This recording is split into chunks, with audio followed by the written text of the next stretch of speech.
Distinguished professors, esteemed participants, welcome to the 9th Intercontinental Emergency Medicine Congress. Now, I would like to invite you to the moment of silence to commemorate Mustafa Kemal Atatürk and his hero of friends, the ones who fell for this country. Then the national anthem will follow.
You're on the front line, everyone's watching. You know it's serious, we're getting closer, this isn't over. The pressure's on, you feel it, but you got it all, believe it. When you fold it up, oh, and if you fold it up, eh, tamina, sangalewa, cause this is Africa. Tamina, waka waka, tamina, sangalewa, this time for Africa. I would like to invite Dr. Roger Dickerson, President of the Emergency Medicine Society of South Africa. Listen to yoga, this is our hour. Your time to shine, don't wait in line, y vamos por todo.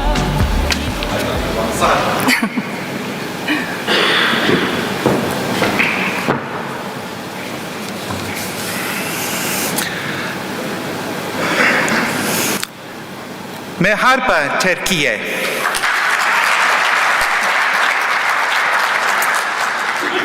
Professor Dr. Basha Kandar, Professor Dr. Zeynep Turkish, Vidunyanyan, her yerinden, arkadaşlar ve meslektaşlar. Afrika'nın güney ucundan size sıcak selamlar getiriyorum.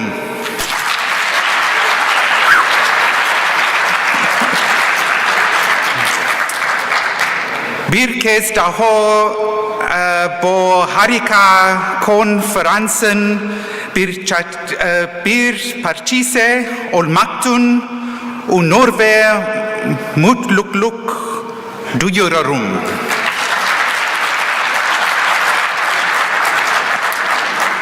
Öğrenilecek eski arkadaşlarla buluşacak ve yeni arkadaşlar edinecek bir yaş.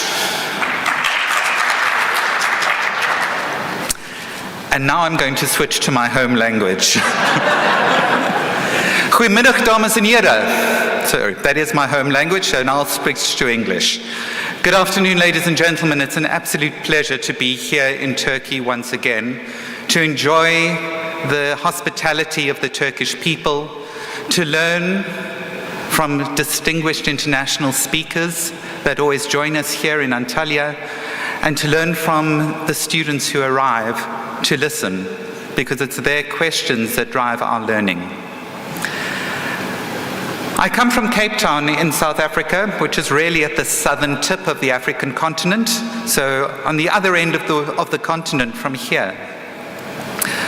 And though we live in very different countries, the problems in emergency medicine are the same wherever you are. And so on behalf of the Emergency Medicine Society of South Africa, it is my absolute pleasure not only to be here to share this conference with you, but also to bring our regards from the southern tip and look forward to working together into the future. I've no doubt that this conference will be completely like the previous ones. They will be of high quality, excellent times for networking, for asking further questions, and learning from each other. Once again, my deepest gratitude to the organizing committee for the invitation to join you once again in Antalya, and I look forward to this every year. So thank you so much, and best wishes with this conference.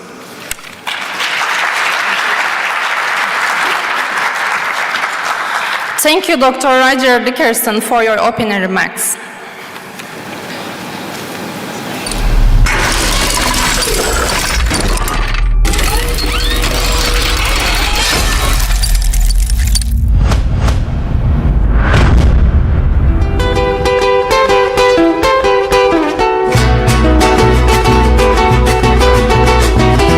Soy un hombre muy honrado que me gusta lo mejor. A mujeres no me falta ni el dinero ni el amor. Jineteando en mi caballo por la sierra yo me voy. Las estrellas y la luna ellas me dicen dónde voy. Ay, ay, ay, ay, ay, ay, mi amor. Ay, mi morena de mi corazón.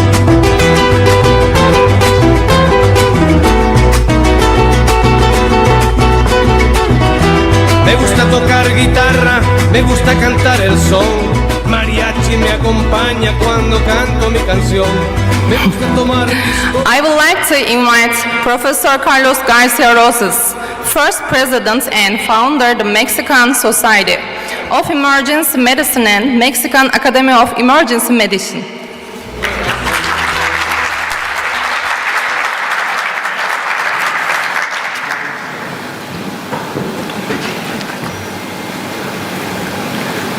Good afternoon. Thank you very much for inviting me to be here. Bashar, it's a pleasure. Emra, all team of the Society of Turkish, thank you for inviting me to be here. First of all, I want to say that we live in the last 3 years difficult times. We never know that the pandemic will be attacked in that way like we suffer around the world. They show us what important is the emergency medicine around the world. Doesn't matter we are in the north, in the south, in the east, or in the west. The front line of the old system was the emergency room and was the emergency physician. And you are the heroes. And we lose a lot of friends, colleagues, and patients because we don't know how will be this pandemic attack on the humanity.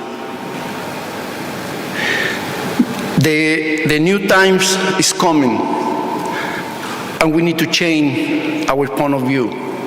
We need to be more friendly, more gentle, more help each other to understand how the people suffer in the emergency medicine. Thank you to invite me to be here in this excellent Congress and to share experience and knowledge with my colleagues for other countries and different places around the world. And thank you, and I hope this conference will be great like the other ones. Thank you, and I see you the next days.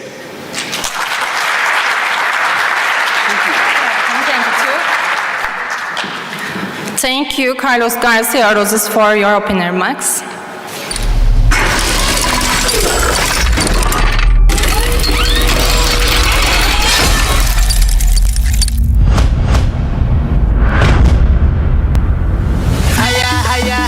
You know what it is. Red one.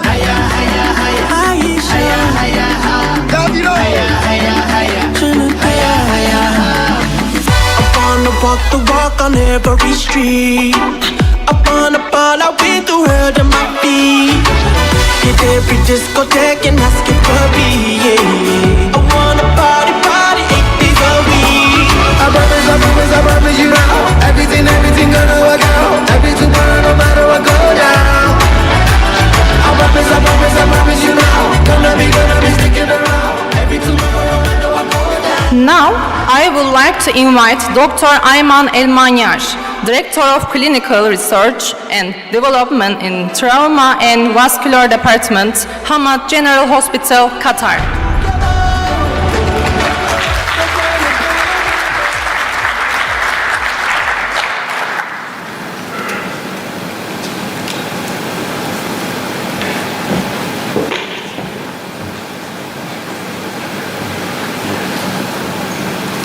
Good evening. Assalamu alaikum wa rahmatullah.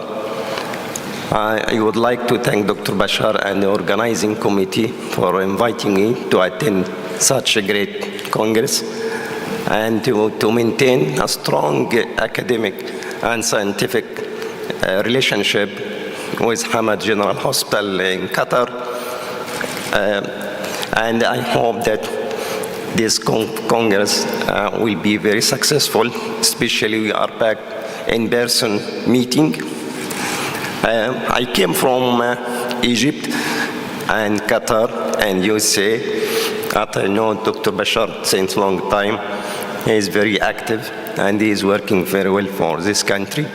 So I wish very successful congress and wish the best for all and always in-person congress. Thank you very much. Thank you, Dr. Ayman Elmanyar, for your opening remarks.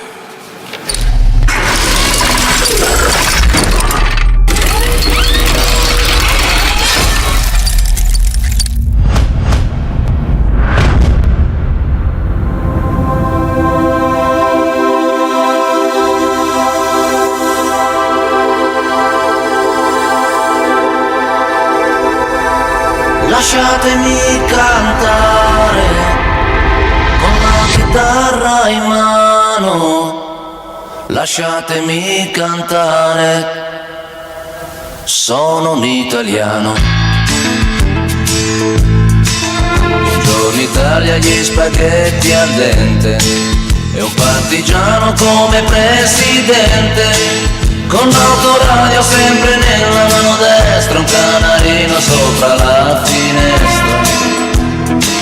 Buongiorno Italia con i tuoi artisti, con troppa America sui manifesti, con le canzoni, con amore, con il cuore, con più donne, sempre meno suore. Salvatore Di Soma, President, Great Network Italy. Dr. Salvatore couldn't join us for an important reason.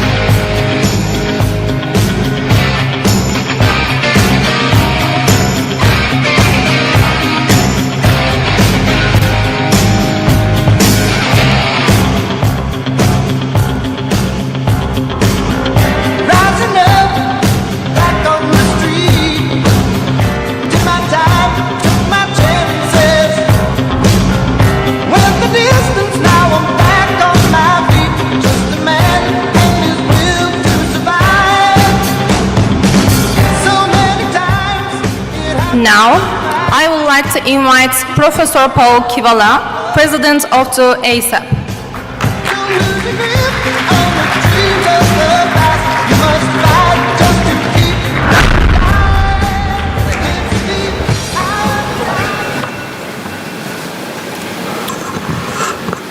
thank you very much. It's a pleasure and honor, and I'm never always sure what the introduction for me is going to be, but it was very impressive. So I would like to thank the organizing committee and Dr. Kandar and Emery and everyone for having me back again this year. I'm echoing what a lot of the previous speakers said, and I wish I could have done it like my colleague from South Africa in Turkish. But unfortunately, I can say marhaba, and that's about it. I promise you, though, next year I'm going to up my Turkish if I'm invited back. But I have to say, you know, this is just such a wonderful conference, and I learned something from this from each of you, and I hope that I can give just a little bit back to each of you. And I think conferences like this make us all better, make our specialty better, and allow us to take better care of our patients and our communities. As was mentioned before, this has been a very tough time, and you know, to pull together a conference like this again at the end of the pandemic really requires some fantastic leadership. I think the organizing committee has done just such a wonderful job, but I would like to, I heard that, do any of you guys follow, there's a TV show called Ted Lasso? It's about a football team in the UK that hires an American football coach to basically take over the program. And so I heard that Dr. Kandar was a big football fan. And in the United States, our football, we have American football. And we call football over here soccer. So in that, I'd like to have Dr. Kandar come up here for me for just a second.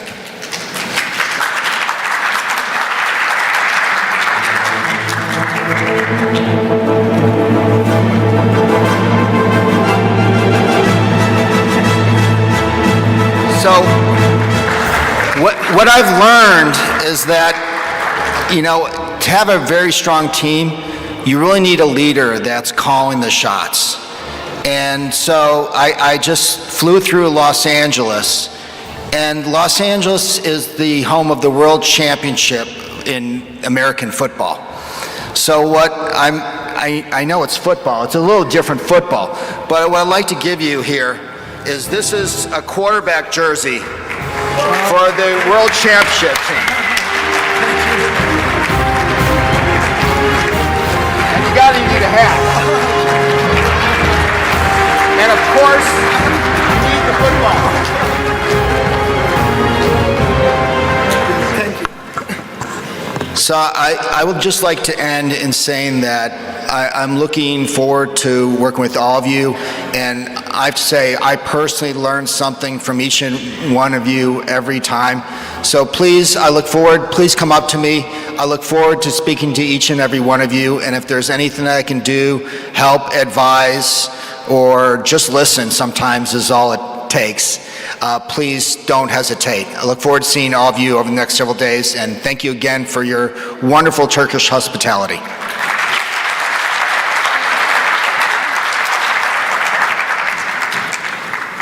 Thank you, Paul Kivala, for our open air mics.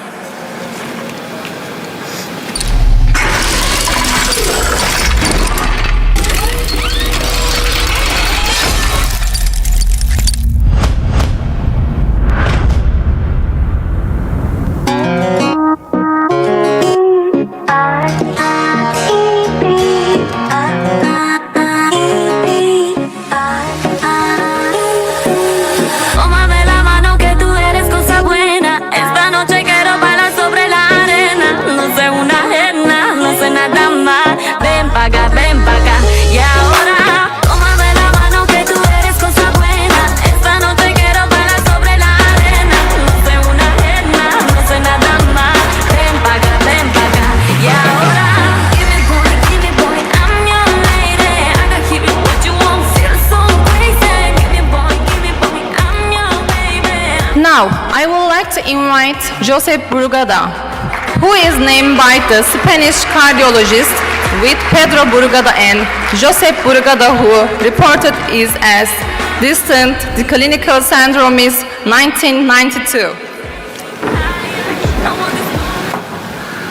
Thank you very much. It's a real pleasure finally to be able to come to your meeting. You know that we have been trying that in the last 3 or 4 years, but the pandemics made it completely impossible. So finally, I'm extremely happy to be here with you and to share with you all the knowledge that you have and that I might transmit to you also, and all the speakers and presenters in this meeting.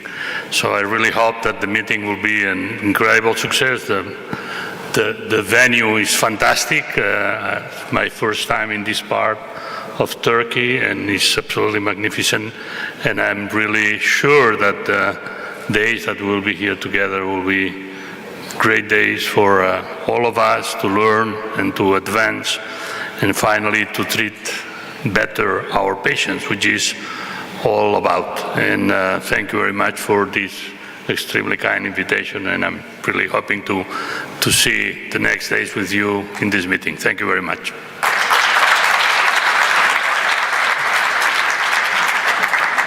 Thank you, Josep Burgada, for your opening remarks.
We continue our opening ceremony with important news. A World Congress will be held in Turkey in 2023, the centennial of our republic.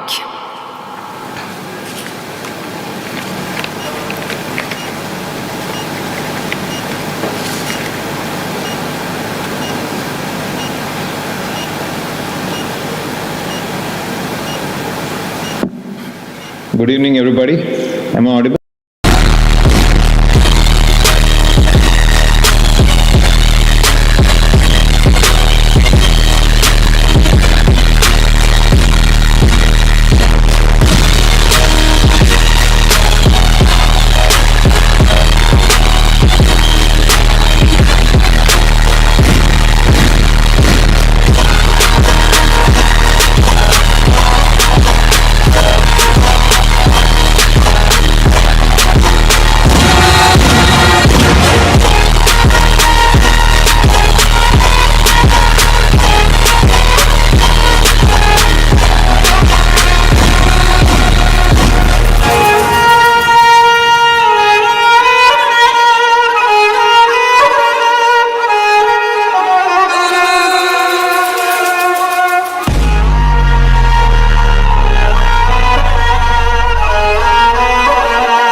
Evet arkadaşlar, hepiniz hoş geldiniz. Welcome everybody. Sanıyorum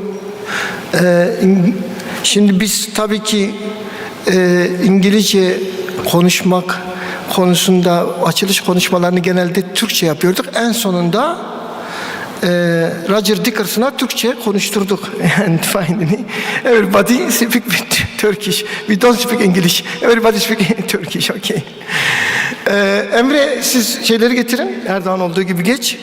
Bir şeyimiz oldu arkadaşlar. Tabii ki bu kongreye ilk defa katılmış olan birçok kişi bütün kongrelerin açılışlarının böyle olduğunu varsayıyor.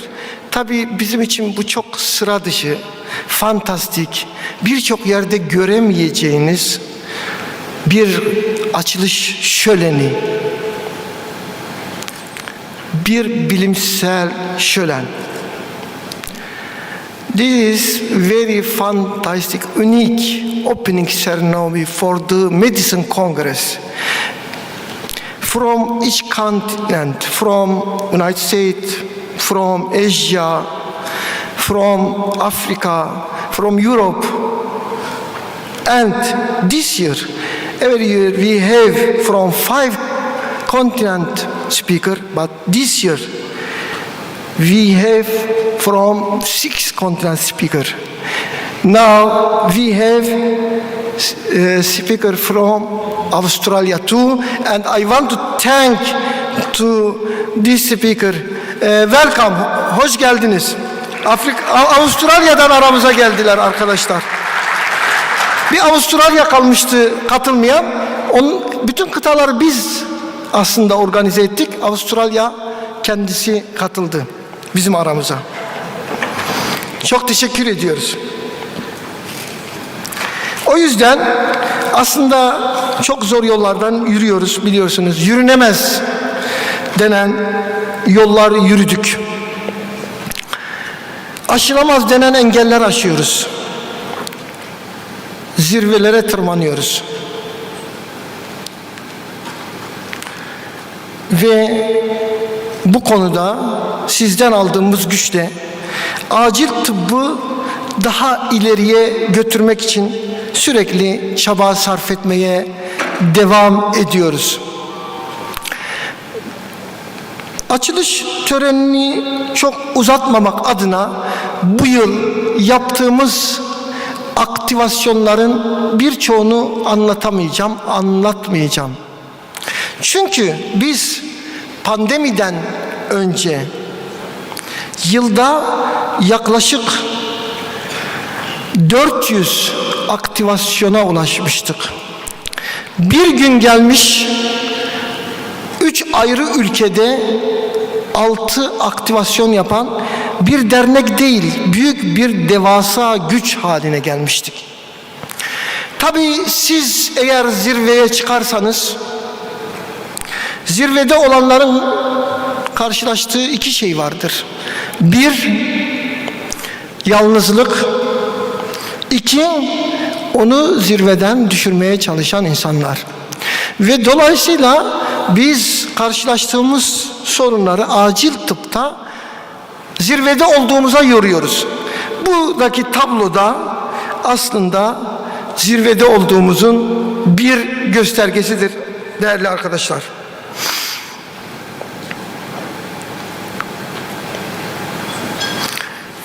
Birçok teşekkür alıyoruz aslında.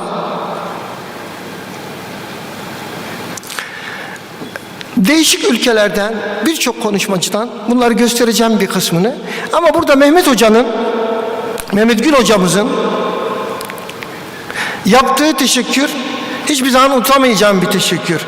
Türk bayrağı altında yaptıklarıyla onurlu bir şekilde dimdik geleceğe emin adımlarla yürüyen adam yorumu yapmıştı. Şimdi Mehmet Gül hocamızla ilgili bir şey anlatacağım da. Mehmet Gül hoca bugün rektör ataması için YÖK'te olması gerekiyordu. YÖK'te rektörlük için görüşmeyi reddedip ATÜDER'de olmayı tercih etti. İşte bizdeki ATÜDER ruhu bu arkadaşlar.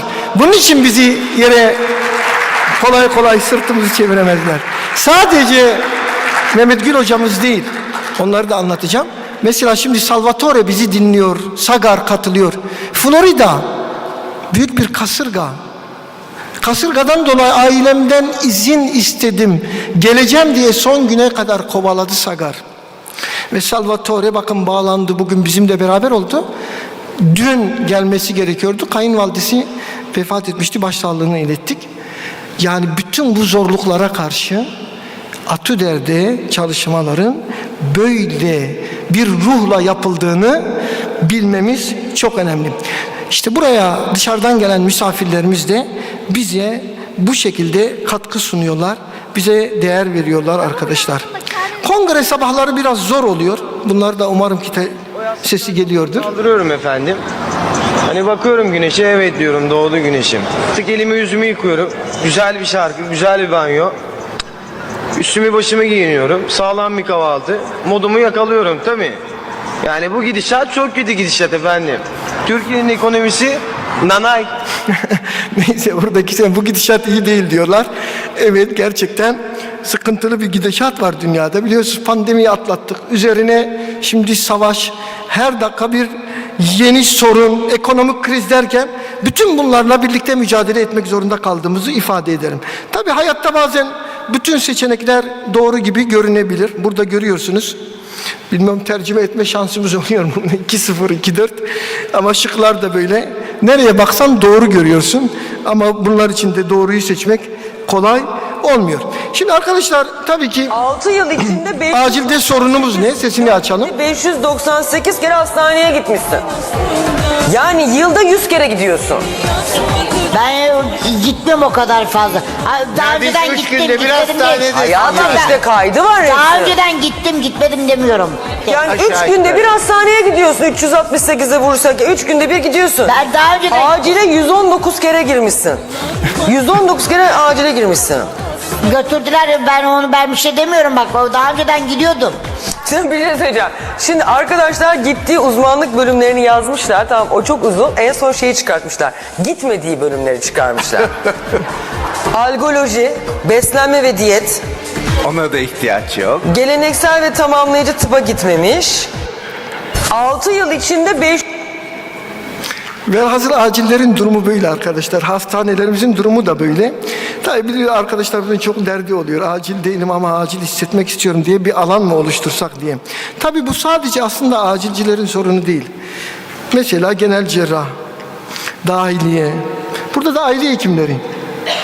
Gerçekten herkesin böyle hasta yoğunluğundan ciddi sorunlar yaşadığımızı ve Türkiye'de, diğer ülkeleri bilmiyorum, ülkemizde çok ciddi boyutta hasta yoğunluğu olduğunu, acilde çok fazla hasta olduğunu bildirmemiz uygun olur.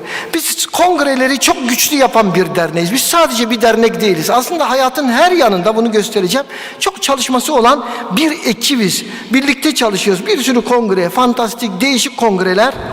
Tabii bunlar haberlerde de yer alıyor. Başka kongrelerden farklı olarak. 16. Ulusal Acil Tıp Kongresi başladı. Bu yıl online olarak gerçekleştirilen kongreye pek çok ülkeden alanında uzman akademisyenler katılıyor.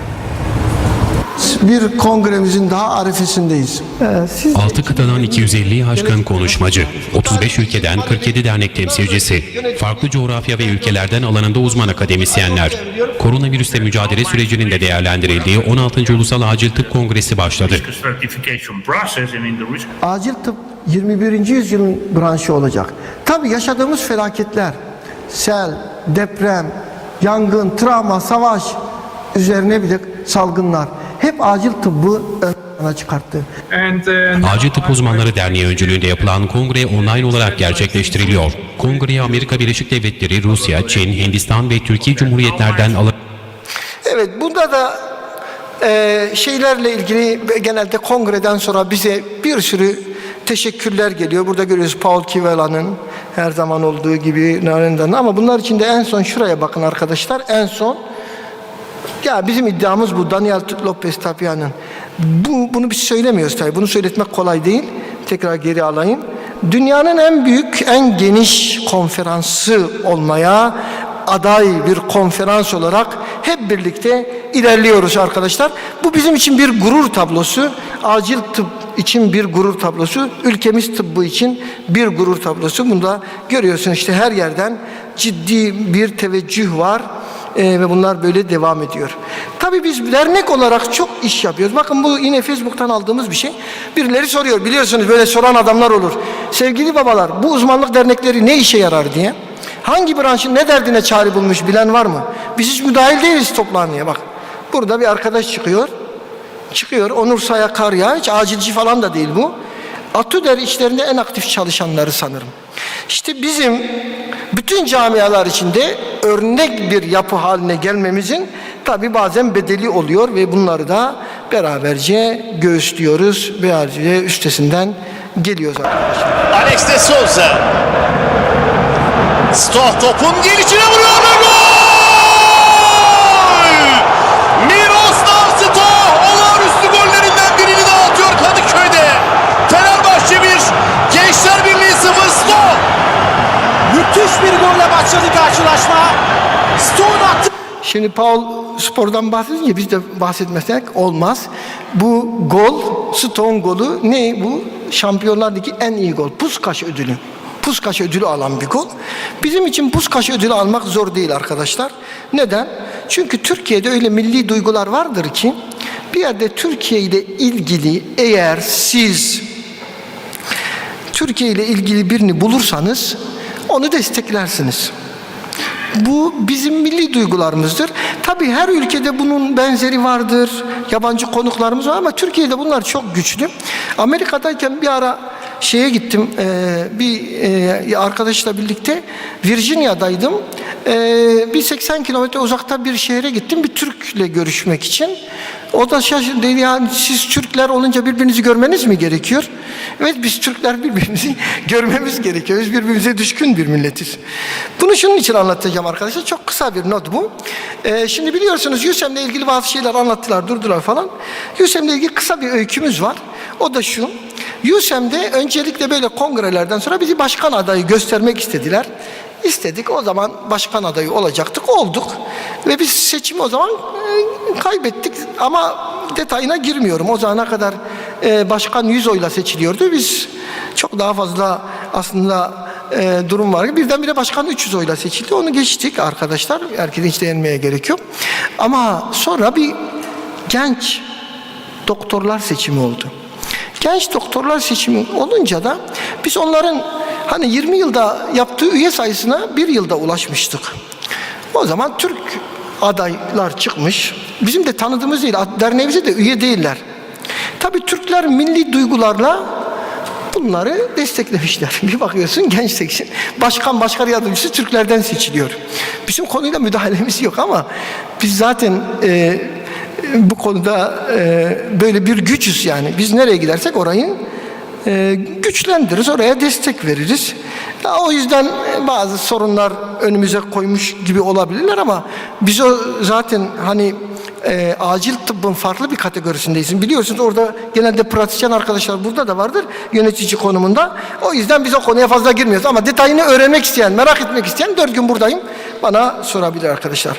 Biz çok kurs yapıyoruz. Bakın yoğun bakım kursu, ileri kardiyak yaşam desteği kursu, sempozyumlar yapıyoruz ve uluslararası birçok gördüğünüz hepsi başka ülkelerde, Ukrayna'dan Suudi Arabistan'a, Ürdün'den, Katar'dan vesaire her yerde yaptığımız Makedonya, Kazakistan, Hindistan, biz uluslararası bir organizasyonuz arkadaşlar.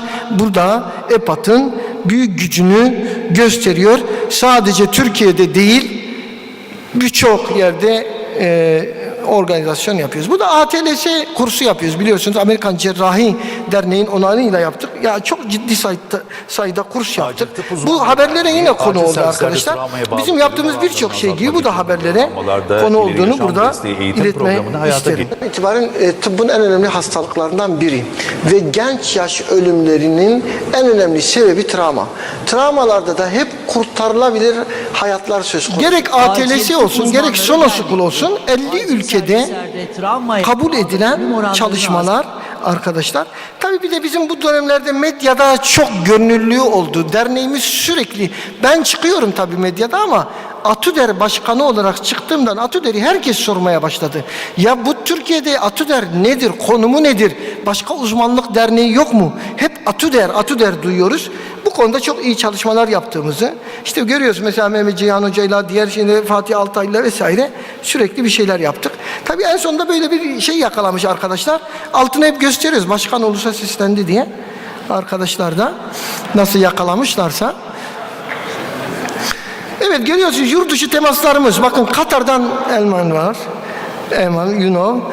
Evet, bu Ürdün'den aldığımız plaketler, Suudi Arabistan'dan, yine Katar'dan görüntüler vesaire, bunları geçelim arkadaşlar. Bu da ilk pandemi bitişinde ilk yaptığımız sempozyum. Kurallar kalkar kalkmaz hemen Belgrad'a gitmiştik. Tabii Belgrad Derneği de bize böyle şükranlarını arz eden bir teşekkür yapmıştı. Romanya İçişleri Bakanı aynı zamanda acil tıp uzmanı ve Türkiye acil tıpta oyun kurucu oldu dedik. Kafkasya'da kurduk. Baltık ülkelerinde kurduk ve tabii ödüller aldık. Özel davetler aldık. Hindistan'da, Özbekistan'da, burada da arkadaşlarımız var. Yine Carlos'un bizi tarif edişi, burada söylediği için tekrar gitmiyorum. Bir lider olarak önümüze gerçekten önemli şeyler veriyor ve bütün neredeyse ülkelerden geçen yıl arka arkaya ATÜDER adına neredeyse 3-4 ödül, toplamda 12 uluslararası ödül almış olduk. Bu da VASEM'den aldığımız bir ödül ve tabii ki biliyorsunuz kitap olarak çok değişik kitaplar yazdık. Özellikle bakın bu Meksika'da kitap, orada da editör olarak bulunduğumu görüyorsun. Bu da bizim işte devasa, özellikle yabancı konuklarımız da buradayken 4000 sayfa 400 bölümden oluşan devasa bir külliyatımız. Dünyada en kapsamlı textbook olarak göründüğünü söyleyebilirim. Her dernek bir dergi çıkartırken arkadaşlar biz 4 dergi çıkardığımızı her seferinde söylüyoruz. Onunla da yetinmiyoruz. Kısa filmler çektik biliyorsunuz. Burada da bakıyoruz, artist olacak arkadaşlara da bakıyoruz. CPR yaptık. Görüyorsunuz. Gizem Karaca ile birlikte yaptık. Emre Kızılmak ve ben vardım bu filmde. Bunun geniş versiyonunu izlemenizi tavsiye ederiz. Tabii sağlıkta şiddet hiç çözülmüyor, bitmiyor. Ben onlarla Biz elimizden gelen bütün çabayı yapıyoruz. Filmler çeviriyoruz, kamu spotu. Aslında biz tedaviyi biliyoruz da. Simsiz kahramanları onlar. İşte onu uygulamak önemli. Onu uygulayacak. Beni siz hayata bağladınız. Kendim ve sevdiklerim adına hepinize minnettarım. Ben şanslıydım. Ama sizin anneniz, babanız, eşiniz, çoluğunuz, çocuğunuz, akrabanız, arkadaşınız bu kadar şanslı olmayabilir. Ne olursunuz unutmayın. Size rağmen olmaz. Ama sizinle iyi olur. Evet, Türkiye bu filmi konuşuyor 80 milyon diye. Haber de yaptırdık ne olur ne olmaz diye. Şimdi gelelim bu kongremize. Arkadaşlar şimdi ben kongreyi çok anlatmak istiyorum ama vakit, ya bizim kongrelerimiz dolu dolu. Her santimetre kadar neredeyse bir aktivasyon var. Çok sıra dışı işler yapıyoruz. Çünkü çok güçlü bir ekibiz. Evet, burada bir futbol turnuvamız olacak. Karaoke olacak. Sonra tabu oynama ilk defa yapıyoruz. Uçurtma, bunları da yapacağız. Acil tıpçıların aynı zamanda bir sosyal bir aktivasyon yapması için şeylerimiz var, çabalarımız var. Tabi biliyorsunuz 99. yılı 100. yıla bağlayan geceyi burada birlikte kutlayacağız. 100. yıla burada birlikte gireceğiz. Gala gecesinde. O yüzden kırmızı, beyaz giyineceğiz. Gala gecemizde.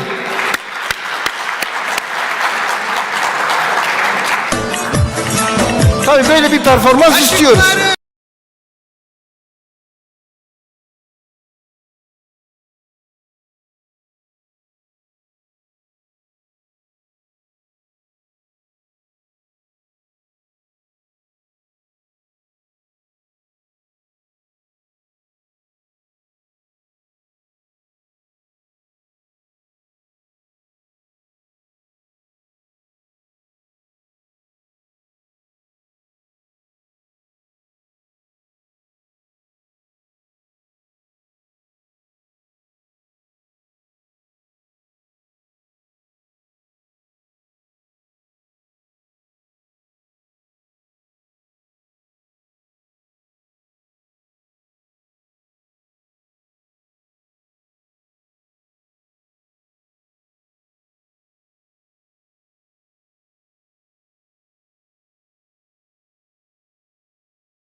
olacak. Cumartesi sabah yürüyeceğiz ama niye yürüyeceğiz? Hep yürümekten bahsettik.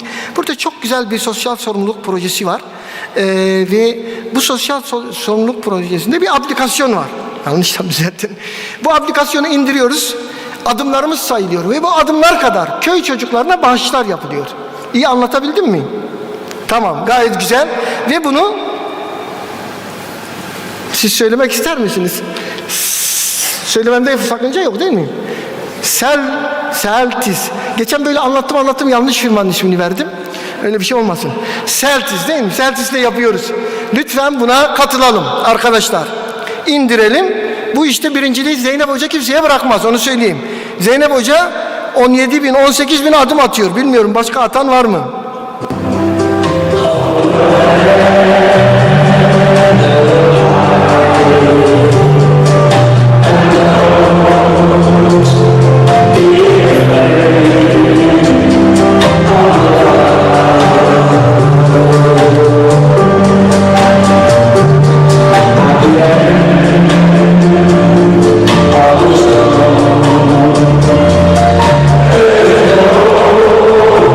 Hepimiz biliyoruz, asla yalnız yürümeyeceksiniz. Biz bu kadar işi nasıl yapıyoruz? Çünkü biz asla yalnız yürümüyoruz. Benim yanımda benimle birlikte mücadele eden, dimdik benimle birlikte duran arkadaşlarla devasa bir organizasyon yapıyoruz. Sadece kongre, sempozyum yapmıyoruz. Türkiye'nin geleceğine, dünyanın geleceğine faydalı olacak işler oluşturmaya çalışıyoruz.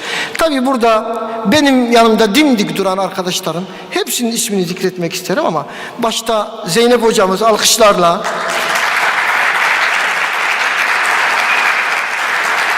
Mehmet Gül hocamız ve buradaki tüm yönetim kurulu arkadaşlarımla birlikte, çünkü hepsini sayma diyorlar, uzuyor diyorlar mecburen, ve kongre sekreteriyası, kongre organizasyon komitesi, hepsine minnetlerimizi ifade ediyoruz. Teşekkürlerimizi sunuyoruz arkadaşlar. Hep beraber güçlüyüz. Tabii arkadaşlar bu arada yaprak dökülme veya işte zayıf olanlar dökülüyor. Bir şey desin, beraber yürüdük biz bu yollarda demiyoruz. Şimdi arkadaşlar, bu zor günler, bizim için çok zor günlerdi. Çok olağanüstü. Defalarca organizasyon komitesinde toplantı yaptık. Günlerce, haftalarca. Bu en zor kongremiz dedik. Bu en zor kongremizde ekonomik krizlere rağmen bizim yanımızda duran arkadaşlar oldu. Şimdi biz ödül töreniyle bitiriyorum arkadaşlar. Ödül töreninde önce firmaların ödüllerini hemen takdim edeceğiz. Daha sonra günün en önemli anı bir tarihi an. Dünyada birçok kişinin hayatını değiştiren bir sendroma ismini veren Burgada'ya ödüllerini takdim edeceğim. Şimdi arkadaşlar önce gerçekten bütün firmalara ben teşekkür ediyorum. Böyle zor zamanda ki bir şeyler anlatmak isterim de her şey çete girdi, acil tıbba da çete girdi. Bu acil tıptaki çeteler tehdit ve şantajla bilimi tehdit ediyorlar. Ya bilim tehdit edilmez. Bakın bilim her şeyin üstünde olmadıkça bilim olmaz. Bilimi en üstte tutmanız gerekiyor. Bilim siyasetten de diğer bağlantılardan da hepsinin üstündedir arkadaşlar. Bilimi üstte tutmak gerekiyor. O yüzden tehditlere, şantajlara boyun eğmeyen sizler burada en büyük alkışı hak ediyorsunuz. Önce sizi alkışlıyorum.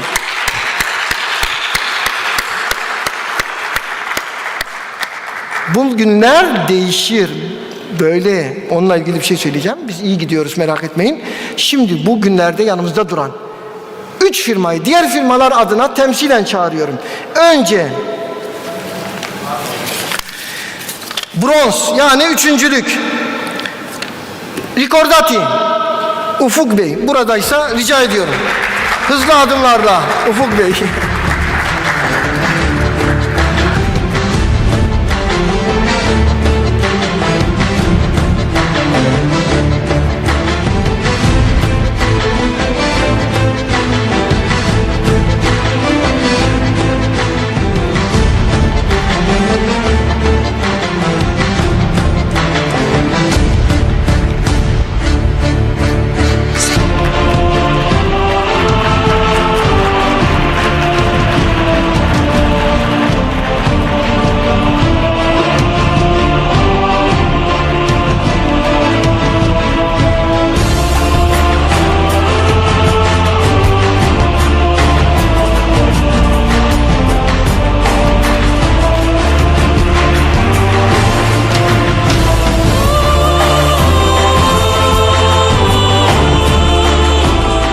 Ben tekrar ortaya kadar yürümek istemediğim için buralarda vermeye çalıştım, yutmadılar.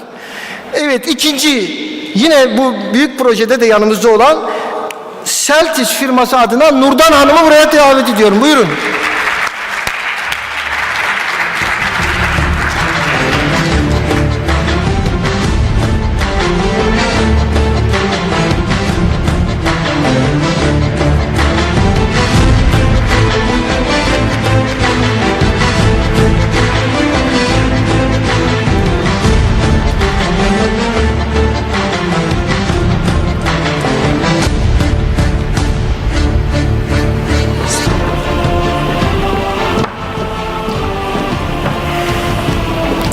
Ve sen olarak altın sponsorluk ödülü. Gerçekten her zaman yanımızda büyük bir güçle durdular. Bütün ekibe teşekkür ediyorum. Menarini Grup, onun adına Aslı Hanım'ı buraya davet ediyorum.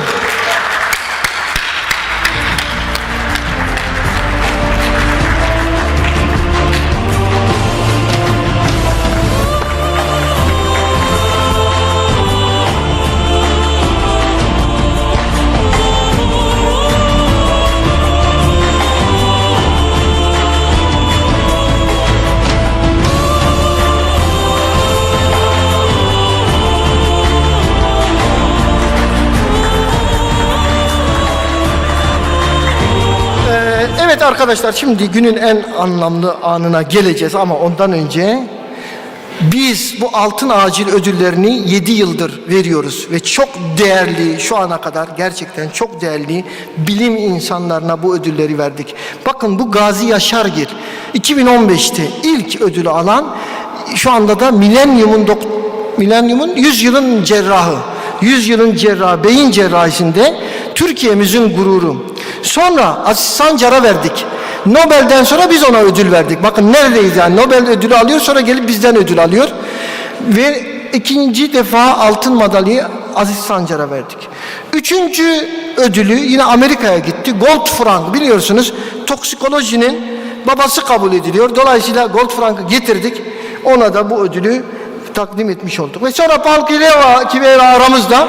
Ona da bu ödülü 2018 yılında takdim ettik. 2019'da Bingür Sönmez Hoca, yine bir kalp damar cerrahı, biliyorsunuz Türkiye'nin en tanınmış kalp damar cerrahlarından biriydi.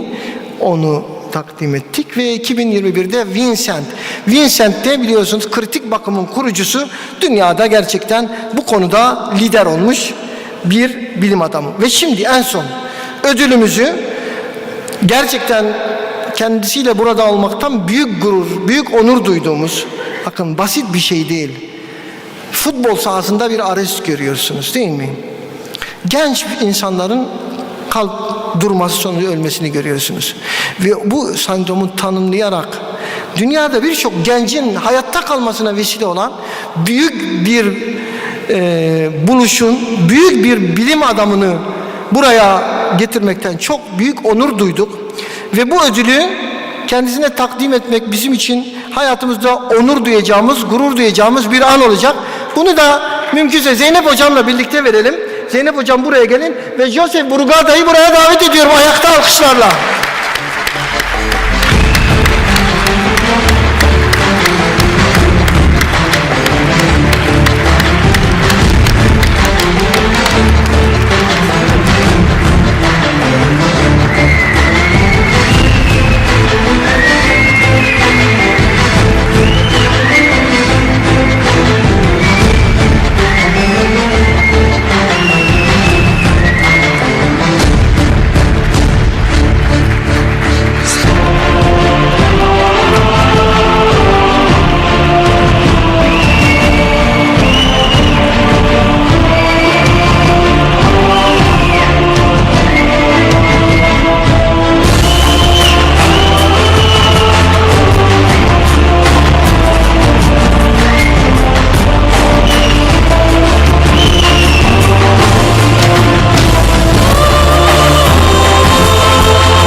aile fotoğrafı için gelebilen herkesi buraya davet ediyoruz. Evet, gelebilen herkesi buraya davet ediyoruz. For next photo. Wait. Evet arkadaşlar, bir hatıra fotoğrafı Buruga'dayla gelebilen herkesi alalım. Evet, gel Halil.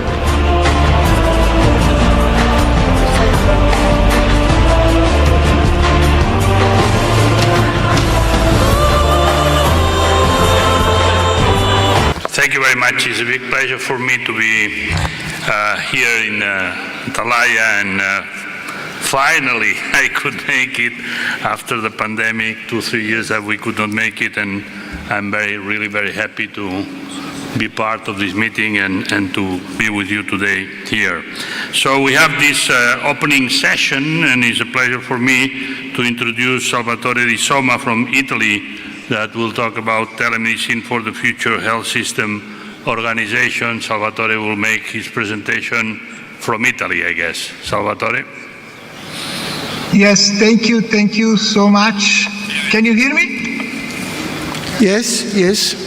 Thank you very much, Professor Brugada, and especially thank you to Professor Kander for the very kind invitation. Unfortunately, I have to apologize because for last minute personal issue, I was not able to come there, but really it's always a pleasure to be part of this really important international meeting on emergency medicine. My talk will be on the telemedicine for the future health system organization, and just I would like to share with you my conflict of interest since I am a part of this startup organization, innovations and technology in emergency medicine. That is the only problem that I have as conflict. Now, in my 15 minutes talk, I will try to demonstrate that technology and telemedicine will be of great utility in the future fighting with the acute disease. And in fact, from this paper from New England in July 2020 was very clear that from the COVID situation pandemic was really important to have this technology in order to monitor patients at home, but also at the end of the day, after this initial terrible pandemic, we got an opportunity, right? And in this paper is very clear how we can really see the possibility to also apply in the future with this technology, telemedicine, also in other diseases, especially acute disease. This is what we did in our institution, La Sapienza University in Rome, try to take people out of the emergency room, right? Because during the pandemic, I remember very well that many patients, they immediately came to the emergency room, but not all of them were really very serious to be admitted. So what we decided to organize this telemedicine concept with the patients that was selected by doctor based on some criteria of score of severity. And then there was a nurses station that was able 24 hours a day, 7 days a week to monitoring the patients with this smartphone. And this data were sent to a platform that the nurses was looking, and based on this criteria of news alarms, if the data were green or yellow or red, some decision was be made. And this was be very fruitful in order to reduce inappropriate hospitalization in the emergency room, and also on the contrary, to admit the patients before they become very severe and need for ICU. But let's see now, how can we really try to implement in our daily practice in the emergency room utilization of telemedicine? You remember very well that during the pandemic, many patients with other acute disease such as stroke or myocardial infarction or acute heart failure, they died at home because they were a little bit concerned to come in the hospital. But at the end of the day, we have to see now which are the consequences of the increase of many acute disease coming and expecting in the future in the emergency room. Therefore, cardiovascular acute disease, both because of neglect during the pandemic and also because of the consequence of the COVID, we will have in next decades a lot of acute cardiovascular disease as a tail of the COVID that will come to the emergency room. So my question to do today is, should we apply telemedicine in fighting with this tsunami of patients coming in the emergency room with acute cardiovascular disease?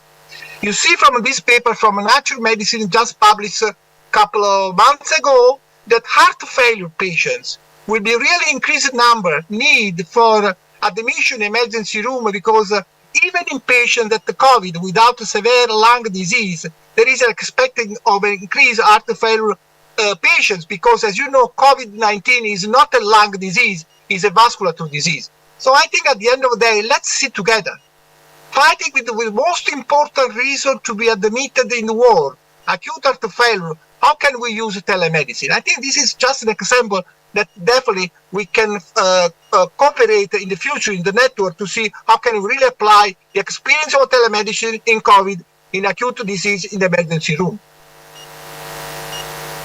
You know very well from this paper that we published as position paper of Association of Acute Cardiovascular Care, European Society of Cardiology, that first of all, we should distinguish between shortness of breath and when acute heart failure is suspected, we should definitely immediately approach in the emergency room by diuretics, oxygen, or nitrates, depending on what is the phenotype of the patient.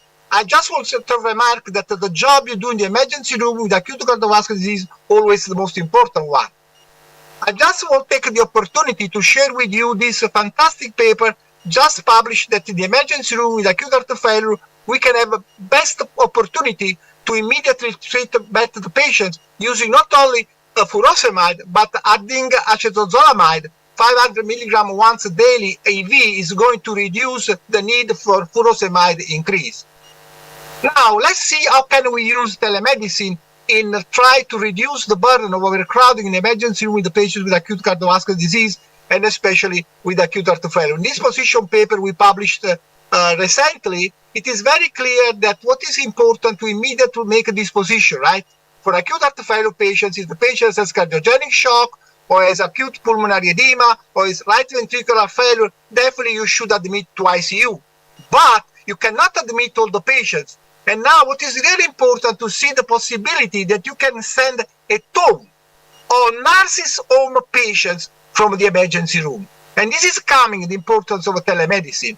In fact, this is the criteria that we pointed out in the European Society of Cardiology guidelines to see if there is this concept of a patient after staying in the emergency room, you don't need to admit if the patient has a heart rate below 100, systolic blood pressure greater than 100 millimeter mercury, but most important, if there is adequate diuresis, no signs of a congestion, you can send it to more patients. And here comes the application in daily practice for telemedicine. But first of all, I think that this paper from the Great Network we publish is very important to immediately in the emergency room adequately use ultrasound lung to evaluate the B-line and congestion. So all the patients that after treatment in the emergency room for acute heart failure should be decongested, you can really send it because this patient should be monitored in order to reduce the hospitalization. This is the issue. Could we use telemedicine to send these patients at home from the emergency room and then check how is the status? I understand that this is really one case, but I was trying to make a scenario that is really something that we are expecting in the future. A number of patients with acute heart failure, how can we manage with telemedicine? And this is the project. You see again, nursing station, patients are selected based on criteria of score, and they receive at home a weighting system with bioimpedance, blood pressure, glucose testing, saturimetry for oxygen consumption, and then every day the patient is sending once a day at the nursing station the data, and the nurse is in contact with the physician in the emergency room. So the patients that are sent by the emergency room can be connected by the emergency room in order to see, I have to come back, I can stay at home. And this is what we did already in our preliminary 200 patients in Rome, where you can see having this monitoring, you can have a lot of information to decide, especially if there is no body water increase, if there is adequate diuresis, to take the patients at home and not into the hospital. I think this is a kind of, let's say, hospital at home that is also possible thanks to telemedicine. Once there is any issue in terms of the data, assuming that the patient has some symptoms, you can even organize from the, let's say, remote area, this telemedicine consultancy with the nurses taking the patients And with the remote, you see the physician looking at the patients, and the patients can be explorated by also ultrasound or even natriuretic peptides, because we know very well that after the discharge from the emergency room, natriuretic peptides represent the most important parameters to control the stability of a patient, such as glucose for diabetes.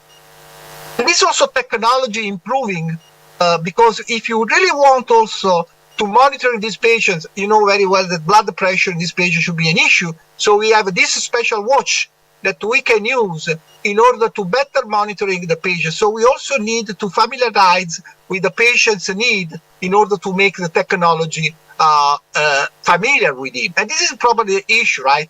Doctors should be thinking telemedicine as a solution to reducing overcrowding, but the technology should be also an issue for the patients.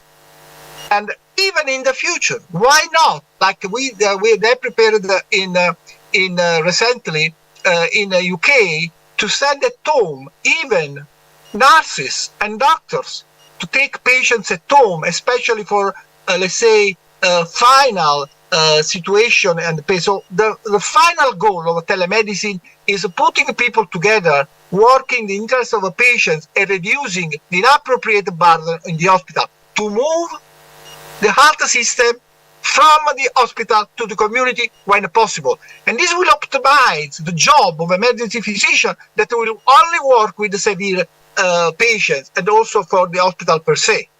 Now, within the WASM, we really were able to point out in this paper after the COVID that you see many people from the WASM group that I'm honored to be part of, to show which are really the need for improving telemedicine program for emergency medicine.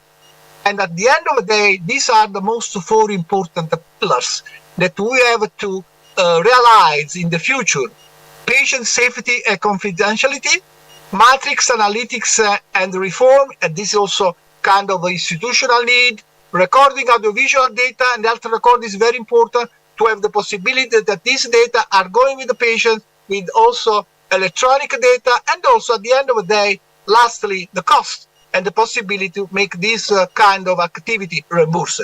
At the end of the day, this is the last issue that just come out today, New England Journal of Medicine. There are also a lot of ethics issues that we should solve. First of all, the possibility of privacy, right? We should make sure that these data are utilized properly by the patients, and also we should really make possible, as much as possible, the future of improving telemedicine in conjunction with the patient's need. At the end of the day, I was trying to demonstrate that thanks to telemedicine, we can definitely manage acute disease outside the hospital, making a good connections from the emergency room, from the hospital, with the community. And I was taking the example of acute heart failure because we are expecting a lot of patients with acute heart failure as a consequence of the COVID-19. But at the end of the day, I just want to conclude my talk, just say everybody, especially young people in the audience, that always is very important also to have a clinical approach. So telemedicine is not a kind of alternative to clinical setting. It's a complementary opportunity. And if you are using this technology in many acute disease, I'm thinking acute cardiovascular disease, but also thinking sepsis, with the utility of biomarkers, definitely we can do a better job. I hope that this was a good opportunity to take some thinking on the people there. How can we really implement the future using telemedicine for reduce emergency room overcrowding and to give patients better healthcare delivery? Thank you very much from Rome and from my residents. Unfortunately, I was not able to come to that, but the Bazaar, you have to promise me that next year you will invite me again. Thank you very much.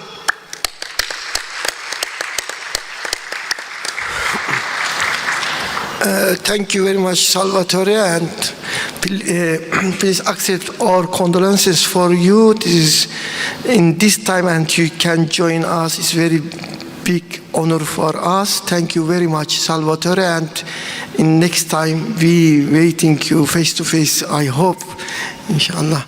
Yes. Thank you. Salvatore will have a discussion at the end all together with the three presentations. So now let me introduce Ariel Kibela, that will talk about the lessons learned from the pandemic.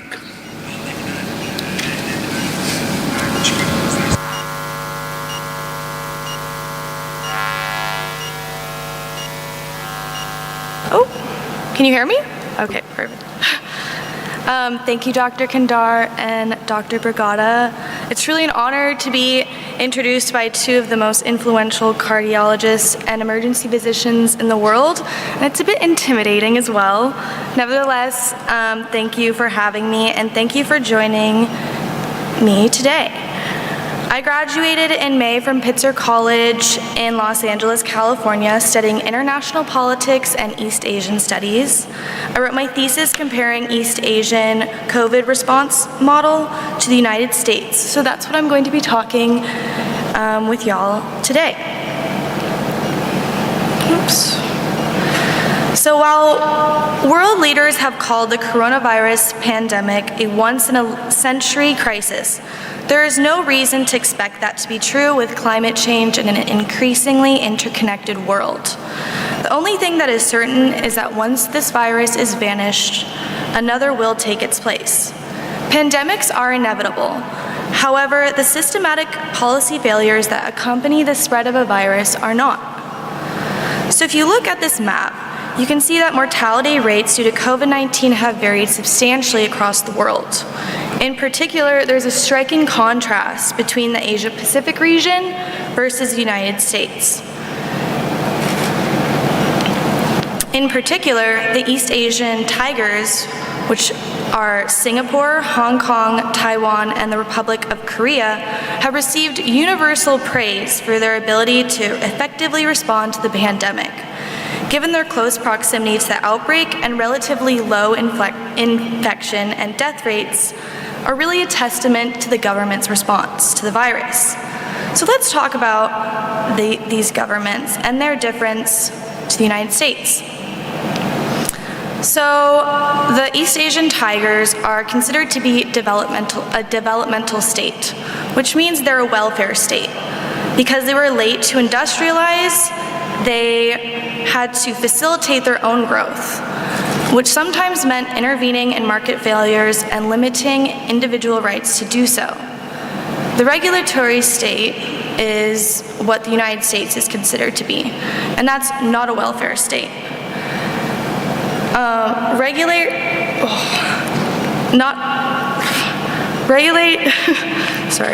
Regulating and rulemaking is more of the focus rather than providing. So basically, there are rules to prevent market failure, but there's not necessarily an intervention policy when market failure occurs.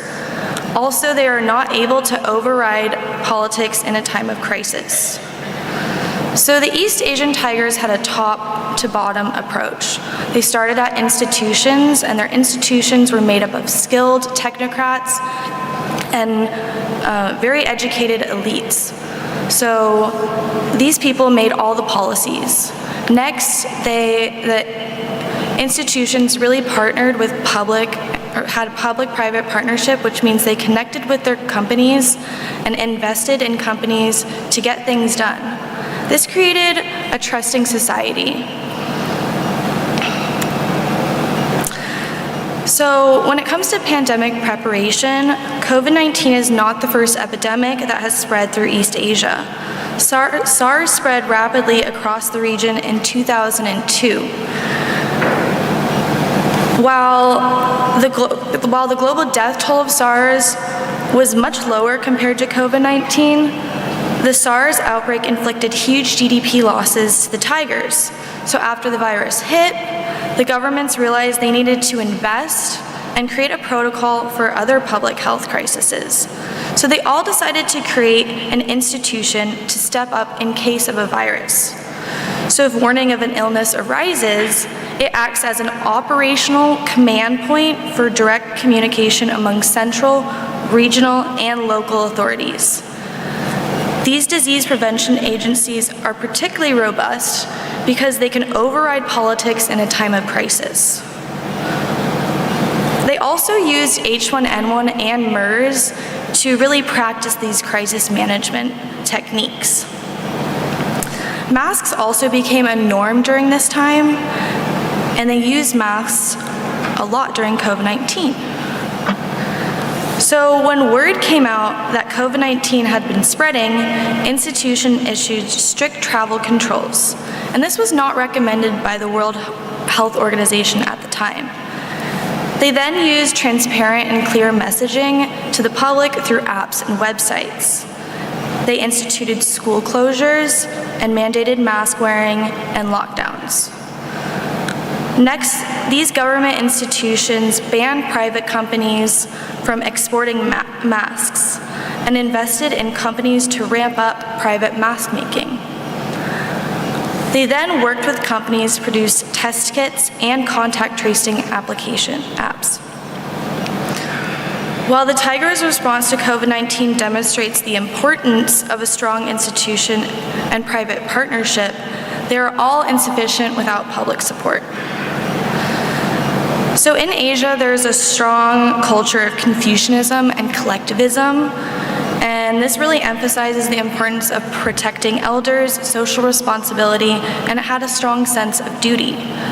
A number of scholars point to these cultural responses to really explain the success of East Asian tigers. But I argue that focusing solely on this simplifies the picture of public trust in government. Moreover, citing cultural values as evidence of the success in these countries really excuses the United States' failures. So I argue that this collectivist and law-abiding citizenship can really be outproven, as these countries have a very strong sense of history and activism and opposition towards political authority. I believe that really it came down to public trust that was gained through the government's ability to appear credible, consistent, and transparent when providing information to the public. Moreover, in a number of these places, testing became mandatory. Isolation and quarantine was enforced with fines for people who did not adhere to the standards. There were also fines for people who did not comply with mask wearing. So the United States prevails as the #1 global leader in COVID-19 deaths. The American botched response to the virus really reveals the nation's insufficient preparation, divided leadership, delayed response, regulatory failures, and a lot of political posturing as well. So taking a look at institutional hurdles, the Center for Disease Control and Prevention, the CDC, and the US Food and Drug Administration, the FDA, made it illegal for private labs and even local public agencies to jump into action with their own solutions for test making. Instead of enlisting the private sector early on in the pandemic, like the East Asian Tigers did, the US officials relied on test kits prepared by the CDC, and many of which proved faulty. So for at least 5 weeks, the United States had no idea where COVID-19 was. Another issue was that in the 10th Amendment, this made it impossible for the federal government to really have a national mandate that applied to every single state. So each state was kind of doing their own thing. Another issue was poor leadership. PREDICT, which is a research program for pandemics and epidemics, was disbanded and defunded during the presidential transition. And the Defense Production Act, which basically tells companies what to do in time of a crisis, was not used to its full potential. And also there was very unclear messaging to the public. So this obviously created a lot of public distrust. So if citizens do not trust their government, they're more likely to question or disobey government orders. Moreover, testing was not instituted was not mandatory, and it was on a voluntary basis. So whoever wanted to get tested could get tested, but they weren't telling people to go get tested. Moreover, there was no universal mask mandate, and contact tracing efforts were only instilled recently. So if you see here, this is some of the reason why the United States prevails at the top. for COVID-19 deaths. So quickly jumping over to vaccines, the United States was one of the first countries to develop a vaccine. However, this led to a lot of vaccine nationalisms. The United States basically hoarded a bunch of vaccines, and there was also a lot of vaccine hesitancy. So a lot of American citizens weren't very trusting in their government. On the contrary, East Asian tigers had a bit more of a difficult time getting access to the vaccine, and also due to geopolitical conflicts, they had another issue just getting the vaccine. However, they were still able to overcome hesitancy, unlike the United States. So looking at this map, or this graph, you can see that Singapore, South Korea, Hong Kong, and Taiwan really are at the top of vaccines compared to the United States. So some ways that they were able to overcome hesitancy is they really trusted their health organization. They persuaded elderly to get vaccinated quickly. They fought fake news, and they made vaccines widely accessible. On the contrary, the United States, many people were wary of the safety of the vaccine. The vaccine became very political, became an argument of Democratic versus Republican sort of conflict, and there was a ton of social media misinformation. There was also an issue with racial concerns in many different groups. So thank you for listening to me today, and let me know if you have any questions later.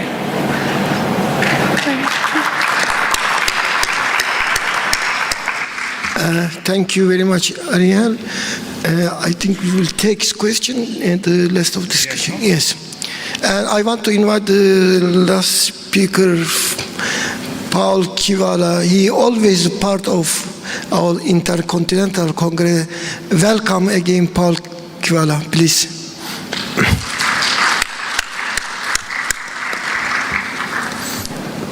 Thank you, Dr. Kander.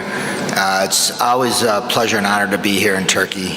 This is definitely one of the best congresses that I attend every year, and I look forward to hopefully coming back and seeing you many times in the future as well. I'm going to be talking today about wearable technology in the emergency department and EMS, and this kind of goes a lot with the pandemic. It goes a lot with Dr. DeSoma's talk on telemedicine, because a lot of that has expanded very quickly over the last several years. My hospital does do something called mobile integrated health. And that's something where we use a lot of other providers to try to discharge patients home quickly, and oftentimes avoid admissions altogether. There's a program that our university is part of that has been at Johns Hopkins and Vanderbilt for many years, where it's called a hospital at home, where we'll discharge, potentially 20% of the patients can be discharged to home rather than admitted. And we'll talk about the wearable technologies and things that are in there. I also have advised to several different technology firms, and a member of the American College of Emergency Physicians Innovations Committee, and also their task force looking at the future of emergency medicine. And I also work as a medical director of an ambulance company that's pretty innovative as well. What I want to talk to you about today is kind of the technology that's evolving very, very quickly.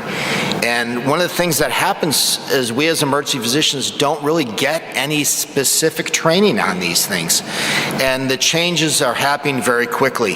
And so I'm going to talk about some of the pros and cons of wearables, but I'm also going to talk about the different definitions, because what's a wearable? Do you know what a wearable is? Has anyone ever told you what a wearable was?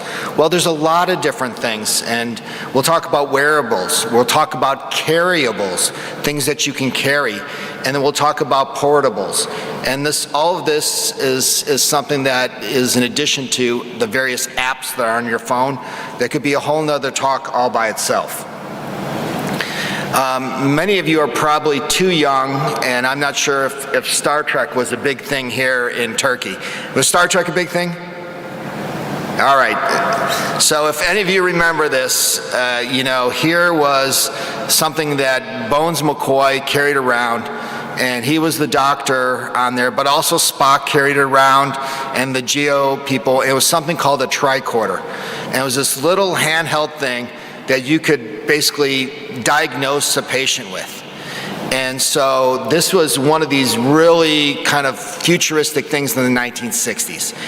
Interestingly, in the US, there's a program called the X Project, where every several years they develop money to basically create a contest.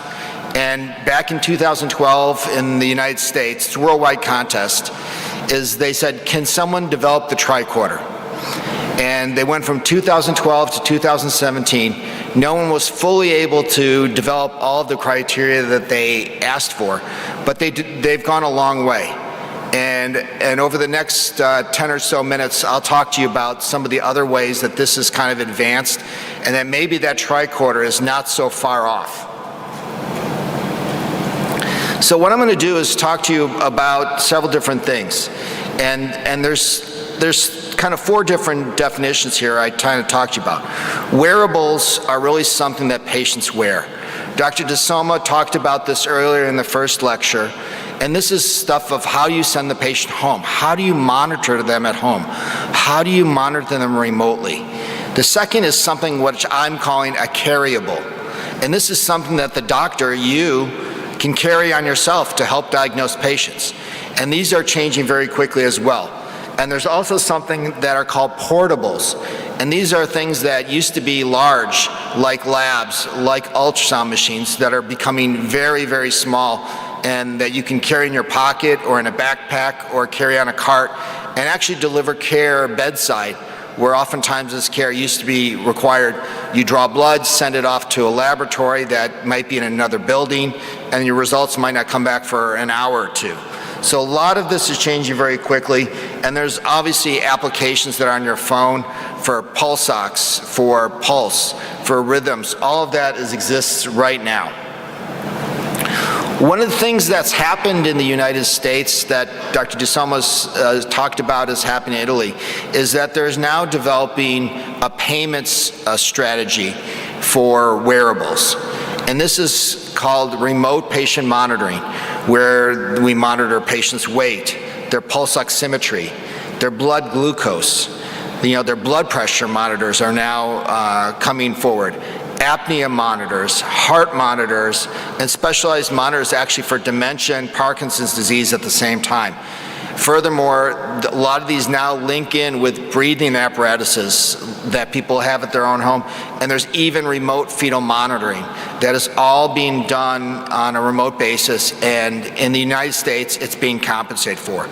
One of the biggest challenges we've had in the United States is actually getting the physicians to actually use this. So certainly there's a payment methodology, but the payment methodology in the US was so low that the doctors didn't think it was worth their time. So one of the things that's happened over the last year is they've actually increased the payment rate for these services by up to 50%. So time will tell whether there'll be more physicians using this technology here in the near future. Then, of course, there's obviously these smartwatches. How many of you guys have an Apple Watch or a Fitbit or something like that? Yeah, just wait. It's coming fast. But this has changed very, very quickly. One of the things that Apple Watches and even Fitbit now advertise is they can diagnose arrhythmias. And now they just introduced this past month in September the Apple Watch 8. I remember when the first Apple Watch came out, and I thought it was pretty cool. Well, the 8's a lot cooler. And the technology has obviously increased. When the Apple Watch 4 came out, it said, we can diagnose atrial fib. Well, it really wasn't that good, quite honestly. Some independent studies show that it was accurate about 1 in every 3 times, about 34%. The issue with the Apple Watch 7 and now the Apple Watch 8 is, according to Apple, that detection specificity is up to 99.3%. So the technology is changing very, very quickly. And the Fitbit accuracy rate is up to 95%. So these things are changing very, very quickly, and these are available to all patients. And how many of you have had patients come in and said, I think I have atrial fibrillation because my watch told me so? Have you seen that here yet in Turkey? Well, we see it in the US, and so I'm figuring out how to download the technology from their watch to actually figure out if they were reading it correctly. So a lot of that is happening now, and something you will see here in the near future. You know, the interesting thing about the smartwatches is this is the 8. It can have high and low heart rate notifications. It can obviously diagnose, or not diagnose, but record irregular rhythm notifications. There's an EKG app that you can get on these watches now with additional technology. We'll show that in a few minutes. There's low cardio fitness. The new Apple iWatch 8 does oxygen saturation levels and also temperature. And there's even a fall detection monitor that you can get to older patients. If they fall down, it will potentially help notify emergency services. One of the things that we do see in the United States quite a bit now is glucose assessments and LVADs or LVADs, or left ventricular assist devices. And so we are now using these, and we're learning how to record these, how do we use these to monitor patients' blood sugars without sticking them for additional blood, and making sure that their cardiac assist devices are actually working appropriately. The interesting thing is when the Apple Watch 8 came out, there was a big rumor that the Apple Watch 8 was actually going to be able to test your blood sugar measurement without poking you. Turns out the Apple 8 came out and it wasn't ready for prime time. So is it going to be ready for the Apple Watch 9, which is supposed to be out in somewhere between 12 and 18 months? Time will tell, but clearly the technology is getting very, very close to be doing remote monitoring of blood sugar and other things without even sticking the patient. So the real question, I guess it comes down to for us as physicians in the room is this stethoscope obsolete? Is something going to replace it? And I don't know if you've seen these. Again, I bought one of these a few years ago, and this is called an Echo. It's a stethoscope that will, number one, it can transmit the sounds to your smartphone. It can also do an EKG tracing, and it can potentially even interpret what the sounds mean. It does it mostly for cardiology, but now it says it's working on algorithms for lung sounds as well. So there's the potential of being able to do this in low volume or in inadequate situations. This is a patient that I took care of when I was working on ski patrol. And this person came in with chest pain, and with my stethoscope, I was able to diagnose the patient as having an acute myocardial infarction. I'm not sure if you can see these too well here, but the lead on the left is the anterior leads, and if I placed it on the left side of the patient's chest wall, those are the lateral leads. So I saw ST elevation in the anterior leads and depression in the lateral leads, and I called for an ambulance, and it turned out the patient had a heart attack. So I was right in using my device. So these things are changing very, very quickly. The other thing that exists out there are portable ultrasound machines. These are becoming more and more handy, particularly in our younger physicians. We can use it to look at the heart. We can look at it to look at bones, joints, muscles. We can do it for a fast exam in the abdomen. We're using it to help start IVs. And we're now looking at it for more and more for lung assessment. So I can argue with you that very, very soon, if not already, the stethoscope is obsolete. There's so many things that these devices can do, and maybe we should be carrying these and certainly learning about these more and more. The other thing that happens is that we have devices that we can place on a patient. to cardiac monitor them if they go home, if we're concerned about an arrhythmia. And these are, number one, they can be placed on the skin like this. They can also be injected underneath the skin and last up to 3 years. So these are things that can be done very quickly, efficiently.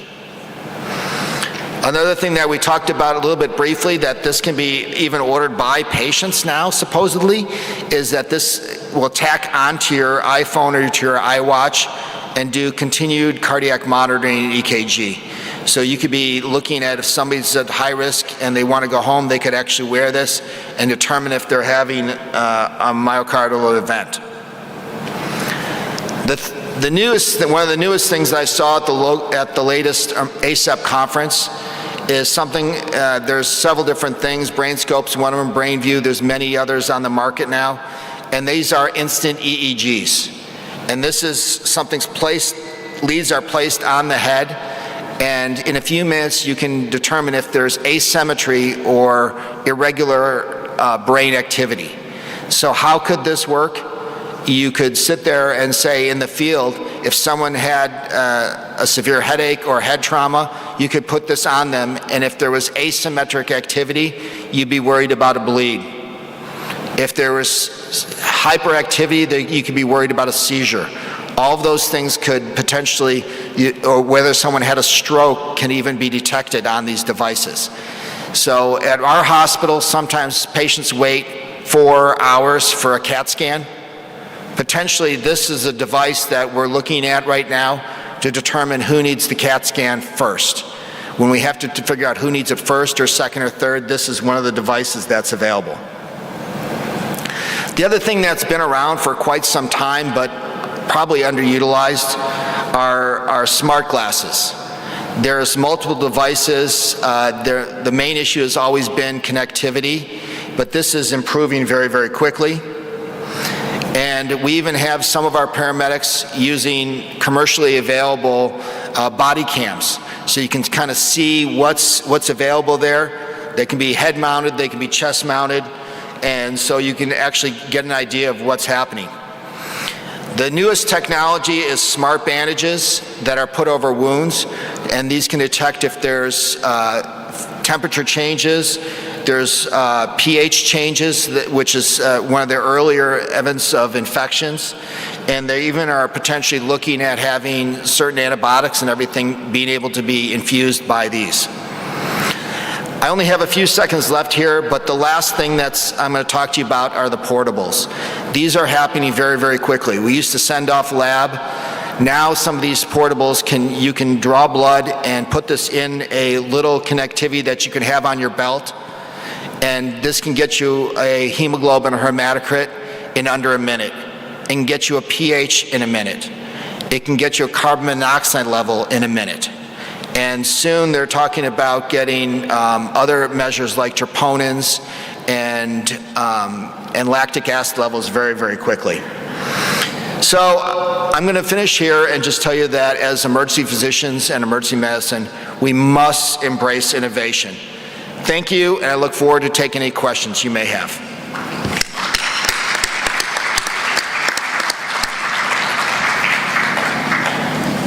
Thank you very much, Paul. Thank you very much, all the speakers. We have something like 9 minutes for discussion and questions. So if there is any question from the audience, and while somebody, yes. Let me ask you, Paul, first question about technology. Of course, we have wonderful technological improvements, and we have the portable echocard. I'm talking basically about cardiology, okay, which is my field, and where a lot of technology has been developed in the last years. My feeling is that we have a lot of new devices that are helping a lot, like the portable echocardiogram that certainly will make a stethoscope obsolete.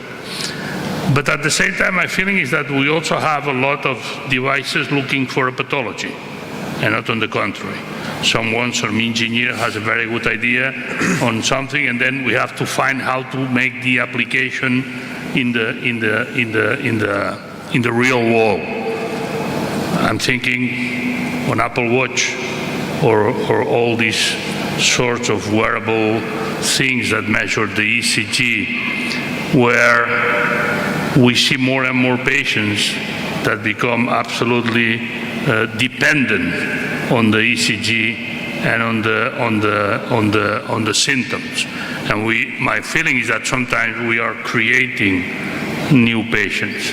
And in fact, probably in the last 3 years, one of the most frequent things I recommend to my patient is just to get rid of his watch, Apple Watch, or recording ECG, because they are constantly looking at it. So how do we use all this incredible technology in the real world to make life, let's say, more easy for physicians and probably more effective for the diagnosis, but not just because we want to do more? Dr. Brugada, that is a great question.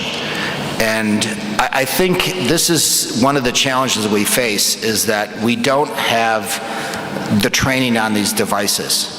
And we don't know how accurate they are. And so one of the problems that I've seen so far, and along with your lines, is someone says, I think they came to the emergency department and says, my Apple Watch told me I was in atrial fibrillation. And we downloaded it, and it turns out they were not in atrial fibrillation. We watched them in the emergency department soon, but when we got to look at their tracing, their watch was on very loose, and it was bouncing around. And when it bounced around, it looked like it was irregular. So I think one of the things that we have to do is we have to educate our patients. We have to work with our manufacturers. Our manufacturers have to work with us, because some of these things are very good. There's great technology there, but again, it's how do you use this? How do you not create new problems or new diseases that don't exist? And I think that is one of the challenges that we're going to have to work together as a specialty. We're going to have to talk about this, of of doing more studies on these, but also to make it easy for us to interpret this, is how do you get this off of somebody's Apple Watch if they have it? I don't know if too many of us have ever looked at that, and I think that's something that needs to be part of our training as we go forward, is how do we use this in an effective way? Did that answer your question? Sure. If I can, how do you perceive that we are going to arrange the legal issues that will come with that? Because many patients, when we give them a home monitoring system, whatever that monitors them, they are strongly believers that we are watching them 24 hours a day and that we will react immediately if something happens. And this is not true. We are not doing that. We're not going to do that. We don't have the capability to do that. And if, for whatever reason, we decide to do that, we will get big legal problems. How do you perceive them? Yeah, I think the legalities of how do we send these patients home, at least I can speak in the United States, is being worked out. And what we do is we do shared decision making with the patients. We give them options of what they can do or can't do, the advantages and disadvantages. Because, as you're right, patients think that if we're going to send them home, they're going to be monitored to the second every minute. And even if something does go wrong, they're still 10 to 12 minutes away from paramedics and an ambulance. So it is a problem as we go forward, but the technology is coming, and I think for us to sit back and do nothing is not the right thing to do. I think what we will have to do is potentially legislate, or certainly develop very, very clear communication to patients so that they don't we are all on the same page with what the potential risks and benefits are. Thank you. A question for Ariel. Your presentation was a very political one, of course, and I'm not very sure that the Republicans will be very happy with your presentation after some picture. Of course, this happened everywhere, except maybe in your comparison in the countries where they really trust the system and the recommendations, like the countries you were, the tigers that you were explaining, because this exactly happened the same in Spain, okay, where we have the opposition and the government left and right, and they were, fighting all the time, and if one says one thing, the other one says the contrary. And so why the technicians, the physicians, the people that know is not taking the lead in all that? What are we doing wrong? We, the physicians and the society, the scientific society, what are we doing wrong not to be able to manage and to really lead this type of circumstances? How can we do that? Well, I think the main issue comes down to creating like an institution at the top that can really provide transparent messaging to everyone, which doesn't allow for people to make their own path and do their own thing. So I think creating laws and fines for everyone to have a sort of unified response would be the best thing. Thank you very much. Yes. I have a question. Yep. Yeah, please. Ariel, I have a question. If you are the President of the United States, suppose that you will be the next president, how do you fix it? Because the system show of the rest of the world that the system isn't working well. You have the big numbers, the number one in the world about the effect of the COVID in the rest of the world. If you will be president, how do you change it? I think if I was president of the United States, it's a big statement, I would get rid of parties. Like, I would get rid of the Democrat and Republican Party. No, just kidding. I mean, I think that's a really big question and very important. I think really what it comes down to is having people trust their government, which is a big issue right now. And trusting your government comes down to believing that the people at the top deserve to be there. So having sort of like an educated elite, a technocratic elite, really would be important. And having that sort of partnership with your government and believing that your government is doing the best for the people. So that means the government needs to be investing in private companies to really get things done adequately and effectively, especially in a time of a crisis. And I think when you have those two things, I think the trust will follow. But yeah, that's what I think. Do we have Salvatore online? Yes. Emre, Salvatore is online? Okay. Can you hear us, Salvatore? Yes, yes. Can you hear me? Oh, hello. Let me ask you something about the monitoring of the patients with heart failure at home. Because there are some information that has been published some years ago that basically the most important issue is not to record a lot of things, but just to have contact with them. So if you have a nurse that calls them every morning and reminds them that they have to take the pills and that they have to eat, let's say, healthy and exercise a little bit, and if you do that every morning, this is more powerful than any information you can get, except maybe for weight, okay? That's probably the only two things that have been demonstrated to be very, very effective. No control of weight, and if the weight increases, take more diuretics, and remember them to take the pills, because 50% of the patients do not take the pills appropriately every day. So how do you match that with the need of high technology, a lot of resources that are required, because if you want to go home to visit the patient, it is probably more complex than having the patient in the hospital, you know? So, and it becomes, we want to make it easy, but sometimes we are getting it more difficult, no?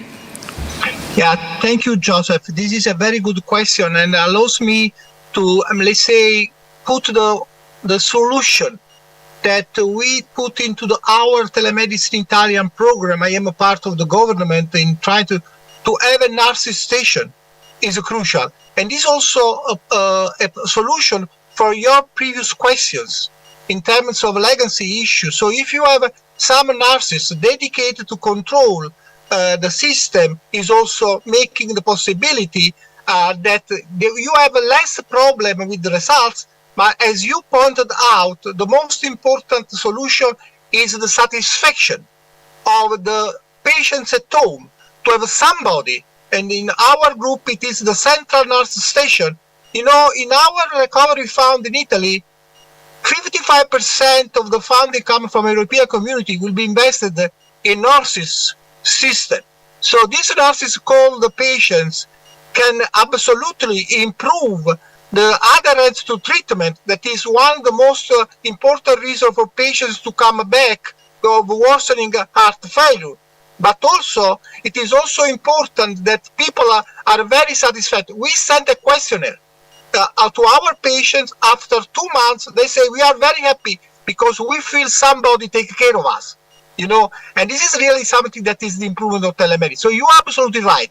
Having a nursing station is going to be the solution in order to make people happy to be controlled.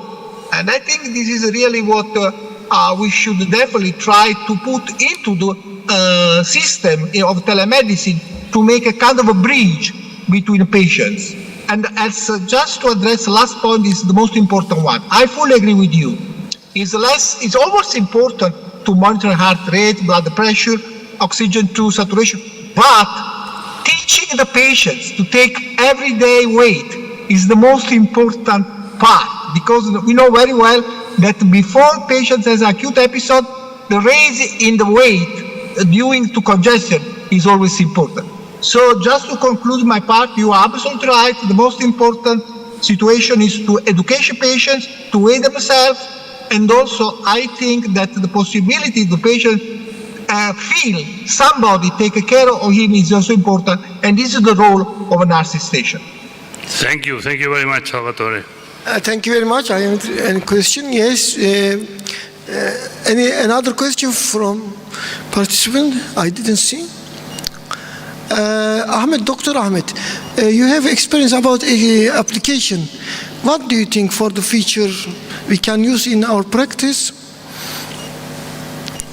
Technical.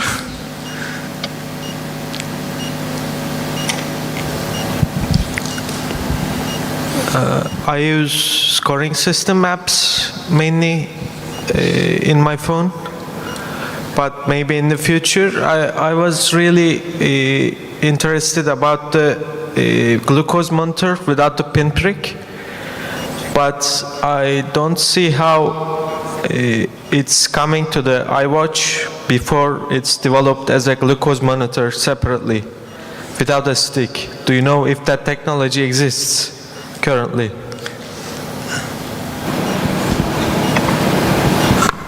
I don't know the accuracy. I know they're doing something right now. I know that that was leaked from Apple, and they are working, I believe, with 2 other technology companies on this. How they do it, I have no idea. But that was, I know it's there. I'm assuming it's not very accurate, and that's why they didn't introduce it on the 8, but could it be the 9, the 10? I don't know, but I think, you know, we all talked about how are they going to do it with the iWatch for pulse oximetry, and they can do it. And now they're looking at blood pressure, and they're actually fairly accurate. You know, they're not super accurate, but they do exist. So I think, you know, the technology is coming very quickly, and my thought is if you can envision it, with the young people out there doing the advances right now, it's just a matter of time. Thank you very much. I think we haven't more time. We will finish. Thank you very much. We're waiting all to after 20 minutes for fantastic opening ceremony. Thank you very much for joining us. That they have in different fields. Let me introduce one of our speakers is Dr. Hikman Amarov. He is from Uzbekistan, and he wants to talk about the stent graft in emergency, challenges and achievements. Thank you, Doctor, for being here.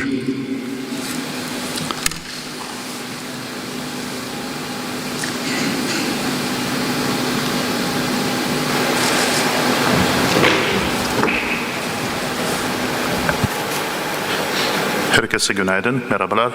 Esteemed Chairman, dear colleagues, thank you very much for having me here. It's a great honor and pleasure for me. And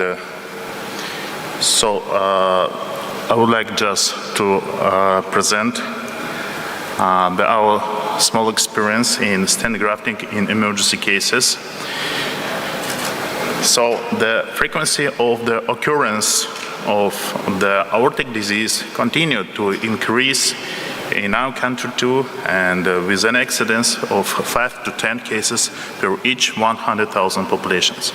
So recently the global severity of the disease 2010 project has shown that the global case fatality rate for aortic aneurysm and aorta dissection increased from almost 2.5 to almost 3 per each 100,000 inhabitants within 20 years with a male prevalence.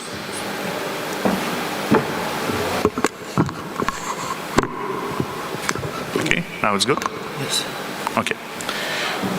So, as long as the issues of the abdominal aorta are more or less solved in our hospital, which is one of the biggest emergency hospitals in my country, we would like to focus our efforts on the ascending and the descending thoracic aorta, which so far is still issue to be solved and get to be closed.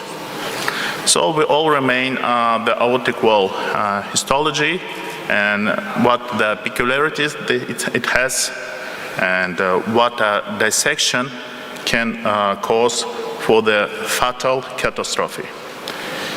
And there are two main classifications of aortic aneurysms, as you know. There are by Stanford and by DeBakey. And mostly the aneurysm of the valsalva sinus, aneurysm of ascending, as I said, aorta, aortic arch, the descending aorta aneurysms, abdominal aortic aneurysm, and aneurysm of combined localization or general.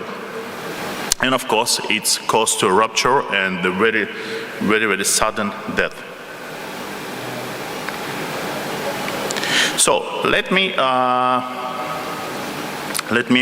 demonstrate some cases from our hospital. The 3 patients, mostly male, which referred us with several stages of the thoracic aortal aneurysms and what we succeed to do with them. So the first patient is a male, 40 years old. All the patients appeared to the emergency this year. So the male, 40 years old, with a periodic pain in the chest, increased blood pressure and infirmity. So, of course, it's male again and a beta blocker consumer and suffered in history chest injury due to the accident. This is just to be noticed. On the CT of the chest organs revealed aneurysm of descending thoracic aorta. So here we can see the aorta aneurysm is a sac formed. So here is a moment of the stent graft installation. You see the wire is inside the left atrium, and 22 G's grafting is going down. Hello? So after the stent graft installation, we got this picture. You can see the mesh of the aneurysm now is isolated from the general vessel. And you can see the contours of the graft.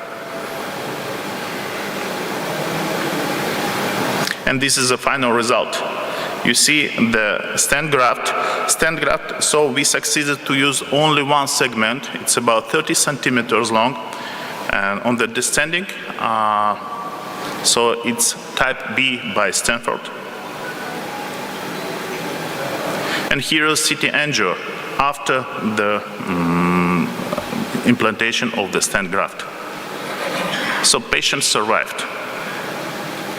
The next patient is a 47 years old male again with a pain behind the sternum, dyspnea for little physical, for very less physical exertion, increased blood pressure again, and general weaknesses. So I think the main clinical factors of this. So remarkable that the blood pressure was above the 240, and this was usual for them. So this is a chest CT again before the procedure. You see again the aneurysm of the descending thoracic aorta. Again, this is a type B by DeBakey. By Stanford. And this is angio, direct angio of the thoracic aorta. Again, you see the aneurysm. It's also mesh-like. And the wire provided. So in all cases, we use the transfemoral approach.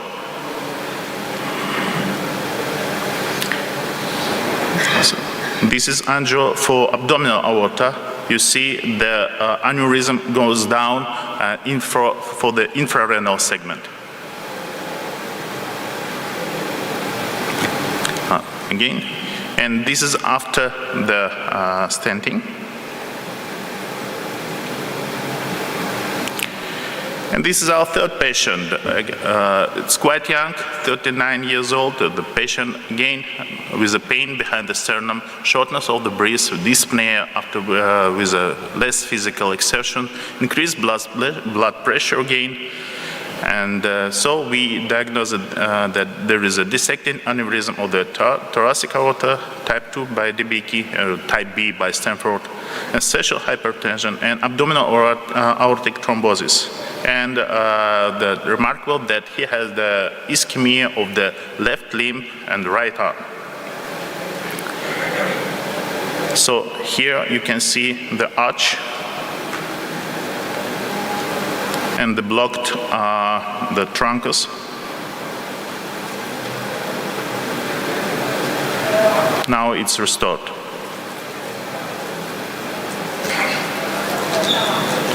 Here is a CT angio after the implantation of the stent graft. Again, but here we couldn't succeed with only one segment. We used here, as long as the dissection was 50 centimeters long, so we use the two grafts here. So thank you, and it was very short presentation. Just would like to remind that the aortic dissection in emergency remain the main death cause in the quite young male population. Thank you. You're welcome. We expect to make the question at the end of the presentation. Okay. Thank you, doctor, for the presentation and the cases that you are here. Well, we want to continue with our speaker is Dr. Ayman El-Meyab. He's cardiology, and he's the Director of Clinical Research and Development in Trauma and Vascular Department in Hamad General Hospital in Qatar, and also is Associate Professor of Clinical Medicine in Weill Cornell Medicine College. He wants to talk about the topic in high shock index in the emergency room. What does it mean? Thank you, doctor, for being here.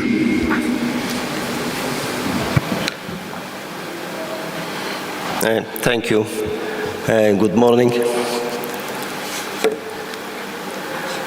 I am going to speak about the concept of using shock index in the acute emergency situation, and this can be in trauma patient or non-trauma patient and acute medical condition as well. So shock index is a symbol. It is just divide the heart rate divided by the systolic blood pressure. So it can be from the first look, you can decide what is the shock index. For example, if the heart rate is 100, systolic blood pressure 100, This means shock index is 1. It is a physiological index that can easily obtain during the initial assessment for risk stratification and starting the treatment in trauma and non-trauma. However, there is some confounder that may limit the use of shock index in some situations. And to cover or to overcome this shortcoming, shock index can be integrated with point of care blood test or point of care ultrasound. So shock index can be used alone. You can depend on shock index alone as assessment tool. Some people can use the reverse of the shock index. They make it systolic blood pressure divided by the heart rate. Some people can use it as called delta shock index. Delta shock index means I will check the shock index now and after 1 hour and see what happened. The change is in positive or negative. And this delta or change is reflecting the severity and the outcome of the patient. Some people are using diastolic shock index. They are not using systolic. They use heart rate divided by diastolic blood pressure. But this one is especially important if you are looking for the vasodilatation effect, especially in case like sepsis. So we are not going to talk about any one of this. We are talking about shock index alone, which is heart rate divided by systolic blood pressure. The second issue is to use a shock index as a part of a tool that happen in what this score called ABC score. They use shock index with other parameters, simple parameters. We also in Qatar proposed a new score which called Facila score. We use the shock index in addition to serum lactate and ultrasound exam in the emergency, what's called the FAST exam. Bioshock index, we used this also as a new tool in Qatar, which used in brain injury, traumatic brain injury. We use the shock index linked to the result of cardiac troponin. We found that cardiac troponin and brain injury is reflecting the mortality of the patient. It increases the mortality 3 times. Other people can use the age-adjusted shock index because shock index can vary with age. It is not in young like adult, like old. So they multiply shock index by the age. And another people can use with the mean arterial pressure. But the last two need some calculation. So the use of shock index can be in the pre-hospital situation, in the emergency can do it, in the EMS, or on arrival to emergency, or can be in the ICU. What is the normal value for shock index? It is between 0.5 to 0.6. Anything above 0.7 is high shock index, and anything below 0.5 is low shock index. We are focusing on the higher value. Although the low is important, but there is no too much study about the low shock index. Only focus on the high shock index. So what is the idea of this shock index? Why we focus on this? Because shock index, heart rate and systolic blood pressure. Heart rate is reflecting the hypovolemia. And when the patient loses blood, the heart starts to beat faster. So there is a heart rate which indicates something, especially bleeding. Also, when they bleed too much, the blood pressure becomes too low, so there is hypovolemia and hypotension. So the shock index will increase if the hypotension becomes more than the increase in the heart rate. So when we lose more than 30% of blood, according to the SALS classification, the mortality will increase up to 23%. So it is important to look for the heart rate and systolic blood pressure in the trauma patient. So we use the shock index in chest trauma. And we classify patient who has less than 0.8 and more than 0.8. And we found that in chest trauma, the patient who has shock index more than 0.8, they need chest intervention quickly, they need blood transfusion, massive transfusion, and the mortality is increasing. It reached 7% in comparison to less 1% if the shock index is less than 0.8. Also used in pelvic trauma. So in pelvic trauma, which is mainly due to bleeding around the fractured bone, the shock index can predict the need for transfusion, blood transfusion. And it can predict early shock and correlated with the saturation and lactate. So we divide our patient here, but using cutoff of 0.9. So patient with pelvic fracture and shock index more than 0.9, they need massive transfusion in 8%, and the mortality increase up to 13%. And the predictive value of shock index, we can see the negative predictive value is 98%. So this means that if the shock index is less than 0.9, the patient will not need any transfusion. So we can rule out easily by using the shock index in pelvic fracture. Also, shock index is correlated very well with the amount of blood transfusion. And you can see from this figure how the need for transfusion is increasing with increase the cutoff of shock index. So 0.8, 0.9, 1, and so on. This means more need for blood transfusion. The second one is the integrated shock index. As I told you, there is what's called FACILA score. FACILA is coming from fast scan, shock index, and the serum lactate. So we have 3 parameters which can easily taken during the emergency triage. And in few seconds you can get the result. And according to this, FACILA score more than 4, it has higher mortality, and also the need for Acil. The patient need to go for surgery emergency, and he needs massive transfusion, as you see in the curve. The increase in the FACILA, the increase in the need for massive transfusion or any blood transfusion. Also, when we compare FACILA with the other scoring, like RAPID or ABC score, we found that FACILA have good area under the curve. So we already published this in the World Journal of Surgery.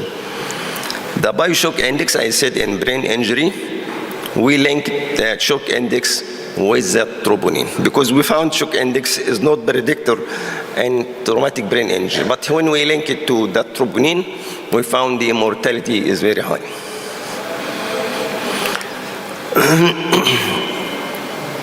So shock index in non-trauma emergency will take you now away from the bloody field in the trauma to the non-bloody area in the emergency, with like myocardial infarction, acute coronary syndrome, heart failure, and so on. So we have tested the shock index in 24,000 patients in our region, in the Gulf region, patients who presented with acute coronary syndrome.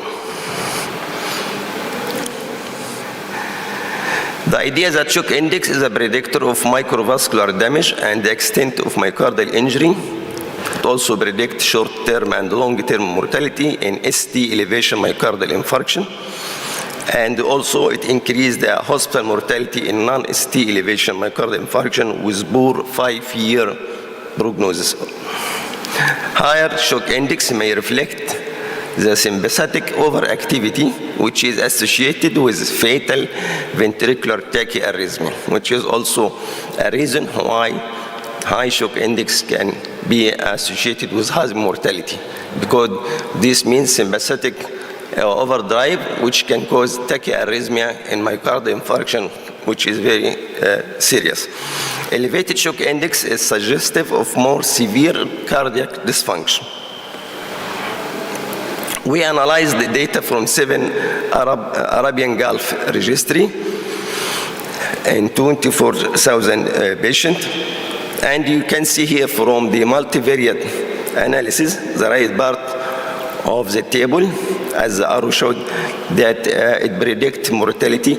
So high shock index is associated with 3-time mortality in acute coronary syndrome. And also shock index is associated with a 2-fold increase in the occurrence of heart failure after myocardial infarction.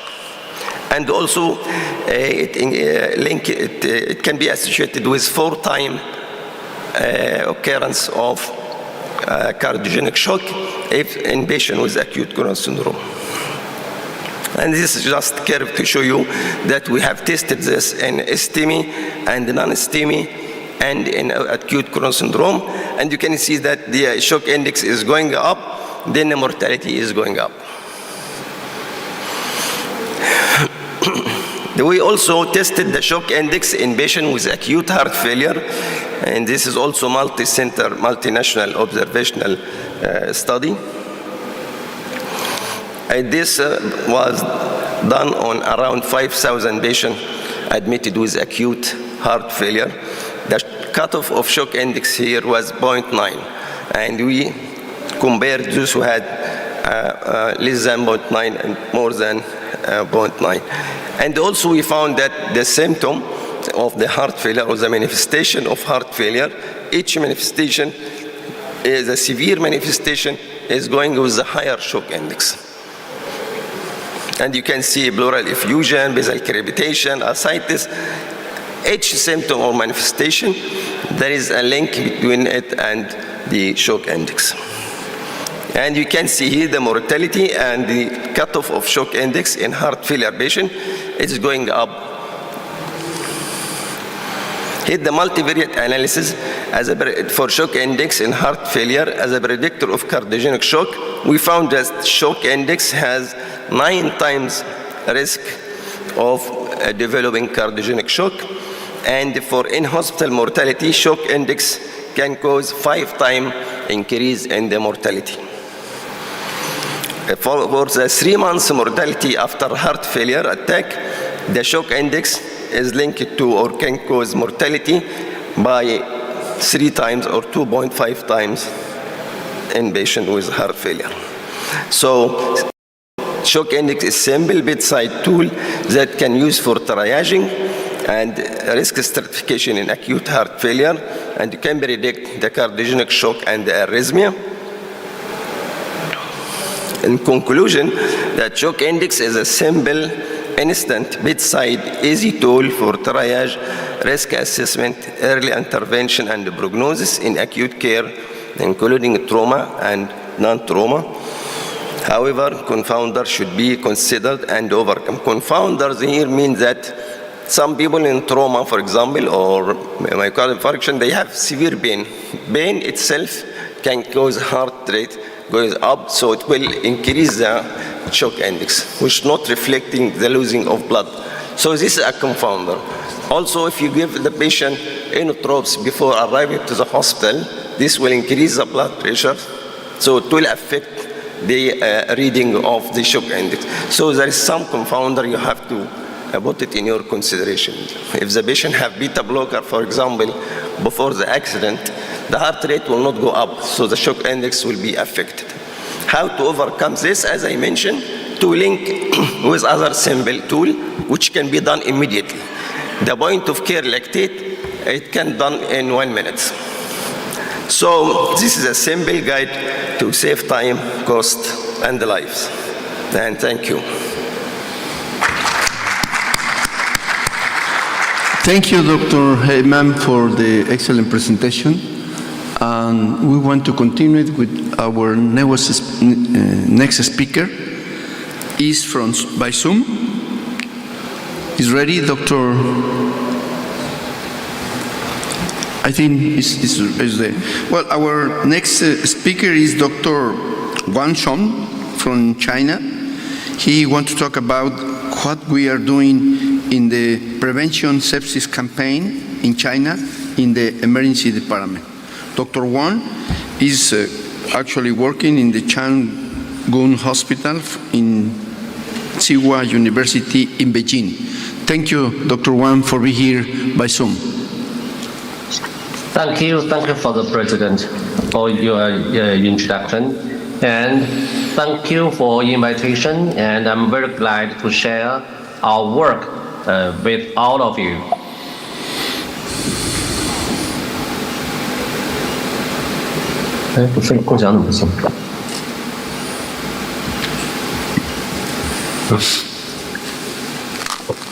Okay, can you see the slide?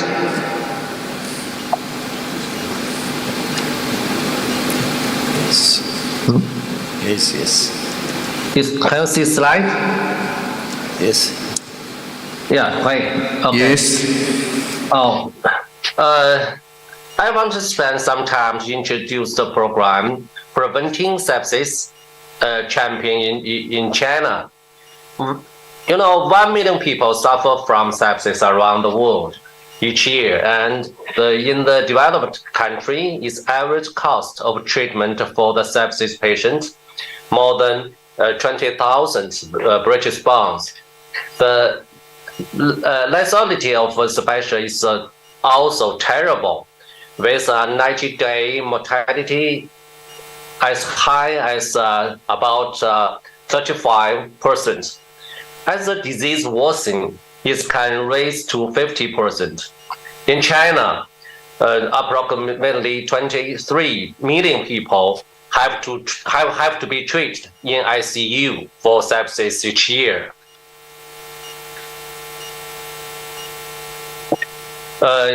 With the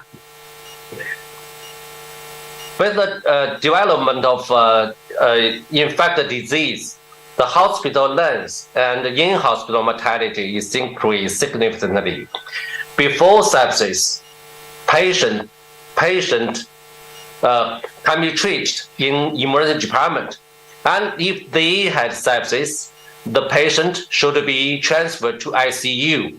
According to the survey, 18% of patients with infection initially present to emergency department, but only 50% patients with sepsis fully received emergency care protocols recommended by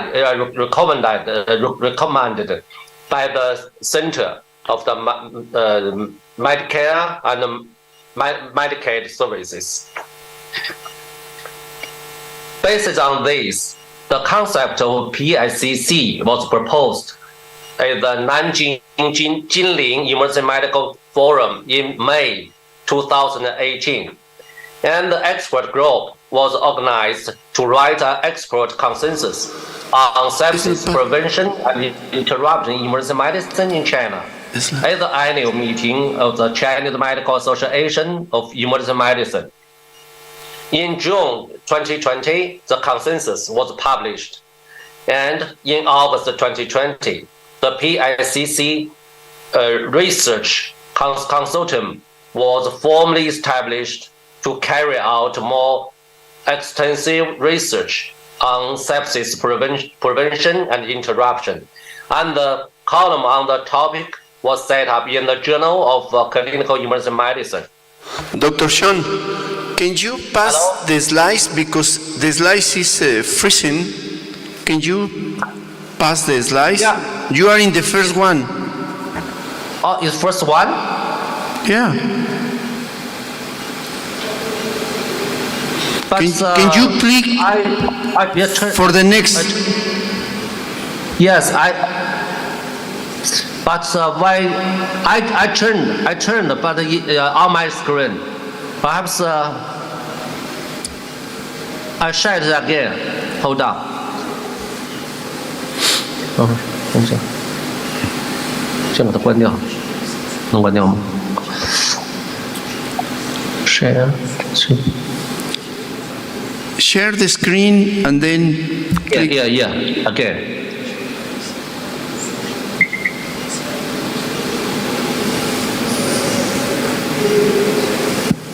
这啥意思 ？I'm sorry. Okay. Can you see? I see. Okay. Okay. 要不就别全屏了，全屏我估计它是不是就 Is it changed? Now we are I in see. the diagnosis of sepsis. Is the The 8? diagnosis of sepsis? Yeah, we are in the 8. Slide number 8. Okay. Yes. 8.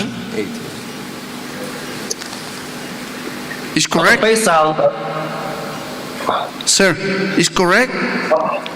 okay, the 8 is correct. Okay. All members are located in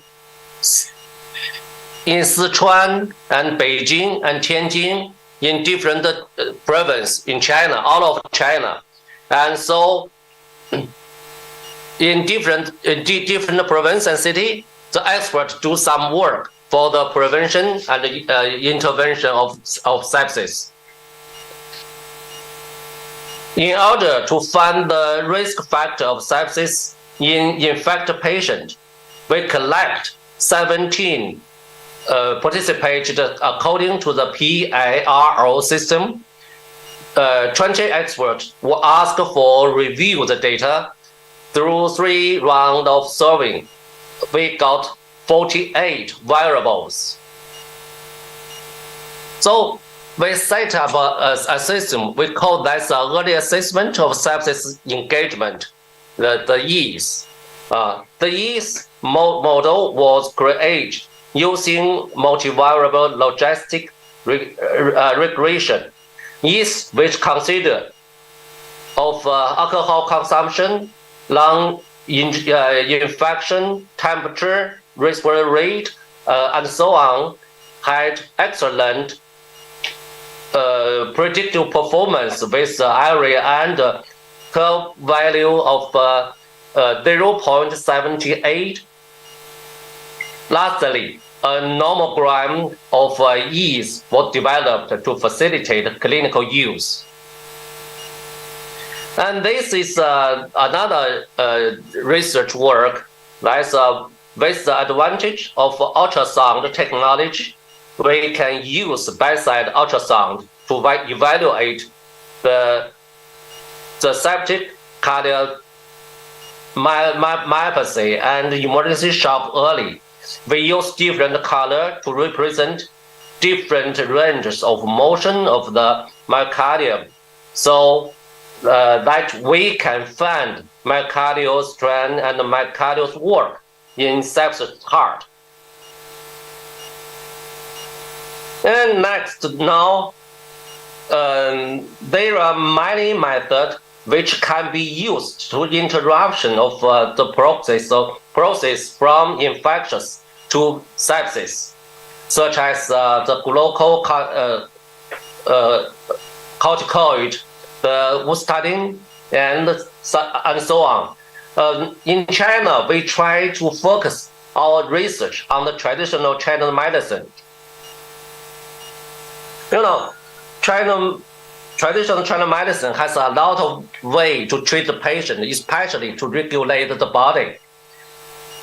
Sir, can you open the screen, because you cannot pass the slides. This is because you are not complete the screen. If you open the screen complete 100%, and then you can pass the new slides, because you are talking and the slides is stopped.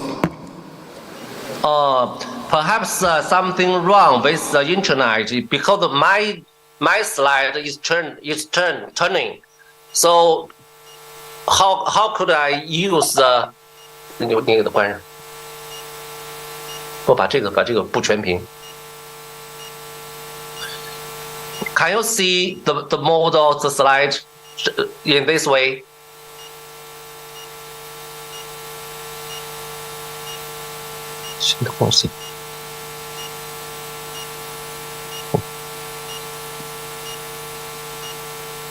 Can you see the slide?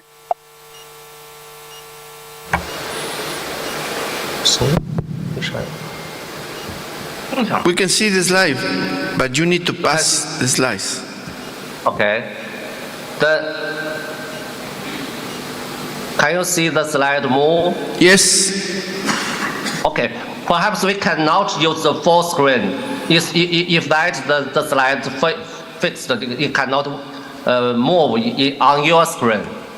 Okay. So can I use this model? Continue, please. Thank you. Okay. Thank you. I'm very sorry. So in China, we have some traditional medicine to treat the sepsis and infection disease. Network pharmacology is the method of screening and exploring drugs in the short time and with high efficacy. Especially, it is a drug that responds to multiple targets or multiple drugs to the correspondent to one target, thus producing better therapeutic effect on the diseases. The disease target drug network diagram constituted by network pharmacology is in line with the idea of unity of the heaven to man in traditional Chinese medicine.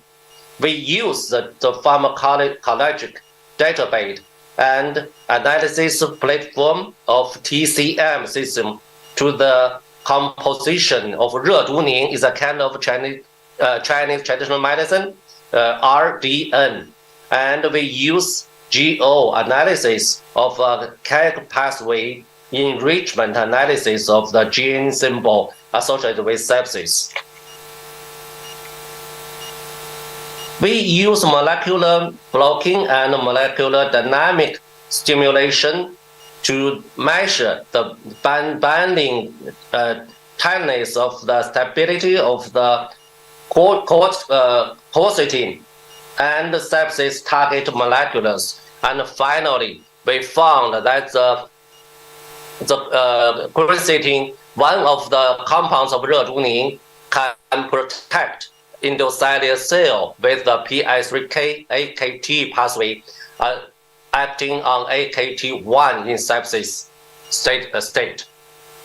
And as confirmed by Western blot and cellular immunofluorescence PAK2 and PI3K level increase and apoptosis associated protein level cascade 3 expression decreased in LPS-induced sepsis cell after the addition of 热毒宁 intervention compared with the sepsis group. And another research is routine can prevent septic cardiomyopathy by reducing mitochondrial damage in cardiomyocyte and inhibiting cardiomyocyte apoptosis. A result had republished in the journal Frontier in Physiology in 2022. And we have some basic research.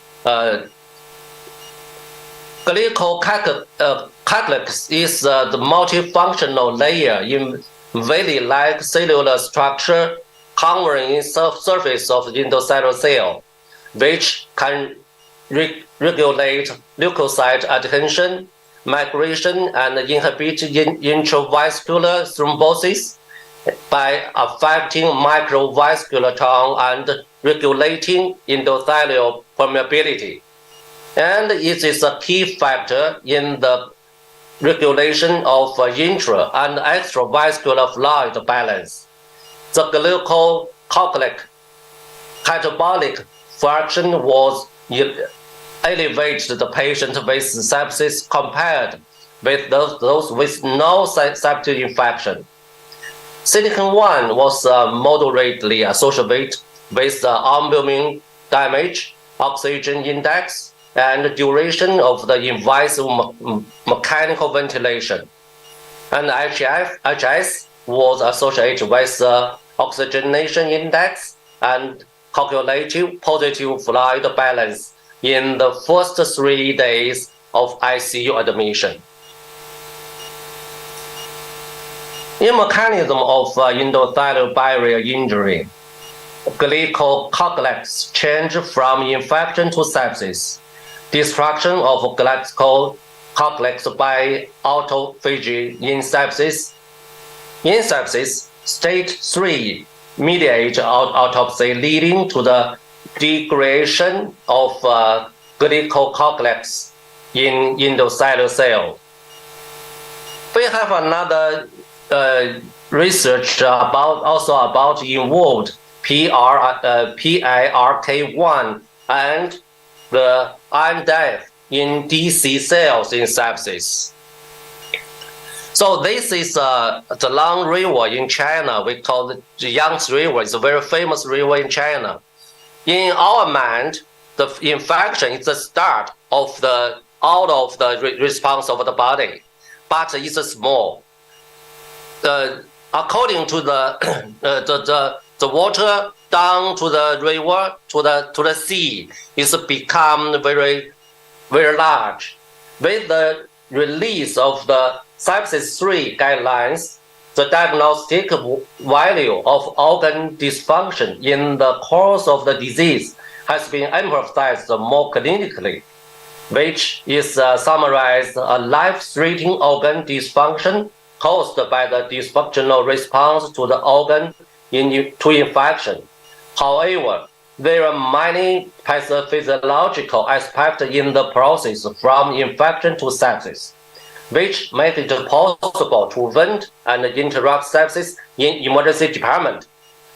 The pathophysiological mechanism involved the progressive from infection to sepsis are extremely complex, covering immunodysregulation, inflammation factor storm, vascular endotracheal damage, capillary leakage, microcirculation, coagulation, and many other aspects. The main studies in our group currently include regulation of immunoresponse, barrier protection of endothelial cells. In order to ensure the implementation of the program, we also structured a platform. We share our project philosophy with our colleagues through events such as Talking Inflammation Storm and Sepsis Prevention and Intervention Summit. Also, we have established a special research fund in Tsinghua University to provide research support and collaboration opportunity for more colleagues. In order to publicize our work, we have opened an official account on WeChat and established a website to publish information in time manner. We also set up a column on sepsis prevention and interruption in the Journal of Clinical Emergency Medicine. So I want to spread the concept of the sepsis prevention and interruption into all of China and all of the world, because it's very important for the patient with infection to prevent their from the sepsis and prevent their from the death. And I hope cooperate with all of the experts in Europe. Thank you for your attention. Thank you, Dr. Swan, for your presentation. We open the question. If you have for the public any question, please raise your hand. All of you were in the emergency room? Raise your hand who were in the emergency room. Just one? Okay, go ahead. Thank you, Doctor, for your nice presentation. I have two questions, one for Dr. Alimov and another one for Dr. Ayman. As you know, we are as emergency physician, still chest pain at emergency is a challenging. and we should to exclude the life-threatening condition of chest pain. And as you know, Dr. Alimov, maybe aortic dissection, the gold standard, it is only by angiography. My question, after we excluded of acute coronary syndrome, it is from your experience as a stent graft, each patient with chest pain, he should to do CT angio, or it is dependent on the cases? This is my question for you. And for Dr. Ayman, I'm very happy about your lectures. My question for you, if the patient inserted intraventricular device defibrillator, the shock index, it will be accurate or there is special consideration? Thank you. First of all, come and sit.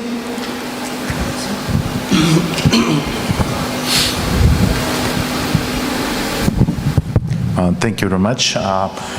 So yes, chest pain is most frequent symptom in the ER, and of course, the first we have to exclude acute coronary syndrome, and there is no doubt. And within my presentation, I just was talking about the aortal dissection as it, not about the chest pain and what it can cause too. Of course, firstly, we have to exclude acute coronary syndrome, and only after that thinking about some things about aortal dissection or the rupture of it. And exactly for these cases, the CT angio is, by our standard, is a first step. We as a society, there's too many, we call them merit badges. It's everyone's another badge. And so philosophically, we believe that all that training is already incorporated into our residency, so we do not necessarily require each one of these badges, so to speak. So I hope that answered your question, but yes, it's important that we're all doing the same thing. You know, we incorporate ATLS into our training programs. We obviously do ACLS, we do periodic updates for all of our doctors, not just our doctors in training, but our doctors beyond training. And so once they get certified in emergency medicine, you know, every 7 to 10 years, they have to recertify. This used to be a big problem for us in the US, but now what we do is we do a little bit each year.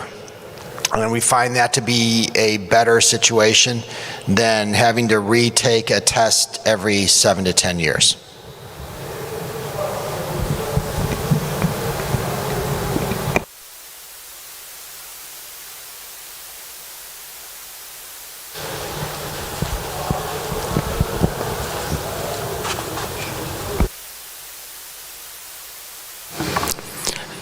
Thank you for all. No any more question? Thank you for all. Our session is finished. 5 minutes later, we'll start the last session of today. Okay? Thank you.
Ben de ilk defa bu proje vasıtasıyla yürümeyi ön plana çıkarttım. Ben çok teşekkür ediyorum. Çünkü projenin katkısı gerçekten çok önemli bir sosyal proje. O yüzden de yani böyle bir katkıda bizim de payımız olsun. Atuder'le birlikte böyle bir çalışmayı da yaptığınız için ben firmaya özellikle çok teşekkür ediyorum ve şükranlarımızı arz ediyoruz. Çok teşekkürler. Şimdi evet. Yürümek önemli, biliyorsunuz. Açılışta 2-3 defa yürümekten bahsettim. 20 yıldır beraber yürüdük biz bu yollarda var. Şimdi Liverpool, biliyorsunuz, asla yalnız yürümeyeceksiniz, onu göstermiştim. Yürümeyi nasıl yaptığınız önemli. Bu yüzden de özellikle bu bölümü de hani acilleri nasıl adım adım inceleyebiliriz, başka bakış açıları sunabilir miyiz? Onunla başlayacağız. Evet arkadaşlar, şimdi hepimiz acilde yıllarca birçok şeyle karşılaşıyoruz. Ama mesela saatlere göre acil başvuruları nasıl? Mevsimlere göre acil başvuruları nasıl? Yaşa göre acil başvuruları nasıl? Hangi mevsimde hangi hastalıkla daha çok karşılaşıyoruz? Peki buna göre bir dizayn yapılmalı mı? Acil servisler buna göre yapılandırılmalı mı? Bunlar çok önemli konular. Örneğin bizim hepimiz bildiğimiz bir konu vardır. Yaz aylarında bizim ortopedi yataklarına ihtiyacımız vardır. Ve ortopedi hastalarıyla uğraşırız. Ama kış aylarında da bizim bekleyen koa hastalarımız vardır. Koa hastalarını yatırmaya uğraşırsınız. Ben o zaman öyle flexible bir hastane olmalı. Yani bizim yazın ortopedi yataklarımız artmalı. Kışın göğüs hastalıkları yataklarımız artmalı gibi flexible acil modelleri oluşturmamız lazım demiştim. Şimdi onlarla ilgili de bazı konuları burada irdelemiş olalım. Bu yayını hazırlarken gerçekten biraz hani rastlantısal oldu diyelim. İlk çalışmamız da Aksaray Üniversitesi Tıp Fakültesinden, Sayın Dekanımızın fakültesinden çıktı. 5 yıllık süre içinde acil servise başvuran hastalar, miktar ve çocuklar incelenmiş. Çok önemli. %50 erkek, %49 bayan. Yani hemen hemen eşit. Burada ciddi bir şey görüyoruz. Ve yine de hiç aslında tahmin etmedim. Mesela ben burada bir anket yapsam en çok hangi yaş grubu başvurur desek o kadar belki de tahmin edemeyeceğimiz bir şey. 10 yaş altı en fazla. Halbuki çocuk acil farklı bir konuma alıyoruz. Burada beklediğimiz yaş yüzdesi aslında bakarsanız yani biz geriatrik acillerin çok daha fazla olduğunu düşünüyoruz. Ama neden böyle oluyor? Çünkü geriatrik acil muhtemelen çok daha fazla zamanımızı alıyor. Yatak doluluğunu oluşturuyor. Yoksa burada bir anket yapsa eminim ki en çok %60 yaşın üzeri olarak çıkacaktı diye düşünüyorum. Bunun dışında yine dikkat çekici bir şey var. Yani 10 yaş altında ondan sonra ikinci değer 20-29 yani. 20-29 acil başvurusu. Bunlar üzerinde düşünmemiz gerekir. Tabii bunu yeşil alana göre falan hesaplamak lazım. Hepimizin tahmin edeceği, doğru tahmin edeceği bir şey var. En çok başvuru 16-24 prime time. Peki bundan nasıl bir sonuç çıkartalım? Bakın burada da flexible yani esnek çalışma saatleri oluşturulması lazım. Yani 16-24 teki ekip daha dinamik, sayısı daha fazla, daha güçlü bir ekip olması lazım. Burada bir sürü ana bilim dalı başkanı ve idareci arkadaşlar var. Onlara söyleyeyim. Bu istatistikler önemli istatistikler. Hepimiz yaşıyoruz bunları. 16-24 arası. 16-24 arası en çok ihtiyacımız var. Nöbeti ona göre ayarlayalım. Ki ben bunu yapmıştım. Nöbet usulünü şöyle yapmıştım. 8-16, 16-08. Böylece 16 ile 24 arasında 2 kat nöbetçi olmuş oluyordu. İlk uygulayan benim yani bunu. Uzun yıllar önce tabii. Bunun dışında tabii hepimizin tahmin ettiği en çok yeşil başvurusu oluyor. ve en az gerçek acil çok az. Binde üç gerçek acil. Çok düşük. Ama maalesef yeşil alan başvuruları çok ciddi boyutta.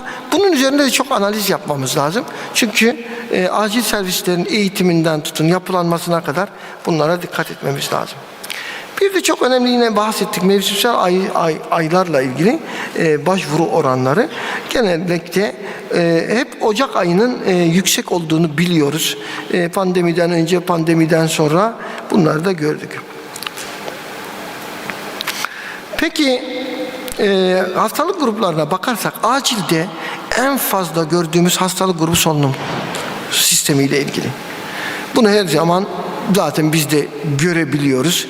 Bunun dışında yine öne çıkan kardiyovasküler sistem var ve buna göre de tedbirlerin alınması, solunumla ilgili acil servis yapılanmaların ön plana çıkartılması, ayrıca eğitimin tedavilerinde bu konuda mutlaka göz önüne alınması lazım.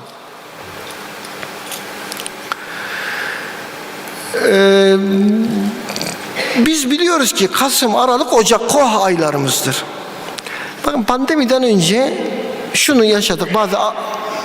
Bilmiyorum siz de karşılaştınız mı?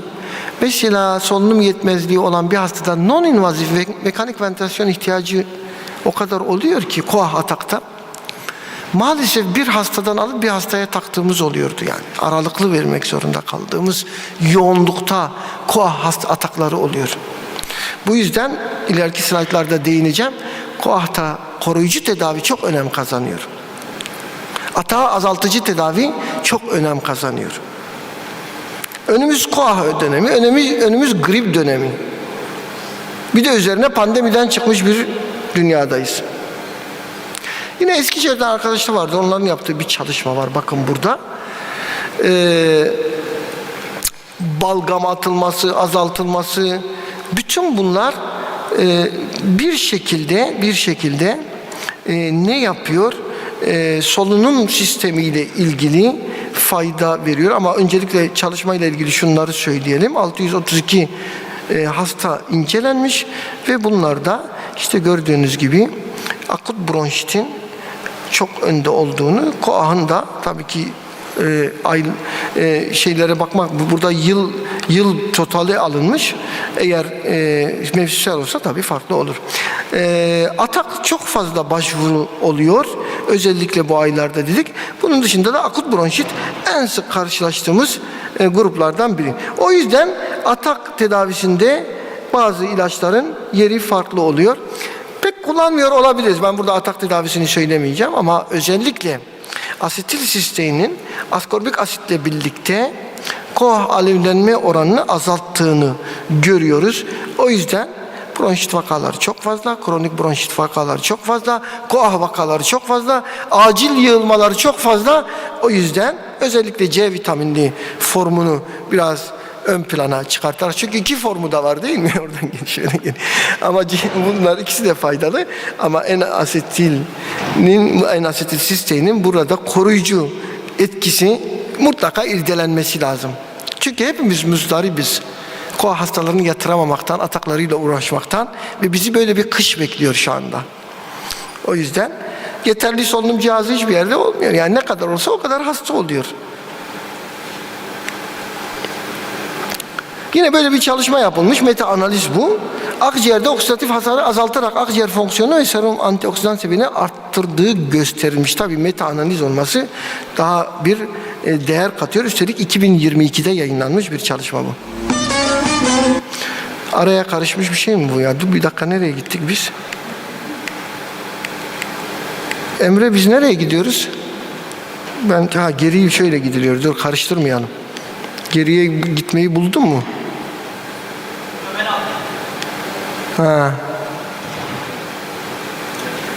Yardım alacağız her zamanki gibi. Başa kadar gittik, tekrar gözden geçiriyoruz. Tamam. Ama şurada anlaşıldıysa bir sürü iş başına geliyor ama bu bir halk türküsü en sonunda bir nezle ya da grip götürüyor. O yüzden nezle veya gribi hafife almayalım. Tedavisini hafife almayalım. Gerçekten Covid de bize bunu gösterdi. Bakın onu bulursanız dinleyin. Gerçekten çok güzel bir halk türküsü. Her şey geliyor başına. Adamın akciğeriyle ciğer böbreğini de alıyorlar. Kanser diyorlar ama bir grip götürüyor. O yüzden kışa hazır gidiyoruz, gribe gidiyoruz. Gribi zaten Covid bize ne kadar bedelinin olduğunu öğretti. Ama şurada arkadaşlar ben hep şunu söyledim. Ya grip olunca gerçekten vücudun direnci çok önem kazanıyor. Bunu hatırlarsanız Covid'de aslında birçok defa ya medyada da gazetelerde de ilettim. Birçok şey söylediler tedavide. Klorokin verdiler, favipiravir. Ben hep itiraz ettim. Onun için başıma geliyor her şey. İtiraz ettim. Dedim ya bununla ilgili bir çalışma yok ki. Nitekim sonra kaldırıldı. Bütün yapılan tedaviler 2 yere dayandı. Bakın 2 yere dayandı. O 2 yerden birisi sizin aldığınız virüs miktarı. Ne kadar aldın muhatap olun. İkincisi sizin vücudunuzun direnci. Peki vücut direnci nasıl olacak? Dinleneceksiniz, besleneceksiniz. Semptomlarınız kontrol altında olacak. Semptom kontrol altına almazsam vücut direnci olmaz. Ama biz ne yaptık? Semptomatik tedaviyi göz ardı ettik. Oysa mutlaka semptomatik tedavinin çok iyi bir şekilde yapılması lazımdı. O yüzden arkadaşlar burada grip özellikle ciddi bir hastalık, ölüme de sebep olabilir. Burada çok dikkatli olmamız gerekiyor. Bağışıklık sistemi zayıflamış kişilerde, kalp, akciğer, böbrek fonksiyonları bozuk olanlarda, tabii böyle pandemilerde sapasağlam durumlarda da bununla karşılaştık. Yani ben daha önce İstanbul'a giderken Ok Meydanı'nda çalıştım bir dönem, öyle haftada 2 gün. Sonra işte İstanbul'dayım. Hiçbir şey yok. Arabada bazı çizikler olmuş maliyetini alındı. Çizikler olunca da boyadık arabayı. Boyayınca ne yapacağım? Araba yok. Ne yapacağım? Metroya bineceğim. Metroya bindim. Ya metroda tabii onun özel kuralları var belli saatlerde. Kendinizi bütün kalabalığın içine atmanız gerekiyor. Ve çok uzun bir mesafe. Yani orada gribi hayal edemedim. Yani grip bir pnömoni hayal edilemez. Yani bu nasıl bir ortam? Yani tabii ondan sonra hastaneler dolar taşar. Yani onun için koruyucu tıp çok önemli diyoruz. Grip bizim yakamızı bırakmayacak arkadaşlar, öyle görünüyor. İşte bu kritik dönemde, kritik bir dönem, özellikle yeni böyle şeyden çıkmışken Covid-19'dan eğer H1N1 yakalıyorsak mutlaka aktif tedavi etmemiz gerekir arkadaşlar. O yüzden buna pratik bir algoritma oluşturmamız lazım. Yani eğer siz akut influenzadan şüpheleniyorsanız mutlaka oseltamiviri de eklememiz uygun olacak. Çünkü pandemi sonrası risk faktörleri daha çok artmış durumda. O yüzden hani daha belki kendi geçer vesaire olmaz. Bakın burada bir özelliği daha var. Ateş, öksürük ve miyaj gibi az önce söylediğim semptomları tedavi etmekte de bize yardımcı olacaktır. Ayrıca vücut direnci demek iyi uyumak demek. Uyku düzenini arttırmakta önemli, viral yayılmayı önlemekte önemli. Dolayısıyla bunu mutlaka yapalım. Özellikle acilde burada çalışan arkadaşlarımız var. İkinci basamaklarda biz çocuk acili, erişkin acili ayırmıyoruz.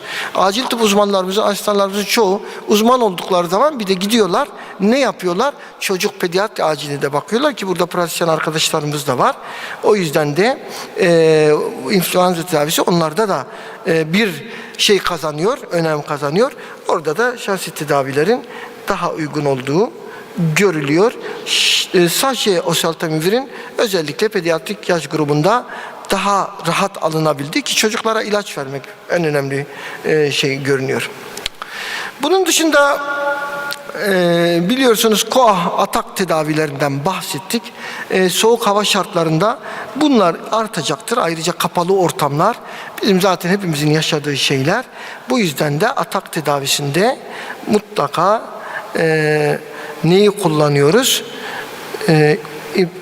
İpratropium bromürle salbutamolu, tabii onu biliyorsunuz, hemen anlıyorsunuz ne dediğimi. Bunları diğerlerine göre daha etkin oldu. Hepimiz kullandığımız için biliyoruz. Sadece belki hani isimler aşina değil, onu da çalışmalarımızla isimleri de biraz daha aşina hale getireceğiz. Özellikle GNA 2022'ye göre burada da hem acil servisteki tedavi açısından önem kazandığını, hastaneye yatışın azaldığını, ki az önce onu söyledim, yatak bulmak çok zor hastalarına. Hastaneye yatışı azaltan tedaviler bize çok faydalı.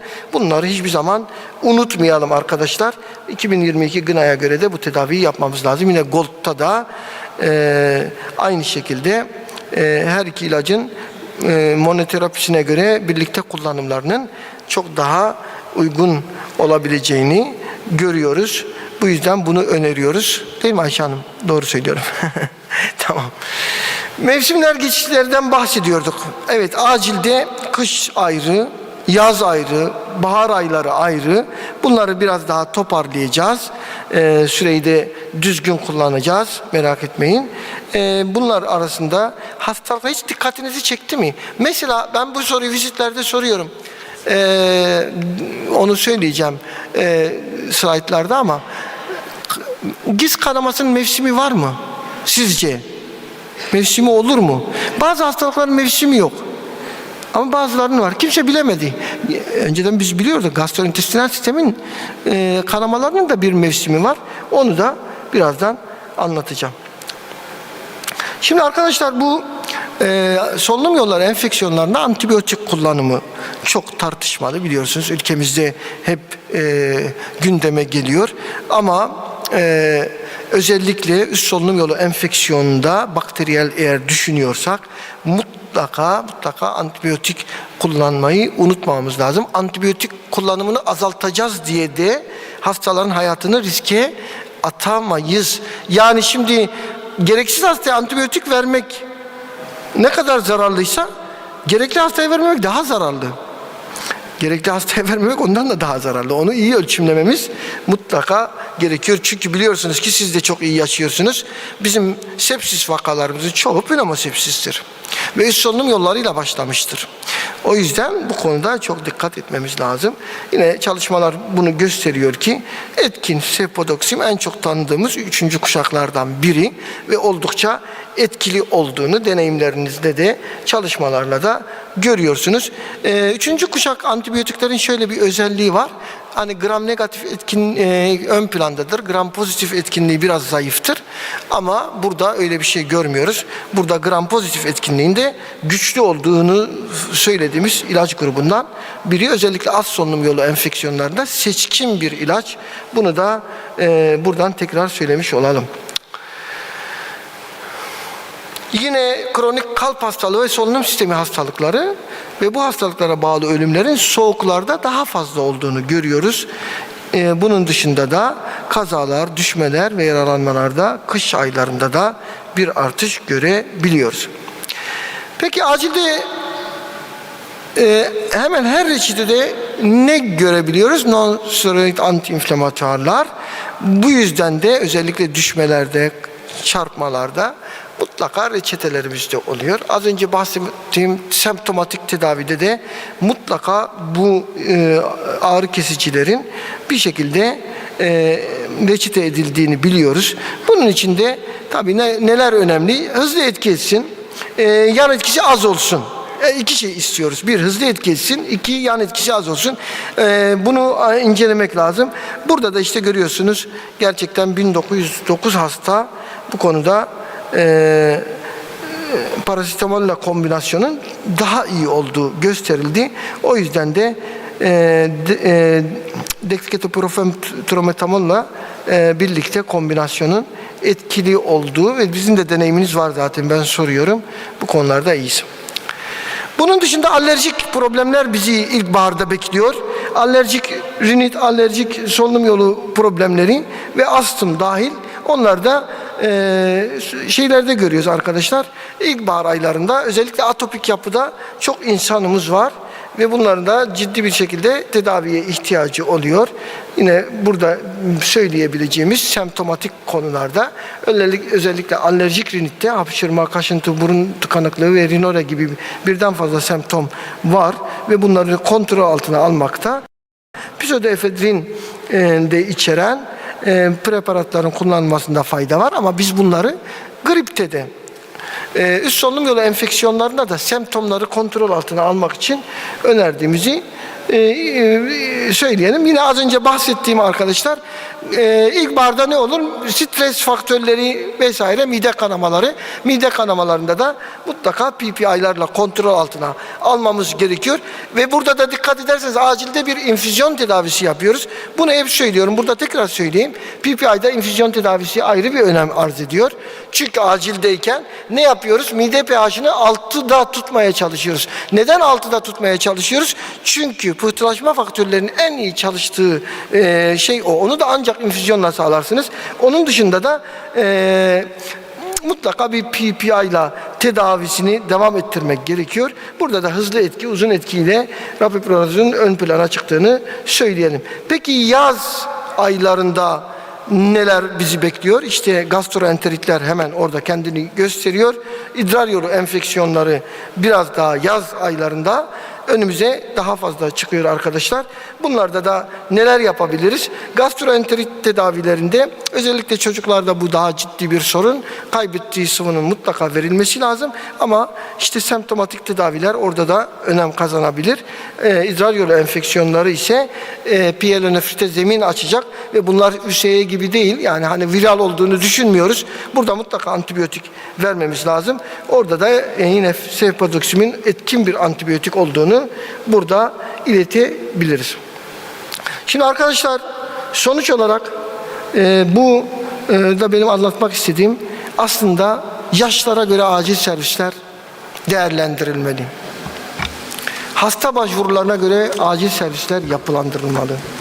Saatlere göre acil servisler yapılandırılmalı. Ve hastalıklara göre de bizim eğitimlerimiz planlanmalıdır.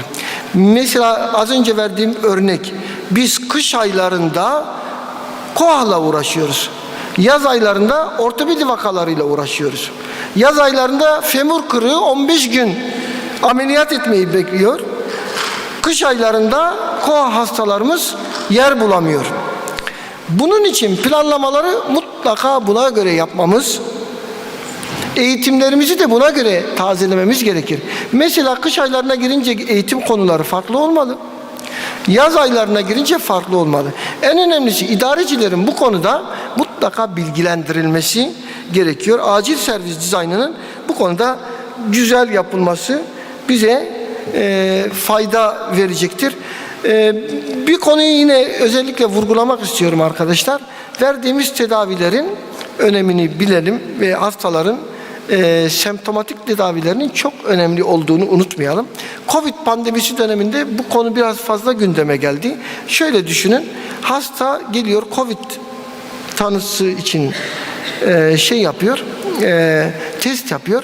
Covid negatif çıkıyor, eve gönderiliyor. Ama Covid negatif hasta niye sana geldi? Semptomu var. Semptom için tedavi yok. Çünkü Covid polikliniği ayrı. Orada ilaç yazılmıyor. Oraya git. 4 defa kuyruğa giriyor adam. Bu yüzden de semptomatik tedavilerde biz geri kaldık. Bunun bir alışkanlık haline gelmemesi lazım. Mutlaka semptomatik tedavilere önem verelim. Gerekli hastalarda antibiyotik tedavilerine önem verelim. Ve bu konudaki yaklaşımlarımızı da mevsimsel olabileceğini, yaşlara göre farklı olabileceğini bilmemiz gerekiyor. Bu sosyal sorumluluk projesi kapsamında da uydu sempozyumunda bana konuşma fırsatı verdiği için ve bu önemli konuyu gündemimize taşıdığı için Seltis İlaç'a ben çok teşekkür ediyorum. Soru ve katkılarınız varsa buradayım Sayın Başkan. Çok teşekkür ederiz Sayın Başkanım. Başkandan başkana diyor ya. Güzel sunumunuz için. Ben salondan katkı, destek ya da farklı bir şey olursa onları alabiliriz. Tam da bu kış öncesi bir dönemde kış hazırlığı diyor ya, kış hazırlığı açısından alert olmamız gereken hastalık gruplarıyla ilgili ve özellikle ülkemizin farklı bölgelerinde. Sinop'tan gelen var mı aramızda? Bir tane gelmeye yakalamışız. Bir acil uzmanı arkadaşımız söylemişti de Türkiye'de en yaşlı nüfusun olduğu şehir diye Sinop. Ne kadar doğru biliyorum da. Yani daha çok geriatrik hastaların ağırlıklı geldiği bir yer. Tabii böyle ülkemizde çok farklı yerlerde çok farklı hasta profili olmakla birlikte acil servisler tüm hastalıklar için her mevsimde zaman zaman farklı hastalıkların gelebildiği, başvuru yaptığı yerler. Dolayısıyla farklı deneyimler de olabilir. Salondan katkı anlamında, bu anlamda. Sayın Başkanım, siz tahmin ediyor muydunuz mesela en çok başvurunun 20-28 yaş arasında olduğunu, ki sizin yayınınızda böyle çıkmış? Evet. Yayını yaparken 20-28 yaş arası en fazla başvuru. İşte ben de onu diyecektim. Yani bölge bölge, şehir şehir. Şimdi ben Sinop örneğini verdim ama ülkemizde çok farklı. Mesela hakikaten önümüzdeki kongrelerde de acaba böyle bir şeyimiz olur mu? Bölgesel, atıyorum X bölgesinde şu hastalıklar veya daha fazla, daha yoğun karşılaştım. Türkiye çok farklı bir şey var. Heterojen bir yapısı var. Bilmiyorum, o çalışmada çok şeyim yok ama muhtemelen o şekilde. Evet. Evet, Hasan.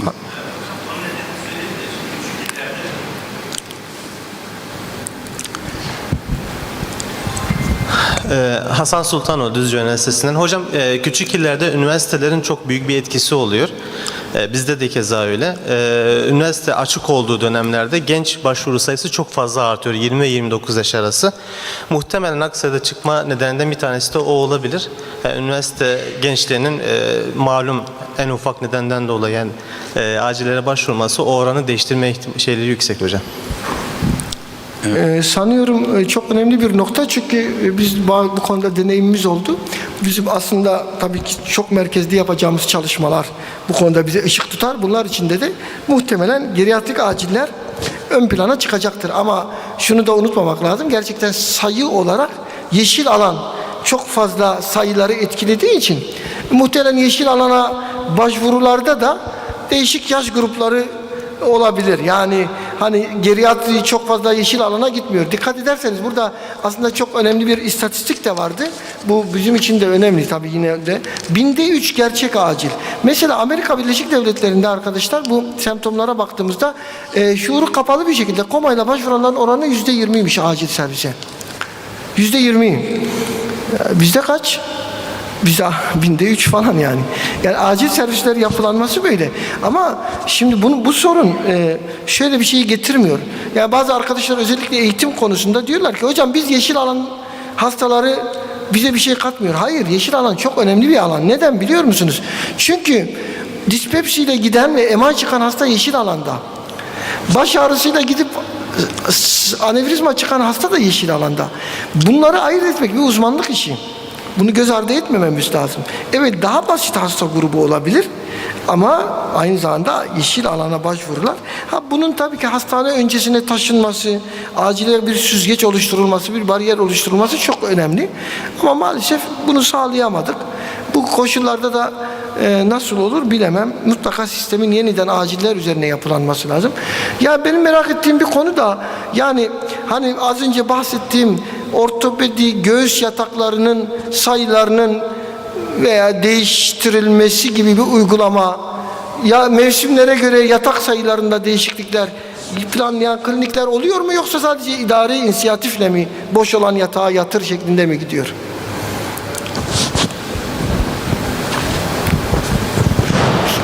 Hocam sizin yönetici olduğunuz birimlerde böyle uygulamalar düşünülebilir mi? Düşünülebilir. Şu anda birçok tahmin ediyorum yani salondan pek şey gelmedi ama farklı uygulamalar olmakla birlikte çoğunlukla acildeki bu yeni işte yönerge ve şeyden dolayı hastalar hastanenin uygun bir şekilde değil mi? Uygun yerlerine yatırılabiliyor bildiğim kadarıyla.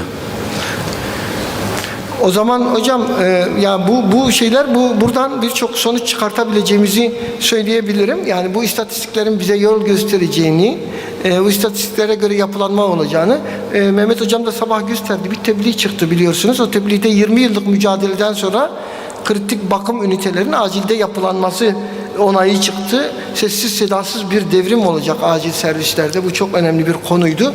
Onu da buradan ileteyim.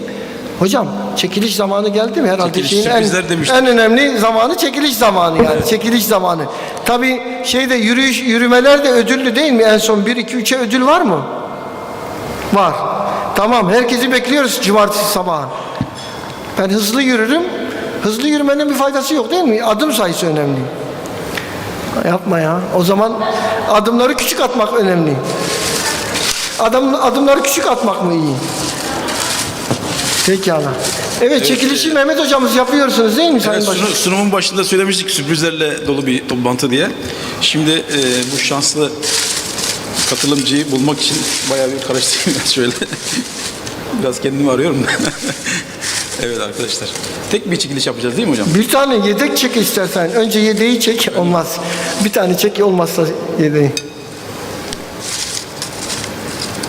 Şöyle en sıkı sarılmış bir tanesini çıkardım. Heyecanla bekliyoruz. Boşmuş. Pardon. Evet. Çalışayım. Doktor yazsa herhalde. Doktor Muhammed Çakas. Muhammed Çakas burada mı? Tamam. Muhammed ne istiyorsun? İsteyeyim. Çekiliş sende, ne istiyorsun? Sana özel, hadi bakalım. İlk çekiliş olduğu için. Ama canım yani şeyli bir şey iste yani şimdi. Kurallara göre bir şey iste. Evet. Kongre isteyebiliyor muyuz? Evet. Ya mümkünse kongre isteyebiliyor muyuz? Ağanın eli tutulmaz. İstiyor. Evet. İstiyorsunuz. Seneye Vasem Kongresi'ne kaydınızı yapıyoruz. Teşekkür ederiz. Tamam. Not alalım bak, unutturmayın bize o zaman. Menderes Bey'e ismini yazdır. Tamam. Vasem Kongresi'ne kayıtlısın. İlk üyemiz, ilk kongre katılımcısı sensin. Teşekkür ederim. İyi, başka bir şey istemedi yani. İyi. Ne istese vereceğiz. Evet. Peki çok teşekkürler. Var mı hocam? Hemen şeye başlamamız lazım. Arkadaşlar burada diğer sunum devam edecek. Katılımlarınız bize mutluluk veriyor. Biliyoruz tabii burada takım elbiseyle ders dinlemek kolay değil. Dışarıda değişik bir ortam var. Ama yine de burada bulunmazdan çok mutlu oluyoruz. Burada bulunun, devam ediyoruz. Diğer tarafta görevli olanlar da çıkabilirler. Çok teşekkürler. Evet. I would ask him to introduce himself in a moment. We are looking forward to the session. Just some rules of engagement. Each of our speakers has prepared a presentation which will run for 10 minutes each, and then we'll be able to have a 20-minute discussion thereafter amongst all of the panelists, looking at this very important topic of concerns for the future of emergency medicine in the various areas. So with that, I'm going to hand over to my colleague to introduce himself. Good morning, everybody. My name is Anwar Lawadi. I'm from Kuwait. My background is emergency medicine, international EMS, global health and public health, and disaster medicine. I would like to thank the organizing committee for this, wonderful opportunity, and to meet colleagues from, internationally to share all these experiences. But also, would like to thank also Roger for the introduction, and without further ado, we'll start the session. Right, so our first speaker is coming from India. Srinath Kumar is an emergency physician. He has been a pioneer of emergency medicine within the Indian region, and he is passionate about the work that he does. And I'm also told he is a fantabulous ballroom dancer. So time to dust off those twinkle toes and get him up to the stage.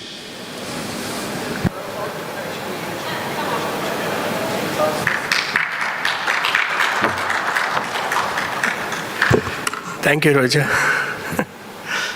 It's always a pleasure to be with you, and you being a moderator, it will be more active for both the audience as well as the speaker.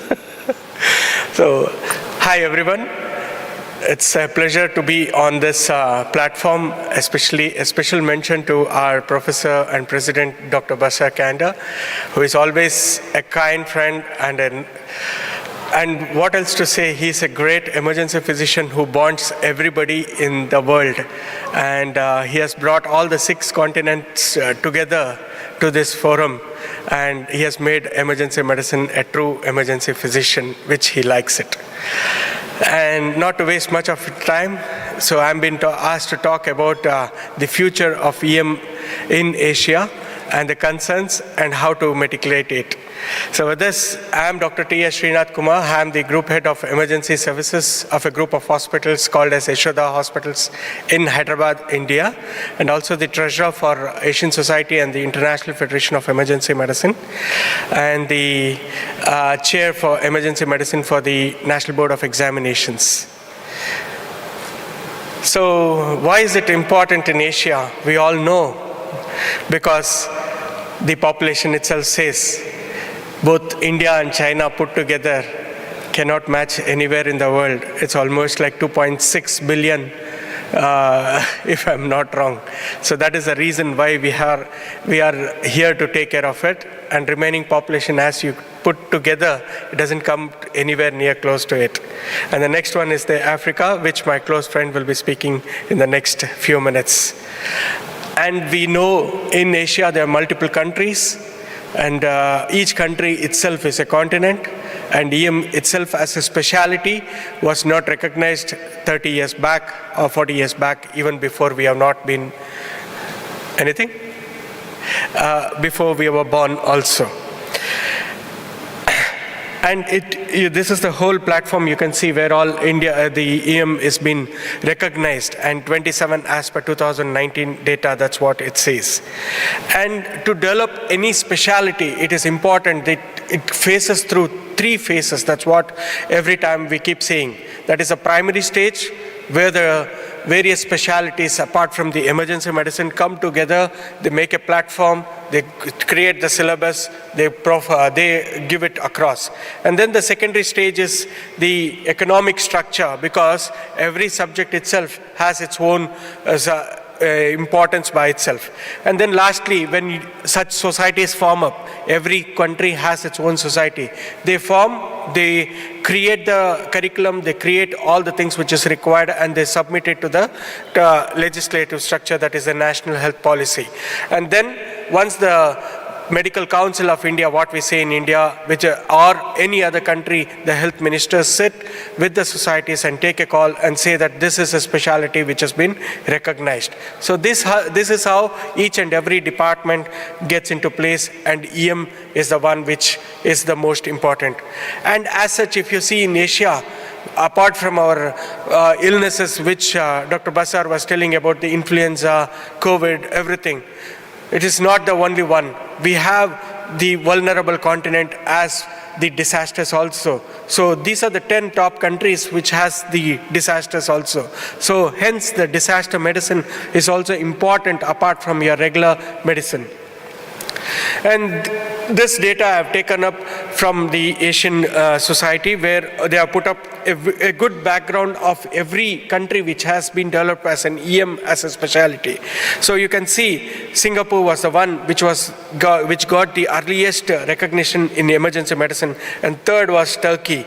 And you can see India is way low. It was only in 2009. And if you see the year of post-graduation and the National Society of EM established, it usually takes a 10-year, that is 1 decade.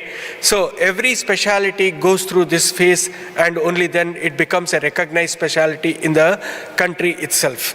So that is how EM has developed. And so we can imagine why I am telling all these things is the future of EM is now with youngsters of you all. You all should take it forward, because a hardship has been put into the specialty to be developed itself. So you can see the emergency doctors for the number of population. And again, country-wise, if you see, the Thailand has the number of population, and you can see the number of ED doctors, which has the highest. And then you can see the Turkey, which is the 5th highest, having the emergency physician. Again, it's a great credit to the society, the EPAT, which is doing a very good work in the system. And then, if you see the breakdown of hospitals with the emergency departments and the capability, again, you can see that Japan, followed by South Korea, Thailand, Taiwan, and again Turkey is in the number 6th position.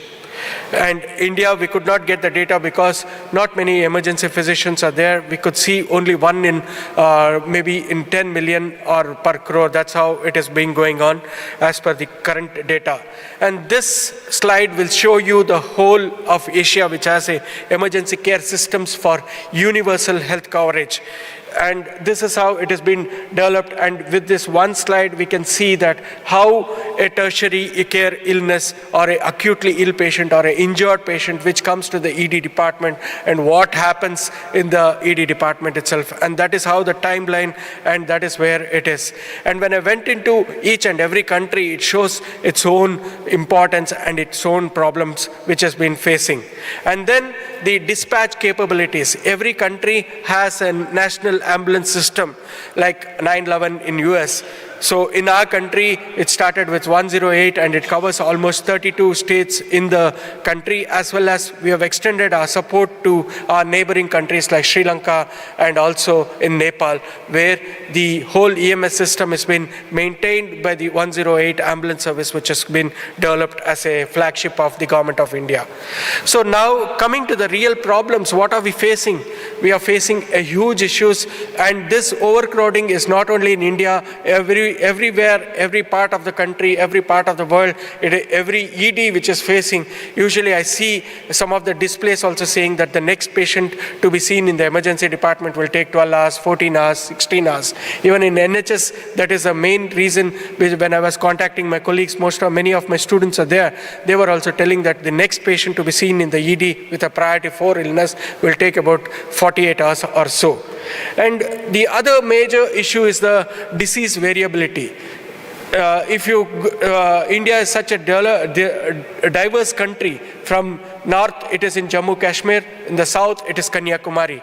So in the north, it is the disease variability is extremely different, because the temperature zones are extremely different in the north when it is in the south. So we see -12, -16 degrees. So there is cold emergencies, and down south the temperatures will go up to 45, 50 degrees. So you see in heat emergencies. So that is the variability. And then the accidents, then the disaster prone, whether it is accidents, whether it is natural disasters or man-made disasters. Everything is again different in culture. So in Myanmar, we all are aware that there is a military coup. So even the emergency departments are overflooded with the injuries itself, so that the Myanmar country has been looking after. And recently in Sri Lanka, we all know that there was an emergency which was being declared, and so many of the EDs were shut down, and the ED physicians had to flee the country, and also some of them who are there during the COVID also could not be able to manage the situation. And of course now, post-emergency, they have come up with a good plan. They're taking the support of the WHO, they're taking the support of all the SAARC countries and developing back their nation into normalcy. In Philippines, we see now and then it is the disasters which is happening, hurricanes, the earthquakes, everything. So they are more into the disaster-prone area, and they are being taking into that considerations. And Nepal, we saw there was a major earthquake in 2017, and post-earthquake there was a COVID, and again there was a huge floods. So they are coming out of this apart from the regular illnesses. Because I am speaking about as an emergency physician, and we are all looking into what care we can take care of. That is how it has been looked after. And Russia, I need not say, there is a war zone which has been going on, and that is how it is happening. And with Pakistan, there are a lot of mass casualties apart from the regular illnesses. So they are recouping with the mass casualties which they are looking into. Middle East, it is the majorly, when I went into the most of the countries of the Middle East, the first and foremost is the heat-related injuries. Second is substance is next common thing. The third one was the orthopedic injuries, trauma, high intensity traumas. These were the main things which we could see there, and that is how it has been looked into. And then EM in Japan and Taiwan, the population is growing. So they are more into the geriatric age group, and they are looking into how they can cope up. Like in Canada, again, the geriatric emergency services are getting ready, and when the population grows, the more intensivity falls on the EM physicians, because we are not only able to take care of the regular patients which are coming into the EM, but we have to take care of the people who are grown up, because they are the one who expect all the care for them. And when it is there, to triage them, to look into them, and again to mitigate them is very, very important, because a subdural hemorrhage in a case of an elderly patient is not the same as an adult patient, because for them it's a regular thing. And when you take a CT scan and see that it is a chronic infarct which they have there rather than the acute infarct. Whereas in an adult which is the 25 to 45 years age group, the relevance will be entirely different. Like this, when you look into the airway for the geriatric age group, it is entirely different. So like this, they are developing their own skills which is required for the geriatric EM. And Singapore and Malaysia you can see that it was well-developed systems right away in the 1983 itself. As per the Western standards, they're growing up. And then there also the same thing, the geriatric age group is one which is getting into the picture. And lastly, we are in Turkey and we all know what are the issues going on. I saw yesterday, I saw today, what are the things is major is overcrowding. Everybody wants to visit an emergency department because it is free in care, and then when they come to the emergency department, they want everything to be done on their table itself. So this major issues are being seen. When you put everything in common, there are four things which I would like to tell. One is overcrowding. Second is the infectious diseases which we are just coming out of COVID. 3 waves, 4 waves, 5th wave is gone through, but we have forgotten our regular medicine. The regular medicine is your non-infectious diseases, that is your hypertension, diabetes. These are the two things and which is going in for the myocardial infarction and the stroke illnesses. So this four, which is the non-communicable diseases, which is still a major burden for emergency departments. And post-COVID, we have seen a spurt in the cases of these four illnesses again. So that we have to overcome. And how can we overcome?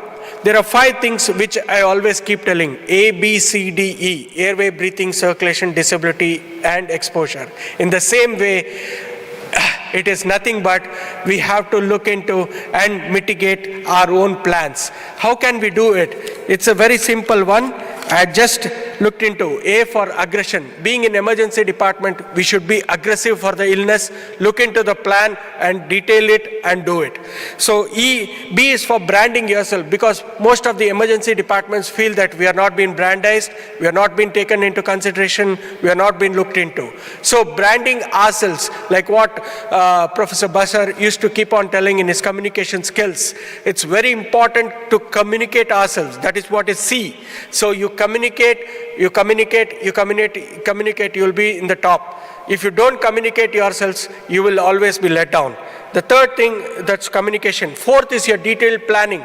Plan is important. Conferences like this is important for every country, where you can sit down, plan it out for your country, mitigate it, and show it to the public that this is how an emergency department works and what are the things we are looking into the future. Lastly, environmental injuries, especially the climate change which is happening and which we are seeing across the world, is bringing in a lot of diseases which are unknown to us or not heard of it. So with this, thank you very much, Dr. Bashar, and the whole team of EPAT, which is always keeping in team. So,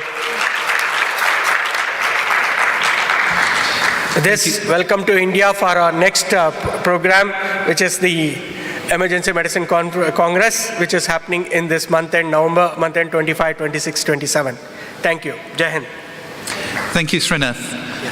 We're not going to take questions at this stage because we've got a segment scheduled for discussion at the end of the session. So if any audience members do have any questions, if I could ask them to hold on to them for the discussion period. But thank you. Thank you.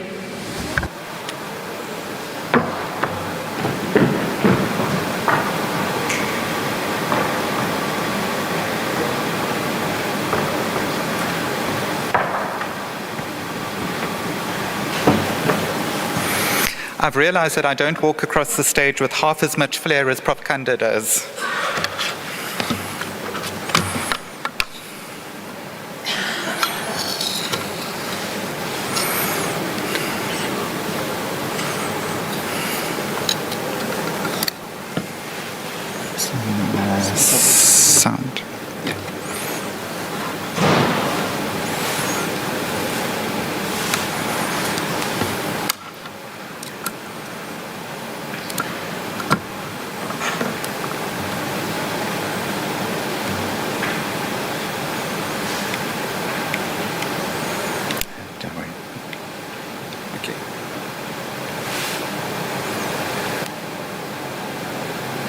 I'm just going to quit this. I'm not going to use the presenter for this one. I've got my own one as well, so it's not a problem. But thank you.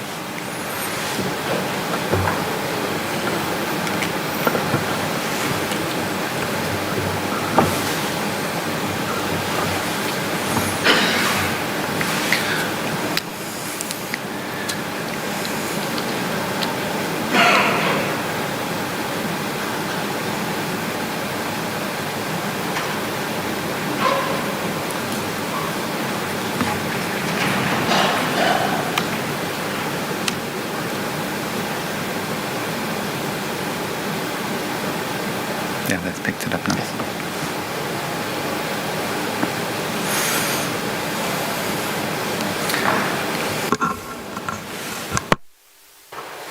Right, thank you very much. As I said, my name is Roger Dickerson. I am quite frequent at this conference, and it's wonderful to be back here once again. I am from the beautiful city of Cape Town. That is a picture of my hospital sitting in front of Table Mountain. But we are sitting in this beautiful part of the world at the moment. What I'm going to be looking at during this little while is looking at some of the concerns with regards to the future of emergency medicine on the African continent. And I'll be using some of the examples from South Africa and where they can be extended into the continent. Now, I just have to state from a declarations perspective is that I am an emergency physician. And because I'm an emergency physician, I do come with requisite warnings. I can do problem solving, I can do multitasking, but often I'm filled with bad language, and especially if I have not had coffee.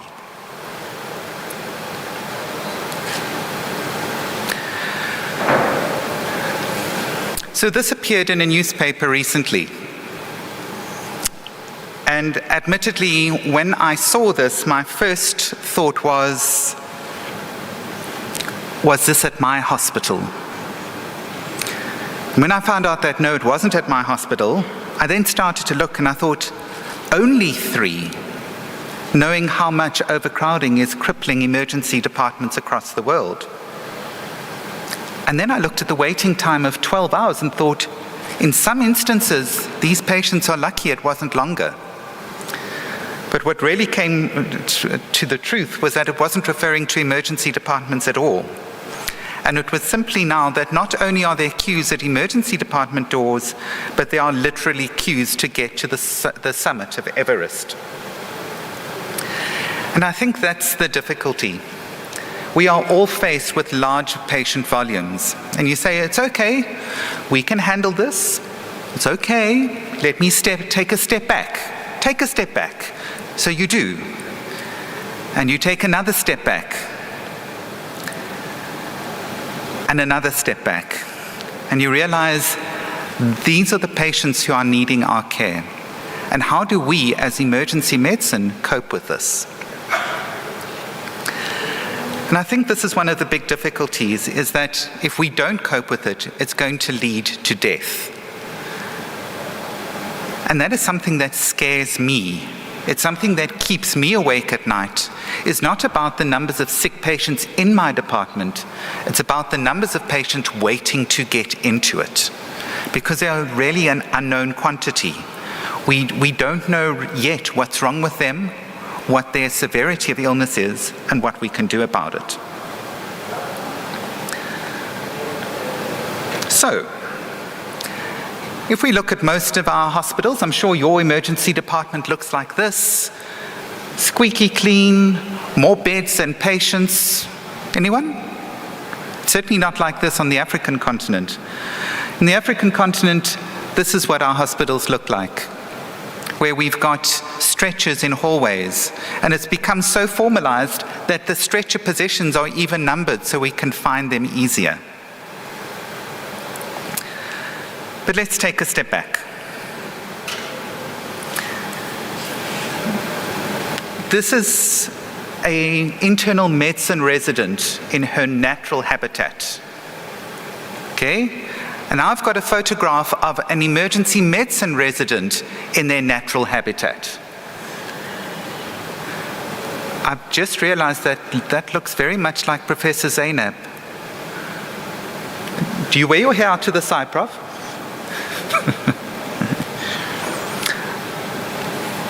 And the thing is that within the continent, we are very similar. So it doesn't matter where you are in the world, whether you're sitting here in Antalya or Istanbul, or going down to the other end of the continent, that continent that has been traversed has very similar problems to what is being faced all over the world. Emergency medicine is the new kid on the block when you compare it to other disciplines. And as the new kid on the block, we tend to make mistakes. We go from being the baby, not taken seriously. We then become the toddler. And just like any toddler, we always want to say, sorry, I don't think the sound is coming through.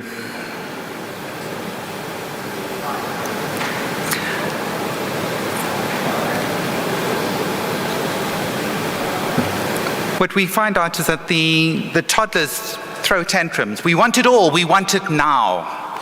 So we throw a tantrum. And then when we get it, it's a bit of a problem. Because once we've got it, we're the nasty teenagers. And the nasty teenagers who can't learn from anybody.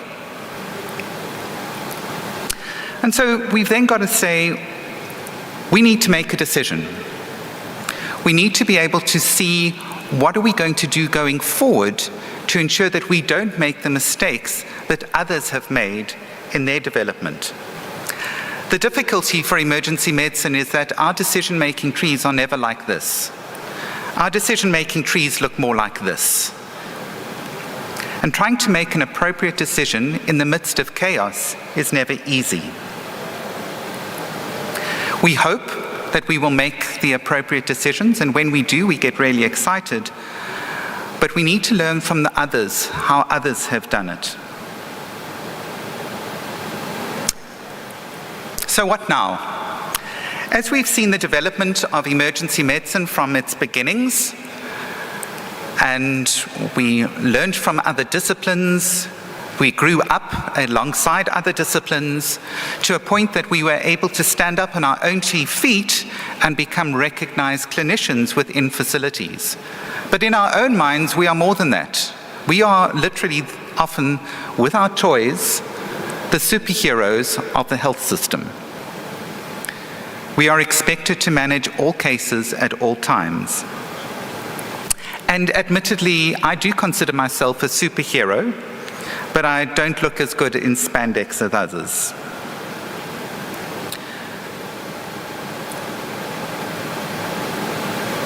But that can be our own kryptonite. And our own kryptonite is what is going to destroy our specialty. And that is what makes me concerned on our continent. Because we need to look at the life after, and understanding that if we don't do something now, there might not be life after. Because many of our residents are starting to think, if I'm able to get through the speciality program and finish, then what? Is there life after my residency? And let's look at the realities that our residents are faced. Firstly, from a time perspective. Unlike most disciplines, emergency medicine has to function at a high level right round the clock against our circadian rhythms. But in addition to this, it has a tremendous impact on a normal family life, on social lives, when emergency physicians are spending 2/3 of their working careers outside of normal working hours. I've mentioned the patient loads already, but that places additional strain on any individual. And the uncertainty of when that flood will hit adds additional stress. Then there is inevitable conflict, and that conflict may be between divisions, so between disciplines within a facility. It may be between colleagues, and often, unfortunately, these days, it's often conflict between patients and the clinical teams. And we are seeing increased numbers of severe assaults occurring of clinical staff nursing staff, medical staff, by patients and family members of patients. We have the turf wars, now that we are an established discipline, having to fight for what we believe in our disciplines. The access block. At this stage, I've just received the updated stats from my unit this morning. We are outnumbered by a 2-to-1 factor, so there are more than 2 patients per emergency department bed waiting for beds in the ward, let alone the amount of patients that we are trying to meet. And in all of this, our residents are needing to try and balance life and work. And this is generally what a resident looks like at the end of their residency. They start out young and eager, but they are often quite jaded by the time that they end it. And that is something that concerns me, is what exactly are we going to do to ensure that this does not happen again? And this is being reported all over the world with regards to the stresses that emergency physicians are feeling. And that makes me worry. It keeps me up at night. The burnout in emergency medicine in our country is extreme. And most of our clinical specialists are looking to exit the specialty after only 10 to 15 years practicing as a specialist, because they just can't balance it all. And it's also not knowing what's around the corner. In addition to your regular loads, there are things like wars. And there will be another war, and there will be another pandemic, and emergency medicine will need to cope. Because, as was mentioned yesterday, emergency medicine is the front line.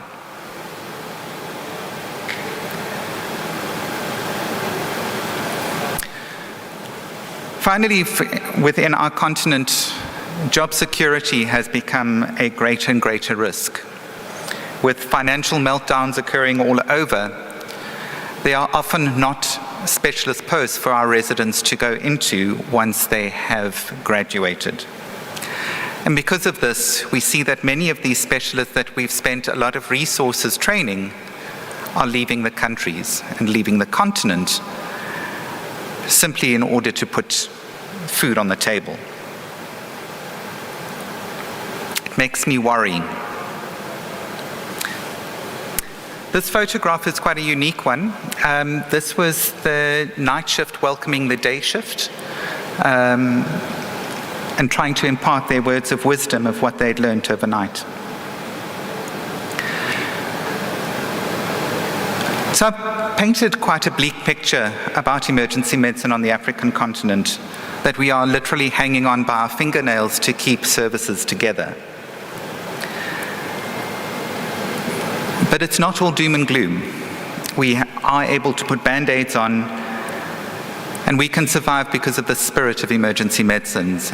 And what we need to ensure is that that spirit isn't extinguished.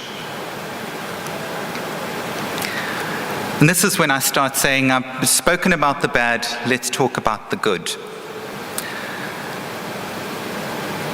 So in South Africa, emergency medicine has just turned 20. It is almost an adult. But within the African continent, it is still a toddler in some areas, a teenager in others. But what has assisted is the formation of the African Federation for Emergency Medicine. It has helped societies get emergency medicine registered as and recognized as a base specialty. It is formed up by numerous national societies, and Srinath noted the importance of national societies in getting emergency medicine registered with authorities. But you can see across the African continent, those are the number of sites that there are now emergency physicians in place. And it's growing on a daily basis.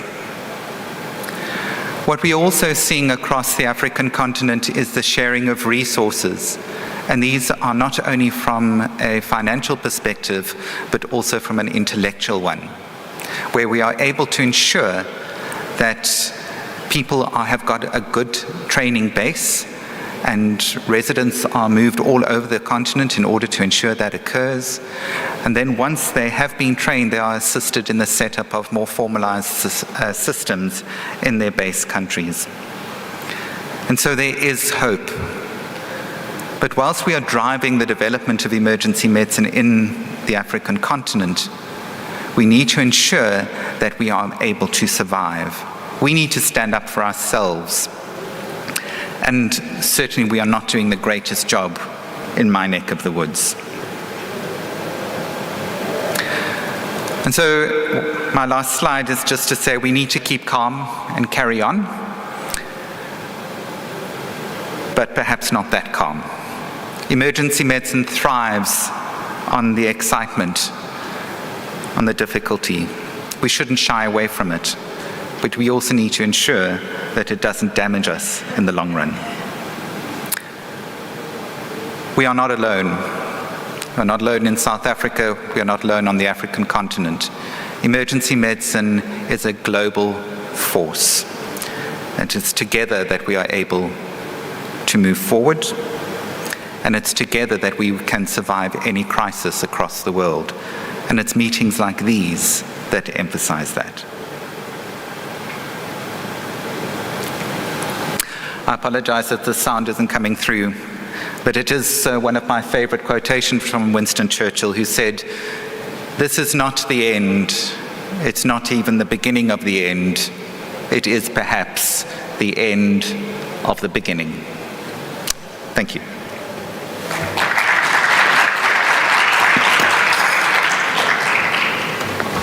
Next is Dr. Paul Cabela from the United States.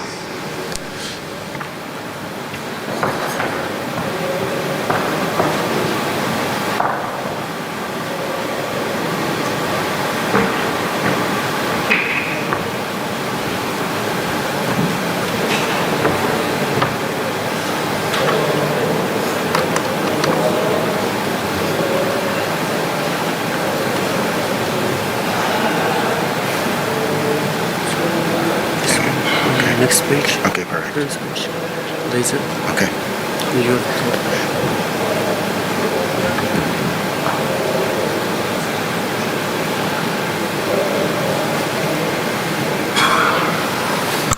Well, thank you very much. You know, I'm giving a report on the Americas, and I'm going to be more heavily influenced on what's happening in the United States.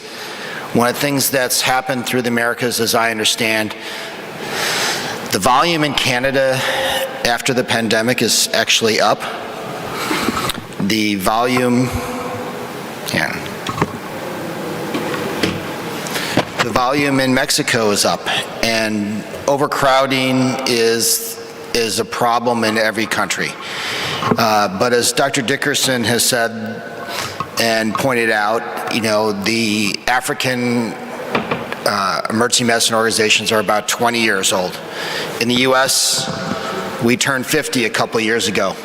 And so we're reaching some unique problems that I think all emergency medicine organizations, whatever their age, need to address. And these are some of the issues that we face in the US, which will be very different than some of the issues that face elsewhere. So I'm going to concentrate not on the same issues of overcrowding, but really what's happening in the US, and this is of concern to the emergency physicians there. The biggest issue that we have in the US right now is a workforce issue. For many, many years, we wanted to train more emergency physicians.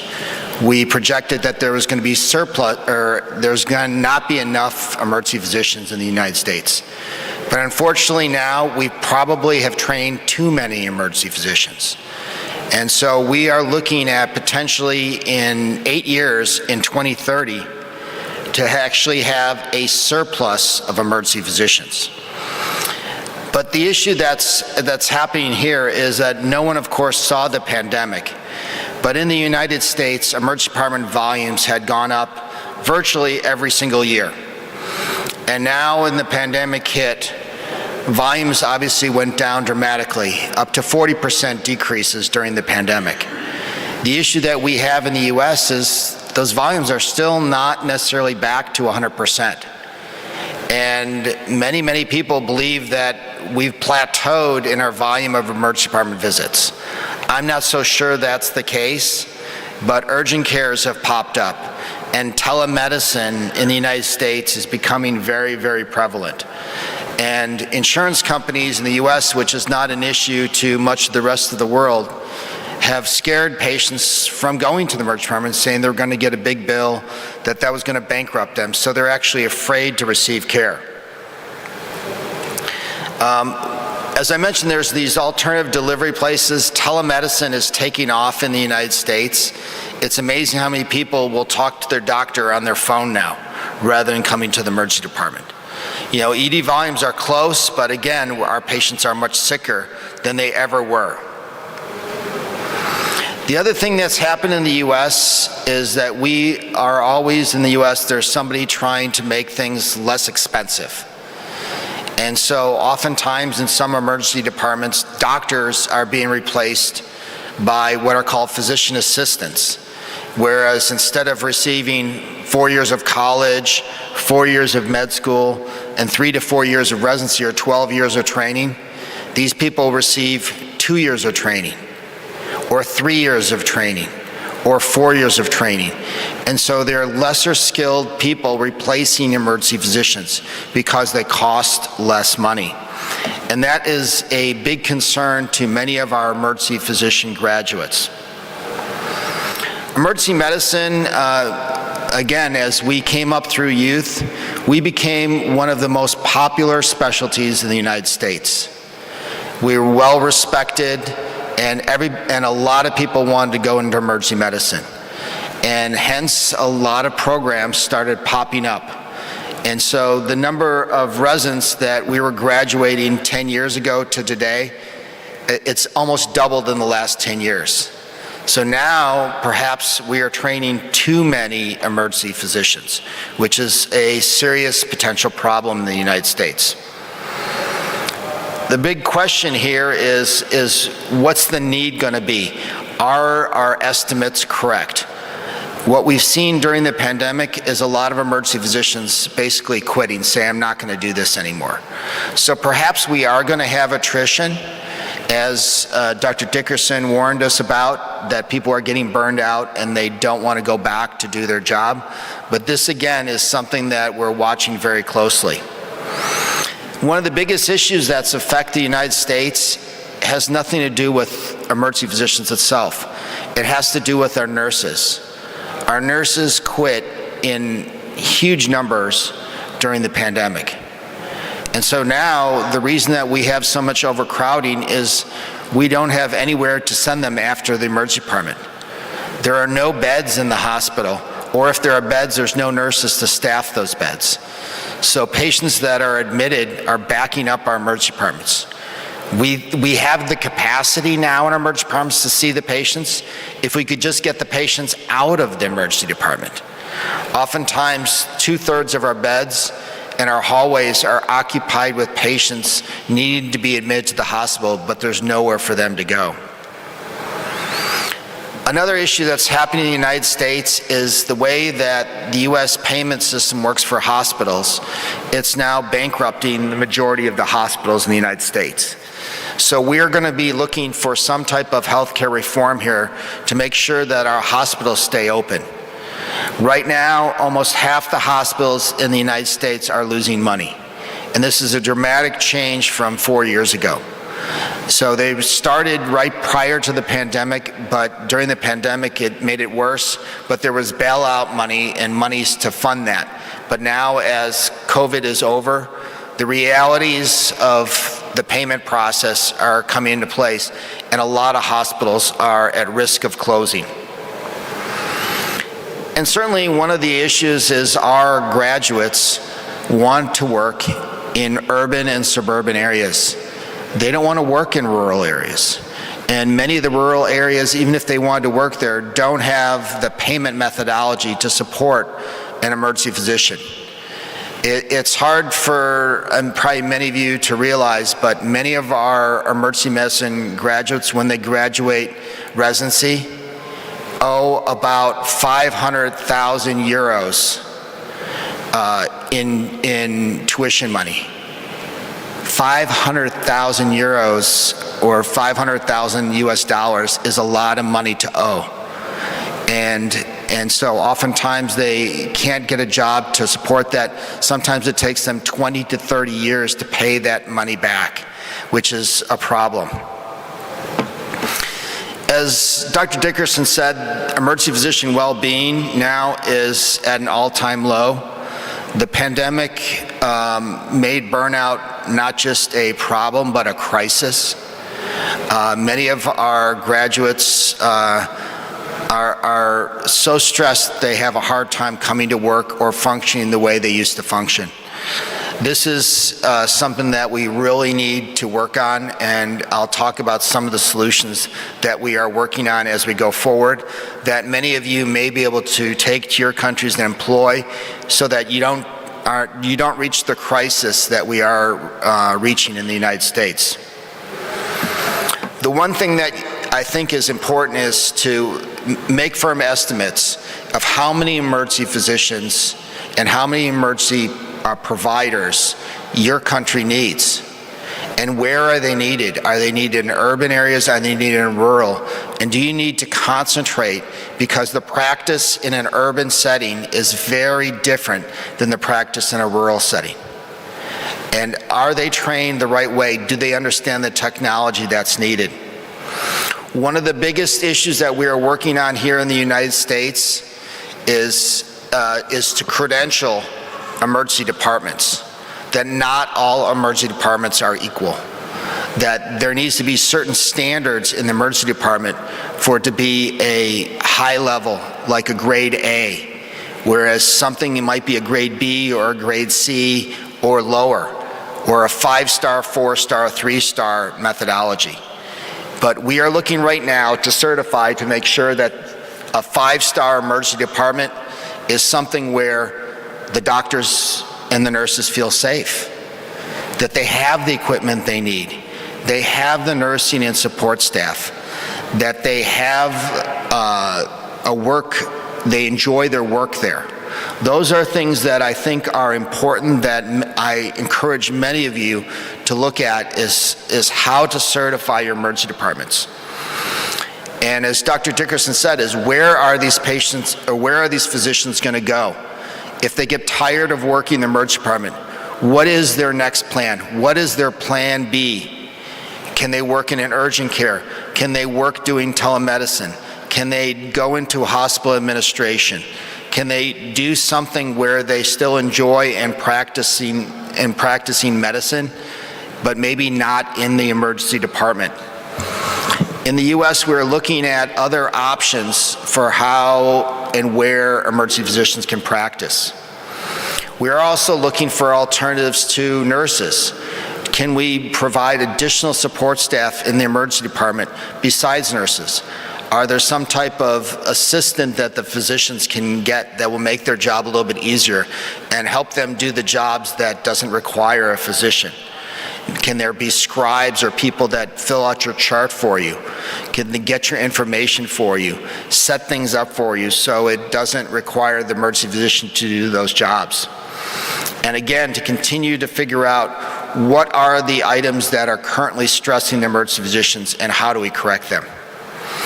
One of the things that I have said throughout my time as being in leadership in emergency medicine is emergency medicine is not a place, it's a specialty. I believe in the future that there will be less emergency departments in the United States, or at least certainly less hospitals. The question is how can you access that emergency physician and the emergency physician mindset? Can we do it via telemedicine? Can we do it mobile? Can we do it in urgent cares or very small standalone emergency departments that don't have a whole hospital behind them?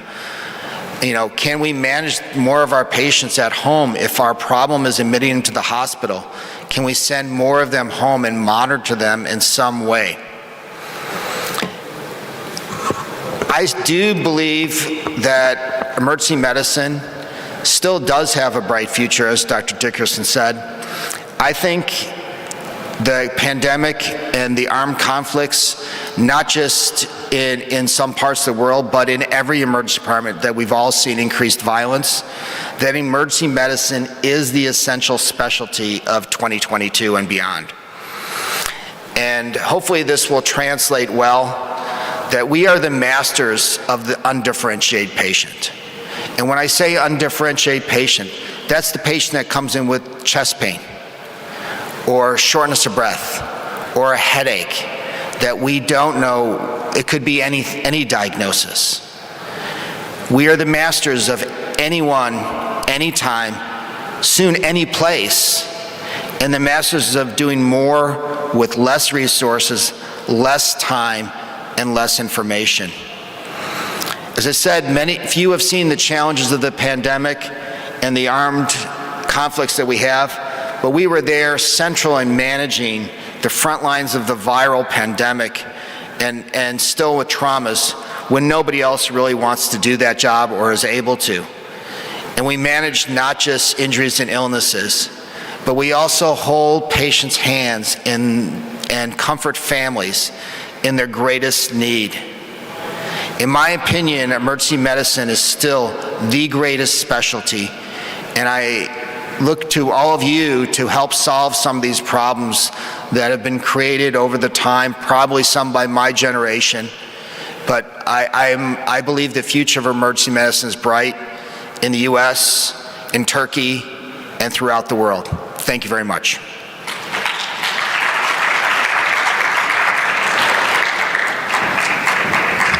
Thank you. Next is Dr. Eric Review from France. I think Eric is doing his lecture through Zoom, so.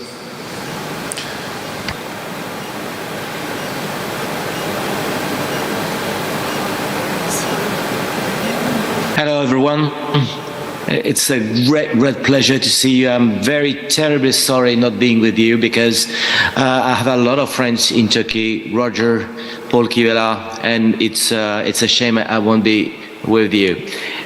One of the things is you discuss about a lot of things about the problem that we are facing, so we'll try to exchange.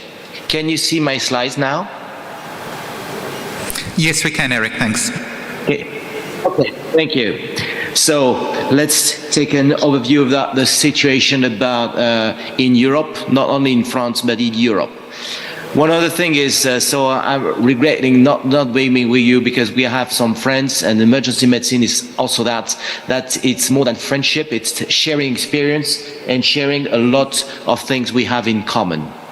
So the situation in Europe, as we do have a rising number of ED visits for the past 20 years, and the situation is still changing, and we'll see how it could be changed. So we'll make a small tour of Europe, and through a questionnaire that can be made about the situation in Europe.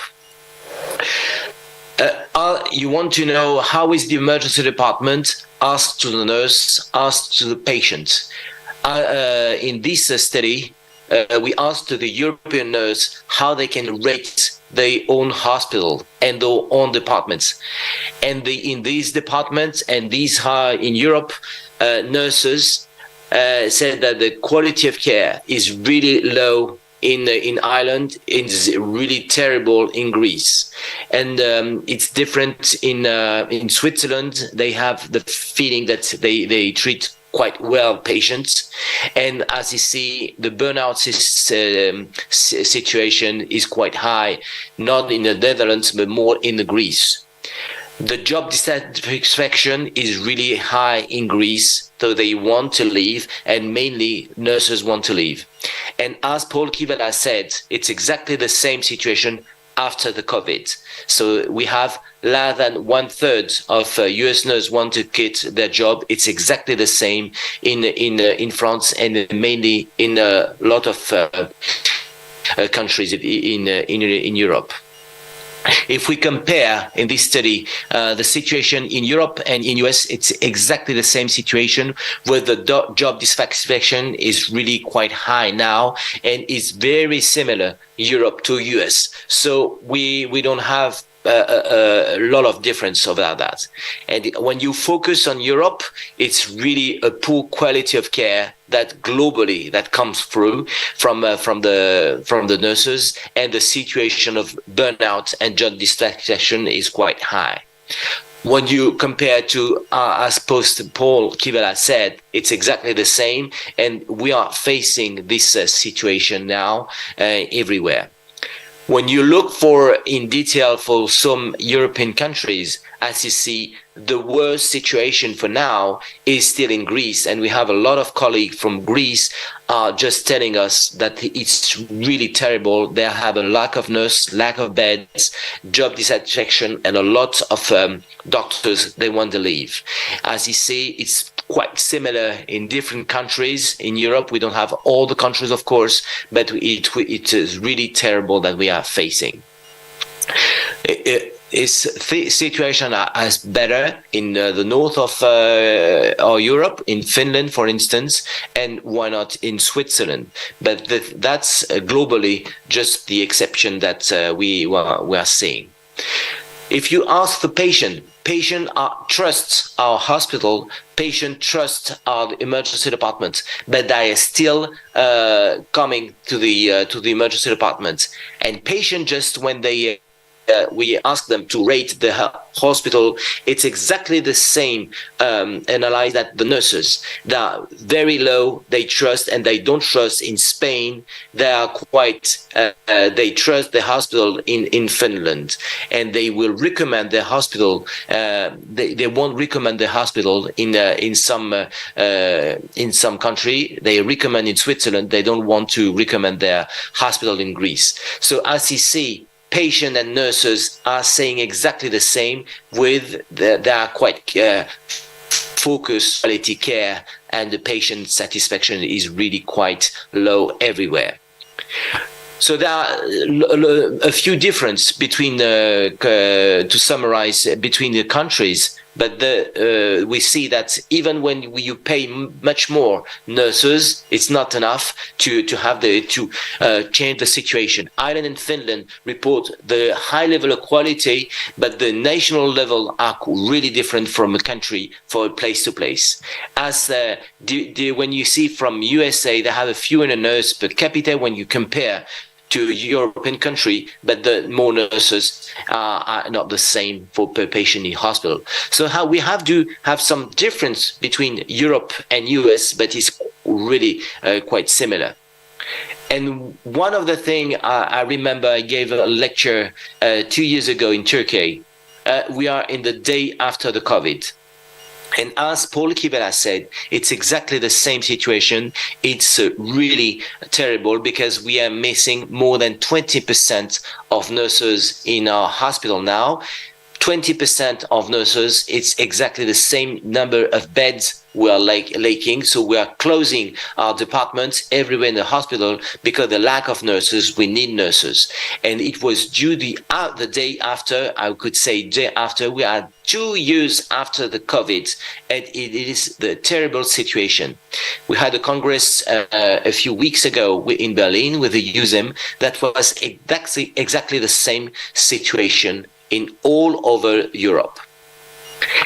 When you look at the old data about the situation, number of physicians, not a problem of number of physicians. I'm quite glad to see that they have a huge number of physicians in US. It's not the point in Europe because a lot of emergency departments don't have enough emergency physicians, so we are trying to find other specialty could work inside the emergency department. It could be family doctors, it could be internal medicine, it could be geriatrics. It's one of the main concerns that we should have in our emergency departments.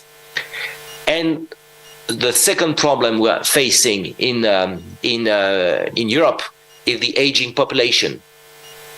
And the aging population, as you see, is quite different from place to place in Europe, but it will be a tsunami that we will face in the next 10 years. So the aging population will come more and more. And the situation is really quite worrying in Germany, for instance, because they have a high level of geriatric in the emergency department, but exactly the same in Spain, in France, in Italy, that we have a lot of those patients. They are patients, they are geriatrics, but the problem, we don't care enough about them, particularly in the overcrowding situation, as you have seen in everywhere. The overcrowding, here is the map of Europe. Where are the overcrowding problem? Everywhere. And as you may have seen, it was worse after the COVID period. So we have a lack of beds. And why our patients are coming? Here are the data from Europe. They're coming in emergency department because they don't have family doctors, they don't have a GP available, they have for financial reasons, they have many reasons for coming emergency department, but those patients are not responsible of the main problem of overcrowding.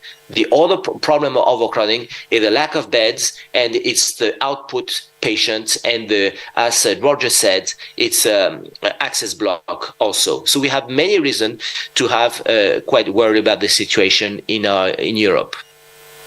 And we have violence. We do have more and more violent patients in our emergency patient department because it's not a safe place in the emergency department. We have a lot of reason for that: alcohol, drug, and do not forget that the nurses and nursing staff are the higher risk of be harmed on the emergency department. We have a reason for that. Take, for instance, agitated patient coming in emergency in the waiting room. This patient is coming, he's getting agitated, and the other guys are quite under pressure, that the pressure cooker effect, and are waiting for hours, they waiting for long. And why the patient is coming in front of me? Why? And it's a better and better system because they're waiting for hours. Nurses say you don't have a problem, urgent problem. What happened then? It's the explosion. That's the patient die in emergency department. It's in the media. And the burnout, I could not come again about the situation. It's all over the world, and particularly now, and after the day after with the COVID, it's worse now. So the burnout, we have a lot of doctors and nurses that are living now. They don't have the feeling that they can stay. So what we can do now about some data, they said that maybe we need to organize the hospital with a better good work environment for nurses first, and we have to focus on nurse because we could have a better quality care. You can tell me that we need nurses also for that. If you take the example of Sweden, they are a teamwork organization program to organize and to make a safety program and a workplace environment for nurses, and the attitude, and they have quality care better organized with this in Sweden. So we could take the example of the Swedish hospital they have done. So the situation in Europe is not really quite high. We need to organize things together, and thanks to Bashar to organize an international conference, because we need to have our brains together, how we can face in a different way, because it's very important to work. We want to solve the problem very quickly for the overcrowding, of course, and the thing is we have to focus what are the main threats we are facing, how we can be attractive for our emergency departments, and because we need to reorganize our emergency department and organize and take our resources. So I would like to thank you, Teşekkür ederim, and sorry, Joe Roger, for the pictures, because it was necessary for me to make that joke. Thank you.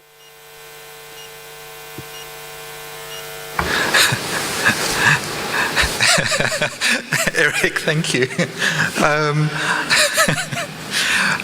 That brings the formal presentations to an end, but we've now got an opportunity to involve each of the speakers with regards to a bit of discussion.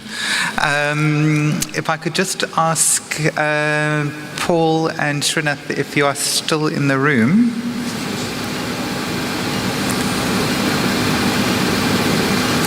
If I could ask you to share the microphone on the far side of the stage, it might be easier. And then we've got Eric on the line still. So, first of all, Paul, I want to say, thank you for training so many emergency physicians. Can you export? The question is, can we export some of our emergency physicians? Interesting you ask that. A lot of our younger physicians want to work elsewhere. And I think conferences like this are something that, I've talked to Dr. Abdel Balou previously that he wanted to come and work more in the U.S.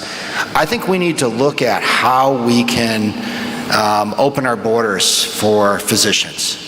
I think it'll help not just to unload some of our U.S. workforce, but I think in exchange of ideas, I come and I learn something from Dr. View and Dr. Dickerson, you and my Turkish colleagues, and every single time I come to one of these conferences.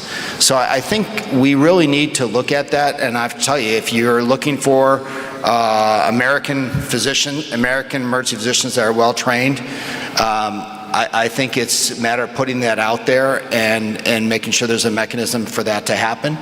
A lot of our physicians are young and incredibly intelligent, and many of them speak other languages as well. So I think there's that potential.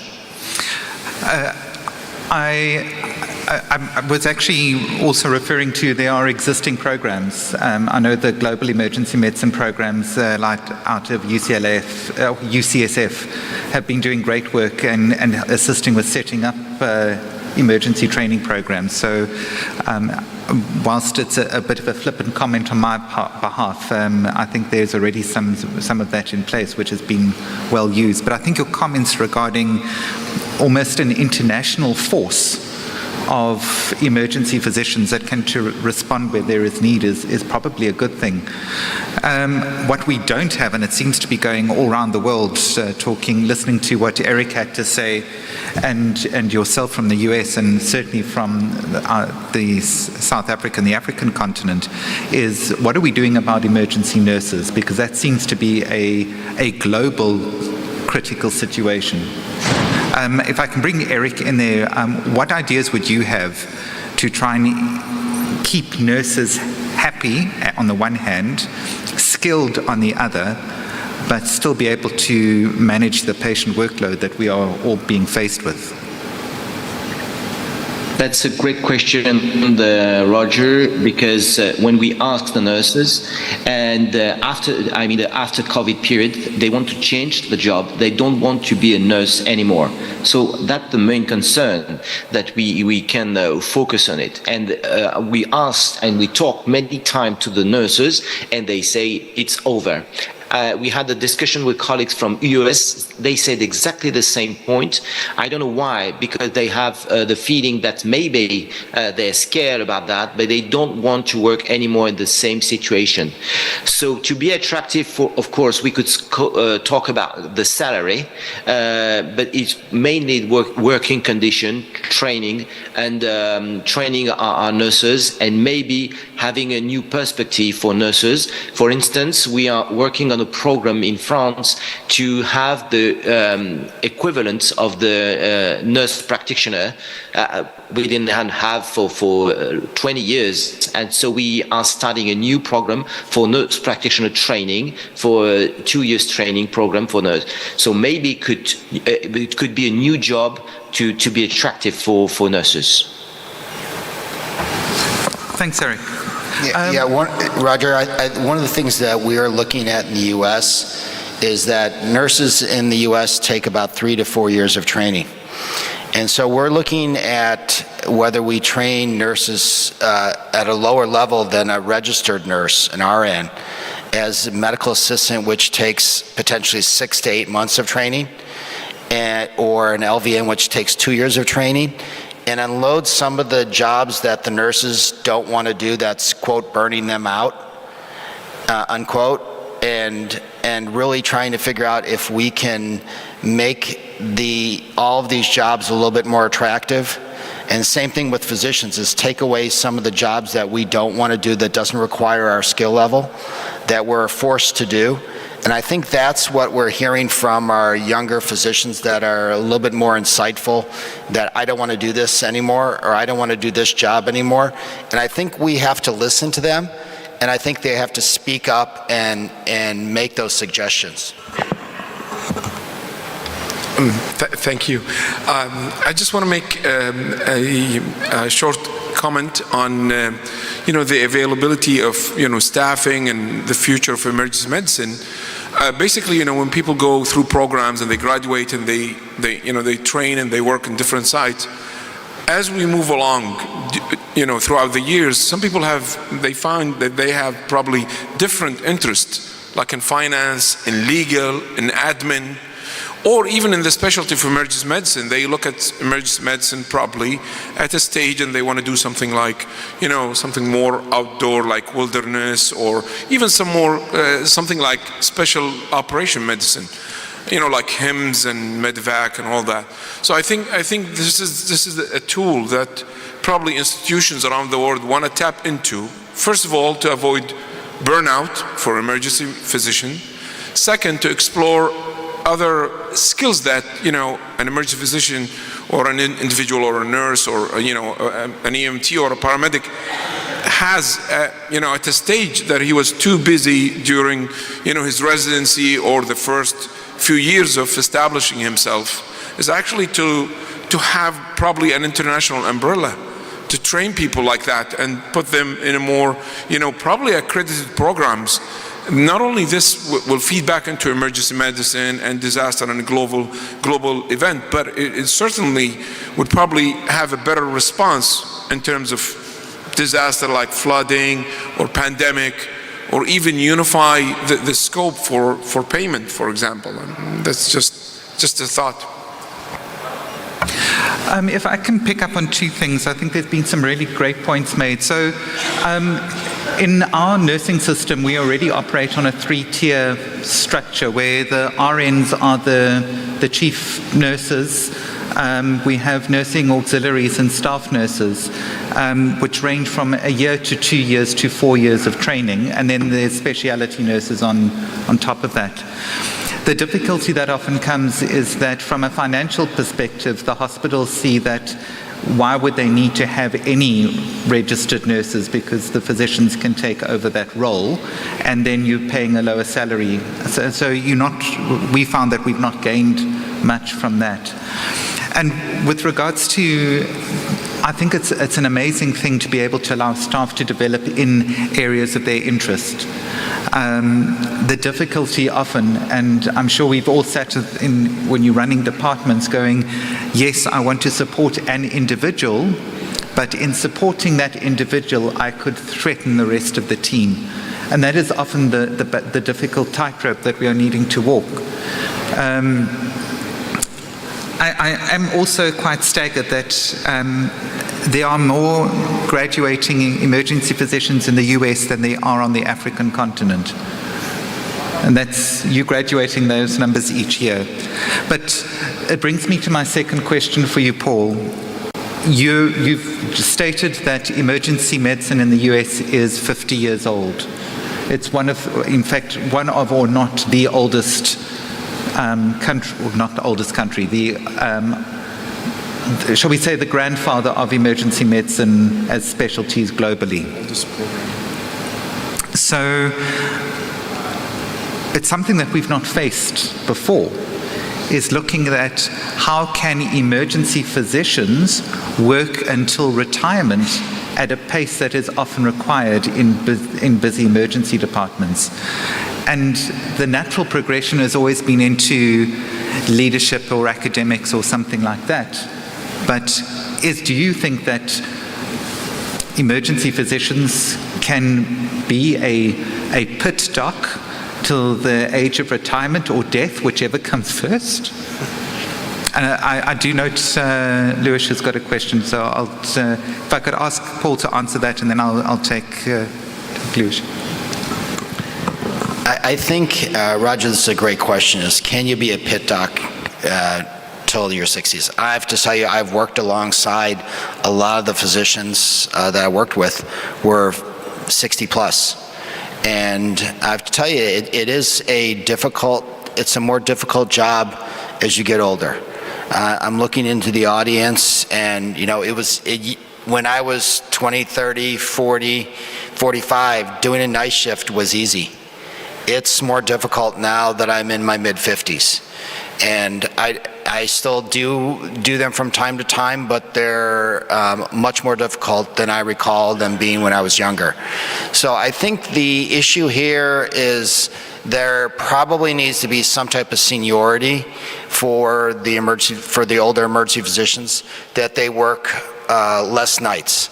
And so I think that is probably the best solution. Maybe they work a few more weekends and a few less nights. I think that seems to be the right mix. That also takes off a little bit of the younger physicians that have time with their kids during the weekends. So I think that's the mix right there. It's, not a perfect system, but I think that's how I would address it. Thanks. You've got a microphone. Great. Thank you. Hi, I am Carlos from Mexico. They are the grandfather, but we are the second one. We have 37 years, and we had 37 years of emergency medicine in the world, so we are the second one. One of the things happening in the emergency medicine is that we need to tropicalize the emergency medicine in different countries. Every country has his own problem. So if you try to compare with the United States or with France, they have problems for the states because the medicine practice in the states is defensive for the states. If they don't do it correctly, they sue, and they have big problem for this. So I think the emergency medicine, I see the evolution for the 37 years. So at the beginning, like Paul said, we have less tools and we resolve the problems. Now we have a lot of tools and we make more mistakes. Why? Because if we have, one of the things happen is when, I remember 15 years ago when in Bahia, Gunnar Ollner, probably you know Gunnar Ollner, was the president of the USEM. At that time, he came to Puerto Vallarta in Mexico and he said, well, now in Switzerland, we are closing the emergency room. And say, you are closing the emergency room? So we are overcrowding all the time. How you can do that? So, because they start to organize long time ago. But when you compare this with the countries like Mexico, other countries in Latin America, also in the United States, all the time they are overcrowding. You see in the States, patients start hour and hour waiting for something. In Mexico, if you go to the emergency room, you need to wait 1 week or 2 weeks to get CT. So I think every country has his own problem. My suggestion is, first of all, we need to see. Europe, they don't have all countries recognize the emergency medicine, first of all. Second, for example, Spain, 4 weeks ago, they go to the Congress and they don't accept it. But they have fighting for 25 years or something like that. Eric, you know better than me how many years they're fighting, but they don't recognize. So we need to training that the people is working in the emergency room. I know many people is general practitioner, internal, but if you want to work in the emergency room, you need to resolve the problem for the emergency room. So probably you don't want to be specialized, but you need to take the correct courses to improve your knowledge to resolve the problems, first of all. Second, who held the doctors in the emergency room? The nurse. Sometimes the level that they have the nurse between the doctors is too high, too different. So we need to prepare people to help the doctor to resolve the problem. Because sometimes, who make the triage? For example, in Mexico, you arrive, one people is secretary, he have probably elementary school, and she decide this patient is sick or this patient is not sick, and waiting. In similar countries happen the same. So we need to do something that the access to the emergency room need to be quick, good, gentle, and effective. But you don't need to spend too much money to do that. You need to prepare the right people in the right place, in the right hospital to resolve the problem. The pandemic showed us how important is the emergency room. At the beginning, we saved a lot of lives. At the beginning, we are heroes. 2 weeks later, 4 weeks later, the heroes was the ICU doctors. Excuse me, we take the care for the patients, but they don't remember exactly what's going on. So if we work together, we'll be stronger and better, and we can resolve many problems around the world because we are similar ideas, similar knowledge, and work together and be successful in the couple of days. We need to make re-engineering to create ways in the wayside to fix it, the holes that create the pandemic in the emergency room and also in the system.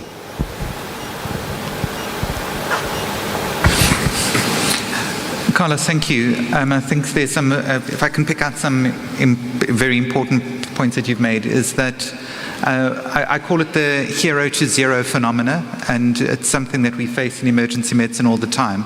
And you've encapsulated it well with how it applied in the COVID response, is a hero 1 minute and a zero the next. The second, I think, is the way that emergency departments are being used by the population is often a reflection on the expertise that are perceived to be there. And it's something that's being picked up by Eric in his presentation and by Paul and Srinath, was that we are seeing an increase in the number of emergency department presentations in favor of other areas within health systems. And that may be from a financial perspective, it may be an availability perspective, but I think a lot of the time it is seen as an expertise. If they go there, they will get the problem diagnosed and sorted because that's what emergency physicians do. There's also a perception that they will wait less time, which I don't think certainly if they've sat in my waiting room of my emergency department, that's certainly not true. But thank you for your comments. I think some very valuable input made there. Sorry, could we have the mic back on there? I can't hear you. There we go. One point more. When you're talking about the retire, you need to think about it. What is the period of time for the sport guys? For example, Messi, Cristiano Ronaldo, Jordan, they have one period of the time. 37 is all. Like Paul say, when do you try to work in the emergency room? I think the best time to work is at the beginning, 20s, 30s, 40s. And then you need to take other positions, like training, like teaching, but you don't need to go out all the time because you are the values that you have, you need to teach for the new guys. The new guys need to understand better than us to advance quicker and in the best way. Because one of the things happen now is that many of doctors, like you said, the burnout around Europe and around the world they affected our population. So we need to create, don't go away the old doctors, support for the teaching, support for the program, but stay there because you are very helpful for the system.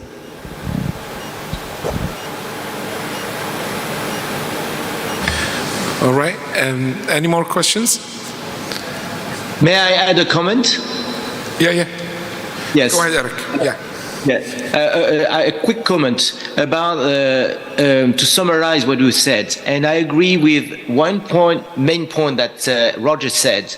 We are always on the front line, and emergency medicine The creation of emergency medicine was in 1974 in UK, and then in Ireland and USA. And that evolution of emergency medicine are still the same concept. We are on the front line. When we create the pre-hospital EMS in France, it was just because we had a lot of road traffic injuries and we have patients dying before they come in the emergency department. It's not the problem anymore. We reduce to 10,000 to 2,000 patients who die for road traffic injuries. But the main thing we had, with the exception of India and China, they still have a lot of concern, and Turkey, about the road traffic injuries. In Europe, it's mainly medical problems that are coming through emergency departments. But the thing we are facing for now is we still are pioneer of emergency medicine, and we live day after day a new concept. Take the example of the COVID. No one in the room, and no one like myself, have faced the pandemic like that. We were the first to face that, and we deal with that, and we try to organize. So emergency medicine is also to adapt our system to the disease that like we have, and we will have to face it. And I agree with Carlos Garcia, as he said, that we do have a lot of things in common, but we have to adapt our system on our own system of our own country, because we have a different concern about the system. I will be really lucky to take the example of the emergency physician in USA. I would love to have a huge number of emergency physicians in my department, but we don't have, so we try to find some issue for that. But that's very interesting talk we have together, because I think we still are pioneer of this creation of the specialty. Thank you. All right. Thank you, everybody. Thank you. Enjoy lunch. Thank you, guys. Take care. Thanks, Eric. Bye-bye, Eric. Bye, friends.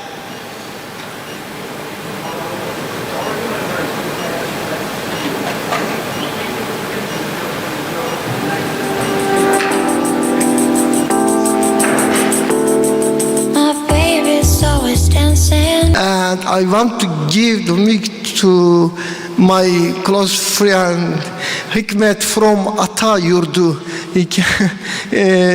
Uzbekistan.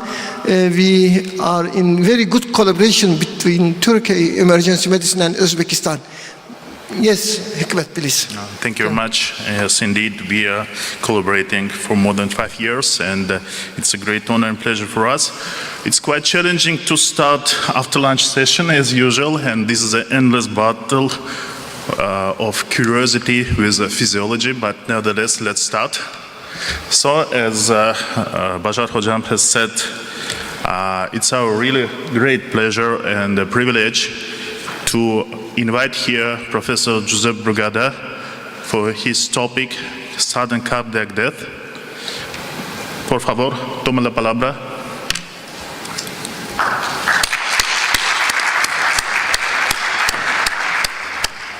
Thank you very much, Dr. Andarov, Dr. Canterbury.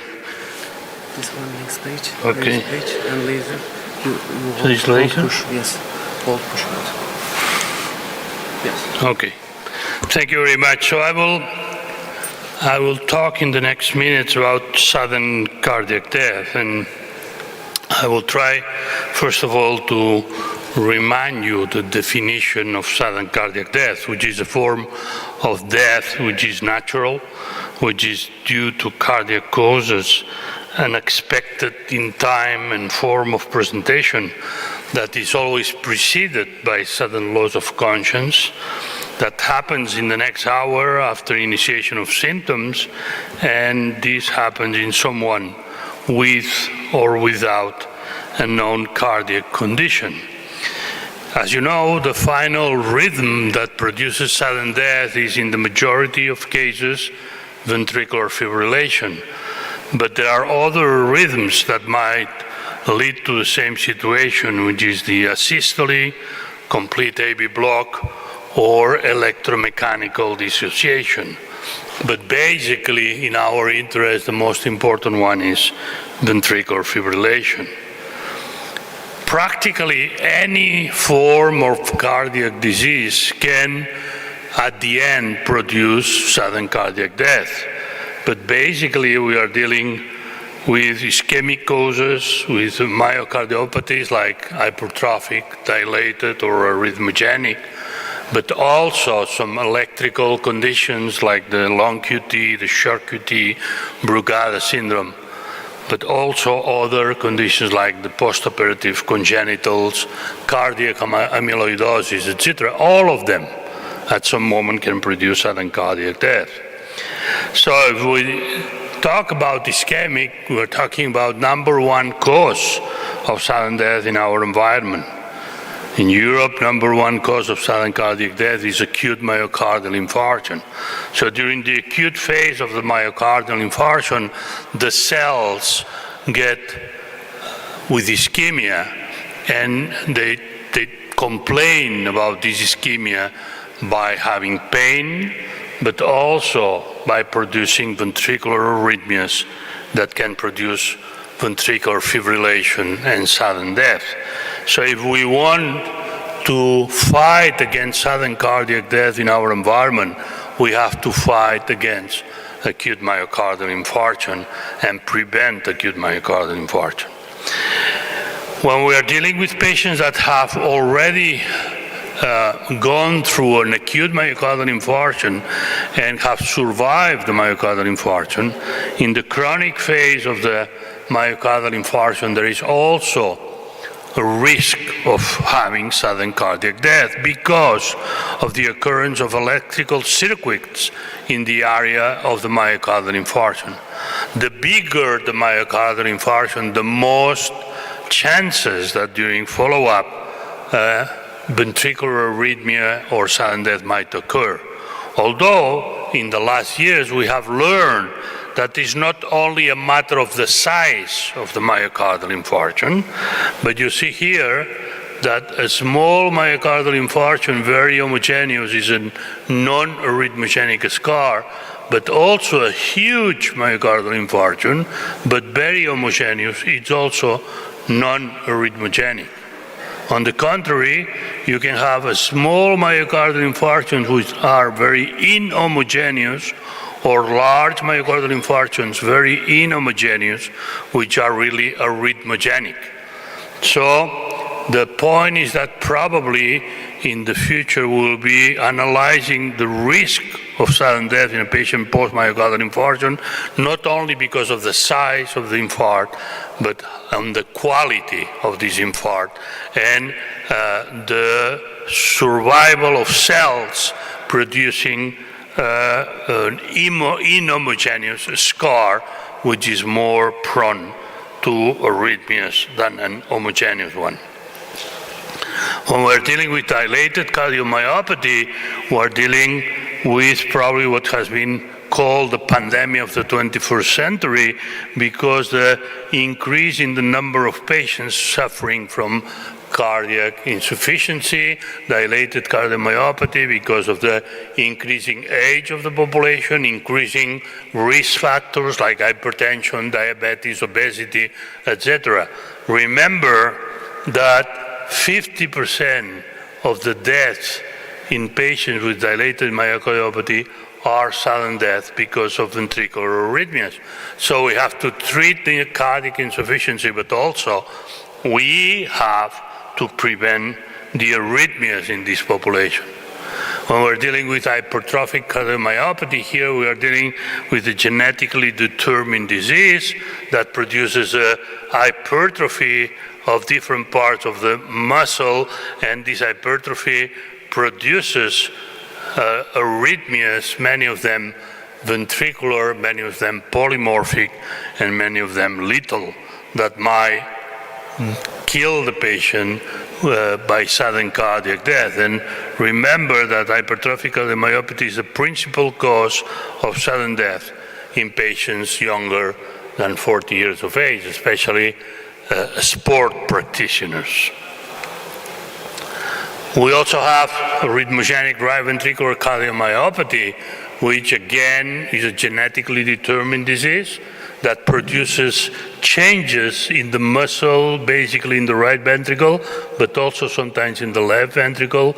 And these changes produce the occurrence of islands of tissue in this muscle, being the basis for the occurrence of ventricular arrhythmias and sudden cardiac death, again in young population and again in sport people. However, there are a number of patients, around 20%, who had sudden cardiac death but do not present with a structural heart disease. They have a normal heart, and these are the patients like this one having ventricular fibrillation but a completely normal heart. In the last 30 years, we have learned about a new category of diseases that was unknown to all of us 30 years ago. That's what we call the channelopathies. And the channelopathies are the long QT syndrome, the short QT syndrome, the Brugada syndrome, catecholaminergic polymorphic VT, or malignant early repolarization. All of them are diseases that were unknown to all of us 30 or 35 years ago. And we understood that by looking very carefully at the electrocardiogram, we could identify some signs in the electrocardiogram that were explaining us that something was wrong in this heart, electrically speaking. Why we call that channelopathies? Because these are diseases which are familial, so they are genetically determined, but affect the channels that regulate the flux of ions across the membrane. And these channels, if they have a mutation, they will not work properly, and they will produce some signs in the electrocardiogram, but also might produce some electrical gradients in different parts of the heart, these electrical gradients leading to the occurrence of ventricular arrhythmias and sudden death. This is a patient with a long QT. Please look at the very prolonged QT interval, 640 milliseconds, corrected by the frequency at 584, extremely prolonged QT interval. When we have this type of ECG, and this ECG belongs to this lady here, you see that 7 members in her family have died suddenly because of the prolonged QT interval, and she was the only survivor in this family. So it's a very, very malignant form in this family of the long QT. This is a patient with Brugada syndrome. Look at the ECG, which shows this ST segment elevation in right precordial lead, simulating a myocardial infarction, which he has not. And when you find this type of ECGs, there is the risk in some patients that ventricular fibrillation occurs and the patient might die suddenly. Again, we're dealing with a familial disease. This is a family with Brugada syndrome. This guy here died suddenly. There are other 8 members affected in this family, and this allowed us to identify a mutation in the sodium channel that was responsible for the disease. This is the first patient we ever saw with the Brugada syndrome. That was in '86. In '92, we published the first paper. We defined the characteristic electrocardiogram. We understood the mechanism leading to these anomalies in animal models. We understood that the patient should be protected with an ICD. We could define in 1998 the first mutations in the families with Brugada syndrome. In late 2010, we could, for the first time, do some ablations in patients with Brugada syndrome in the epicardium, and certainly the future will tell us how to change the genetic defect in these families to normalize everything. Look, that it took 30 years to go from the initial description to the actual reality in the patient with Brugada syndrome, and we have learned a lot, we have advanced a lot in how to diagnose, how to risk stratify the patients, and how to treat the patients. We have also mutations in the potassium channels, like this one, producing this very prolonged QT interval. Look at this T wave, very abnormal, giant negative T wave in left precordial leads. This is a very dangerous situation. This is a very high instability from the electrical point of view, and this patient might go into ventricular fibrillation at any time because of this very highly unstable electrocardiogram and repolarization defect that might produce certainly some arrhythmias and producing sudden death. So when we're dealing with the long QT, we have the long QT3, which is the one affecting the sodium channel, but then we have the 1 and 2 that affect the potassium channel. So the result at the end is the same by different mechanism. The result is that the repolarization is prolonged, so the QT interval is very much prolonged, and at the end, ventricular arrhythmias, sudden death can occur because of this gradient between different parts of the heart. Also, we described in the year 2000 the short QT interval, the short QT syndrome. We saw these patients, these first initial patients in the year 2000, especially this one here, that was a lady, 25-year-old, that had a syncope. And we received the ECG of this patient, and we thought that it was a mistake because the QT interval in this patient is no more than 200 milliseconds, extremely short QT interval.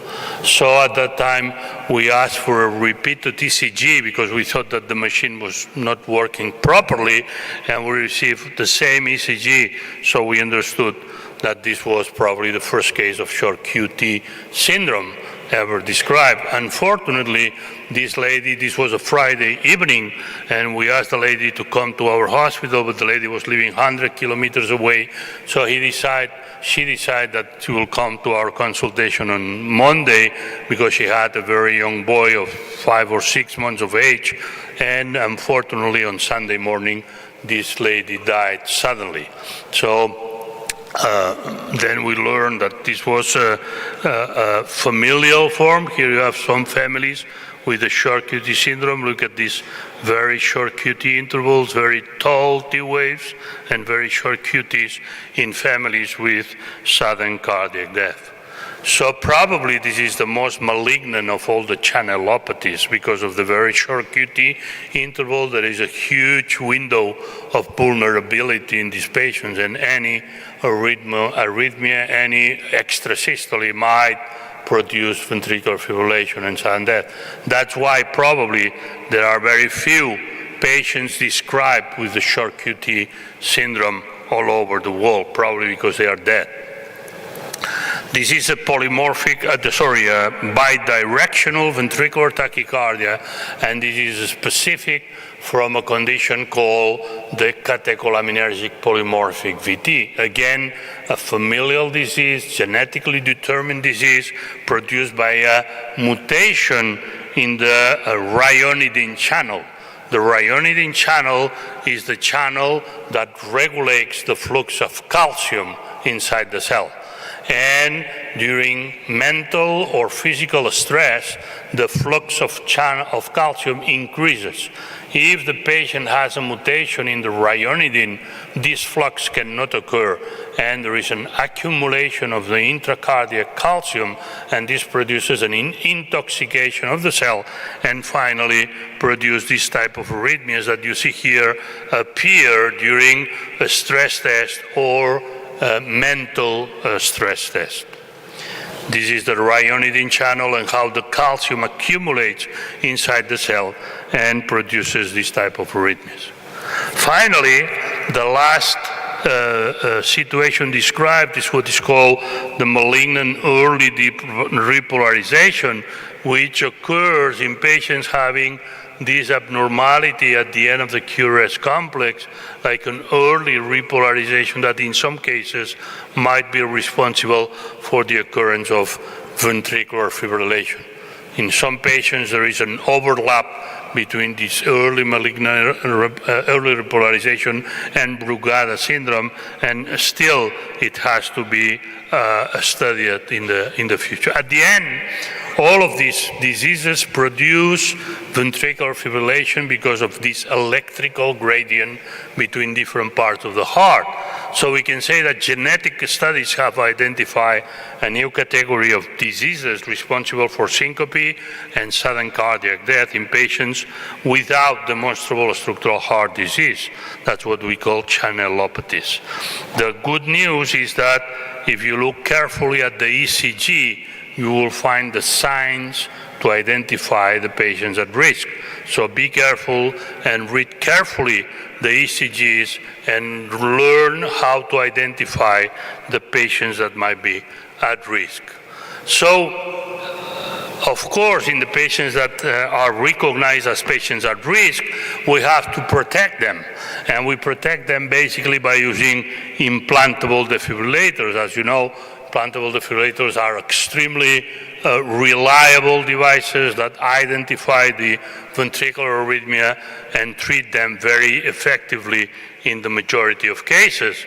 But we know, and you know as emergency physicians, specialists, that time is what counts. So not everybody can be identified and can have an ICD implanted. The majority of patients that are at risk for sudden cardiac death do not have an ICD implanted because they have not been recognized. And we know that every minute that lasts, we have 10% less chances of surviving. So we need early defibrillation, and early defibrillation requires, of course, very good emergency systems, but also we need public access defibrillation that might allow for the general public to use these devices and to treat the patient waiting for the emergency system to arrive. There is a study in Japan that compares the number of public defibrillators installed in the countries and the number of patients that are shocked when they have a cardiac arrest. And of course, the more devices you have in the street, the more probability that you will be shocked by a bystander if you have a cardiac arrest. And this is my last slide. This is the number of deaths in car accidents in Spain all over the last years. And you see that they did a very good job, because you see that from the 60s we had an increase maximum in 1989, and since then the decrease is dramatical. So they did a lot of very good jobs, a lot of investment, a lot of money, a lot of fees, a lot of fines if you were too fast in the street, you were not having your protection, whatever. So a lot of money invested to go from almost 6,000 to 1,000. Do you know how many patients died suddenly in Spain? 10 times this number. And the number or the amount of money that is invested is 10 times less. So, of course, this is very important, because the politicians should also understand that sudden cardiac death is a major public problem, and investment in preventing sudden cardiac death should be at the level that it deserves for the number of patients suffering from it. Thank you very much.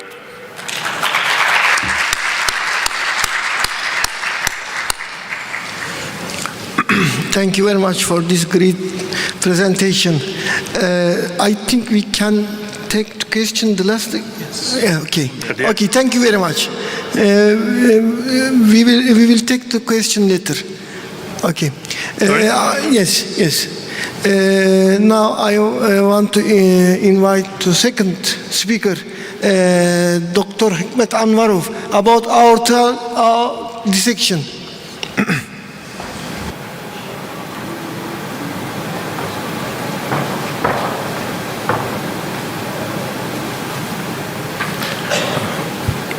Thank you very much. Herkese merhaba.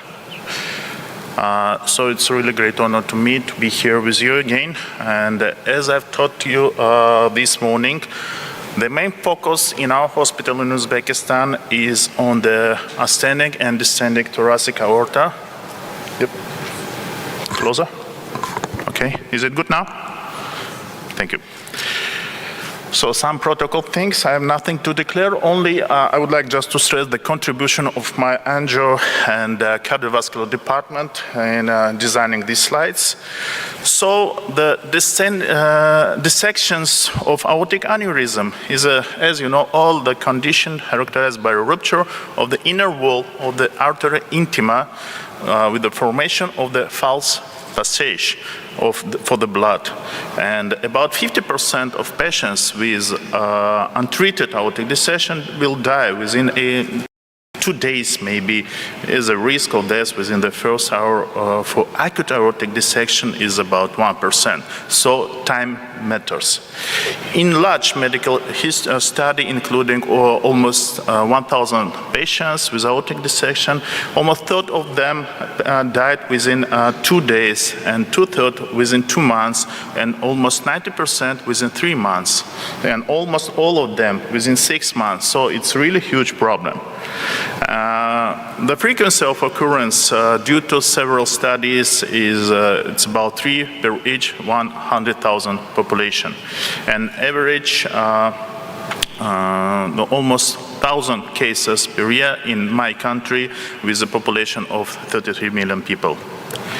So all of us, we well known about the types of classification of aortic aneurysms. There is 5 grades by Svensson, and also the most common things is Stanford's and DeBakey classifications. So the aim of the study, what we held in this year in our hospital, it was to evaluate the direct results of the first experience in surgical treatment of ascending aortal dissection aneurysm type A by Stanford. So these are materials, the retrospective analysis. We had 6 patients which we underwent for the surgical interventions, because the closed transcutaneous interventions has been described on the morning sessions. I would like just to stop more on the surgical ones. So 2 of these 6 patients had concomitant ischemic heart disease. In one case, we obtained the grade 3 of aortic valve insufficiency, and in one patient also the intimal tear was located on the proximal part of the aortic arch. So all surgeries were performed using the method of the in the stopped heart or the own pump with the artificial blood circulation. And here are the results. So average duration of the circular arrest was about 45 minutes, and the temperature we decreased it for less than 22 degrees. And of course, the retrograde hypothermic cerebral perfusion we provide in all patients. Here are some demonstrated things.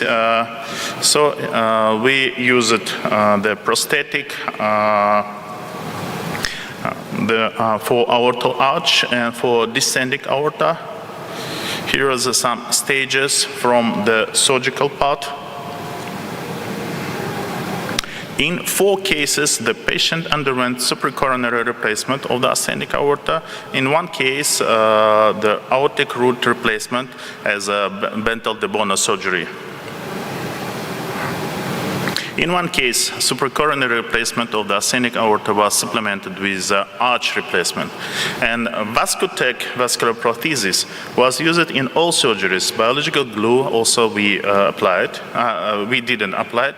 And coronary artery bypass graft was performed as a concomitant interventions in 2 cases. As I said, this was that Bentel de Bono surgery.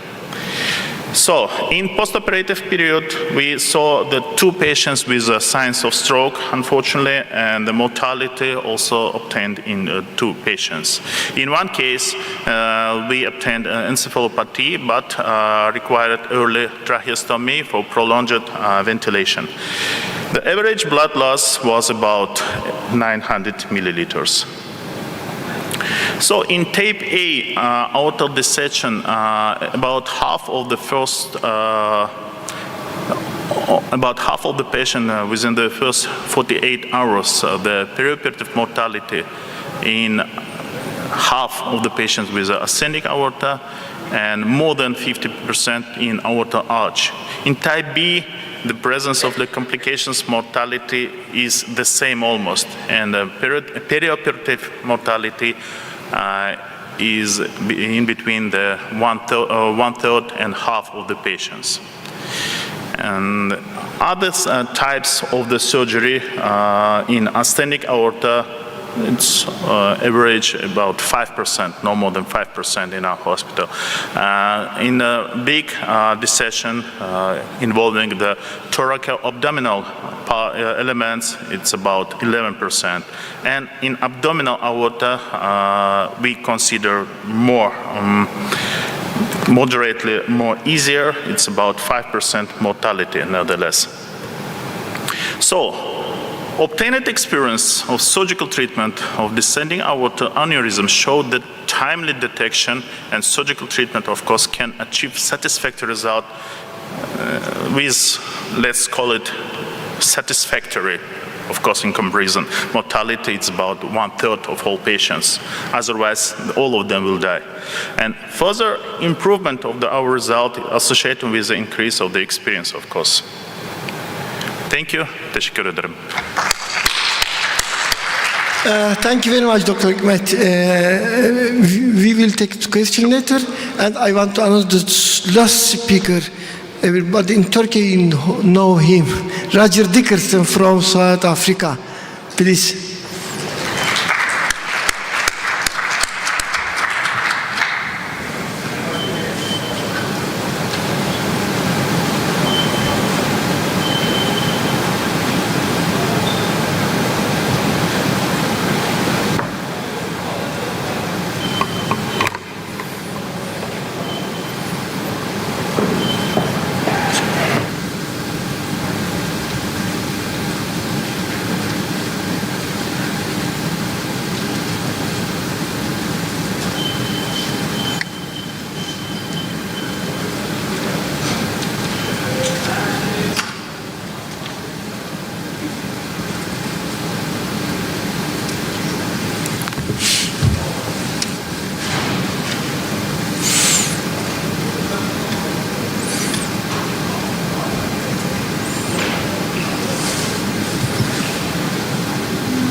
Short presentation. Yes, it's very good. Wow, wonderful. Maria said no. I understand it. I understand. It's not my topic. I understand that. Short presentation is very good. Very good. Maria said me 2 days before that. Yes. I have to do it. Because they are less of topic and yes, they interest, but very, very tired. Good afternoon, everybody. I'm a great fan of movies from the 70s and 80s, and one of my favorites was Dirty Dancing. I don't know if anyone remembers that, or looking around the audience, I'm not sure if anyone was alive when that was actually on the silver screen. But one of the comments made was, nobody puts baby in the corner, and I hate getting poked into the corner. So I tend to move. I apologize if I make you seasick, but we'll see how we go.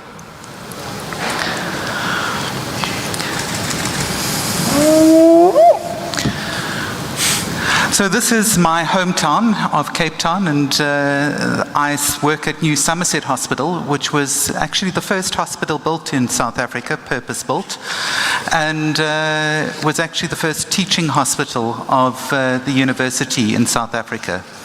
It is positioned in the waterfront, and so it's a really difficult place to work. But when it was first brought about, it didn't quite look the same. And this was when they were still constructing it back in 1806. But let's talk about this afternoon. Now, it's an interesting topic, and I must admit, I have to declare that I was a substitute. It was a topic that one of our esteemed colleagues had chosen, and he was unable to make it. And I must admit, it was a very interesting topic. And so I'm literally hoping that whilst I know Prof. Kande is a great fan of soccer, I'm really hoping that I don't score an own goal when I go through this topic. And what we're going to be looking at this afternoon is the what if. We're going to be looking at the what if our gold standard of managing patients is not available. And I hate what if scenarios, but it's something that we do need to plan for. Because unfortunately, we don't all work in scenarios that are often portrayed in Hollywood. I have never been in the situation where I have been able to park my high-heeled shoes under a bed, or where martinis are brought to me in an on-call room. But the one thing that Hollywood has shown is that in a golden standard environment, anything can be done. Now, I'd like to ask a question. If I look around the room and I ask the question, who here has access to PCI in their facilities? Can I ask you to raise your hands? Hold them up high. Okay, so it's probably about 5% of people in the room. Can I ask you to keep, for those who put your hands up, keep them up for me? Nice and high, wave them. I'm old, I don't see so well anymore. Good. All right, keep them up. This is your calisthenics for the afternoon. Okay, keep your hands up. Now, for those of you who've got access to PCI on a 24-hour basis, or is it only during certain times? So we're looking, if I look around this room, thank you for your participation. If I look around this room, very few of us have actually got access to the gold standard in managing some of these cases.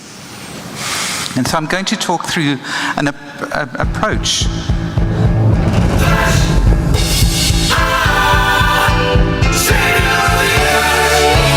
Now, for those of us who don't have PCI, thrombolysis does tend to be that savior of the universe. If we select it for the appropriate cases and we select it for the appropriate individuals, it can certainly save lives. Now, if we think about the indications for thrombolysis, there are many applications. Some of them apply to acute cardiological emergencies, but there are many others that apply. So looking at the management of acute stroke, for instance, or for pulmonary embolism, or looking at peripheral vascular matters. But if we're looking at it specifically with regards to cardiological emergencies, they tend to become far more narrowed.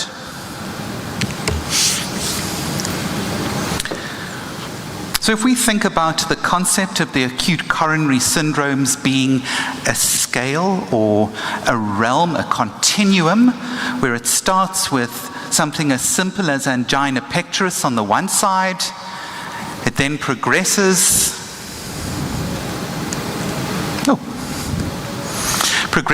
from angina, it will progress onto unstable angina. We'll then end up looking at something like a non-ST elevation myocardial infarction. And there we can make true interventions with regards to thrombolysis. We're looking at your true STEMIs. Now, if we look at this continuum, the spectrum of the acute coronary syndromes, the application of thrombolysis is actually in a rather small subgroup. And the reason for that is that not only do you have to have a STEMI diagnosed, you need to confirm that it is not one of the channelopathies that Prof. Brugada spoke through, that we often can mistake it for. We also need to look at things like, do we have access to PCI? And if we don't have immediate access, what time frame would we have access to? And there's been various timelines that have been postulated, but the suggestion is that if you don't have access to PCI within 2 hours, we should be proceeding with thrombolysis. Now, in the facility that I work, we do have a cath lab, but it doesn't operate on a 24-hour basis. And so, depending on the time of day, will change our approach to these cases. So time is an aspect. There are indications and contraindications that need to be applied from a patient perspective, and they need to meet the diagnostic criteria. And so it really is a very small subgroup. That very small subgroup of the acute coronary syndromes that can, in fact, be thrombolyzed. But now the problem that we often run into in these scenarios is that we use it as our base therapy. But if we are not able to access it for our patients, we start getting ourselves into a bit of a quandary. Because as you're aware in medicine, it's never as simple as a yes or a no. Because if we look at the things like the contraindications, and if there are absolute contraindications, that makes a lot of sense. And you'll see contraindications listed on thrombolytic checklists in many organizations and published in many journals, etc. Those are fairly finite. Those we can accept. The ones that pose quite a difficult thing for us are the relative contraindications. Because here we are needing to apply our minds and balance risk. Balance the risk of an event occurring from the therapy that we are instituting versus the risk of a patient having a worse outcome from their primary pathology. And what it really does is that it ends up being a yes, a no, or a maybe. And it's the maybe group that gets us into a quandary. Because our decision making isn't binary. Our decision making in offering in emergency medicine is based on a lot of input with regards to how much information we've got at the time. And this can lead us to a vicious circle. We've got a patient who needs to be thrombolyzed, but meets a criterion that would be a contraindication. If we don't have access to PCI, what do we do? And if we look at all of the treatment protocols that have been published, it starts primary PCI is really the way to go. If you can't do that, then thrombolyze. But now if you can't thrombolyze, those patients should be going for PCI, but that's not available. And we end up getting ourselves into quite a vicious circle. I'm going to try and simplify this a little bit. And it's because I tend to operate best at 3 a.m., and when I'm operating at 3 a.m., I need to have things simple. So you've diagnosed a true ST elevation myocardial infarct. You ask yourself, do I have PCI available? And the 20 or 30 people in the room that have got PCI at their facility and have got easy access to it round the clock, that's the route that they will go. They will say to themselves, that's great, let's say yes, we've got PCI and we're going to proceed with PCI, and we know that that does have the greatest, better outcomes. So that's a green, that's good. The difficulty comes is that if our PCI is not available, and that is where we are needing to consider the thrombolysis. But before we can do that, we need to look at those contraindications. And again, it's not a yes or a no. If there are no contraindications, the decisions are easy. We can proceed with thrombolysis, and we need to do that as soon as possible to restore perfusion and save muscle.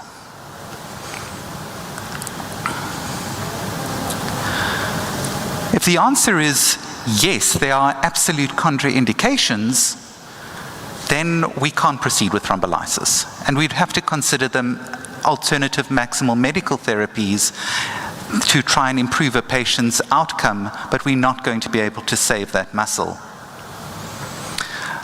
But it's the middle group that often leads us to quite a bit of difficulty. And those are the maybes. And in that group of the maybes, we're needing to balance the risk. And I think this is where we find ourselves often in a position of difficulty. The green is the easy. The red is the easy.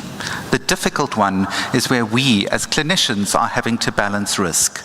Balancing the risk of an adverse outcome from our therapy versus the risk of an adverse outcome from the original pathology. And we can go round and round and round in ourselves trying to find a solution.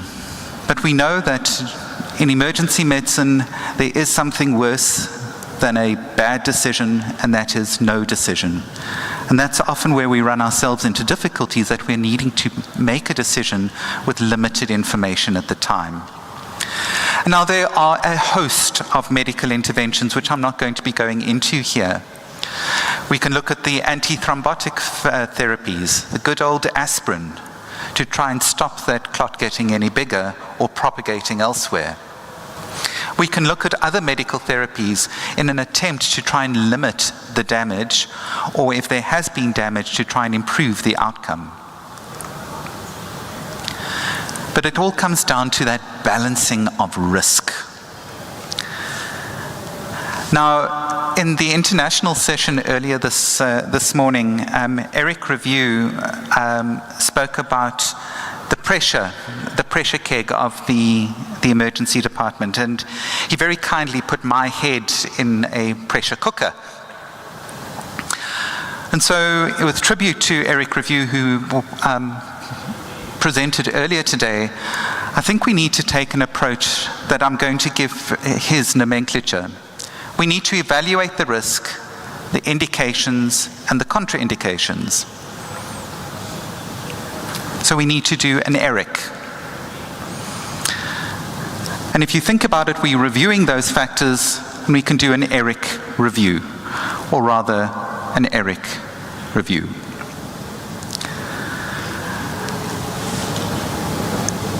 We need to evaluate the patient, evaluate the risk, and then make a decision.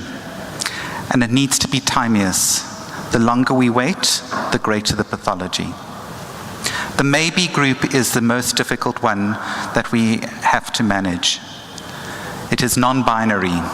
We take risk ourselves, but at the end of the day, the patient takes the ultimate risk. Thank you very much.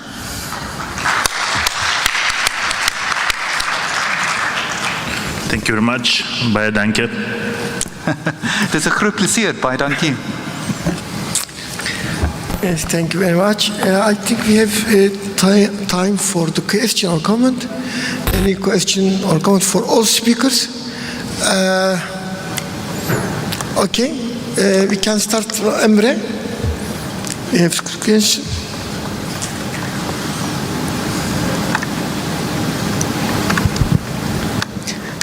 Hello, my name is Emre Atish from Karabük University. I have a question for Professor Brugada.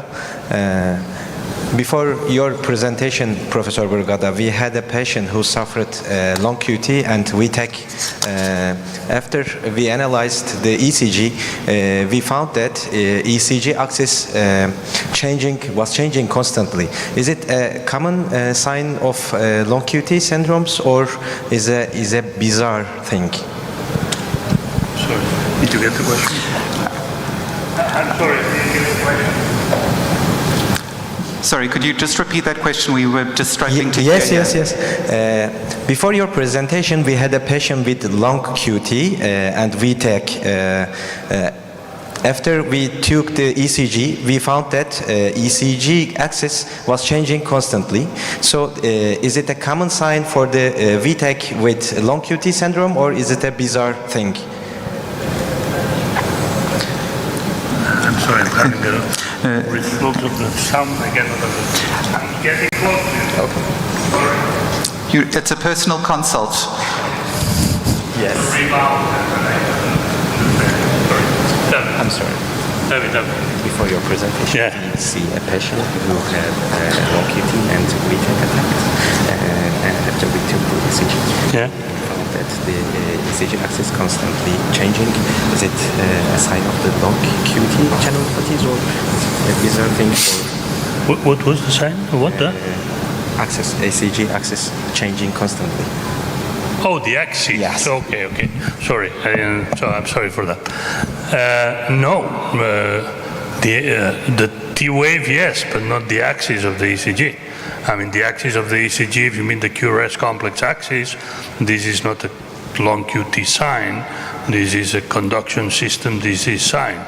But if you have a changing in the axis of the T wave, then of course this is something that you should take into account, because it's clearly related to the repolarization. It is a very poor sign, normally indicates a very high risk. Okay, thank you. And Iqbal, okay.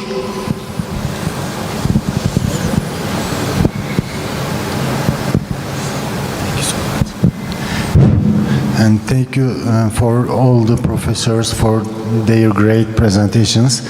I want to add something about Professor Roger's questions about the PCI. I think we couldn't get the question, or we misunderstood. In our country, more than 90% of the patients from ST elevation MI, they are underwent to PCI. And I have a question for Professor Brugada. The patients are coming to emergency or emergency department for the syncope or loss of consciousness or chest pain, and we diagnosed Brugada syndrome. But even they are stable. Are all the Brugada syndrome patients must underwent to the ICD replacement before discharge, or can it be delayed?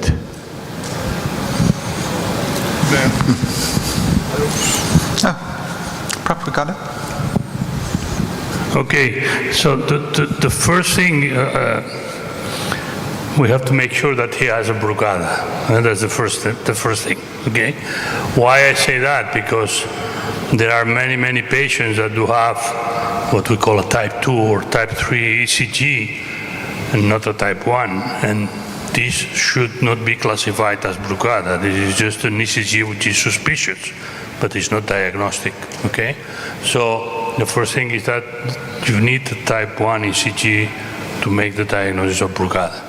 If the patient has a cardiogenic syncope, I mean, if the patient has had a cardiac arrest and has been recovered, of course, you have to do whatever you have to do, and probably the patient should be on a defibrillator before it leaves the hospital. If the patient has a cardiogenic syncope, so syncope which is clearly cardiogenic with no prodromes, and you have a type 1 ECG, probably this is a patient that should receive an ICD. But be careful, because this is the minority of patients. The majority of patients do have a syncope or do have a chest pain or do have palpitations, and then they are diagnosed because they have a type 2 or type 3. Be careful. This is not yet a Brugada syndrome. This is not yet something that you have to treat as a Brugada. You have to do the test. Sometimes you have to do pharmacological tests to see whether you get the type 1 or not.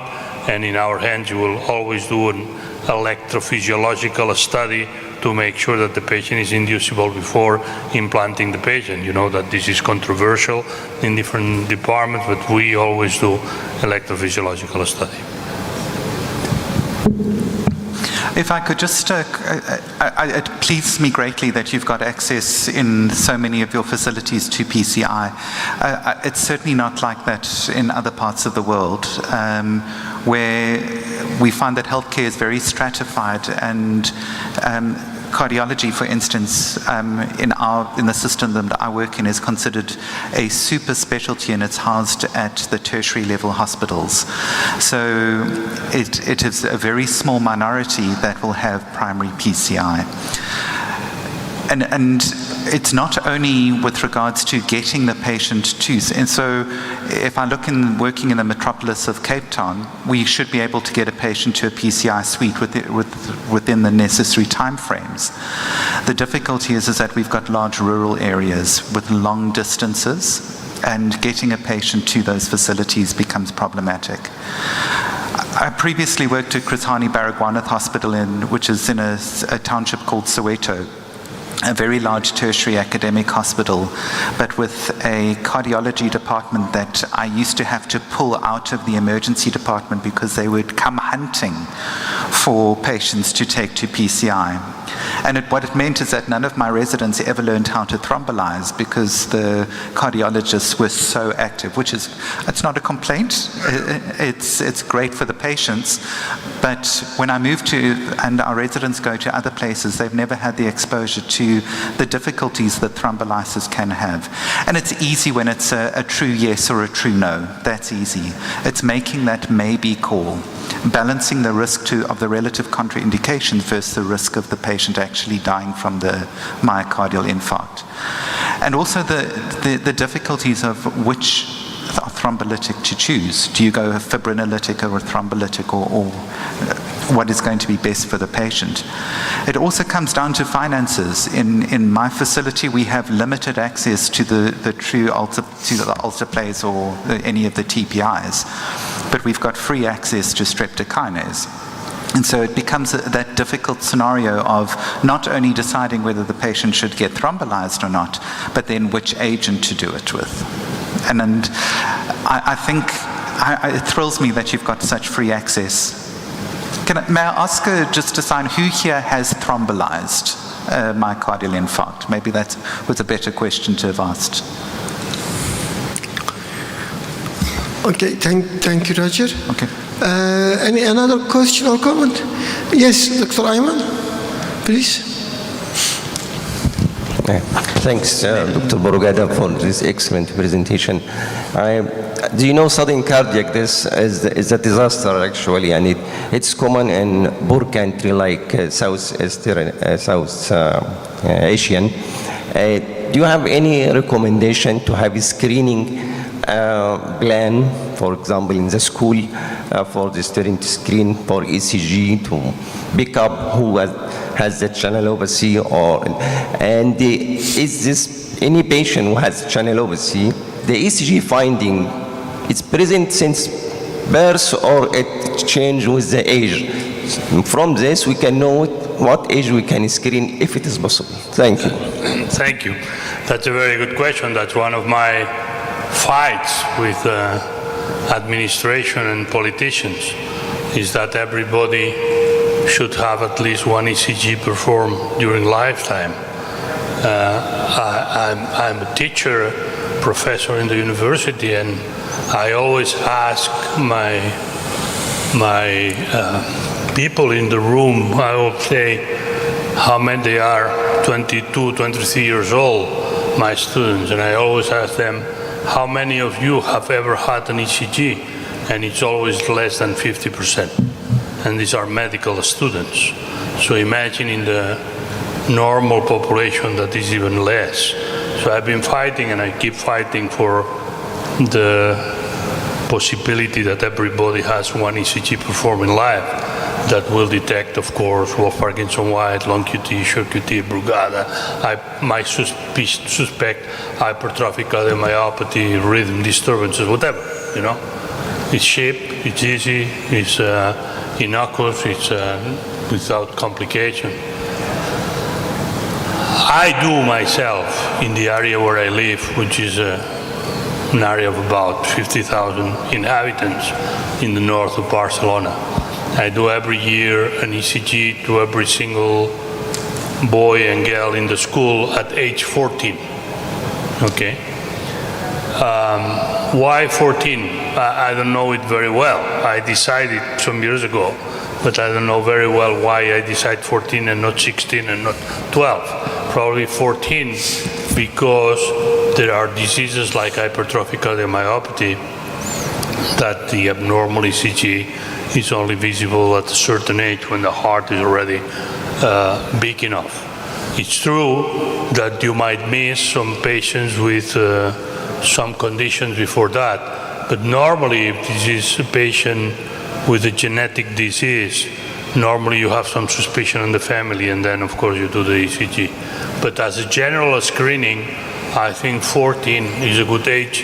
You only have one valve, you only have one in your life, I would say 14. If I have 10, then I would say at 2, at 10, at 20. But if you only have one valve, I would say 14 is a good age. But I don't know why, but that's my feeling.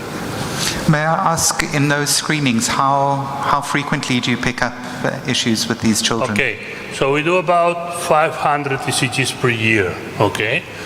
The first thing that is very curious is that 12% of the parents do not allow us to do an ECG on their child, which is something incredible for me. I still don't understand, you know. Say, look, this is free, I will do it, there is no problem.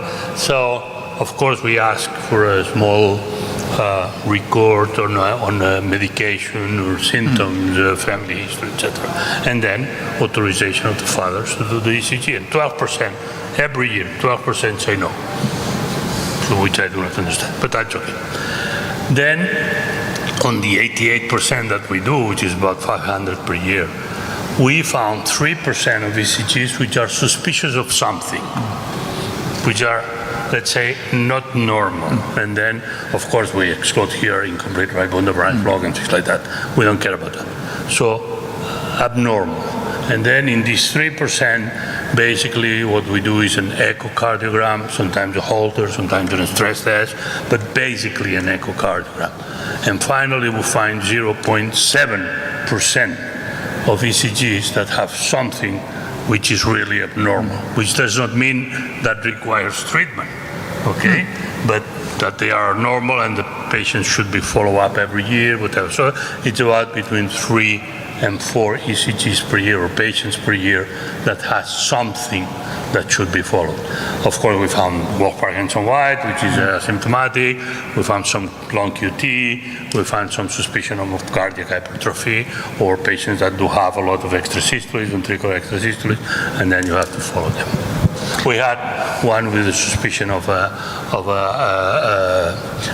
you call that, an abnormal coronary artery that we could suspect on the ECG, and it had to be operated, so we found things. If you take those numbers and extrapolate them to a country's population, those become huge. Sure. And those are numbers of lives that could be saved. Yeah, but if you do that, it is like, why should you not do that once in lifetime, you know? And we're doing at 14, but maybe when you get your driving lessons, whatever. At some moment that the majority of people do, not the military service, which was before, because now there is no obligatory military service, so you cannot have it. And of course, you will find things, and you will find things that you might, you know, see every year, new patients coming, or patients that should be suspected of something, and of course you will have to do echoes and stress tests and whatever. That's true, but that's prevention. Yeah. Thank you very much, Rukada. Thank you. And we finished the time, and we have to give break 10 minutes, only 10 minutes. After 10 minutes we will come again for Satellite Symposium. Arkadaşlar 10 dakika sonra uydu sempozyumu sadece bu salonda var. Çekiliş yapacağız. İsimlerinizi yazdırın. İstediğinizi veriyoruz çekilişte, ona göre. Tamam. Thank you very much.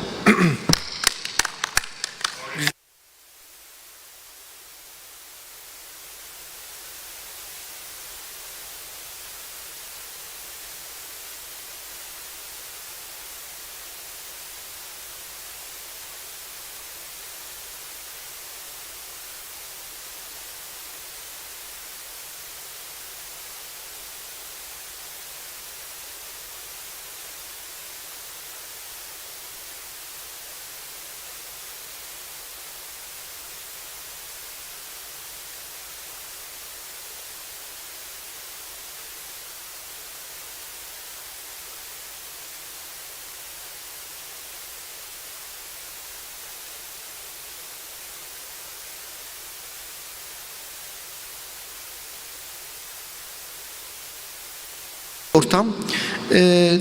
Çok teşekkür ediyorum. Burada bize verdiğiniz destek, kongrenin bir parçası olmak, burada bulunmak, hepsi her şekilde bize güç veriyor. İşte bu güç veren şeylerden birisi de uydu sempozyumlarımız. Bugün kardiyolojiyle başladık, kardiyolojiyle devam edeceğiz. Biliyorsunuz akut koroner sendromlar acil tıbbın en önemli kısımlarından birini oluşturuyor ve bizim uzun dönemde baktığımız acil vakalarında büyük oran kardiyolojik aciller olabiliyor. Yani %20'nin üzerinde, %25'in üzerinde gerçek acil vakalar için söylüyorum. Kardiyolojik aciller oluyor ve bunlara müdahale ederken çok daha dikkatli olmamız lazım. Çünkü gerçekten iyi tedavi, iyi sonuç. Yanlış, eksik tedavi, kötü sonuç çok belirgin olan bir hasta grubu. İşte bu önemli sendromda çok önemli bir tedavi, eski bir dostu inceleyeceğiz. Şimdi eskiden bilirler, filmler, bilmiyorum, bir Mehmet Hoca var benim bilen, bir de Zeynep Hoca, Zeynep Hoca küçük bize göre de, o eski filmler olur ya Yeşilçam'da, göğsü ağrırdı, bir tane cebinden bir teneke çıkardı, sarı teneke. Üstünde ne yazar onun bilir misiniz? İşte bilene ödül vereyim. Efendim? Firma olmaz ama firma söylemesin, o bilir. Trinitrin, sarı bir kutu. Nitrattı yani, trinitrat. Onu alırdı, iyileşirdi. Şimdi o dönem bitti. Ondan sonra spreyler geldi ya. Spreyler çok avantajlıydı bizim için. Filmlerde yer almadılar ama iyiydiler. Sonra spreyler ortadan gidince biz tablete kaldık. Şimdi yeniden hani popüler olma, daha doğrusu yeniden önümüze gelme şansı yakaladık. Onlarla ilgili de güzel bir sunum olacak. Profesör Doktor Zeynep Gökçen Çakır alkışlarınızla kürsüye davet ediyorum.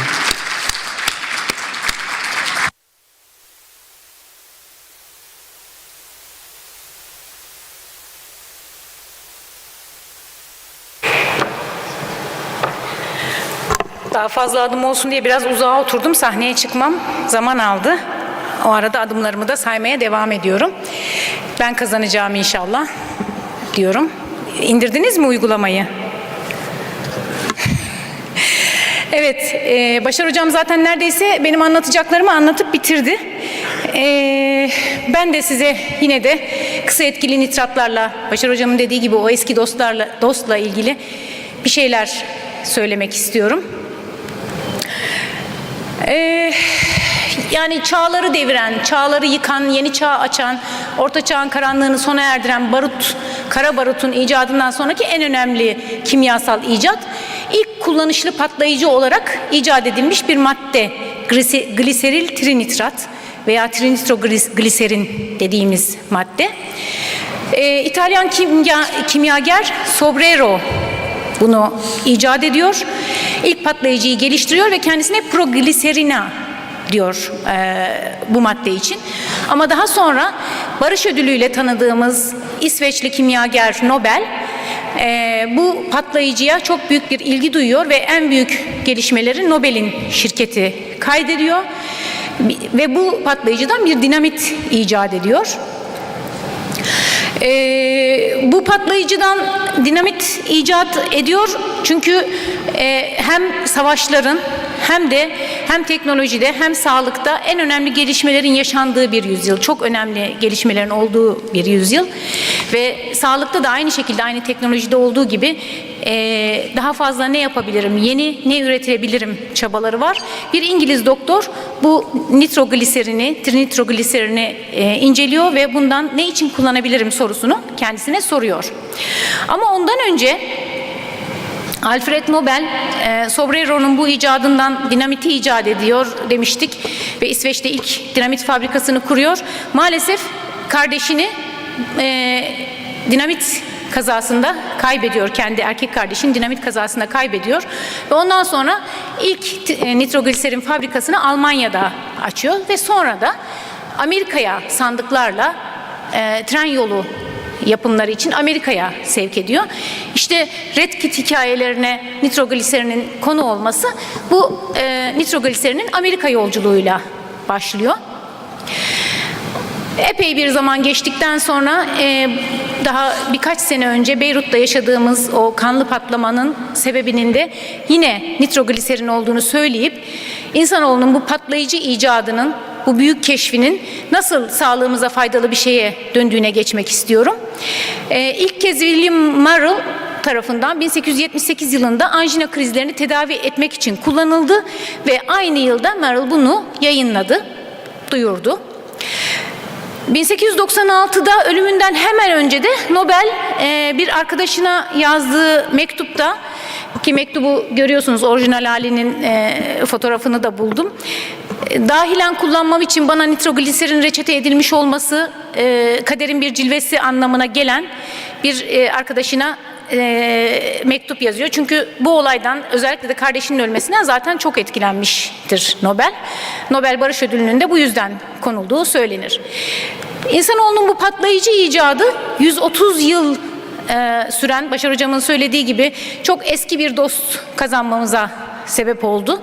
Tıp dünyasının çok eski bir dost kazanmasına sebep oldu ve güçlü bir vazodilatatör olarak şimdiye kadar tıp camiasındaki yerini aldı. Nitrik oksit üzerinden salgıladığı yıllar, bu vazodilatasyon yapan maddeyi nitrik oksit üzerinden salgıladığını yıllardır biliyoruz ama 2002 yılına kadar hala bu konuda gelişmeler o kadar cazip ve incelemeler o kadar fazlaydı ki 2002 yılında da aldehit dehidrogenazın buna sebep olan mitokondriyal enzim olduğu keşfedildi. Kabaca organik ve non-organik nitratlar olmak üzere ayırıyoruz. Bugün üzerine en çok duracağımız gliseril trinitrat, nitrogliserin organik bir nitrattır arkadaşlar. Dediğim gibi nitrik oksit üzerinden yapar vazodilatatör etkisini ve guanilat siklaz bu dönüşümde rol oynar. Düz kas çeperinde, endotel hücrelerinin yüzeyinde meydana gelen bu enzimin indüklediği reaksiyonla nitrik oksit salınır ve vazodilatatör etki gelişir. Nitrogliserin nitrik oksit üretimini tetikleyerek veya onun eylemlerini taklit ederek birçok özelliğe sebep olur. Damarları genişletici birçok özelliğe sebep olur veya bizim istediğimiz vazodilatatör etkiyi sağlayacak birçok farklı eylem yapar. Bunlardan bir tanesi zaten bildiğimiz nitrik oksit üzerinden yaptığı doğrudan vazodilatasyon. Vazokonstrüksiyonu inhibe ederek dolaylı bir vazodilatasyon da yapar. Ayrıca vasküler endotolyuma trombosit salınımını engelleyerek antitrombotik etki de yapar. Antienflamatuar etkiyi lökositlerin vasküler endotolyuma yapışmasını engelleyerek yapar ve aynı zamanda antiproliferatif etkisi de vardır. Anjinadaki, daha doğrusu akut koroner sendromlardaki yolculuğumuzda Başar Hocam zaten ufak bir giriş yaparak başladı. Bu konudaki en son kılavuzdan aldığım bir cümle ile ben de sunumun en can alıcı bölümüne başlamak istiyorum. Nitratlar yalnızca arterleri ve arteriyolleri genişletmekle kalmayıp aynı zamanda seçici venöz dilatasyonunu da indükledikleri için hem art yükü hem de ön yükü azaltan benzersiz vazodilatatörlerdir diyor. En son 2020'de yayınlanan Avrupa Kalp Cemiyeti'nin kılavuzunda, akut koroner sendrom kılavuzunda. Bu özelliklerini de ve çok kullanışlı bir preparat, farklı farmakolojik şekillere girme özelliğine sahip tablet formu, sublingual tablet formu, ayrıca transdermal formu, sprey formu, birçok farmakolojik yapıya da ticari şekle dönüşme özelliğine de sahip çok kullanışlı bir preparat. Bugünkü konumuz aslında kısa etkili nitratların acil serviste kullanımlarıyla alakalı. Tabii ki en önemli yeri de akut koroner sendromlar burada teşkil ediyor. Ana kullanım alanlarımız. Çok yeni bir çalışma, Türkiye çapında yapılmış geniş çaplı TÜRKMÜ çalışmasında bizim toplumumuzda en yaygın akut koroner sendrom bulgularının tipik göğüs ağrısı ve dispine olduğu vurgulanır. İşte nitrogliserinlerin çalıştığı ana yerde burasıdır. Tipik göğüs ağrısı ve dispineyi düzeltmek için çalışırlar. Gördüğünüz gibi şöyle kabaca size bir antianjinal ilaçları sınıflamış oldum. Nitrogliserinden hala 130 yıl geçmesine rağmen burada çok önemli bir madde olarak yerlerini alıyorlar. Farmakolojik ajan olarak yerlerini alıyorlar. Ve hala 2022 yılına geldiğimiz zaman hala daha nitrogliserinle ilgili review'lar, çalışmalar yapılacak kadar da önemli bir yeri var. Kardiyolojik özellikle olaylarda ve birçok tıpla ilgili birçok alanda çok önemli bir yeri olan ilacımız. Acil serviste kullanımıyla ilgili aslında tabii ki akut koroner sendromlar ve şimdi sıralayacağımız birçok nitrogliserinin etkili olduğu tıbbi durum acil serviste gerçekleştiği için, ilk başvuru yeri acil servis olduğu için aslında nitrogliserinin de en çok kullanılacağı yerler acil servislerdir. Yine işte az evvel sunduğum çalışmadan aldığım bir bölüm diyor ki özellikle semptomların başlangıcından sonraki ilk 10 gün içinde mortalite başta olmak üzere erken kullanımın ne kadar erken başlarsa nitrogliserin kullanımı o kadar fazla etki eder. O kadar çok etki eder. Burada erken kullanımın altını çizmek istiyorum. Ne kadar erken başlanabilirse bu erkenlik saniyelerle, dakikalarla ölçülen bir erkenlik düzeyi. Onu saniyeleri, dakikaları geçtiğiniz zaman da günler içerisinde başlanabilmesi, mesela stabil anjinada bir an evvel reçete ediliyor olabilmesi çok çok önemli.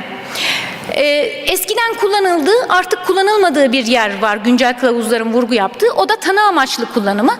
Eskiden göğüs ağrısının tipik vasfını değerlendirmek için nitrogliserin verilip eğer nitrogliserine cevap veriyorsa bu ağrının koroner sendrom olduğu yönünde, koroner arterlerden kaynaklandığı yönünde bir genel kanı oluşurken daha sonra özofagus üzerinde de özellikle özofagus spazmlarının da aynı şekilde nitratlara iyi cevap verdiği görüldüğü zaman bu ayırt edici özelliğinin olmadığı ve tanı koyma amaçlı kullanılmaması son kılavuzlarda özellikle vurgulanıyor. Bu görmüş olduğunuz 2014'ün AHA kılavuzu. Halihazırda 2020 en taze kılavuz 2020'de ESC'nin yayınladığı kılavuzdur ve Klas 1C bir öneri olarak sublingual veya IV nitrat kullanımını erken başlatılmasını çok şiddetle önerir. Herhangi bir kontraindikasyon yoksa der. Sınıf 1C oldukça yüksek bir öneri düzeyi bildiğiniz gibi. Ve hemen algoritmanın başında burada gördüğünüz gibi antianjinal tedavi olarak ağrının tedavi edilmesinde nitrogliserin yine tedavide yer alır ESC'deki akut koroner sendrom algoritmasında. Bu çalışmanın önemi benim için şu, burada yer almasının sebebi, sizlere sunmamın sebebi şu. Bu çalışma nitrogliserin dil altı spreyin 5. dakikasında, kullanımının 5. dakikasında hastaların %48'inde koroner dilatasyon yaparak iskemi bölgesinde reperfüzyon ile hasar oluşumunu gerilettiğini iddia etti. O yüzden benim için önemli. Güzel de planlanmış, güzel yapılmış bir çalışma. Tek merkezli, çift kör, prospektif, plasebo kontrollü bir çalışma. Ve 96 hasta sayısı da az değil böyle bir çalışma için. Dolayısıyla 5. dakikada hastaların yarısında neredeyse ciddi etkili olabilecek bir vazodilatasyon olduğuna vurgu yaptı ve tabii bu şekilde de Circulation'da yayınlanma hakkını elde etti. Bir review konuyla ilgili bunu şunun için koydum. Oral kullanım dozları için net bir öneri bulunmamakta diyor bu review'da. Biz IV dozlardan yola çıkarak oral dozları tahmin yoluyla buluyoruz diye hatta bir iddiada bulunuyor. Fakat klasik kaynaklara geçmiş, klasik review'larda, kitaplarda yer alan dozlarımız aslında belli. Translingual spreyde gördüğünüz gibi doz 400 mikrogram sprey 1-2 metreden puflanacak şekilde 5 dakikada bir tekrarlanabilecek şekilde ağrı iyileşinceye kadar verilebilir. Sublingual sprey için söylüyorum. Acildeki önemli kullanım alanlarından bir tanesi de acilin yine mayor hasta gruplarından birinde akut hipertansif kalp yetmezliği ve pulmoner ödemde tabii ki. Bildiğiniz gibi akut hipertansif tedavi ve pulmoner ödem, akut hipertansiyon ve pulmoner ödemin tedavisinde, temel farmakolojik tedavisinde vazodilatatör ve diüretikleri kullanırız. İşte nitrogliserin burada vazodilatatör olarak önemli bir rol oynar. Çünkü neydi? Az evvel gösterdiğimiz o kılavuzda yer alan cümleyle, vurucu cümleyle hem ön yükü hem art yükü azaltacak vurucu bir vazodilatatör etkisi vardı.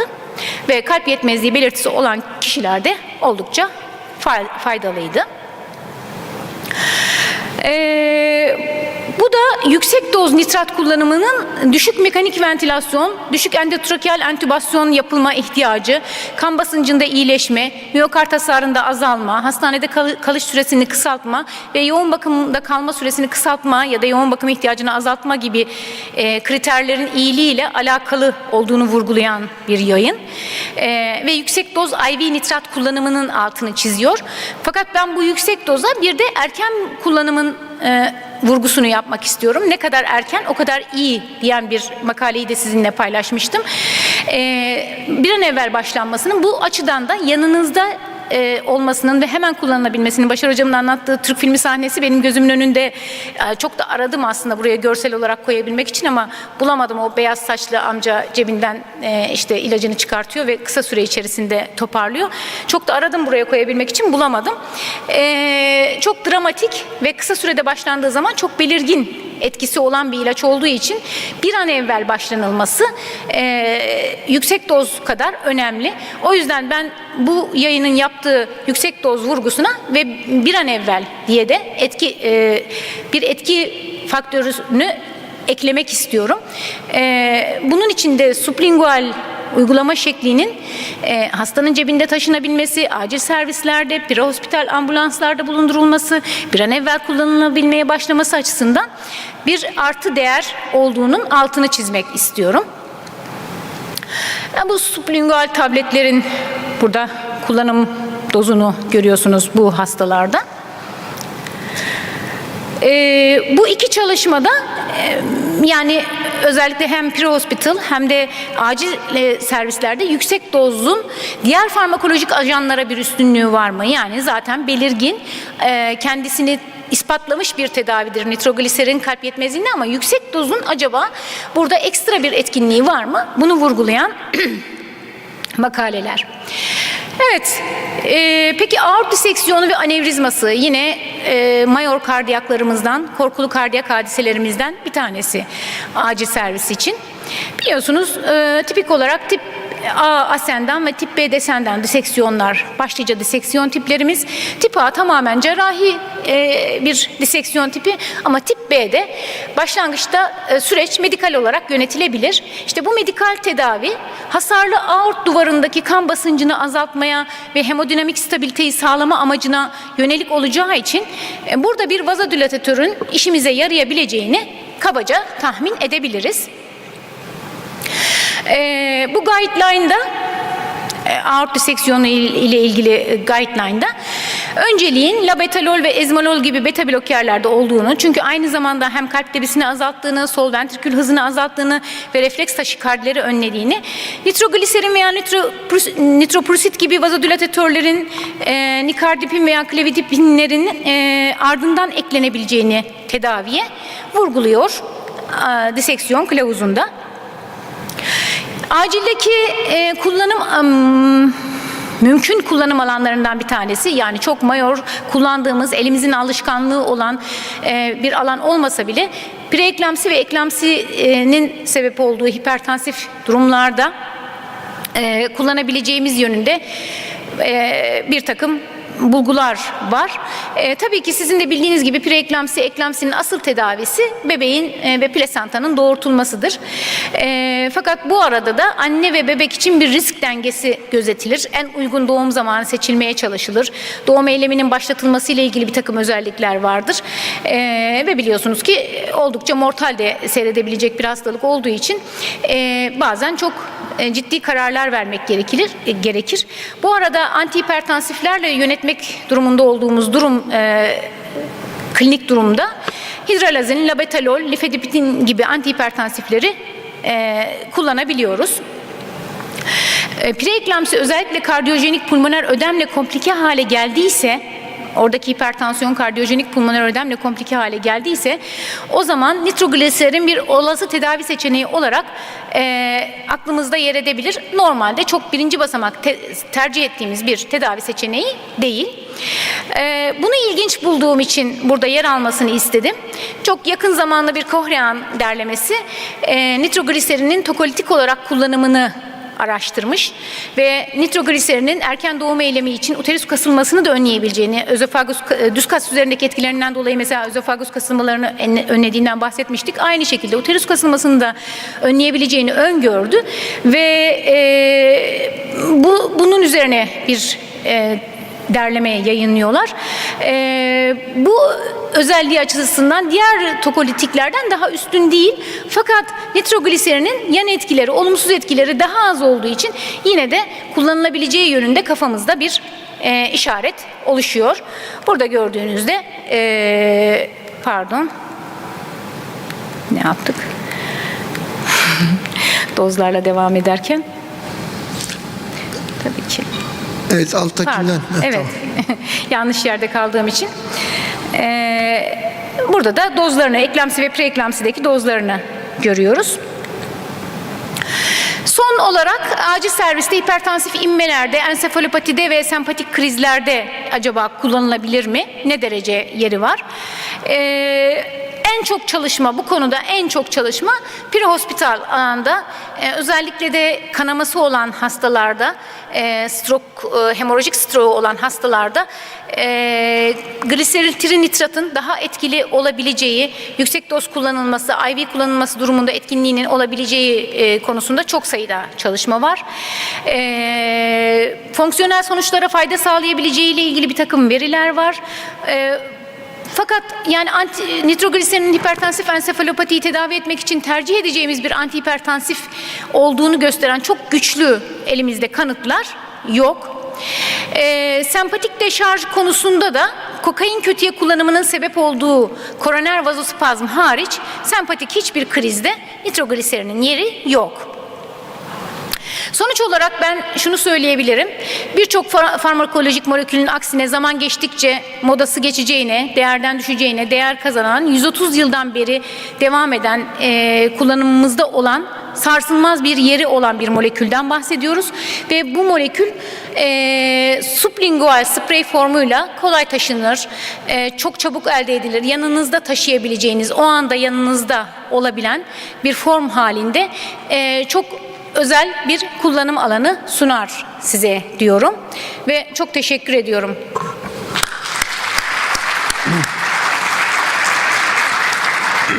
Evet, çok teşekkür ederiz güzel sunum için. Tabii konu hepimizi ilgilendiren çok önemli bir konu.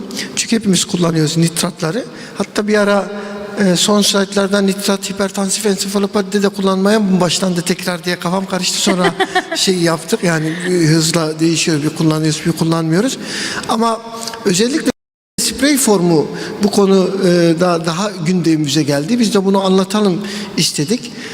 Burada şimdi yönetici pozisyonda hocalarımız var, dekanlarımız burada. Hem Mehmet hocamız hem de Ayhan hoca da geldi, sağ olsunlar. Şimdi biz bunların acil servislerde kullanımını destekliyoruz. Mehmet hocam, ben bu konuda aslında 112'nin işte genel müdürlükle görüşüp ambulanslarda olmasın, çünkü prehospital alanda da dediniz değil mi? Olmasının uygun olduğunu düşündüğümü ifade ettim. Ne dersiniz, ambulanslarda kullanılsın mı bu hastane öncesi? Tabii ki, yani Türk filmi sahnelerinde kullanıldığına göre bundan yıllar önce çok ben prehospital'la ilgili makalelere özellikle de koydum Mehmet abi, bu konudan bahis açarız diye. Ambulanslarda kullanımıyla özellikle acil servislerde zaten bulunması Zeynep lazım. hocam, şöyle bir şey de var ama acil önce deneyimleyecek, öne çıkartacak. Yani bizde işler öyle yürür. Yani bizim önce acil serviste bir defa nitratlara ihtiyacımız var. O yüzden sayın dekanlarımıza iletiyorum. Bir defa acile alalım. Acilde olduktan sonra bu kullanım deneyimini biz mutlaka ambulanslara yansıtmamız lazım. Yani ambulanslar acilden aldığı bilgilerle hareket edebilir. O yüzden direkt onlara şunu kullanın demeden önce bizim acilde önce bir şeyimiz olsun da kullanım alanımız olsun. Ondan sonra oluşturalım diye istiyoruz ama her halükarda sprey kullanımının avantajlı olduğunu görüyoruz. Nitratların kullanımının herkesin bir deneyimi var. IV nitrogliserin kullanmayan yoktur aramızda acilci olduğumuz için. Bir de böyle alternatif formların çıkması çok iyi. Soru katkı alabiliriz salondan.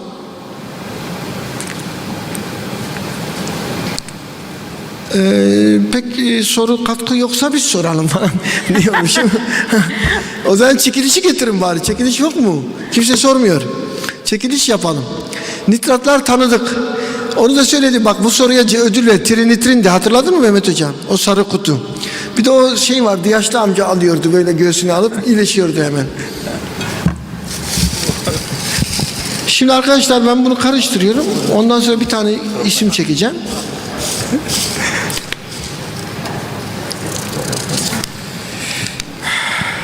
Emine Aykol. Emine Aykol burada mı? Yok, şansını kaybetti maalesef, üzgünüm.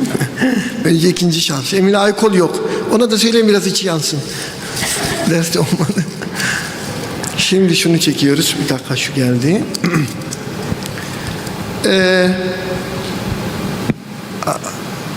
Bunu okuma şansım yok ya. Şimdi soyadı Değer ama. Soyadı Değer. Rabia Değer. Olabilir mi? Rabia mı? Vay, Rabia Değer. Evet, alkışlarımızla. Tamam Rabia, ne istiyorsun? Sen böyle bir kura gördün mü? Bak, ne istiyorsun? Ona bırakalım.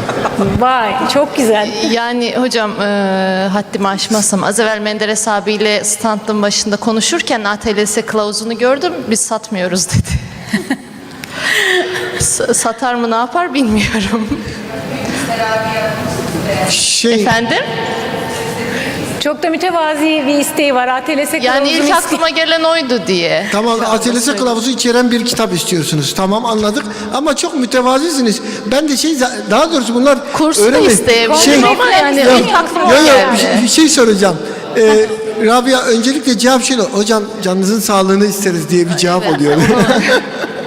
Bunları öğretelim asistanlarımıza. Önce can sağlığı. Evet. Şimdi Rabia Hanım'a o zaman ATLS kılavuzu içeren bir kitap istediniz. Tamam, bunu temin edeceğiz. Bence kongre falan istiyordu.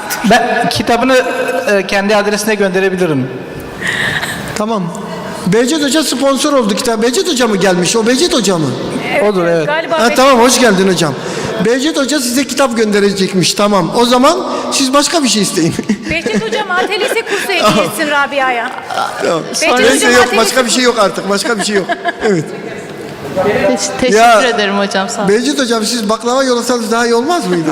Neyse. Evet. Behçet Hoca da geldi, renklenecek şey tabii. Kongremiz biraz daha renklenecek. Evet Mehmet Hocam, buyurun. Sayın Dekanım, buyurun. Şimdi bir devlet büyüğümüz bir seçim sonrası yüksek oy alması nedeniyle bir şehre geldiğinde ben de ne dilerseniz diye söylediğinde şehir halkı demiş ki ya sizin sağlığınız Rabia'da biraz öyle oldu ama buna cesur şey yapmak lazım. Behçet Hoca herhalde onu tamamlayacak. Evet. Tamam, ben de huzurunuza ATLS kursunu arkadaşımıza hediye ediyorum. Tamam. Teşekkür ederim hocam, sağ olun. Behçet Hocam, yanlış anlamadıysam siz hediye ediyorsunuz. Bizi karıştırmıyorsunuz değil mi? Tamam. Evet. Tamam. Tamam. Behçet Hoca hediye ediyor, tamam. Ona göre. Tamam, peki.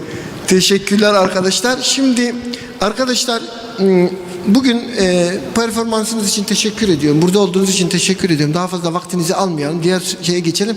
Ama bakın, bugün Avustralya'dan gelen bir konuğumuz var. Kaç saatte geliniyor? En uzak uçuş herhalde Yeni Zelanda ve Avustralya. Yani lütfen arkadaşlarımız, özellikle buradaki arkadaşlar öyle hani Bu ne demek istediğimi hemen anlıyorsunuz. Bu misafirlerimize bilimsel saygımızı gösterelim. Ve burada onları dinlemeye çalışalım. Gerçekten elimizden geldiğini biliyorum. Bu çalışkan bir ekip var. Her tarafa koşturuyorsunuz. Bildiriler, A salonu, B salonu. Bir de diğer ekip var. Ona da bir o havuza, bir diğer havuza, bir şunun da tadına bakalım. Bir de şuraya bakalım. Ama ne yapalım? Biz böyleyiz işte. Onlar öyle, biz böyle. Bu taraf onun. Tamam.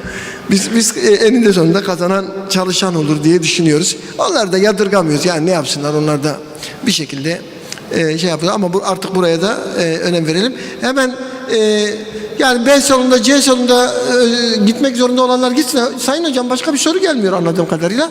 O zaman sizi de yormayalım. Teşekkür ediyoruz. Farmetik firmasına teşekkürlerimizi iletiyoruz. Ayrıca bu ürünü Türkiye'ye kazandırmanız da bizim için büyük mutluluk verici. Siz bakmayın, biz bunun peşini bırakmayız. Biz onu ambulanslara falan isteriz. Su sağlık için önemli yani, sizden bağımsız olarak. Biz bunun tecrübesini biliyoruz. İnsanlarımız için bunu isteyeceğiz, merak etmeyin sonuna kadar. Tabii burada bir sürü öğrencimizi de yerleştirdik oraya, biliyorsunuz. Onlar da yardımcı olacaktır bakanlıkta. Evet arkadaşlar, 4'te diğer sunuma geçiyoruz ve bugünkü son iki sunumumuz, burada da yabancılar, kalabilen arkadaşların burada kalmasını istiyoruz. Hatta burada kalanlara sürekli şey yapalım, sürekli çekiliş yapalım. Madem birini de Behçet Hoca verdi, burada kalanlara bir çekiliş daha yapacağız. Ama kaldıktan sonra. Teşekkür.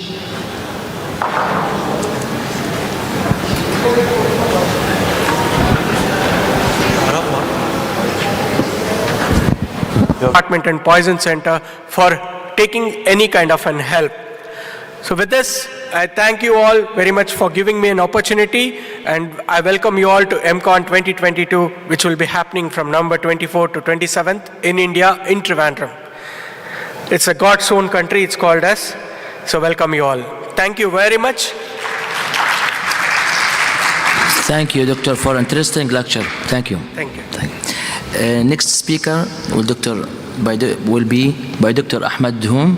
Dr. Ahmed is a Lieutenant Colonel in the Royal Medical Services, Emergency Consultant, European and France, Emergency Fellowship, Louis Pasteur University, ICU and Critical Care Training, Basket University, Director of NIMSIC. He will speak about the role of the NIMSIC Training Center at Royal Medical Services to improve the quality of the emergency medicine. From Jordan. Thank you, Doctor. Good afternoon. It gives me a great pleasure to be among you. Thank you, IBAD colleagues, for invitation. And thank you, Professor Bashar, also, and the organizing committee. It's give me honor and great to introduce my organization, Jordanian Royal Medical Services, in a few slides. As you see,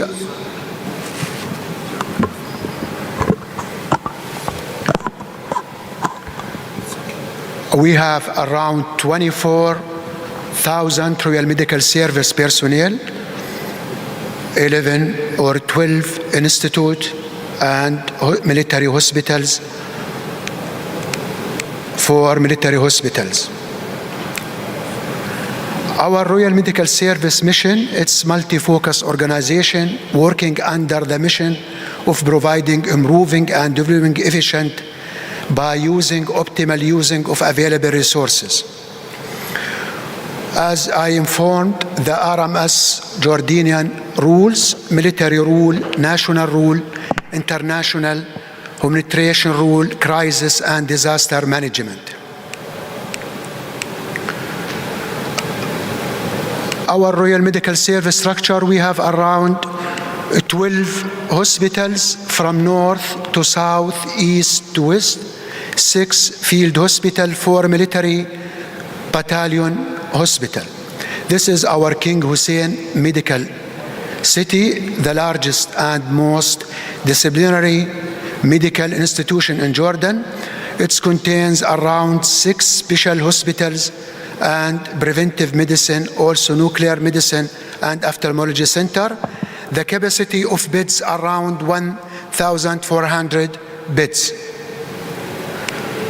Also, we have 4 military academy, Prince Muna, Royal Medical Service College and Institute Biomedical, and my National Emergency Medical Service Training Center. With pleasure to share with you our experience. I am the director of the National Emergency Medical Service Educational Center at the Royal Medical Services, and how we have the courses to increase the efficiency for emergency physicians. Our vision, excellence, and leadership nationally, regionally, and globally. Our mission to provide state-of-art training program that keep evidence-based guidelines through optimal use of available resources, including well-qualified instructors, modern technology, and appropriate setting. In 2009, our training center, NIMSIC, was accredited by American Heart Association, and we started to conduct basic life support, advanced cardiac life support, pediatric advanced life support, pediatric emergency recognition and stabilization, in addition of neonatal station program, and also triage courses. Also, it is these courses for physicians, nurses, midwives, paramedics, and also for non-healthcare providers. In 2013, our center accredited by American Cardiac of Surgery, and we conduct advanced trauma life support for physicians, for doctors. In 2015 also, we are accredited by American Society of Trauma Nurses in cooperation with American College of Surgeons to conduct advanced trauma care for nurses also. In 2015 also, accredited by American National Association of Emergency Medical Technician, NAMIT, and we provide PHTLS, pre-hospital trauma life support for doctors, nurses, and paramedics. In 2019, we accredited by American Academy of Family Physician, and we started to conduct basic life support in obstetric and advanced life support in obstetric. Our training center, it's at NIMSIC, has ability to conduct different type of courses to cover all target group in the community. It's not also for doctors, for nurses, for midwives, across designed also for non-healthcare providers. As the models of emergency medicine, we know there is 2 models of emergency medicines: stay and play philosophy or scoop and run. So that in our center, we started to have both of them, to have a courses pre-hospital and also in hospital.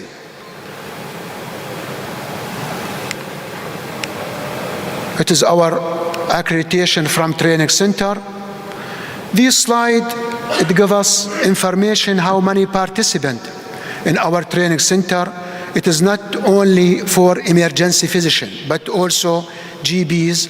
And what we are did that the all medical or Royal Medical Service doctors, they didn't have promotion from rank to rank, or from, for example, specialist to senior specialist or consultant, if he didn't pass some of these courses. As you see, basic life support around 150 per 1 year. We have advanced cardiac life support, pulse, peers for pediatrics, NRP also for program of neonatal, emergency triage, PALSO, and also basic life support, advanced life support for doctors. They are working in as pediatrician or gynecologist, advanced trauma life support for doctors. They are working with a trauma or surgeon, pre-hospital trauma life support also for all paramedics,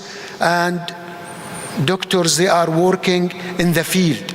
Also, we have TCCC, Tactical Compound Casualty Care, Tactical Emergency Casualty Care, and also Tactical Medic, Emergency Medical Technician Basic and Intermediate. To rising the paramedics we have for newcomer and emergency medical technician qualification. As I mentioned before, our American Heart Association courses, it's basic life support. I think you are familiar with these courses: advanced cardiac life support, pediatric advanced life support, pediatric emergency assessment and recognition. Also trauma courses, advanced trauma life support, ATLS, and we congratulations Professor Bahjat that you are instructor of ATLS, I think, in Turkey. ATCN also for nurses, as I mentioned before, pre-hospital trauma life support, and all of these courses, it's very important to rising the efficiency for emergency physicians. They are working at emergency or at the field. The importance of courses that conducted at our training center, that they provide concise of easy to remember framework for the medical personnel who involved in the courses. When they come across with any medical emergency, they will be able for optimal using of available resources and teamwork dynamics. Others courses we have like Diploma of Emergency, Neonatal Triage also, and tactical courses for non-medical health provider. This is the average of our courses during the year. We cover around 90% from our military Royal Medical Service, and the statistics 10% from the civilian people. Thank you very much.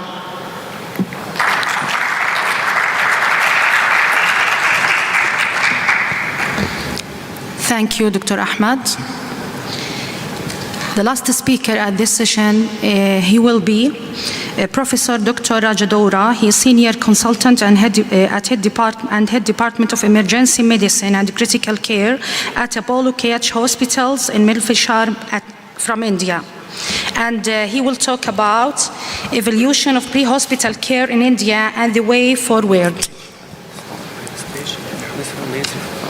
Okay, we can do it.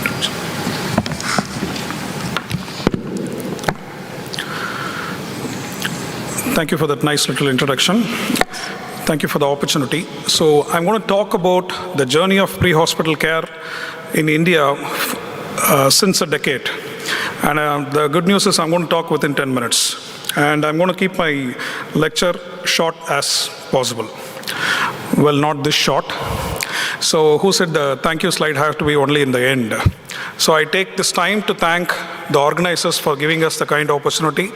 Professor the President, EPAT, and all his team, our SEMI team, and all the organizers for giving us this wonderful opportunity to speak on the platform, which deserves this kind of topic.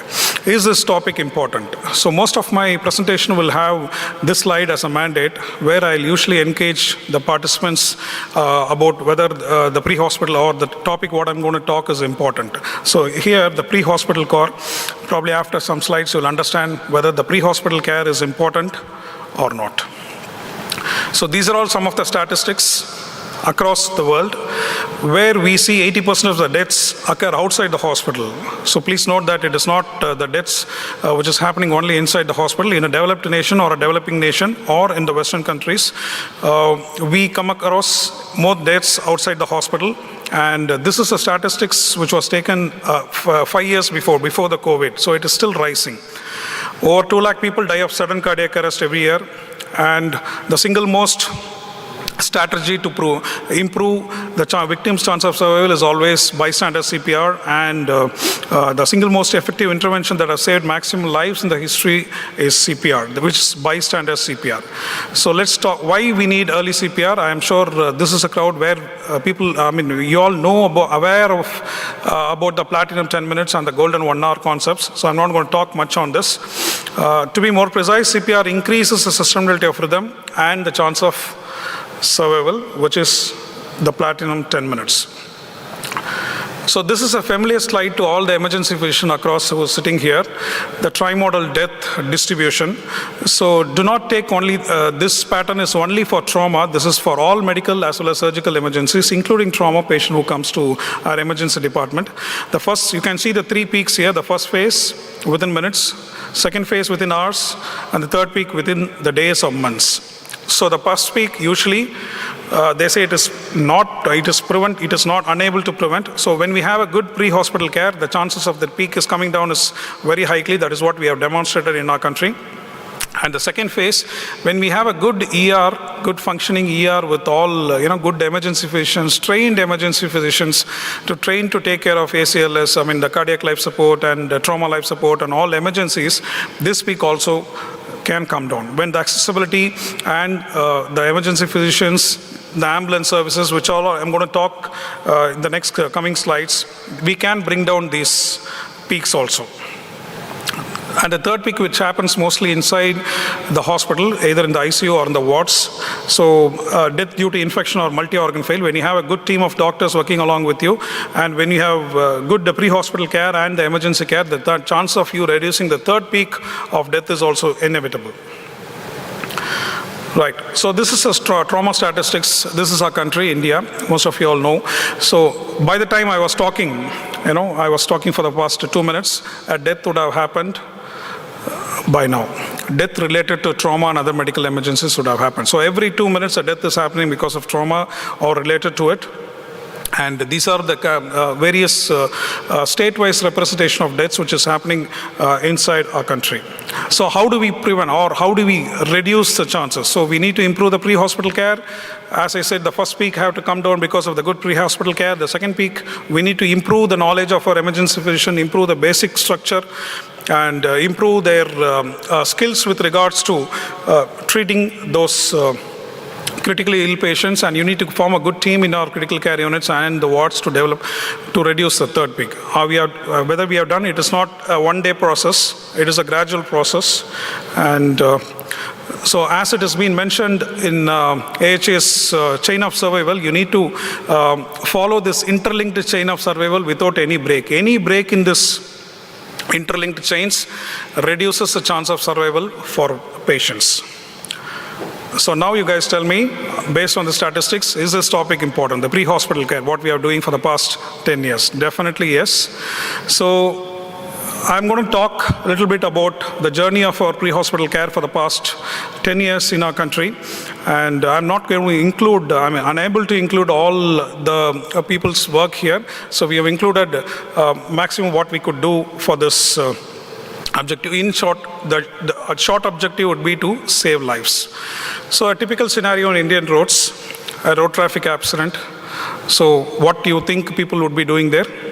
Or what do you think a healthcare professional would be doing there? A good summation, ADMAX even now would try to ask for an ambulance, to try to call for an ambulance. Why they are not coming forward to help these victims? Of course, there are places where people are helping and people are doing resuscitation. People are trying to help each other, but not everywhere it is happening, particularly not only in our country, almost all the countries. Why?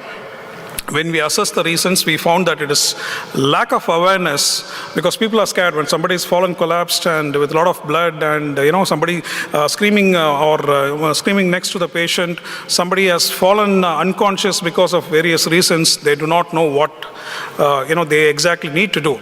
So it is lack of awareness, fear about the loss. People think that most of the time the bystanders are also harassed after the incident, and they fear about the loss. We don't have a good communication system. The transport ambulances are all short, because I'm from a country where about 1.4 billion people are there in that single country, as Dr. Srinath was telling. So we and China together can match the rest of the population throughout the world. So accessing to the ambulances, communication system, access to the healthcare, and a trained emergency physician are all pitfalls. So what, as a group, as Society for Emergency Medicine, as each and every emergency physician in India have done so far. So what we thought is we have to give widespread CPR training, develop rapid responses, establish high-quality CPR and training to them, where, like fire extinguishers in Western countries, we also need AEDs throughout our country, and we need to have a good definitive care. So this is some huge task, and as I told you, we didn't establish this in an overnight, and this is a decade of efforts which I'm going to show you all.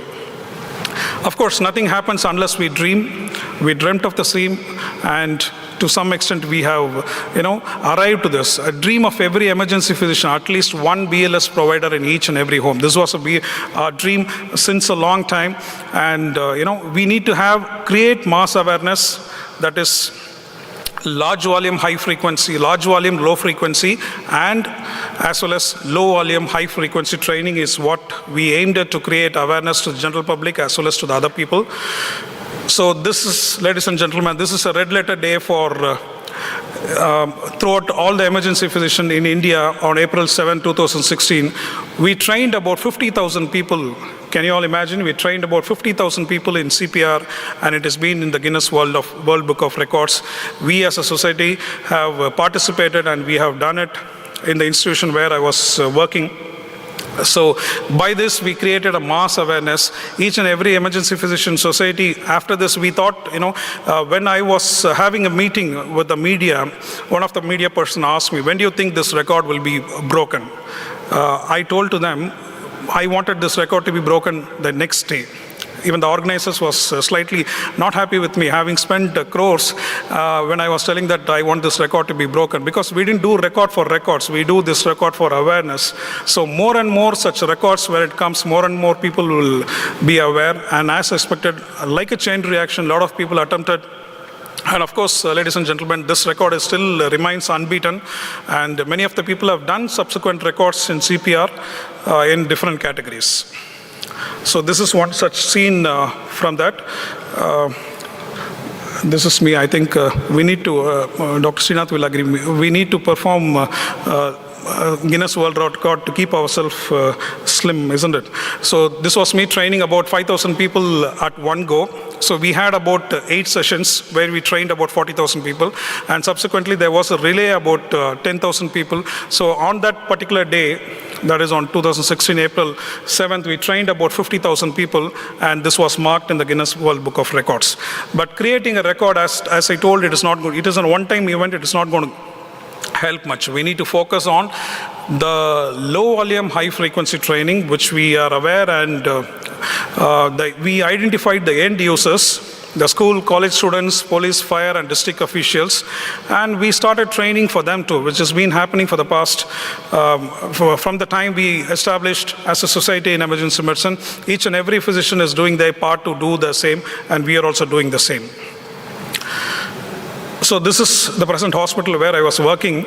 Of course, every hospital, every emergency physician are donating AEDs to make AEDs available in different parts of India, and we are training people to the first aid thing. And this is the integration of first aid and school curriculum. Most of the emergency physicians across the world go to the school, train them in CPR, and then come back. Instead, what we have made in our group is, what we have made in our places, we have integrated first aid in the school curriculum, like how the kids will learn maths or physics, they will learn CPR. CPR is a non-exam subject. So it is it has been taught in each and every, the school student of that particular school, and he will be trained in CPR. That is our goal. So once he's trained, he's been certified, we have a process, and he's been certified, he's been retrained. So we see to that the integration of first aid in school curriculum happens even now in the right way. Of course, as I was telling you, the small volume, concentrating on the small volume, we as a SEMI was doing this national level basic life support and cardiac life support. It is a replica of AHA's, American Heart Association's basic life support for the people who are unable to participate there. we have formed this. It is an interactive session where we train a lot of people on every day in different cities. So this is the National Trauma Life Support. So this platform is a peculiar or an interesting opportunity, I would call, because I'm sharing all these things in front of our academic chair, Dr. Srinath. So this is the training report what we have from the last year. This training is provided to all the government doctors, and this is done as a pilot course in Tamil Nadu, a state in India, which has pioneered this aspect of spreading training to the doctors, combining with the government. This shortly will be adapted to all the states. We are spearheading for the same, and more people will be trained for the same. So these two, Dr. Srinath and Dr. Sarana Kumar, are the program directors who developed the group of people and organized the team to teach each and every medical colleges. So we are doing this for the past 2 years. We have trained about 15 medical colleges in across Tamil Nadu. As it is again like an advanced trauma life support 3-day course with interactive lectures, hands-on training, Kahoot online quizzes, and pre-test and post-test. On the completion, they will be given a certificate. So we didn't do just the course, we assessed the outcomes also. As the graphs clearly mention, the knowledge post this NTLS course was very high to the participants, and this is what exactly we wanted at the end.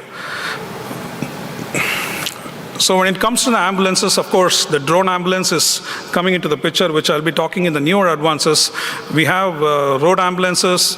Of course, we have pioneered the air ambulances across India, and we have separate teams to take care of air services as on date. And we have what is called as bike ambulances, which we introduced a decade before in our country, to assess the narrow roads to help the victim as soon as possible.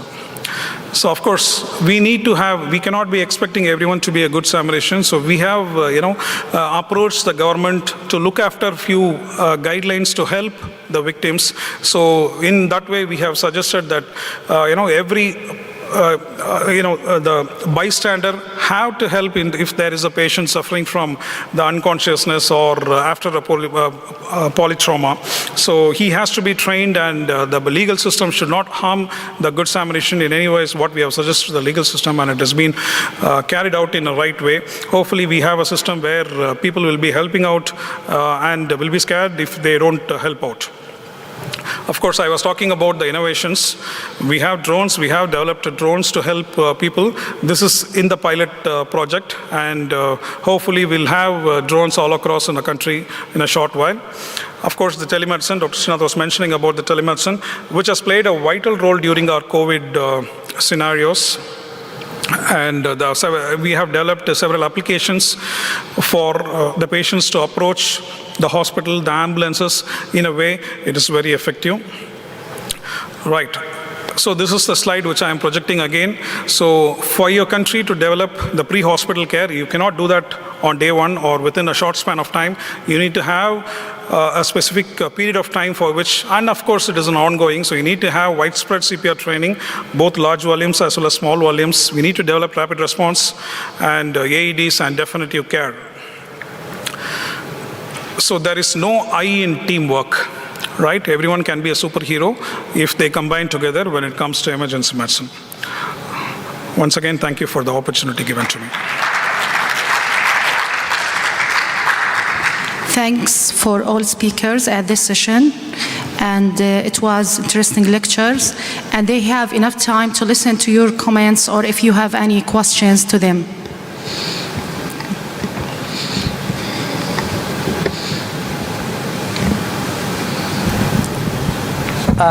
Thank you very much. This is Dr. Behçet from Istanbul. Each speech was really very nice. Great. Thank you to everybody, to all speakers. Just my first question to Dr. Srinath. Can we hope for new antidotes in toxicology? This is for you, infection especially. And for the Dr. Ahmed, Prof. Ahmed, is it necessary to have all these trainings in Jordan? Is it must? I just want to learn it. Then for the last one for Raja, thank you very much for your sharings. Just firstly, I want to appreciate and say congratulations to the Savitri University in India for their basic life support and first care that they teach to the community. But the photo should be specific to India. It must be really very difficult to teach basic life support or first care to 1,000 people in stadiums. But it is specific to India. As you said, as you mentioned, over 18% of the deaths happen in also hospitals. So I'm really agreeing with you. Your question is really very important, definitely, very important. As you mentioned about the dreams, I think all the reality should be given from the dreams. You know, there is a philosopher in your country, one of your previous presidents, he says, the dream is not the thing that you solve while in your sleep. The dream is thing that doesn't make you to sleep.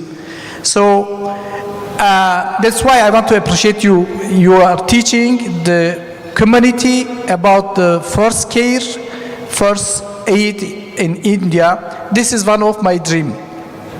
I just have a suggestion. Can we achieve it? To teach all the students graduate from the university, and it could be must to teach the basic life support or first care to all the couple that are going to marriage. Thank you very much.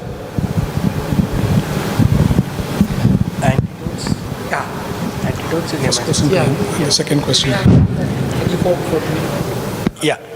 So the first question is towards the antidotes. Yes, there are a lot of things which is happening, and especially in, if you visit to many emergency departments now, they have created the disease-specific antidotes in those emergency departments where they see commonly. If you take me, I have created a full box of antidotes which comes commonly. I have taken an epidemiology of my system where last 2 to 3 years which have come to my emergency department, I have seen that this is what is required. Now the next question is about the newer antidotes, like lots and lots of patients are coming with the chemical poisoning, especially those requiring the methylene blue. So methylene blue is not available readily in every emergency department. So nitrates have become a biggest poisoning in most of the countries today in Asia. So there we have started using the methylene blue, and it has shown much results, and the patient outcome is also good. And regarding the training, what Dr. Rajdari was mentioning, it was a mission which he took it for almost 6 to 7 years. And then he ensured that all the people come together and it was being done, so that it gave an impact of emergency medicine in the whole country. That is all. Thank you. Thank you. Thank you, Professor Bahjat, for your nice question. Really, we are share a knowledge. Our technical training department. We as a society, there's too many, we call them merit badges. It's everyone's another badge.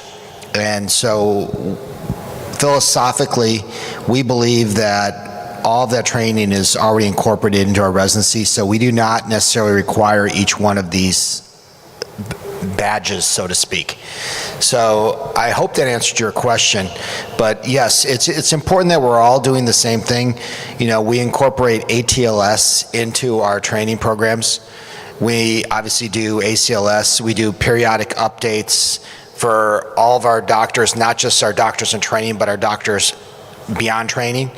And so once they get certified in emergency medicine, you know, every 7 to 10 years, they have to recertify.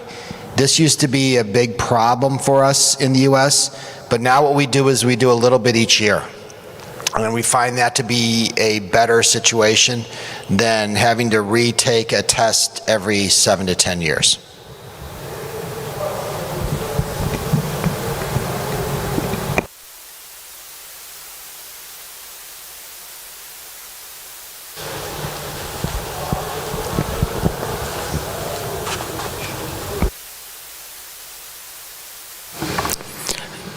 Thank you for all. No any more question? Thank you for all.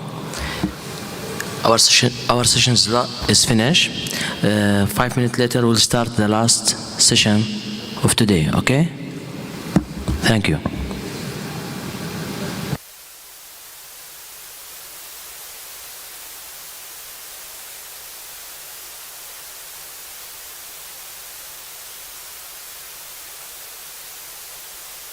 It's quite an exciting session.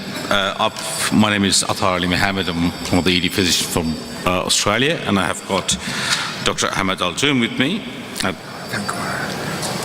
So there's a slight change in the program. I think the first session we will be kind of starting with the pediatric ocular trauma by Dr. Hesham Kaftan. Thank you, Dr. Kaftan. So Dr. Kaftan works in the emergency trauma team at the King Hussein Medical Services in Jordan, and he works in the head and neck emergency trauma division. Next page. Next previous page. Laser. Okay. Good evening. I'm glad I'm here with you. Our lecture is about the pediatric ocular trauma and emergency.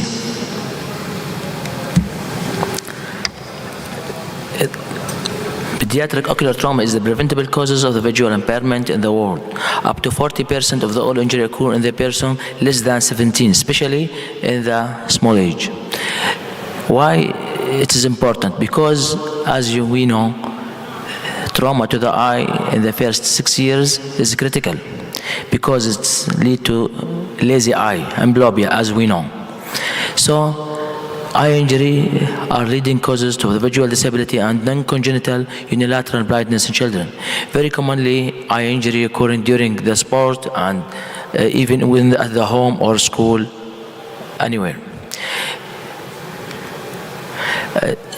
Speak fast about the anatomy of the eye. You know, our eyelid, lower eyelid, the cornea, sclera, and the retina and cornea and iris, everything. The most important thing we know about the orbital wall is the lamina papyracea. Lamina papyracea, which is the thinnest bone in the orbital wall.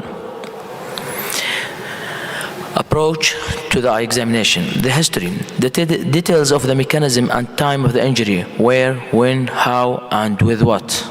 Chemical or alkaline.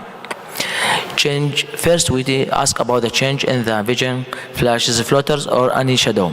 Symptom: pain, visual loss, double vision, photophobia, or any other symptom. The eye examination. The vital sign, as we know, is the visual acuity, external eye anatomy. Look for trauma, foreign body, or any other.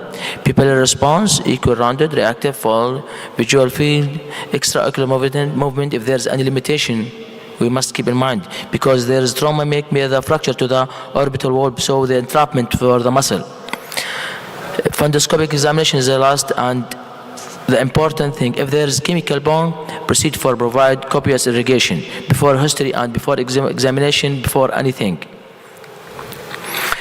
Imaging study, plain X-ray to look for orbital wall fracture, CT scan to look intraocular foreign body, MRI. If there is metallic foreign body, MRI is contraindicated. Keep in mind. Emergent eye situation, eye trauma, blunt versus sharp, chemical, infectious. First, eye trauma, eye laceration, maybe superficial or deep, special care to the involving the lid margin and the tarsal plate and levator muscle, and the lead maybe lead to the apoptosis and that canaliculum, the medial canthus.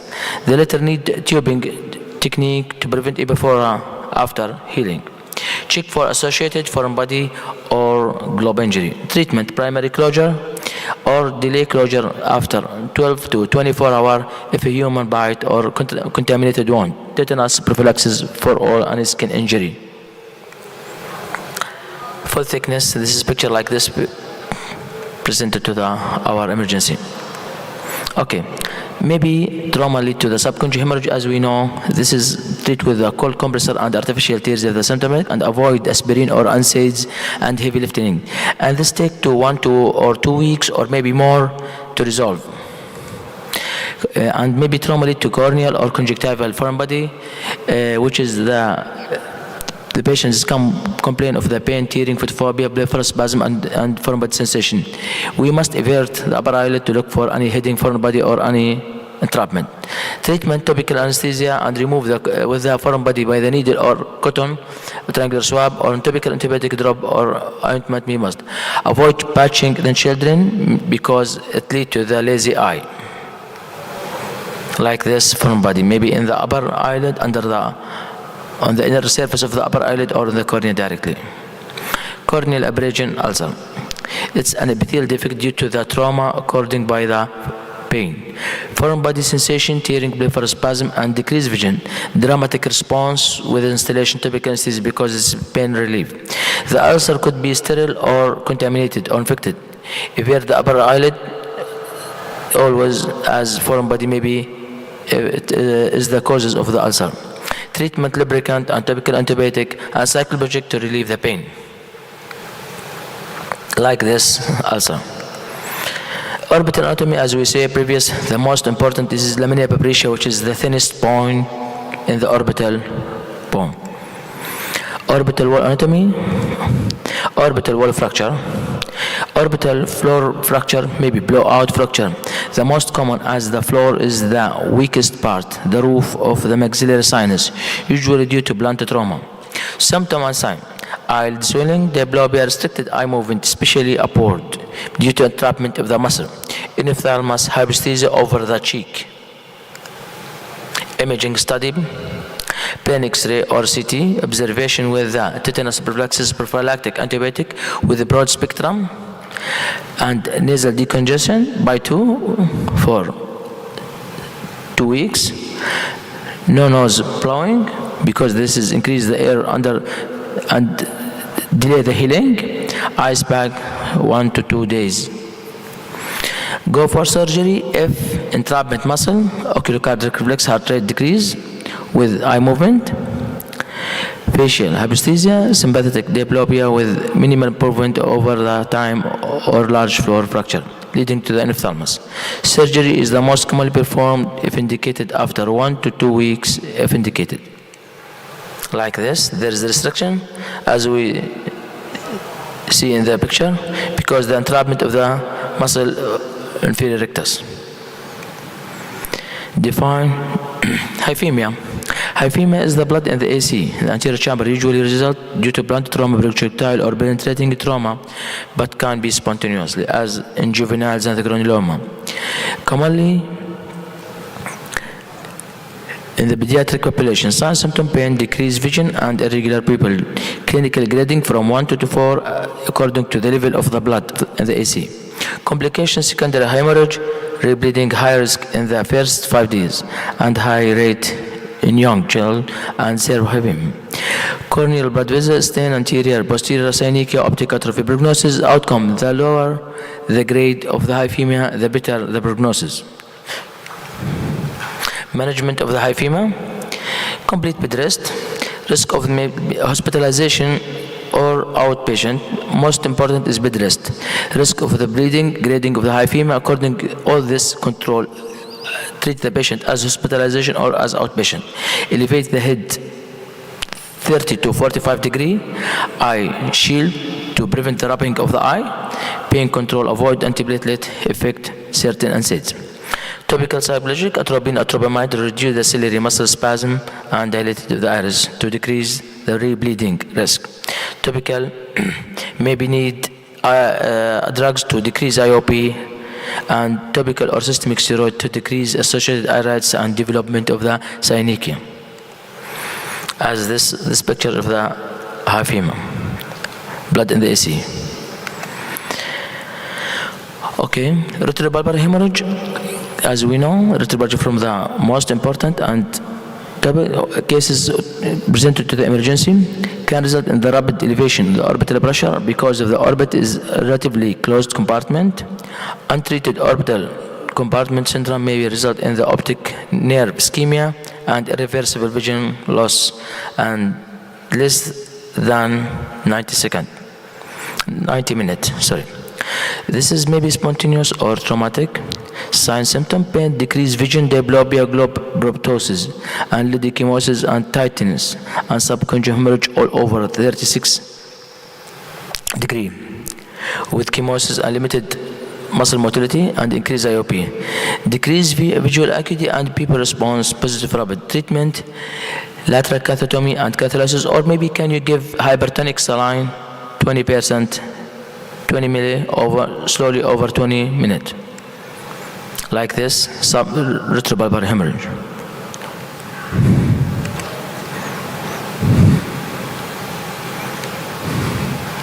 Okay. Iridodialysis, separation of the iris may be result from the trauma to the eye, blunt trauma. Separation of the iris from its root due to blunt trauma. Or maybe the result of the trauma is ectopia lentis, subluxated of the lens from its normal position, maybe downward or in the anterior chamber, according to the mechanism of trauma. Optic nerve avulsion, which is very rare to happen. Partial or complete avulsion of the optic nerve as a result of the trauma that lead to the sudden extreme rotation of the globe or sudden anterior displacement of the globe. Retinal detachment is immediately post-traumatic or maybe delay up to several months. Separation of the neurosensory retina from its base. Rupture of the globe may be a result from the trauma. Full thickness laceration of the globe as a result of the trauma that may be within blunt or penetrating or perforating object. Can be corneal scleral or combined corneal scleral. Symptom: pain, greatly decrease in the vision, diplopia. Sign: low IOP, teardrop pupil, prolapsed iris, hyphema, maybe with normal or high IOP, 360-degree subconjunctival hemorrhage all over. Management: if suspected rupture, minimize manipulation of the globe and apply the protective eye shield. CT orbital or brain axial coronal with thin cut, coronal thin cut to evaluate for the intraocular foreign body.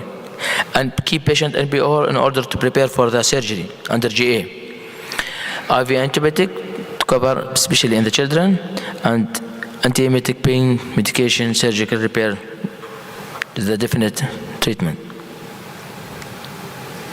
This is rupture of the eye, like this picture presented to our hospital. Okay. The most important, again, ocular chemical burn. Being irrigation immediately before complete history and examination. We must directly start it by irrigation, especially if alkaline, because alkaline is more detergent than acidic. Alkaline burn are worse than acidic burn. Acidic burn lead to coagulative necrosis, denaturation of the tissue protein, act as a barrier to prevent further diffusion and further penetration for the acid, as battery fluid and chemistry lab solution. Alkaline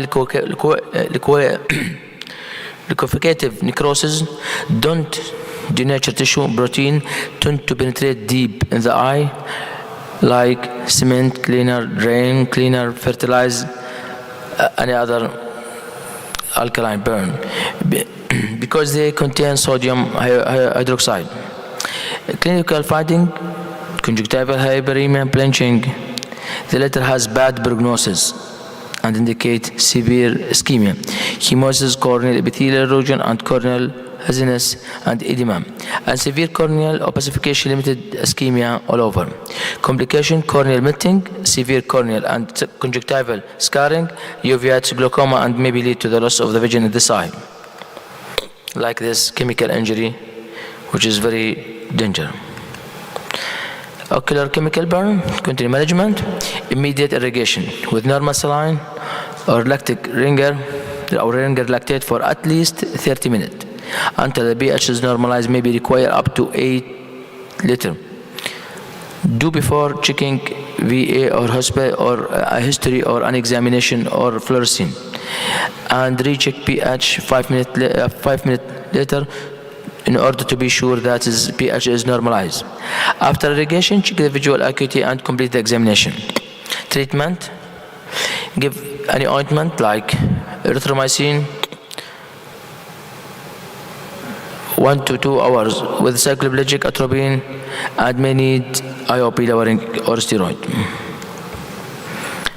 Eye infection: in ophthalmic uterum is conjunctivitis within the first month of the life.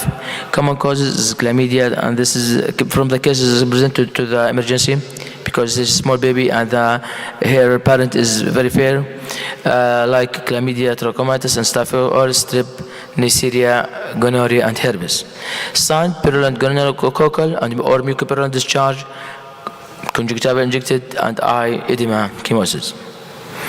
Management: conjunctival scrubbing for gram-positive and stain, chlamydia antibiotic test, culture, blood and chocolate agar, and viral culture for treatment with topical antibiotic, eye drop, and or ointment, and guided by the result of the gram and negative. If chlamydia trachomatis, treat with the systemic erythromycin, and since pneumonitis and otitis media can coexist with the erythromycin ointment 4 times per day. Acute conjunctivitis, the last, may be viral, chemical, bacterial. Conjunctivitis, mucopurulent discharge, viral watery discharge, treat as bacterial, topical antibiotic, and expectation is the gonococcal, which is require systemic antibiotic and topical drop. Viral supportive treatment with cold compressor and artificial tears, which is highly contagious for 1 up to 10 days. So we must be careful with the deal with this patient with the virus because it's highly contagious. Cellulitis. Cellulitis may be preseptal or orbital cellulitis. Common organism: staph aureus, staph epidermidis, or strep pyogenes, and Haemophilus influenza. Preseptal cellulitis involve soft tissue of the eyelid and preorbital tissue anterior to the orbital septum. Patient presented with erythema, swelling, tenderness, eyelid, and surrounding preorbital area. Orbital cellulitis, more serious infection, involved extension of the infection posterior to the orbital septum, which is more danger than preseptal. And the risk, it's danger due to the risk of the cavernous sinus thrombosis, and meaning that's brain abscess. Proptosis and ophthalmoplegia decrease vision, significant pain on the eye movement, and abnormal pupil, and decrease in the vision and the color vision defect. Like this, orbital cellulitis picture. Treatment of the cellulitis: mild preseptal cellulitis, oral antibiotic may be enough. Severe preseptal or orbital cellulitis, you must admit the patient and start on the IV antibiotic with a broad spectrum until the infectious agent is identified. Can add a topical antibiotic ointment. So we must ENT consulted if the sinusitis or mucopurulent, and if the patient is immunocompromised, consider mucormycosis and severe fungal infection with a black jar sign in the nose or roof of the mouth. Immediate surgical debridement and antifungal treatment. Thank you for attention. Thank you. Thank you very much, Dr. Hisham, for your presentation. All the questions, it will be after the finishing of the session. We are, as emergency physician, really we are looking to deal with these cases in ophthalmology. With the pleasure to introduce our next speaker, Major Dr. Arij. She is family medicine specialist, training fellowship in community medicine, master degree, working as representative of infectious disease at the Royal Medical Services. She will talk about public health emergencies in our Royal Medical Services. Please, Dr. Arij. Good evening, everybody. Thank you, Dr. Ahmed, for introducing me at this sweetie way. And also thanks for organizing committee for kindly invitation to me. And I'm really so happy and proud to be here with you today as a guest speaker. Today I'm going to talk about public health emerging disease, and I will give more details of focus on one disease of it, which is seasonal flu. And really I have chosen really flu, this topic, because you know influenza familial. Okay. I have chosen this topic because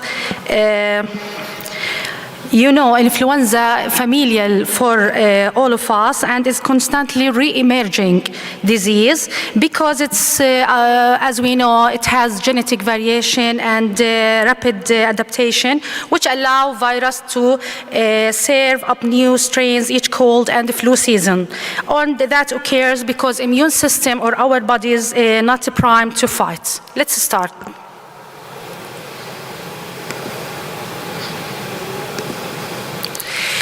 First, we must differentiate it between, both of it are epidemiological terms, which is emerging and re-emerging disease. Emerging disease defines as disease that haven't really appeared in a population or have existed, but are rapidly increased in incidence or geographic range. And the most important example, it's a COVID-19 of emerging disease. About re-emerging disease, we can define it as diseases that reappear after they have been on a significant decline, or re-emergence may happen because of breakdown in the public health measures for disease that were once under control. And the most important example for it nowadays, which is cholera. Cholera in most Middle East countries and all over the world, we can see more cases of cholera, but now in the Syria we have epidemics of cholera. And what we mean by epidemics, it's also epidemiological terms, it's occurrence of disease in normal of expectancy. And all the countries around the Syria or had refugees from Syria now prepare new guidelines to control these cases if we have more cases in our country. They can also happen when new strains of unknown disease-causing organisms appear. I will give more details about influenza, seasonal flu. It's RNA enveloped virus. It's related to family called Orthomyxoverdi. It's very, very, very small. This picture, it's under microscope. It's about 80 to 200 nanometers. We have more than 400 types of viruses, but we will focus mainly on the 3 types, A, B, and C. And about the B and C, we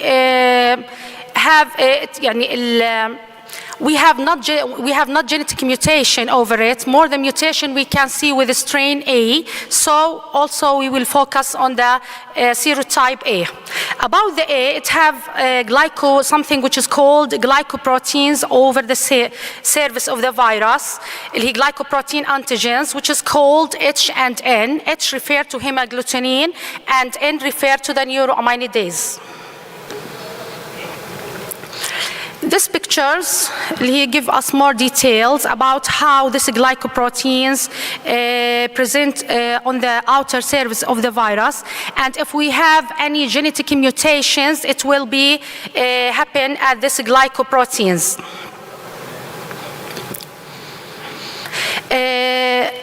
In the influenza, how its mutation or that mutation happen?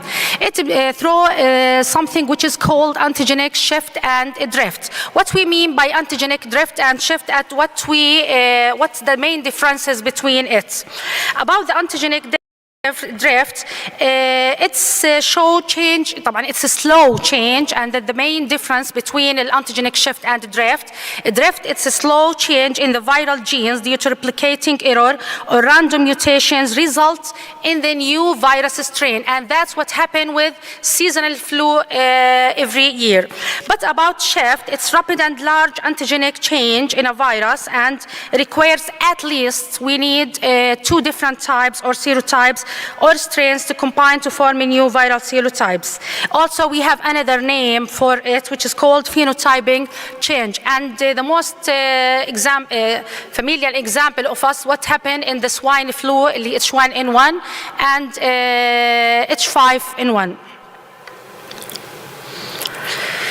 Let's give more details about influenza flu. Why it's important? Because we have every year about 9 to 41 million cases.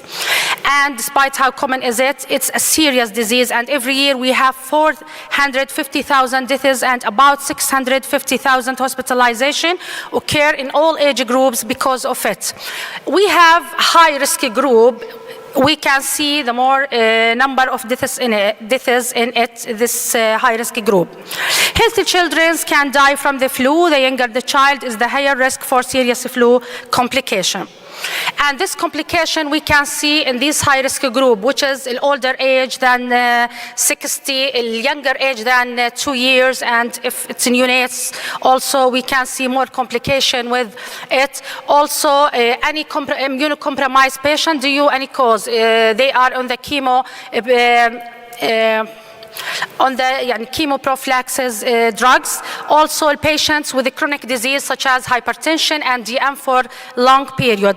They will suffer more if we have influenza flu, seasonal flu. So when we give vaccine and talk about the flu vaccine, we will focus on this high-risk group. Young children are at high risk for serious flu complications such as secondary bacteria pneumonia, ear and sinus infections, and also dehydration.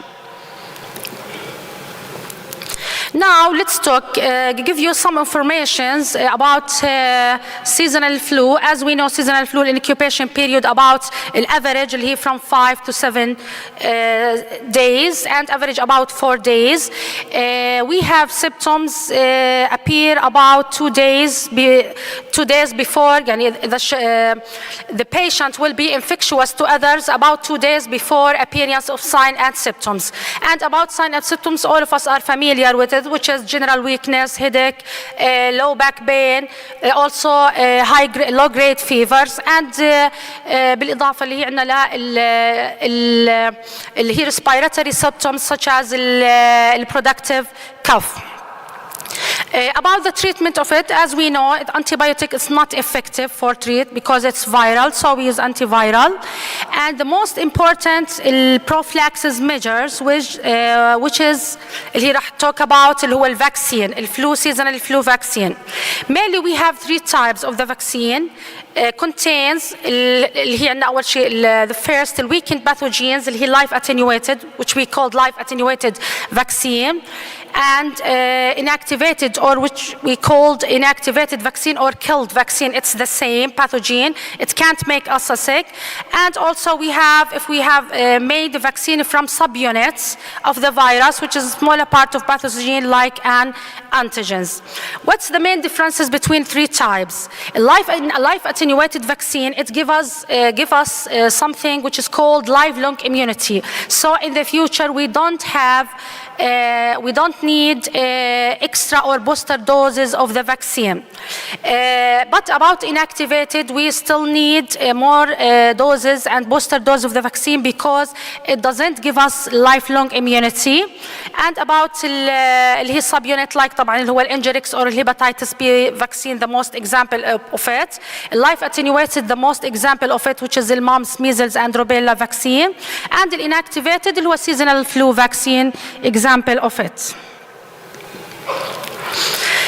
All vaccine mechanism of actions contains antigens which trigger the immune system to create specific antibodies, which is we called memory antibodies, and it will give a signal for pathogen destruction in the future.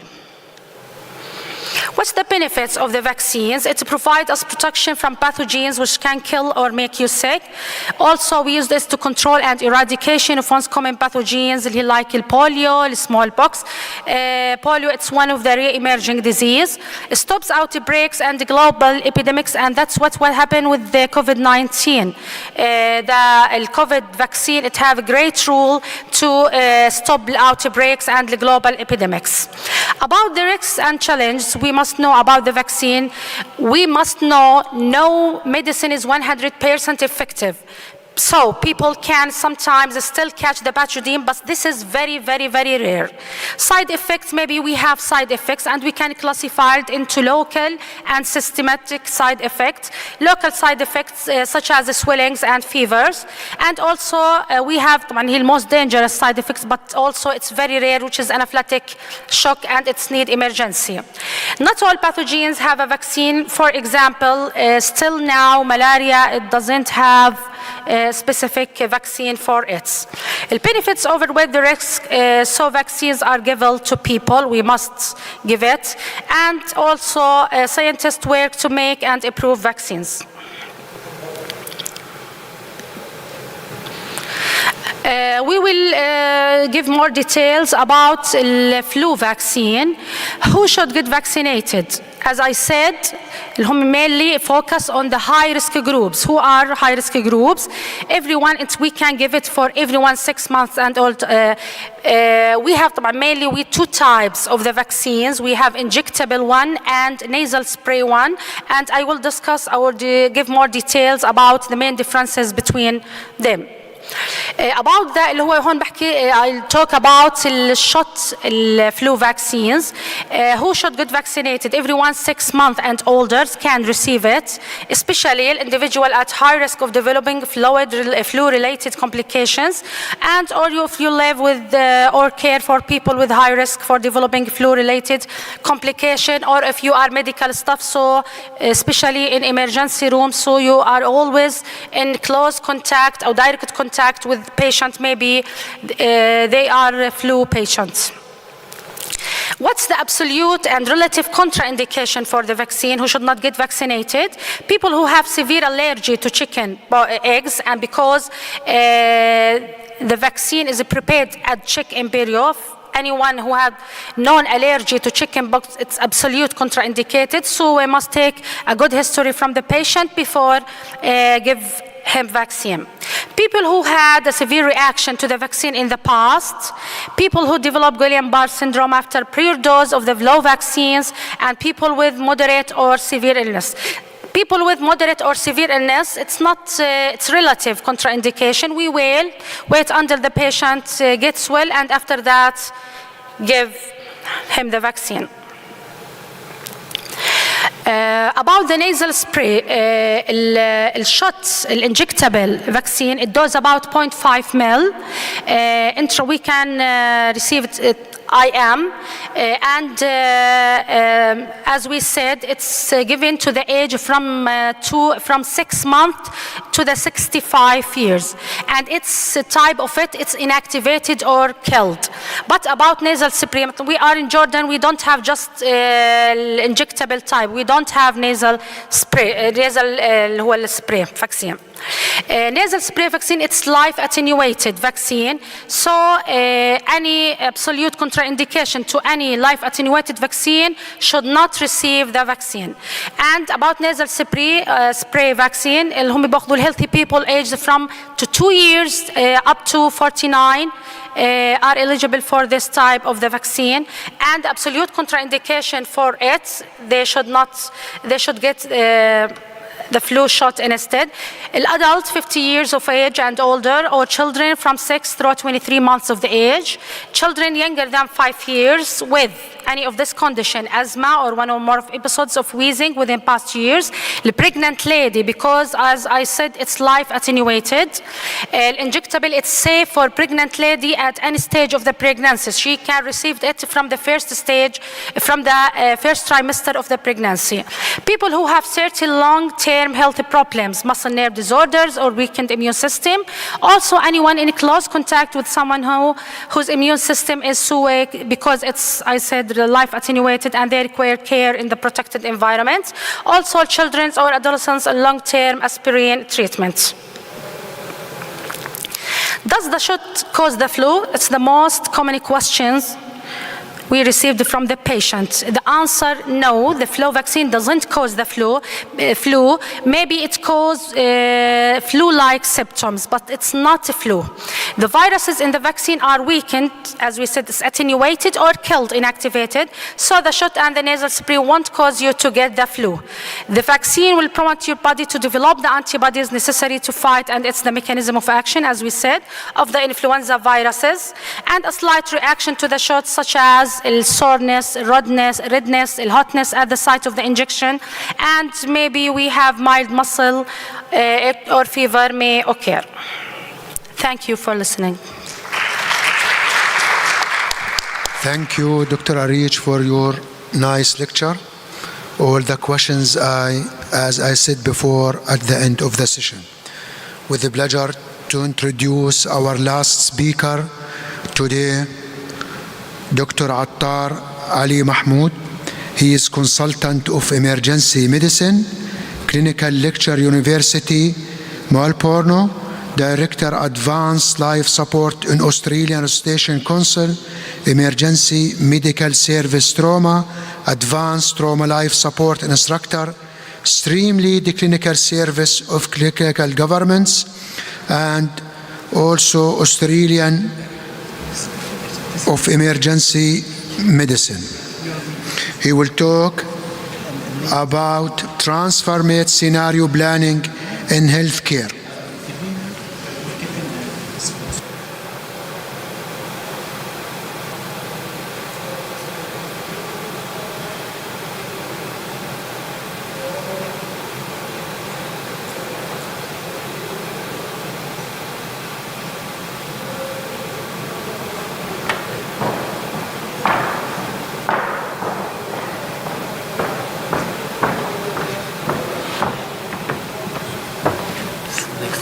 Previous page, it's laser, but old push. Okay, that's it. Good evening, everyone, and it's an absolute pleasure to be here today, and thank you very much. Merhaba, that's the only word I learned from the taxi driver, so apologies and forgive me for that. I'm not learning more of Turkish.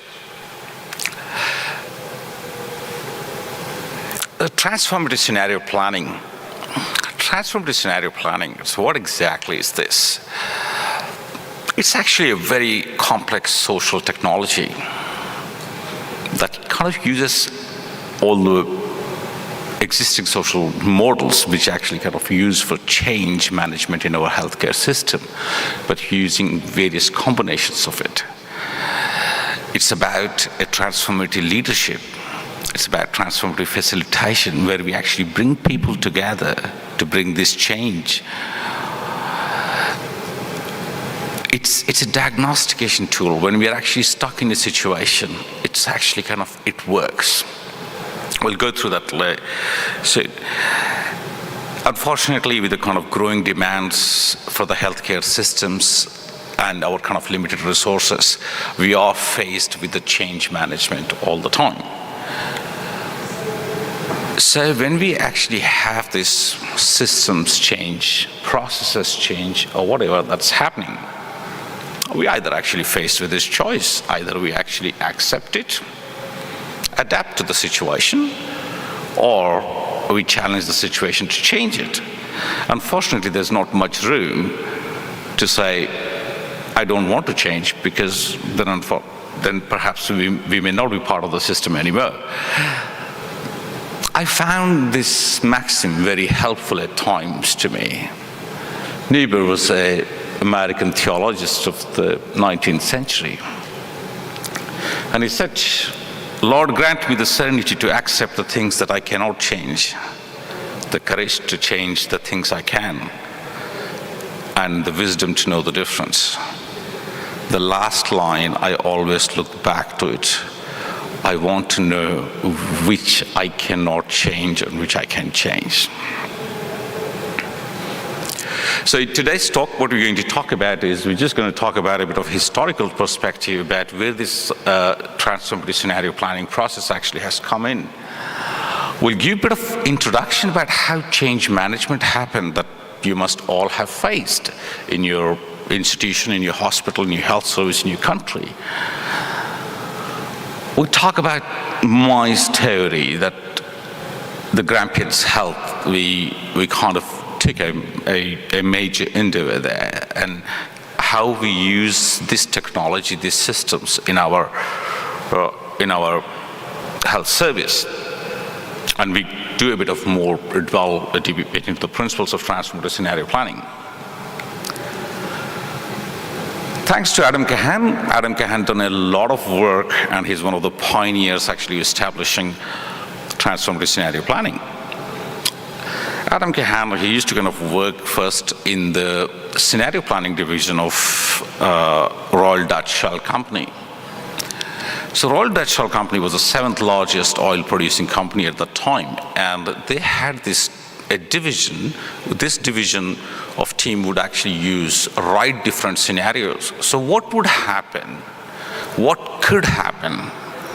What may happen? And they would write these scenarios across globally across regions, governments, political, geopolitical, wars. But their interest was, if something happens, what do we need to do? Their interest was money. And they also say that their interest had environmental impacts and all. Khan worked in this division for about 2 decades. And he did not stumble across, he did stumble on the transformative process. It's purely by an accident. He was invited to Montfleur scenario planning meeting. This is the transitioning of South African post-apartheid government into the new government, into the newer systems. There was a lot of conflict, the conflict between the government, conflict between the rebels, the unionists, civil societies. Everybody had a different vision for how they want the change to happen, how they want the country to change. And there was a very famous joke at that time in South Africa. We were faced with only 2 options, a practical option and a miraculous option.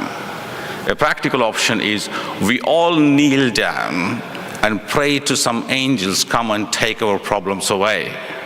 And that was the practical option. Whereas the miraculous option was we all sit together and work and bring this change forward, and that was miraculous. So Khan stumbled upon Montfleur. And then what he noticed, that has changed, that has actually developed into transformative scenario planning process. He kind of worked after that in the Colombian transition, Guatemalan transition. He worked in Ethiopian, the conflict management. So initially it went on to the high conflict zones, then it actually came to some civil society movements, health movements. There's a lot over the next 2 decades. He has worked a lot, and if any of you interested, these 2 books would be very, very useful. I refer still often to these books, and it gives me always kind of a bit more insight about certain things. When I'm stuck, I don't know how I'm actually bringing this change.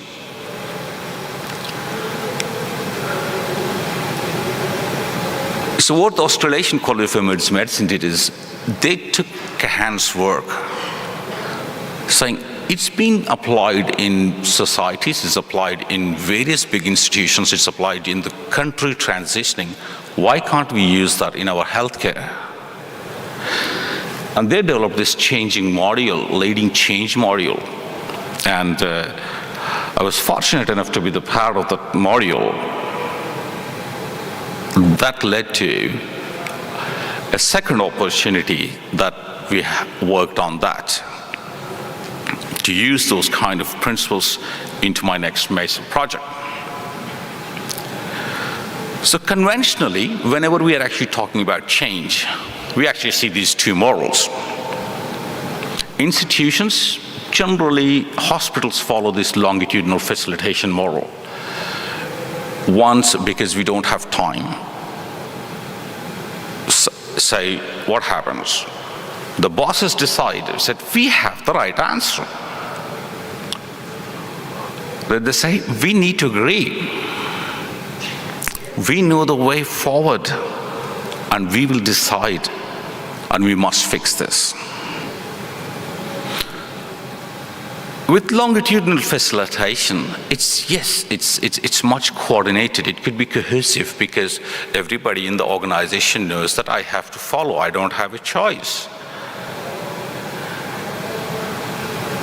So this could be quite rigid, and it may not give you much opportunity to think laterally, saying, hey, we could do something else.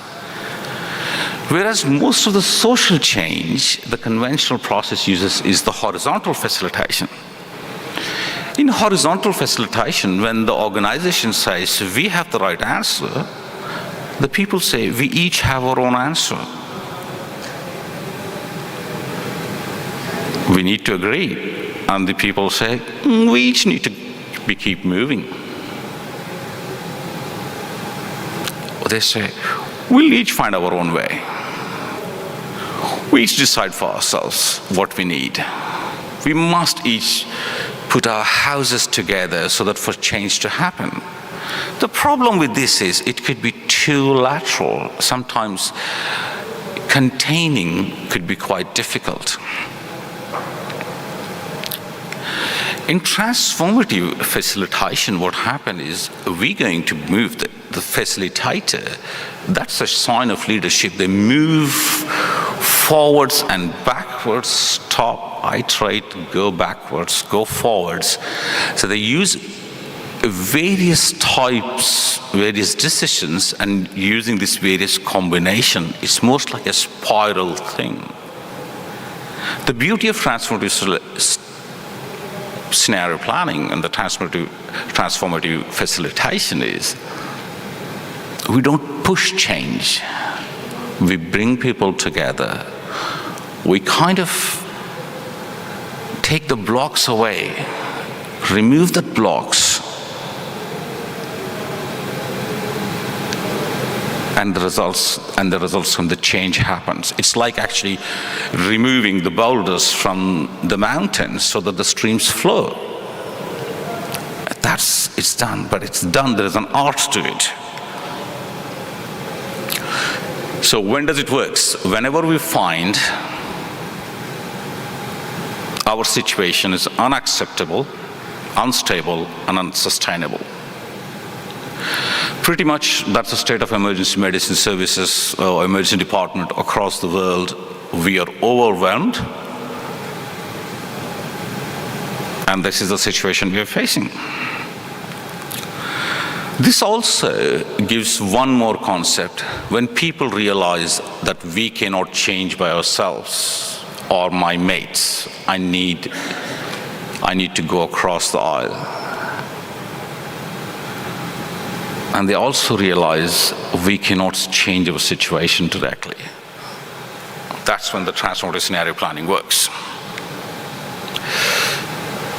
So how we use these principles at my place.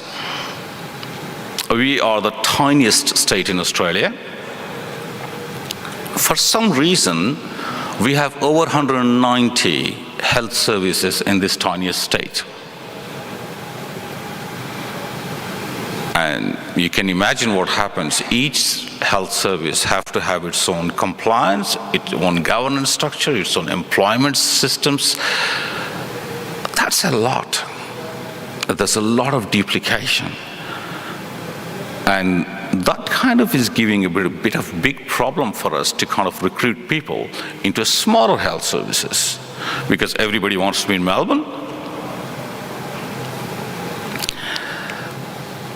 So this is kind of a detailed map, and I'd just kind of like to point out, so I work at this place called Ballarat, which is about an hour from northwest of Melbourne, and we are the second largest regional receiving unit. So we were faced the task that we take this region.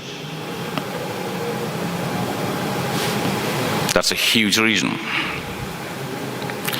Okay, please do not compare Australian population to the size with any European nations, because our population size is a lot smaller than for our geographical areas.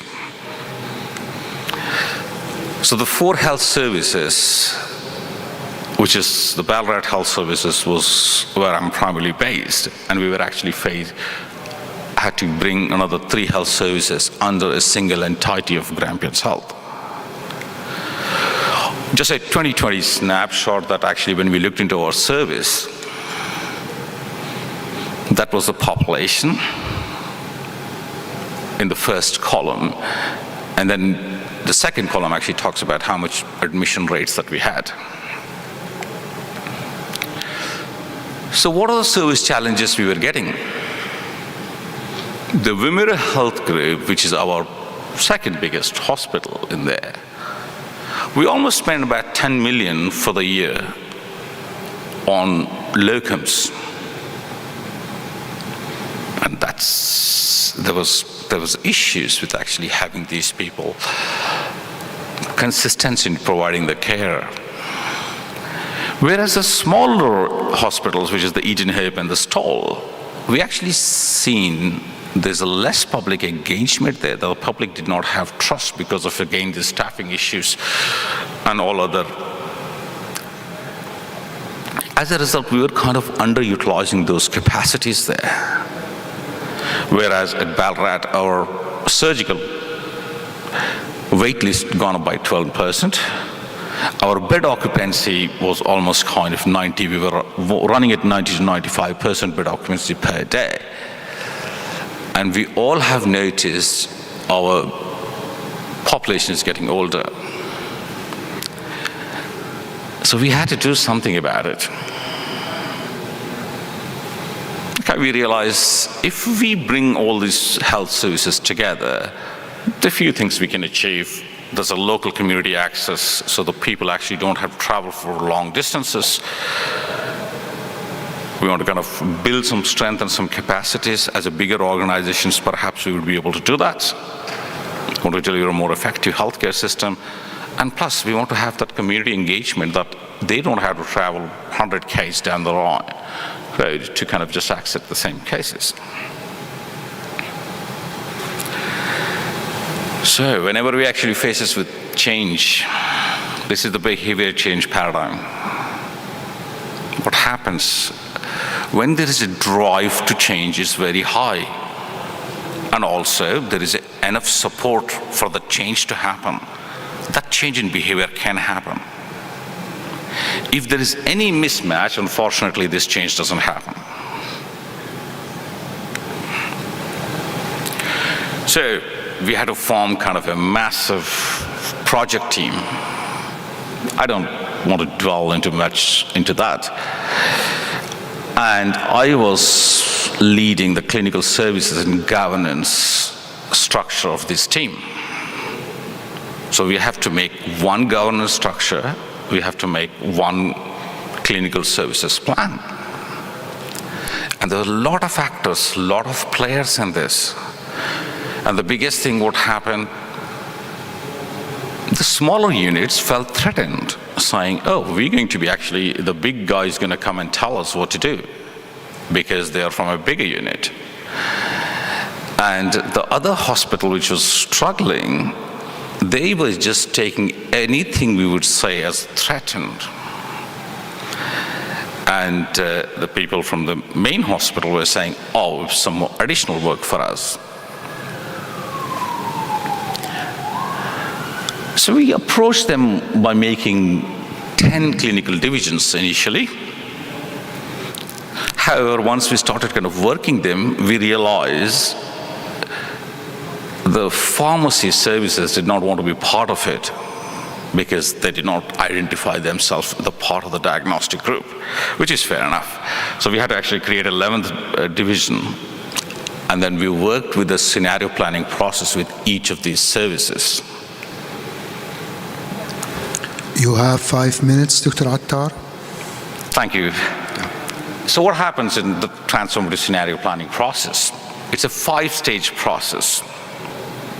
You want to start with co-initiating, co-sensing, co-presencing, co-creating, and co-evolving.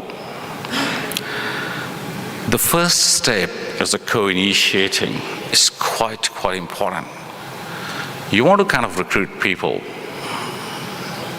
The system-wide representation, you want to have as much wider group that you want to recruit. But there's few things that you want these guys to be. Before you recruiting them, have a bit of exercise, whether it will be individual level, whether it will be systems level, that what barriers you would come across. And when you have barriers, you always find some enablers as well. That will give a good opportunity to see who do you want. You want a whole team, whole system people. They have to be a bit insightful, influential, interested people. And more importantly, you may notice that when you actually form this team, some people just don't want to be there. Some people come there just because they've been told to come. Some people have lost faith in the systems, that the systems will ever improve. Some people are burned out, they just don't have time to bring these people, you need to actually kind of build a very strong container, not a physical container, but it's a form that they feel safe. They can come and tell anything they want. And you have to have some processes developed, how you want to kind of manage these people.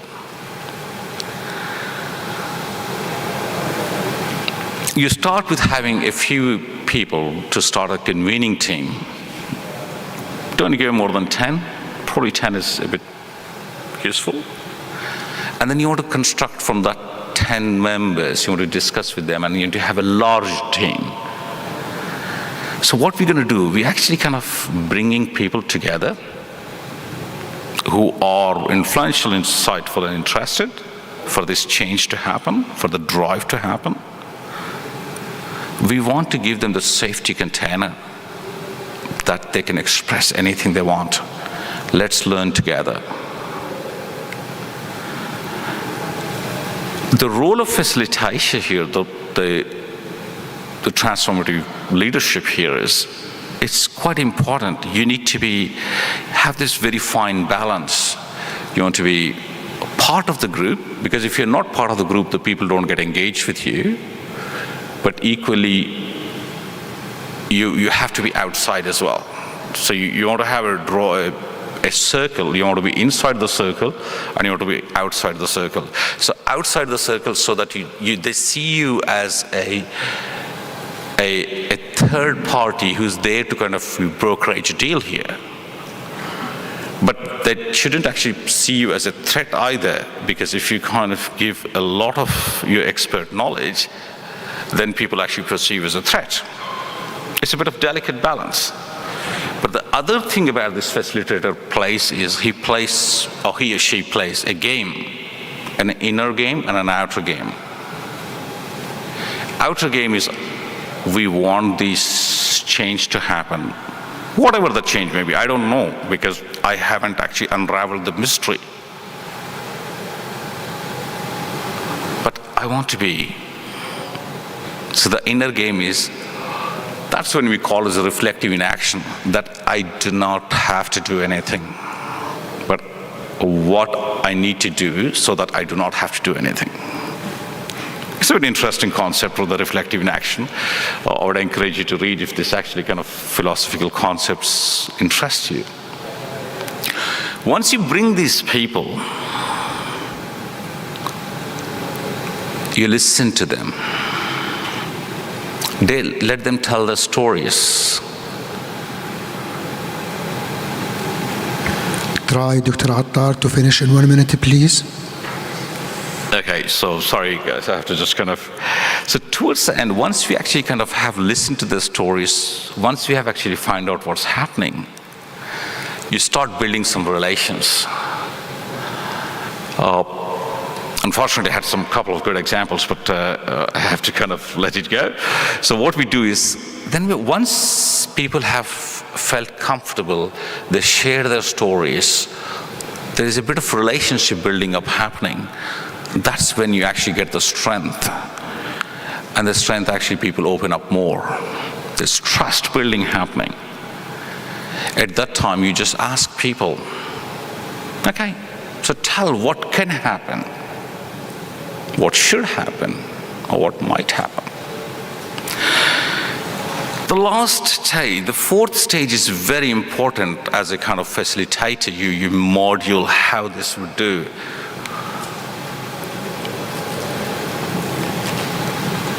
So this is a likely scenario when the systems is moving slow to fast. So from the left side is the systems.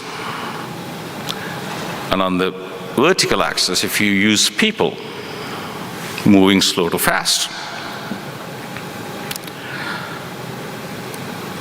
The scenario one, what happens is, when people and systems move,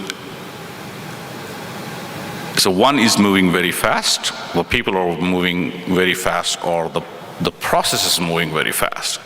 But so like an organization saying, we need to do this very fast, but the people are not ready. That's a disastrous situation. That actually results in capsize. The second is a situation that where both the systems and people both move forward to bring this change. This is good. You want to capture this. But this cannot last long. People get tired, exhausted. The resources, resources we don't have. A scenario 3 can happen, which is portage. In portage, what's happening is everything is moving at a pace and adapting. And again, a scenario 4 is they're both very slow. The people in the systems, they're both very slow. So really change doesn't happen. You look at these likely scenarios and use 2 different analogies here. So you want to kind of start kind of a adaptive process. So if this happens, what I need to do? Whereas you look at a transformative process, in transformative process you say, hey, this is the possibility, which one I want. Which one is in my best interest? But once I know which one is my best interest, I want to write that scenario. So it's like, what are my threats if I want to achieve this? What are my weaknesses if I want to achieve this? How can I achieve this? You get your answers about the situation that you're stuck in. You remove the roadblocks. It gives you a very clear picture that lets you to act on it. So you transform your understandings, you transform the relationships, you transform your intentions. With all those transformations, you transform your actions and change your systems, change your situation. And you fly together. The flight of flamingos was actually the theme of Montfleur, going back to the same situation. Thank you very much. Thank you, Dr. Attar, for your amazing lectures. Now we are open the session for the questions. Any question, please? As usual, Professor Bahjat, please.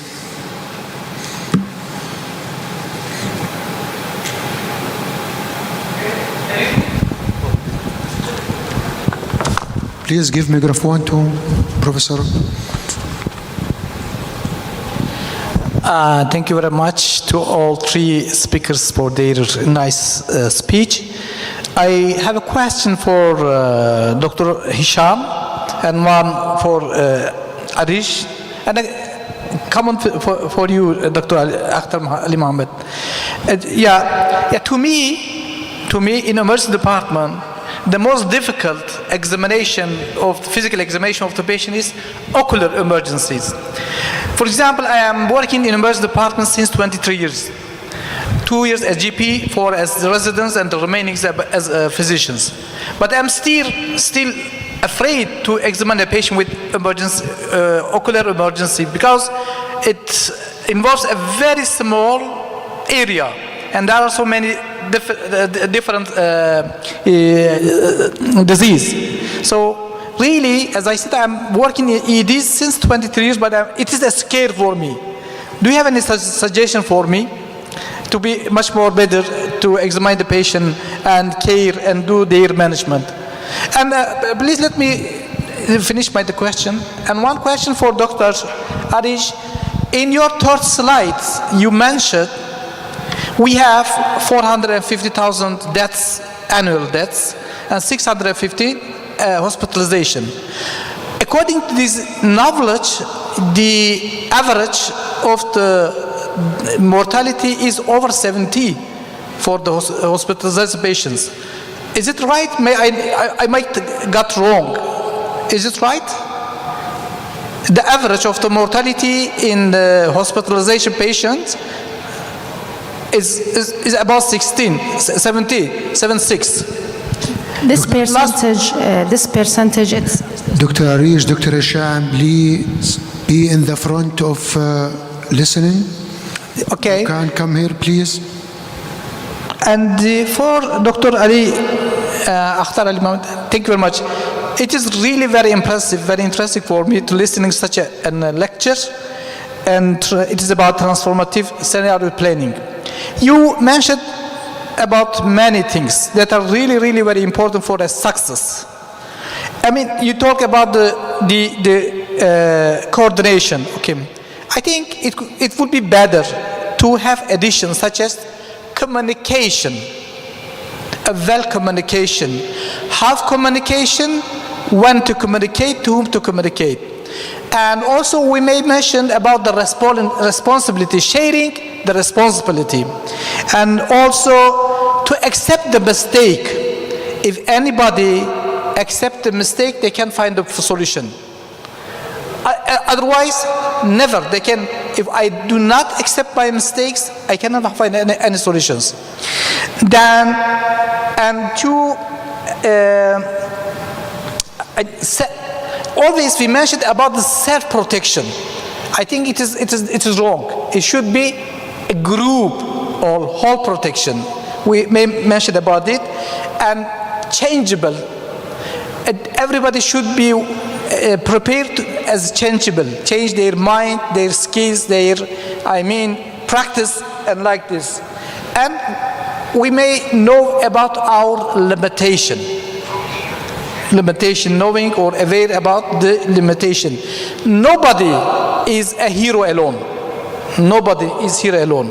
So you shared and philosophy sentence. I want to share one of my. There is a problem. You have a problem, and it needs a solution. If you have a solution, do not wait. Do it immediately. This is the first step. The second, you have problem, but there is no any solutions. There is no any solution. Please and please, do not hurt anybody and neither yourself. Thank you very much. No any question. Okay. First, thank you, Dr. Bahjat. The cases I speak in my lecture, we must manage by any doctor in the emergency, even by the GB doctor, because if there's cases presented to you to the emergency with chemical injury, acidic or alkaline, we must keep in mind first step irrigation before sent or before even sent to the ophthalmologist, or even before the ophthalmologist come to the emergency in order to examine the patient. This first message. Second message, we must keep in mind, maybe the patient is presented to the emergency after midnight. You must keep in mind everything, every step first. You must examine the eye. You must know this is orbital cellulitis or retrobulbar cellulitis, retrobulbar hemorrhage. We must deal, because the time is very important. We don't delay up to the ophthalmologist come, because maybe this is affect the patient and maybe lost. If you try to examine the eye, maybe you manage the patient in proper way.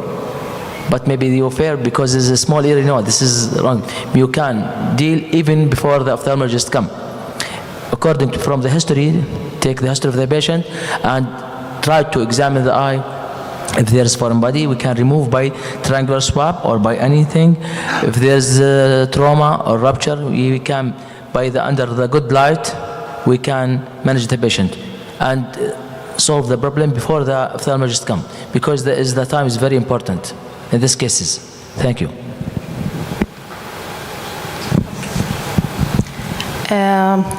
That's number are estimated from CDC, and the total number of deaths, it's among complicating cases.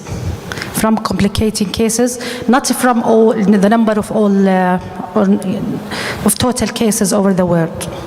So it will be less than the world. You have any that else? No, I think, do we have time for Dr. Akhtar to share his story?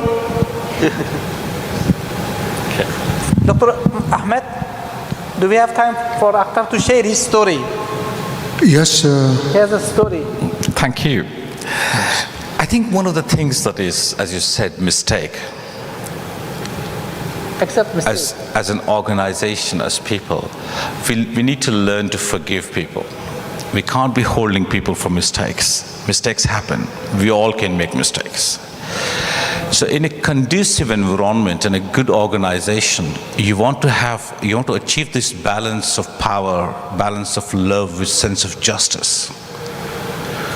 When this balance prevails in any organization, you have a much healthier staff, you have a much healthier organization. So forgiveness, we need to have incorporated into our systems. The second aspect is, as you said, that if you see that you have seen, if you know how to fix a problem, perhaps it could be the right approach in that situation, but not necessarily always. Because we again, going back to the longitudinal model of command, we're saying, I know this, I have seen this, this will be done. But if you ask a story from a different person, that could be quite different. So yes, there's no right or wrong answer. There's no hard and fast rule. We just kind of adapt. But again, how we are adapting, how we're getting that balance. And sorry, just remind me the last part of the question was. No, you had a story. You want to share a story, one of your story. Oh, the story. Okay. So apologies if I'm taking a bit longer time. So when Kahan was actually working with the Colombians in the 2017, so when the Colombians were actually brought in, so they had the guerrillas, they had the military, they had the government, they had the academics, business people. And one of the priests got up and said, so how the relations got built up. The priest got up and said, I happened to go to this mass grave, and I found bones mixed with adults and very young children. And I asked the forensic pathologist there, how did this happen? So this is a mass grave of pregnant women. The moment he said that, there was an absolute silence in that group. And that is your aha moment to bring these people together. And the same guerrilla said, we are here for this meeting because we don't have to do this again. So this is the art of transformative scenario planning, how you bring people together. Thank you. Any questions, please? Any more questions? Okay, thank you very much. At the end of the second day of our sessions, we wish you good luck and success. And tomorrow we will meet with another speakers. Professor Bashar, please.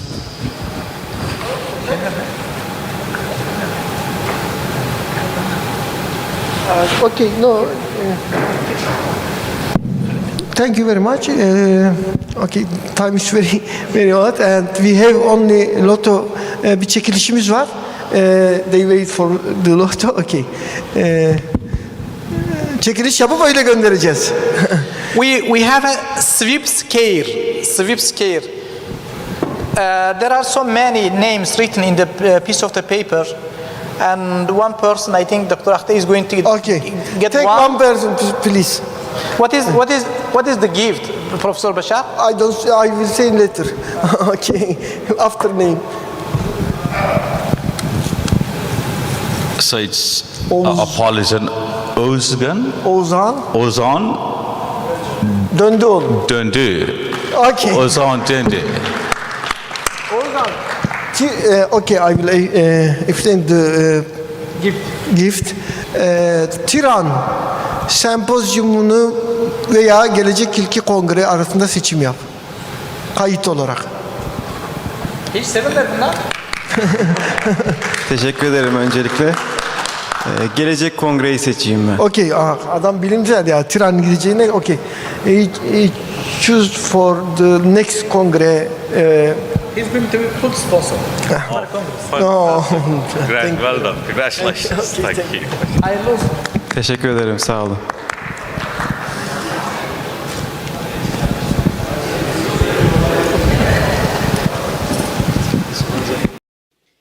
Distinguished professors, esteemed participants, welcome to the 17th National Emergency Medicine, 8th International Critical Care, and 8th Intercontinental Emergency Medicine Congress.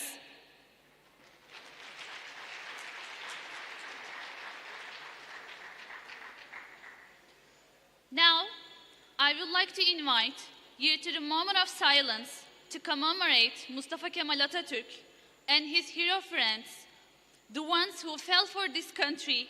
Then the national anthem will follow.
This year's Congress is another scientific feast with more than 50 associations from more than 40 countries.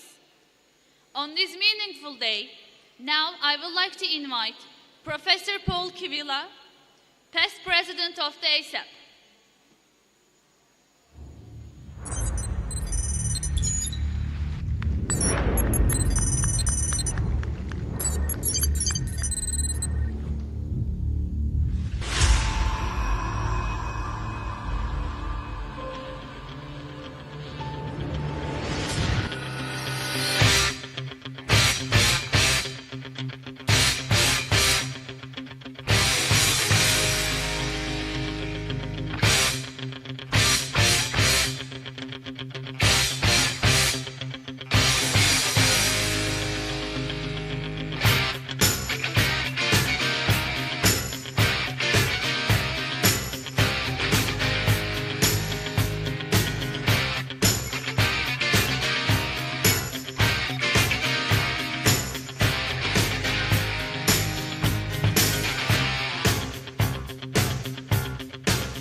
Alkışlarla sahneye davet ediyoruz.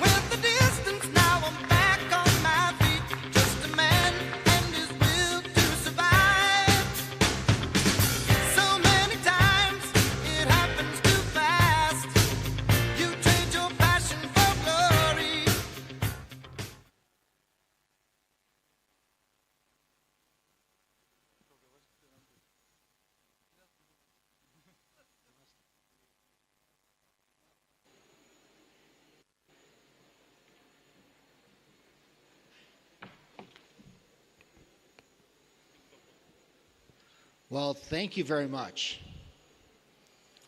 It's a pleasure and an honor to be back here in Turkey with my friends and you, my colleagues. Emergency medicine for the past 2 years, nearly 2 years, has faced an unprecedented worldwide pandemic. It's affected ourselves, our patients, our families, our communities, in a way that none of us could possibly foresee.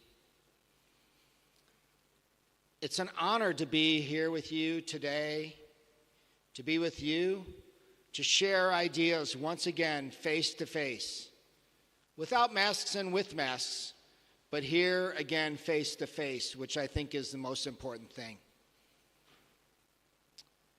You know, a couple years ago, I always wait for this video and I smile every time because it's always a special video presentation.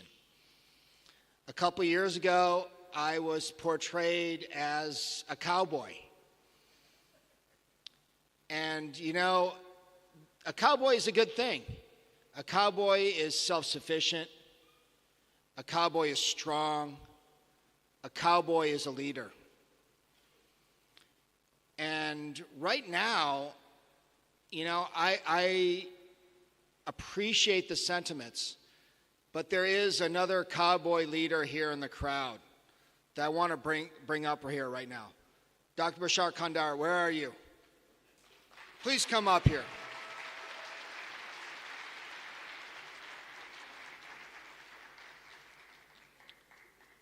And no conference, no group is without a great leader.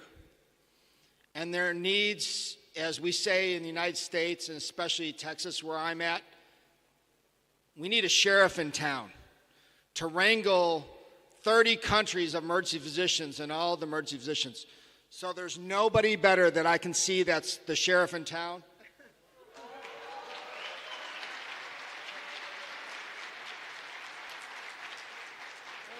And I hope you all agree. I think he wears that hat proud and well. And I hope he wears it a lot of times. Thank you very much. I look forward to seeing all of you here for the next several days. And it's an honor to be here again with you here, my very close friends from Turkey and around the world. Thank you again for having me. It's a pleasure and honor to be here with you. Thank you.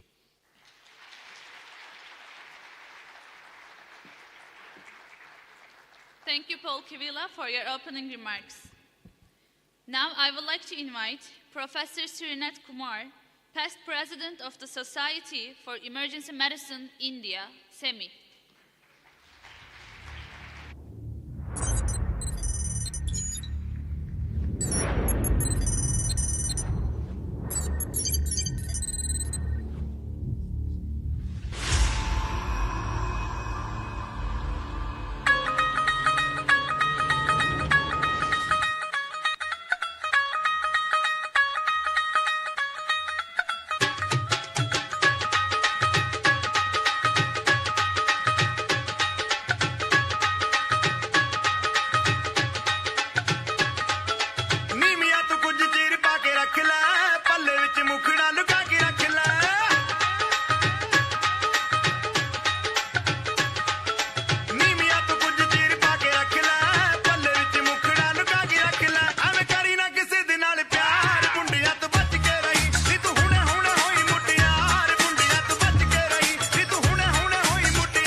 Good evening, everybody. It's always a pleasure to be here in Turkey along with Professor Bashar Kandar. There is no words to express tonight that last 2 years how much we missed each other. And then every time when we come here, it's a great experience. It's just not only exchanging our ideas, but meeting the people and getting to know each other.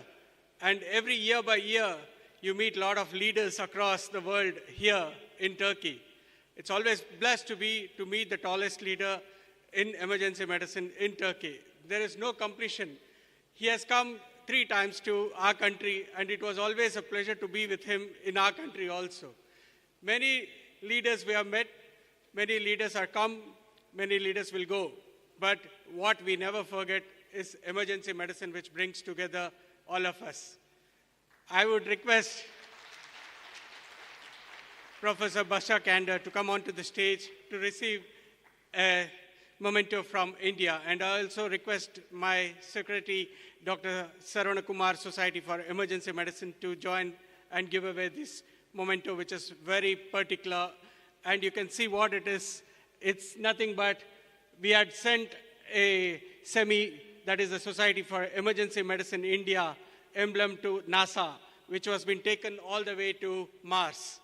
And there we dedicated this to each and every emergency physician across the world.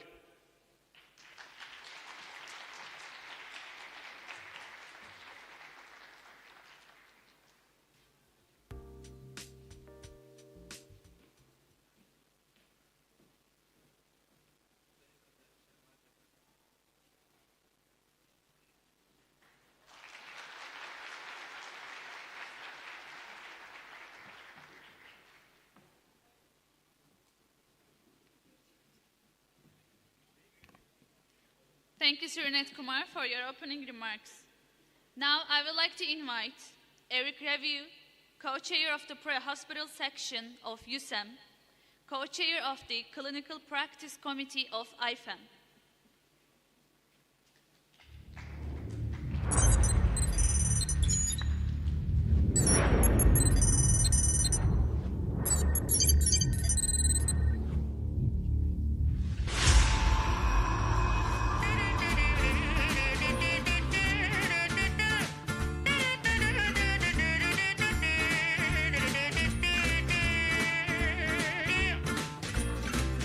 Donnez-moi une suite au Ritz, je n'en veux pas. Des bijoux de chez Chanel, je n'en veux pas. Donnez-moi une limousine, j'en ferai quoi? Offrez-moi du personnel, j'en ferai quoi?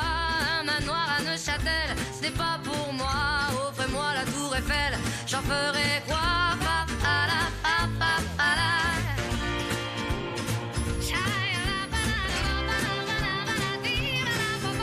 Je veux de l'amour, de la joie, de la bonne humeur. Ce n'est pas votre argent qui fera mon bonheur. Eric Review! Alkışlarla sahneye davet ediyoruz. Allons ensemble découvrir ma liberté. Oubliez donc tous vos clichés. Bienvenue dans ma réalité.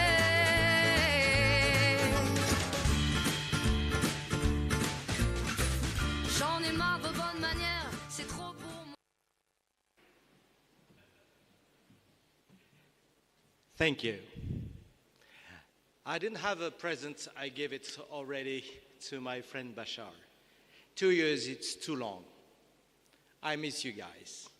And just let's have 5 minutes, about why we are here and why we love emergency medicine. This emergency medicine is the most interesting 15 minutes of every specialty.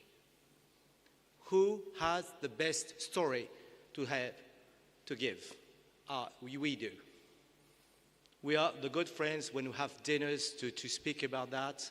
We give lots of funny stories about that. We are always on the front line, always. We are in terrorist attack, in overwave, in COVID. We do have always our EMS system, emergency department, physician and nurse. We are always here. That's why we have to be proud of. The thing is, we never sleep. Never. We always there. And then we are the best doctors of the hospital because we let them surgeon sleep. We are good.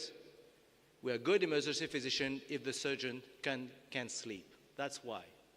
That's our job. And our family knows that. We made mistakes, but we learn from our mistakes and we exchange of our mistakes. And this Congress, we exchange of that. I made mistakes. I just give you my mistakes. You made a lot of things we have to exchange together. That's a lot of things we have together and to learn from you, from the others. Yeah, sorry Barbara. Portugal had Ronaldo, Brazil had Neymar. Argentina had Messi. You had a team. Not anymore. We have a team now, a soccer team. I know that Bashar loves football. You have an excellent team. But you in Turkey, you are the first in the world from emergency department. No one has more than 1,000 to 2,000 patients per day. No countries has got. You have it. So that's the thing. I'm very proud to be here and to learn a lot of you and your experience. One of the things is emergency medicine, that's it. Normally, are part of life. Home, work, community, and self. That's normally that we have to do. It's not always like that. Our job is bigger and bigger. It takes more and more for us. And we are far from home, far from our family, far from our friends. It's dangerous. And all of the colleagues from all over the world speak about the burnout system. The thing is, we know that maybe our life will have to change in another way. This way, you have to keep on ourselves.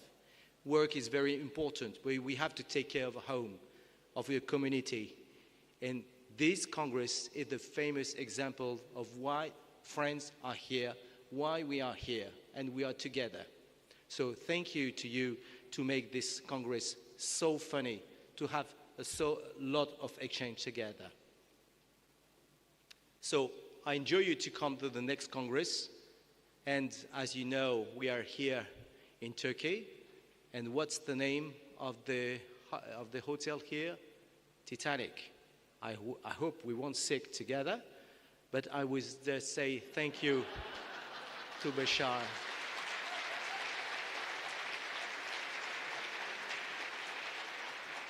Thank you. Thank you, all of you.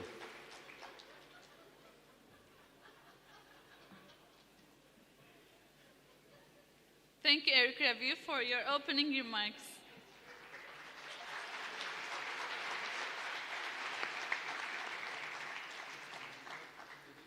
Now, I would like to invite Professor Daniel Alimov, Director of the Republican Research Center of Emergency Medicine.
Danyar Alimov and Hikmat Amarov.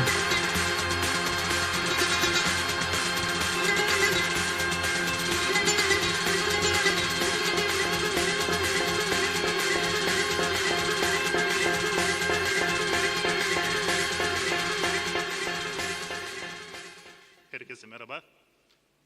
Thank you very much. It's a really great honor for us to stay here again and again. We wish to come here, and we came here again. Professor Bashar Jander, sorry for disturbing, but I would like to ask you to come and join us here on this stage, please, too.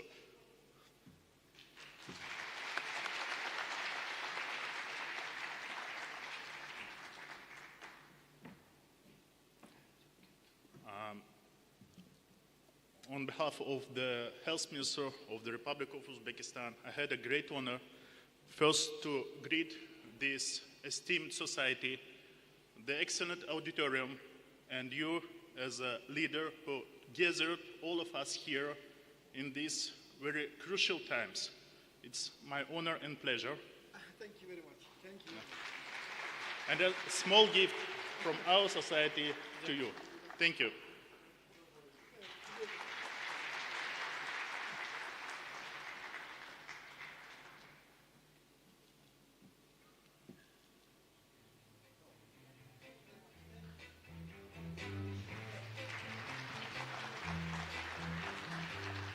Thank you, Daniel Elimo, for your opening remarks.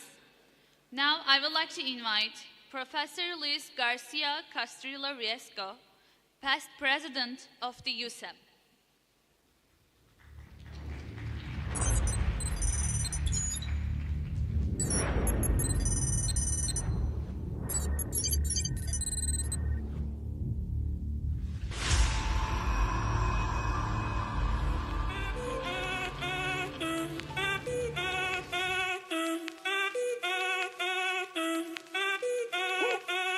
Si el ritmo te lleva a mover la cabeza, ya empezamos como es. Mi música no discrimina a nadie, así que vamos a romper. Toda mi gente se mueve, mira el ritmo como los tiene. Hago música que entretiene. El mundo nos quiere, me quiere a mí. Toda mi gente se mueve, mira el ritmo como los tiene. Hago música que entretiene. Mi música los tiene fuerte bailando y se baila así.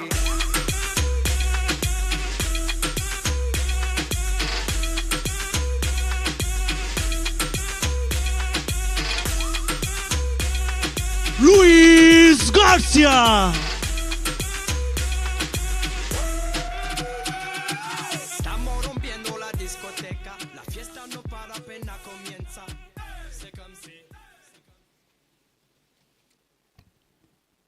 Thank you, thank you, thank you.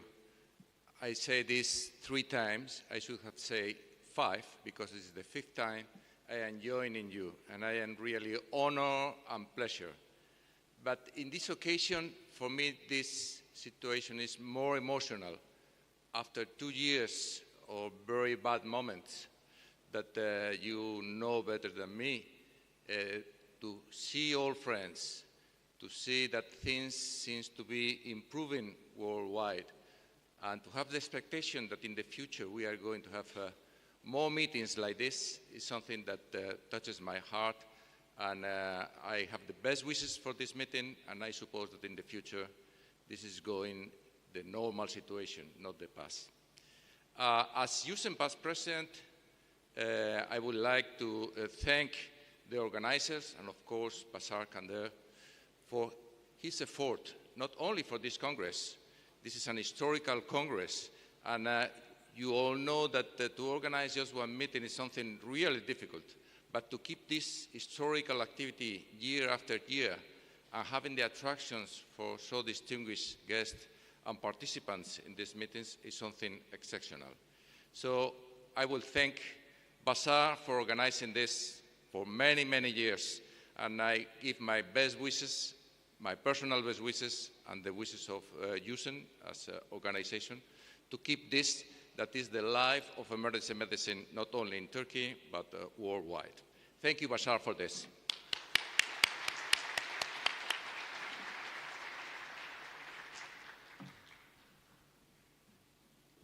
Thank you, Luis Garcia, for your opening remarks.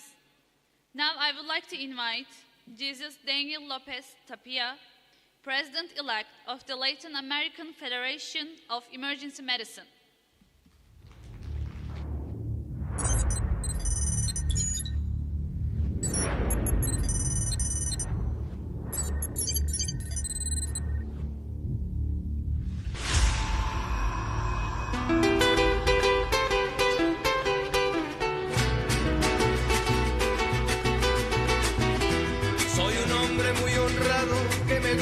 Lo mejor, a mujeres no me falta ni el dinero ni el amor.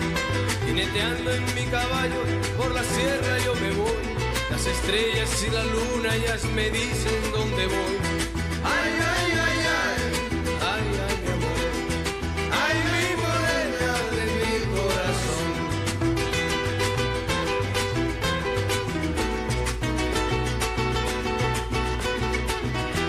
Me gusta tocar guitarra, me gusta cantar el son.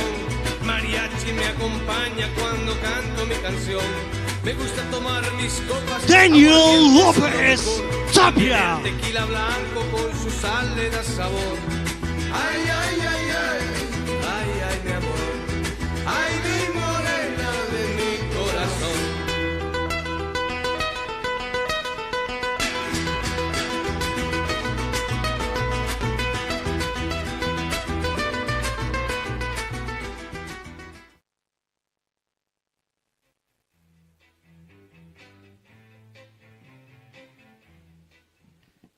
Sorry, Dr. Rebu, I'm very bad to dance.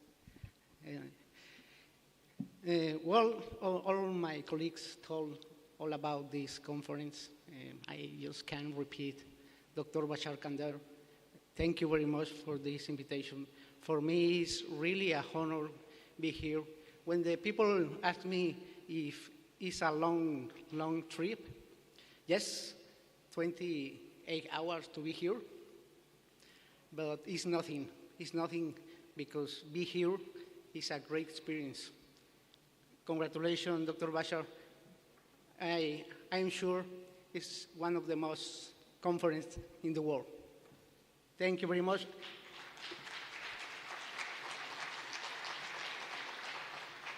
And congratulations, all of you, because we were the front line, the 2 years. We lose many people, but we are here again. Congratulations, all emergency physicians in the world. Dr. Bashar, I don't have a gift, but my gift is all the heart of the emergency physician from Mexico for you. Thank you very much.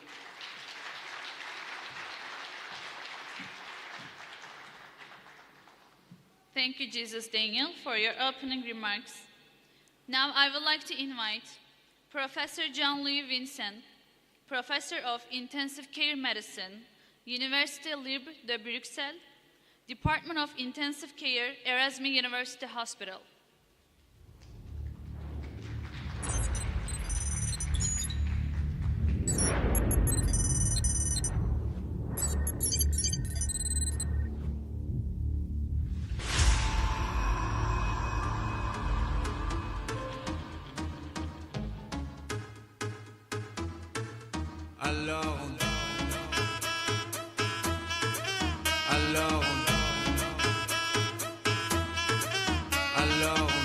Qui dit études dit travail, qui dit taf te dit les thunes, qui dit argent dit dépenses, qui dit crédit dit créance, qui dit dette te dit huissier, lui dit assis dans la merde, qui dit amour dit les gosses, dit toujours et dit divorce, qui dit proche te dit deuil car les problèmes ne viennent pas seuls, qui dit crise te dit monde, dit famine dit tiers-monde, qui dit fatigue dit réveil, encore sur de la veille, alors on sort pour oublier tous les problèmes. Alors on John Louis Vincent. Alors on danse. Alors on danse. Alors on danse. Alors on danse.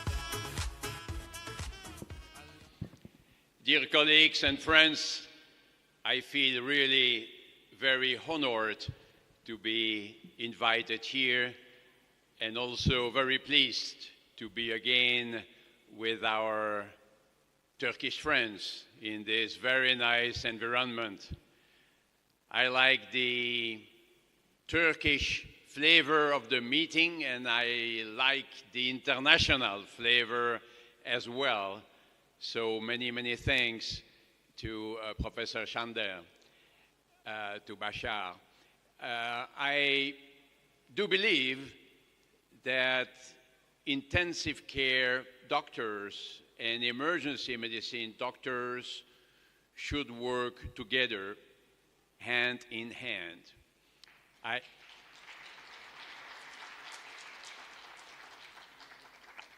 have been professor of intensive care medicine for many years, and this included teaching of emergency medicine, at least in the most severe aspects, the aspects that concern the critically ill patient, cardiac arrest, polytrauma, and septic shock, and other real emergencies.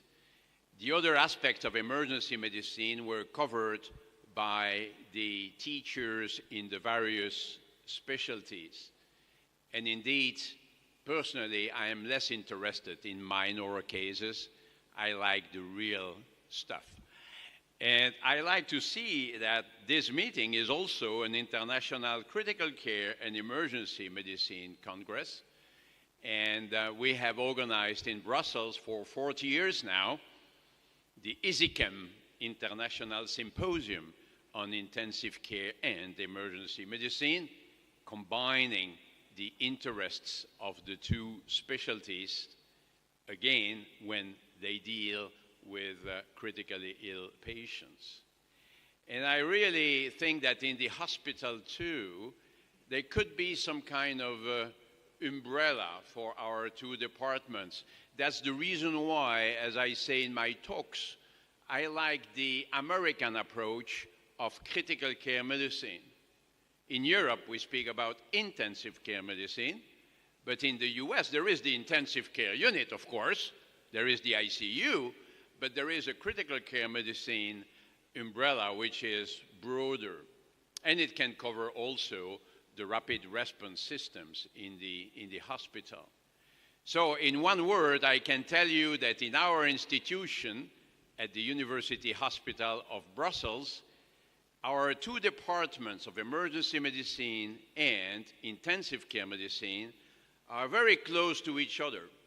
And we have an area in between that we call the shock lab, but that's just a name, with 4 beds for critically ill patients arriving either from the emergency medicine department or from the floor, and we work together, emergency medicine teams and ICU teams, together in a very good atmosphere, and we all love it. We all love to do that.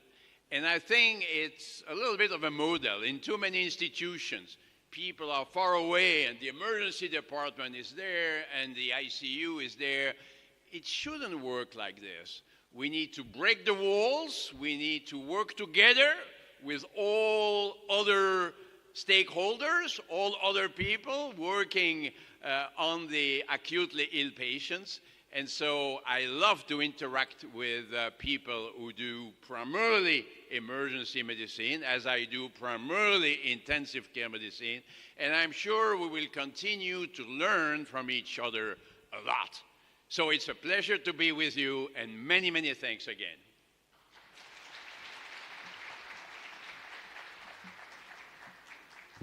Thank you, Vincent, for your opening remarks.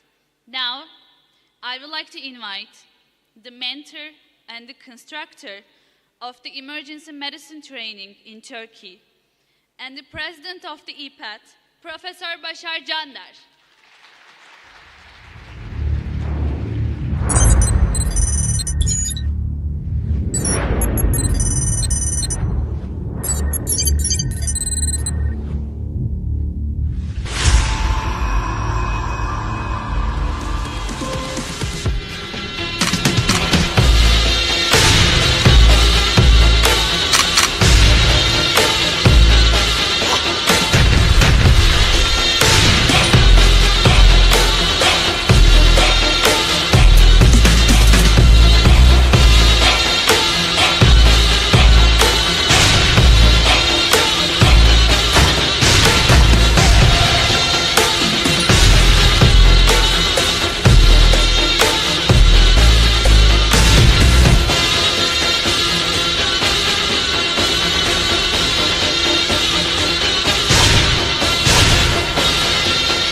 Evet, 2,5 yıl.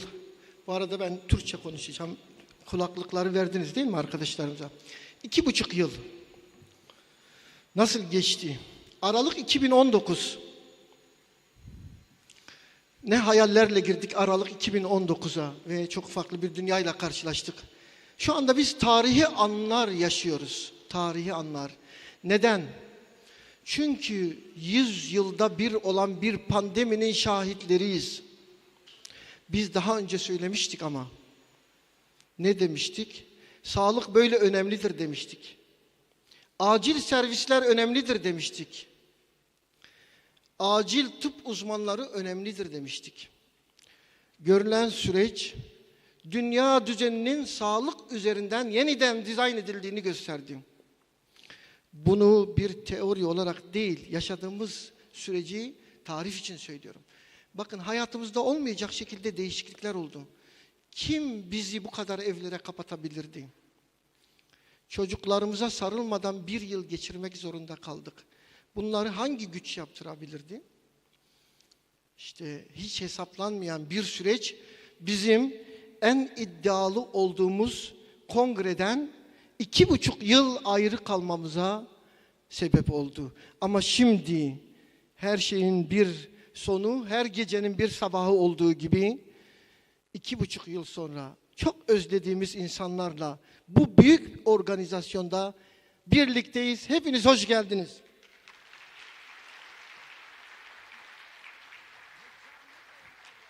Mükemmel. Görüyorsunuz. Anlatmaya gerek yok. Konuşmuyorum. Görüyorsunuz. Anlatmaya hiç gerek yok. Görüyorsunuz. Görüyorsunuz. Vay şöyle olmuş, böyle çok olmuş. Konuşmam. Kesin. Görüyorsunuz. Ve ilerliyoruz tam yanına doğru görüyorsunuz. Şimdi Sayın Erik de bahsetti. Biz hep ön saftayız dedik. Ön saf. Evet. Front of line. Ön saf. Ama burada görüyorsunuz. Ön saf değil bizim artık yerimiz. Bizim yerimiz ön safın en önünde komuta eden kahramanların yerine yerleştik. Zaten öyleydik de biraz daha süreci yönetecek bir yere geldik. Ve bu süreci böyle yendik. Şimdi arkadaşlar tabii ki acil tıp bu dönemde ne kadar önemli olduğunu gösterdi.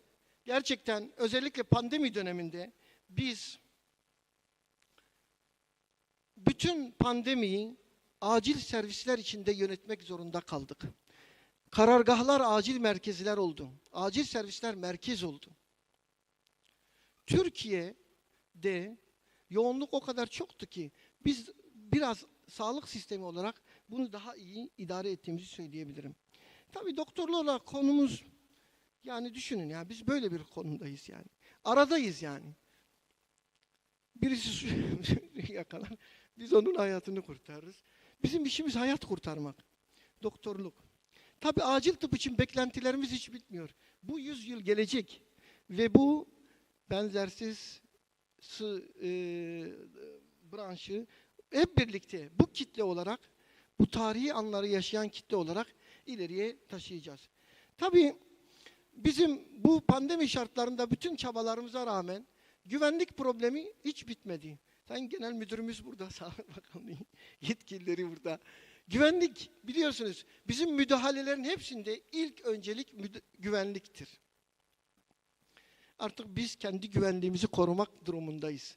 Yakında böyle kıyafetlerle acil serviste hizmet vermek zorunda kalmayız umarım. Bir türlü bütün işlere rağmen virüsle savaşalım mı? Virüsle mi savaşalım? Hasta yakınlarıyla mı uğraşalım? Gerçekten sıkıntılı. Tabii bunun İngilizcesi yok maalesef ama tercüme ederler. Yani şiddetin sebepleri böyle analiz edilmeye ihtiyaç olan sebepler. Tabii en sonunda da bu şiddetin sonu herhalde buraya gider. Tabii biz şiddet konusuna ATÜDER olarak en çok eğilen sivil toplum kuruluşu olduk. Ve bu dönemde, bakın pandemi dönemine rağmen biz daha önce hazırlıklarınızı yaptığımız bu kısa filmi şiddet konusunda gösterime sunduk. Tabii süremi biraz daha uygun kullanmak adına şu baştaki konuşmaları biraz geçeyim, onu internette takip edin. Evet, kurtarmaya çalıştığınız Yapabilirsin. bir can. Yapmalısın. Bak ben senin yanındayım. Hadi tut elimi.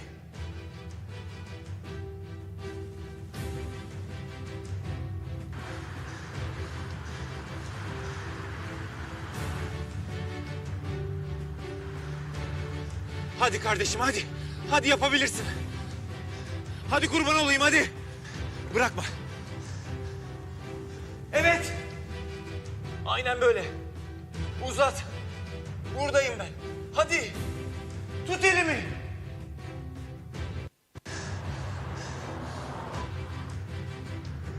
Nabız geldi. Hadi çabuk çabuk çabuk. Ne oluyor şimdi? Elimi bırakmazsan ben seni buradan çıkaracağım.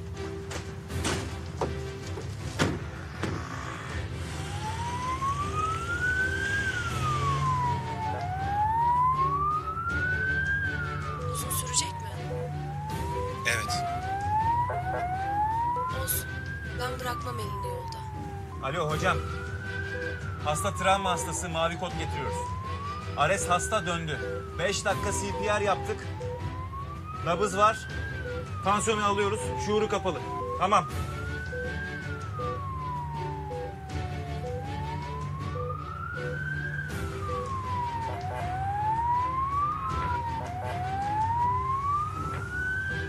Acilin önünde kalabalık olacak. Hastalar, hasta yakınları, meraklı bir kalabalık. Ailenden haber alıp gelenler. Onları aşarken de tut elimi. Bırakma. Görmedin mi diyorsun? Ya olacak şey mi? Burada ne yapıyorsun sen o zaman? Üzgün ve sinirliler. Kabul edemiyorlar olanı biteni. Annem doktor. Doktor kızım yaşıyor mu? Ne olur Bir suçlu arıyorlar. Acılarını çıkartacakları birileri. Hanımefendi. Hanımefendi alır mısın? Burada bulamazlar ki. Doktor kızım yaşıyor mu? Ne olur söyleyin. Buluyorlar. Hasta bakıcılar, hemşireleri, doktorlara. Kimi bulurlarsa, kime güçleri yeterse. Ama siz bana yardım ediyorsunuz. Elimi tutuyorsunuz benim. Sen sakın elini bırakma. Biz onlara rağmen başaracağız. Sen yeter ki tut elini. Ya niye bir şey söylemiyorsunuz Allah aşkına? Söyle ne Öyle olur. konuşma öldüm çocuk. Kızınız Çocuk, yaşıyor. Ambulansla biz gerekli müdahaleyi yaptık. Kızınız iyi olacak inşallah. Tamam mı? Sakin ol. Çok teşekkürler doktor bey. Başarılı bir müdahale yapmışsınız. Sayenizde hastayı hayatta tutabileceğiz. Sağ ol. Merak etmeyin. Kızınız daha iyi olacak. Acil tıp uzmanları gerekli müdahaleleri başarıyla gerçekleştireceklerdir. Bize güvenin, umutlu olun.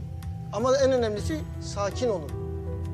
Bizim yanımızda bizimle birlikte yer almanız gerekiyor. Eyvallah sağ ol doktor. Sağ ol.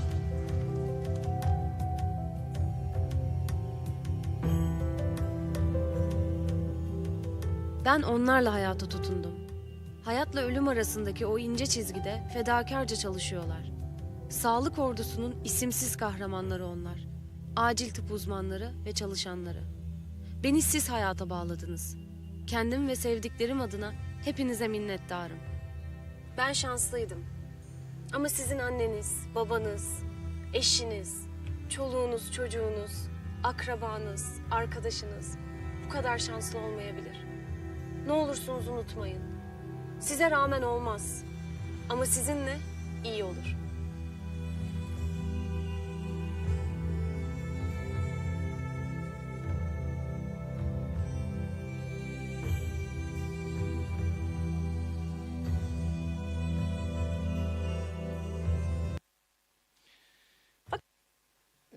Evet.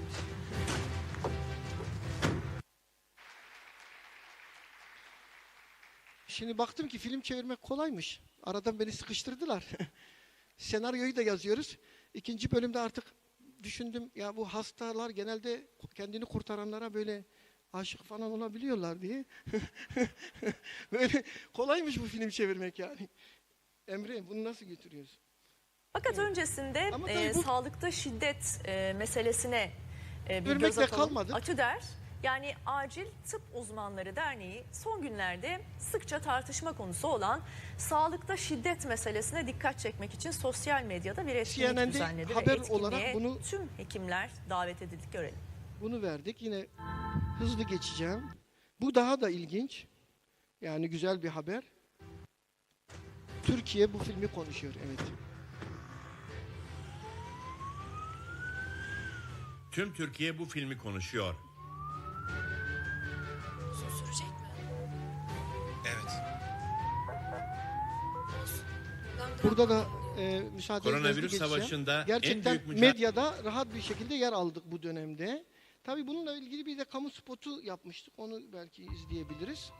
Bir de kamu spotu. Çünkü şiddet gerçekten bizim en çok hani üzerine odaklanmamız gereken konuların başında. O yüzden bunu iletmemde fayda var.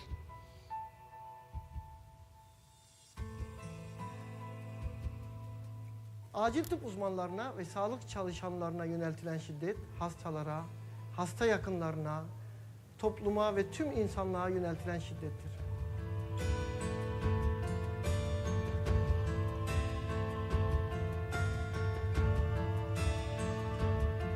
Ne olursunuz unutmayın. Size rağmen olmaz. Ama sizinle iyi olur. Evet, yani bunu mümkün olduğunca Türkiye gündeminde tuttuk. Görüyorsunuz TT olarak da herhalde burada 3. olmayı başardık. Burada bir kamera arkası görüntüleri var, nasıl olduğunu bilin diye. Burada da 2 yönlü oyuncu. Biraz da Erik'e takılalım. Ya futbol yine farklı ya. Film endüstrisi iyi falan ama ne varsa yine futbolda var. Burada göreceksiniz şimdi. Kim atıyor? Evet. Garcia da burada tabii, İspanya'ya atılan bu golü izlettirelim. Evet, gayet güzel bir gol. Tabii Ronaldo'nun neler yaptığını hep biliyoruz. Ronaldo ve Messi arasında büyük bir rekabet var. Biz genelde Ronaldo tarafını tutuyoruz. Mehmet Hocam sen Ronaldo'cu muydun? Ronaldo. Biz biraz Ronaldo'yu seviyoruz. Görüyorsunuz golün güzelliğini. Burada da böyle bir şey var tabii ki. Okuyorsanız. Tedaviye de Ronaldo'yla Messi'ye gidin diye burada özetlenebilecek bir şey görüyorsunuz arkadaşlar. Dolayısıyla biz de bu konuyu, iletişim konusunu da böyle gündemde tutmamız lazım. Şimdi acil servislerin çok önemli başka bir konusu da özellikle Türkiye'de yoğunluk. Bakın, Türkiye'de yoğunluk. Pandemi bu yoğunluğun ne kadar önemli olduğunu bize gösterdi. Çünkü pandeminin ilk dönemlerinde özellikle İspanya'da, İtalya'da, İngiltere'de, Amerika'da sistemin çok zorlandığını gösteriyorlardı. Türkiye'de sistem zorlandı mı? Zorlanmadı. Çok fazla zorlanmadı. Neden? İşte Abdelbello aramızda değil, o da Covid olmuş. Kendisine selamlarımızı iletiyoruz. Bu yazısında gizli. Bakın diyor 3000 hasta geliyor ve bunlar gülümsüyorlar diyor. 3000 hasta geliyor ve gülümsüyorlar. Zaten Covid gibi bir afet geldiği zaman acil servisler bunu kaldırıyor. Bakın ben Kanuni'nin önünden bir görüntü, rutin. Hani yoğunlukta çektiğimiz bir görüntü. Bu da içeriden bir görüntü. Yani adım atacak yer yok. Bu Covid öncesi tabii. Acil servisler böyle yoğun olunca. Bakın burada bir hastanın baktığı, bir günde baktığı hasta sayısı var. Bilmiyorum Hindistan bizimle yarışır mı? Srinath ve Saravana ne diyor? Bir doktor 500 hasta bakıyor 24 saatte. Bu rakamlara ulaşıyoruz acilde.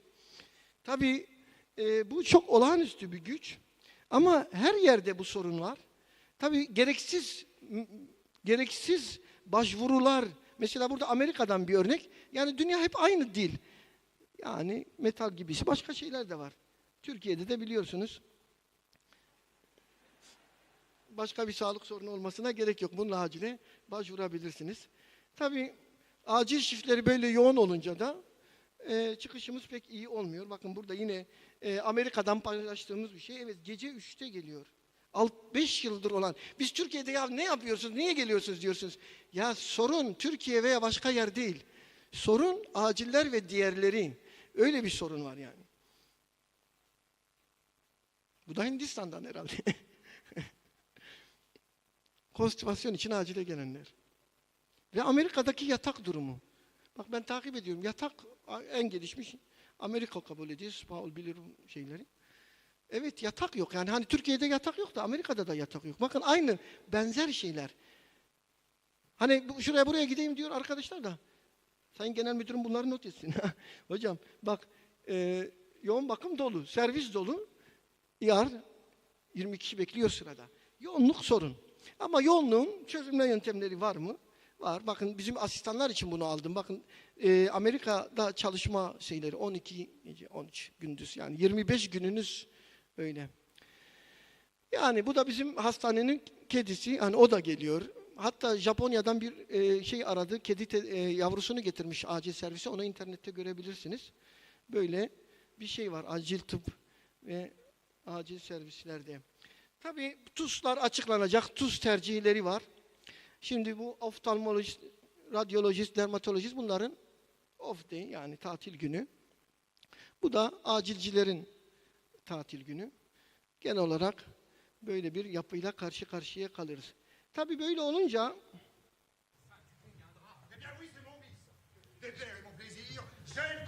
Si tu laissais un peu ton âme mousquetaire, la fortune et la gloire. Que faudrait-il faire? Chercher un protecteur puissant? Prendre un patron? Et comme un lierre obscur qui circonvient un tronc et s'en fait un tuteur en lui laissant l'écorce? Grimper par ruse au lieu de s'élever par force? Non, merci. Crédier, comme tous ils le font, des vers aux financiers, se changer en bouffon dans l'espoir vil de voir aux lèvres d'un ministre naître un sourire enfin qui ne soit pas sinistre? Non, merci. Déjeuner chaque jour d'un crapaud, avoir un ventre usé par la marche, une peau qui plus vite à l'endroit des genoux devient sale, exécuter des tours de souplesse dorsale? Non, merci. De trouver du talent comme Mazette, être terrorisé par de vagues gazettes et se dire sans cesse « Oh, pourvu que je sois dans les petits papiers du Mercure, François !» Non, merci. Calculer, avoir peur, être blême, aimer mieux faire une visite qu'un poème, rédiger des placés, se faire présenter. Non, merci. Non, merci. Non, merci. Mais chanter, rêver, rire, passer, être seul, être libre, avoir l'œil qui regarde bien, la voix qui vibre, mettre, quand il vous plaît, son feutre de travers, pour un oui, pour un non, se battre ou faire un vers. Travailler sans souci de gloire ou de fortune, un tel voyage auquel on pense. Dans la lune, triomphant par hasard, en garder le mérite, bref, dédaignant d'être le lierre parasite, lors même qu'on n'est pas le chêne ou le tilleul. Ne pas monter bien haut, peut-être, mais tout seul. Fais tout haut l'orgueilleux et la mère. Mais tout bas, dis-moi tout simplement qu'elle ne t'aime pas. İşte burada ben konuşuyorum yani, evet. Öyle geçelim. Evet.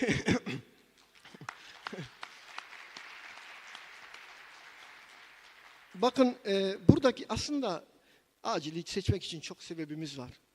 Bu sebepleri USM'de paylaştık, başka yerlerde paylaştık. Ama bu cümlelerin hepsini ben Türkiye'de duydum.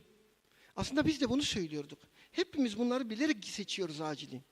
Yani mesela her gün birbirinden farklıdır. Ama burada özellikle şu cümleyi ben çok seviyorum çünkü çok kullanmıştım.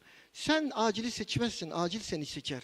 Ve biz hep böyle seçilmiş kişiler olarak hizmete devam ediyoruz. Yani sonuç olarak aynı dili konuşanlar değil, aynı duyguyu paylaşanlar anlaşabilir. Ve Erik'e yine ithafen söylüyorum, o da aynısını söyledi. Biz aynı duyguları yaşayıp aynı hizmeti veren farklı insanlarız. Burada da bir araya bunun için birlikte geldik. Tabii bunu göstermek çok doğru değil. Bunun muhtemelen şeyi çok güçlü değildir. Kanıt düzeyi. Ama böyle bir çalışma olduğu söyleniyor. 20 yılımızı geçelim. İletişim kurmak çok önemli acilde. Yani neyi ne zaman anlatacağımızı çok iyi bilmemiz gerek. Evlilik konusuna baktığımızda da biz fena değiliz aslında. Ortalarda bir yerdeyiz. Ama göğüs uzmanları daha uyumuş. Yani bizimkisi de bir CPR hikayesi gibi bir şey diye geçelim. Tabii aynı şeyleri her yerde yaşıyoruz. Yani konsültasyon, görmeyeyim, hastayı göreyim mi, görmeyeyim mi? Ama hepsinde biz sakin olmaya devam edeceğiz. Ve hastalarımıza bu şekilde soğukkanlı davranmaya devam etmek zorundayız. İletişim bir sanat tabii. Burada da böyle hani CV'sini hazırlayan insanlar için bunu da koydum. Onun için CV yazarken de bunlara dikkat edin. Tabii burada da böyle bunu biz yaparsak yeni iletişim metodu olarak 112'yi ara derken bu da böyle bir meslek hatırası olarak karşımıza çıkmasın diye Bunu da burada gösterelim yani. Böyle olmaması lazım iletişimin. Medya bizde çok önemli rol oynuyor ama bir türlü düzeltemedik bu medyayı. Artık biz gireceğiz. Bir tane Rusya'dan, bir tane Türkiye'den, bir tane. İşte bu da bizim Covid günlerinize geldik. İşte Covid'de mücadelemizi anlatan bir resim. Burada da yani bu çok izlediniz bunu ama burada günün önemine itibar. Bunu hep söyledik ama birden her şey değişti. Trilla den på kirurgi, da. Det er ikke så ille som det ser ut. Her er halve hodet ute. Ja, det går så fint, så. Hva skjer her? Jeg føler meg litt sånn pjusk. Å, herregud, slipp alt dere har i hendene! Vi har en mann som er pjusk her! Få den rullestolen! Få ut. Få den ut. Hvilke rom er det vi har som er ledig? Og så få ut han der jævla vibrasjongen. Sånn, få han her. Så få tak i noen store puter ned fra barneavdelingen! Herregud, han har nesten 38 i feber. Sånn ja, sånn ja. Şimdi biz buna güldük hep değil mi? Covid'de bu gerçek oldu biliyor musunuz? Ateşi olanı aldık, hepsini bıraktık yani. Demek ki hiçbir şeye gülmemek lazım. Önümüze çıkıyor. Tabii futboldan bahsederken bu da aşı karşıtları için bunu anlamak lazım. Burada Burak mı var? Onun gibi bir şey yani. Anlayan anlamıştır. O Kanuni'de dolu dolu gösterdiğim şeylerin fotoğrafını çektim Covid'de. İlk dönemde bakın. Gerçek acil diye bir şey yokmuş. Bomboş koridorlar. İnanılmaz. Kanuni'nin boş koridorları. Benim çalıştığım hastane. O 3000 gelen hastane. Covid'den sonra. Bomboş. Şimdi sunumun bu tarafında tabii ki bir de başkanlık sistemiyle ilgili bir şeyimiz var. İstikrar her zaman önemlidir diyoruz. Burada da bir tweetleri buraya koyalım. Ne de olsa defol git diye söyler. Okuyan okumuştur yani. Şimdi boşanmak da işe yaramıyor yani. Hemen hızlanacağız. Şimdi evet kongre açılışlarımız çok renkli bizim gördüğünüz gibi. Burada hemen bir eskileri analım. Mesela gelemedi. Roger Dickerson Güney Afrika'dan Afrika'yı temsilen geliyordu ama gelemedi. Çünkü ülke izin vermiyor dışarı çıkmasına. Ama onu bir analım. Söz gelirse.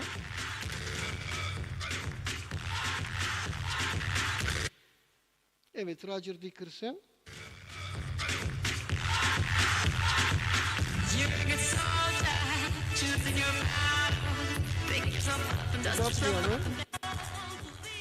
Bundan sonra yine sanıyorum Hindistan'ı çağırmıştık. Hatırlayalım. Ses alalım.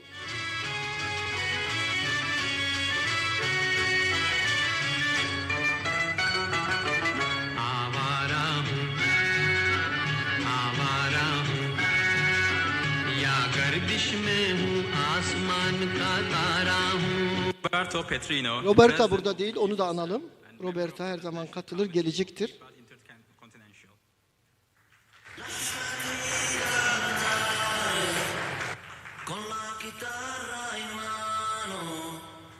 Lasciatemi cantare, sono un italiano. Now I would like to invite. Geçelim. Şimdi Avare'yi gösterdik de bizim de Avare varmış. Onu da bir görün biraz. Bizim Avare filmini gören olmuş mu? Onu da gösterelim. Hem de Hindistan'a bir mesaj atalım.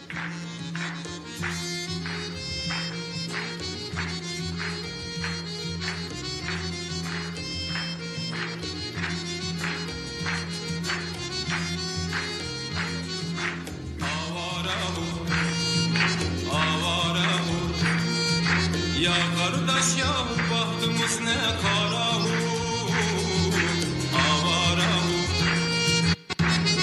Elimde olsa avare gezer miyim yar, avare gezer miyim yar, avare gezer miyim. Bu da Türkçe versiyonu.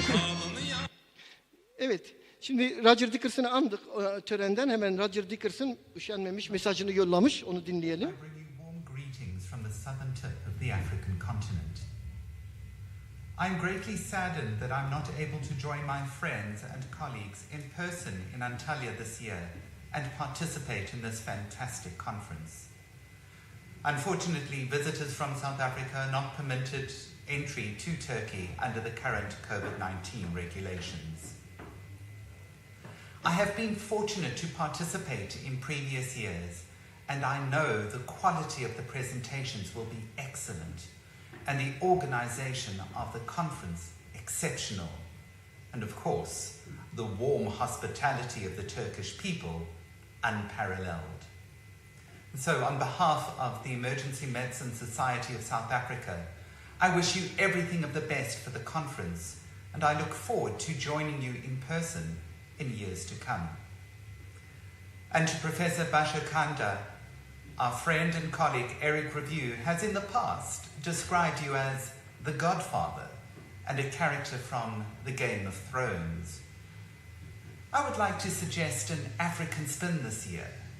You are Mufasa, the ultimate king of the lions. The very mention of the name makes us shiver with anticipation. Thank you. Best wishes for the conference, and I look forward to joining you in the future.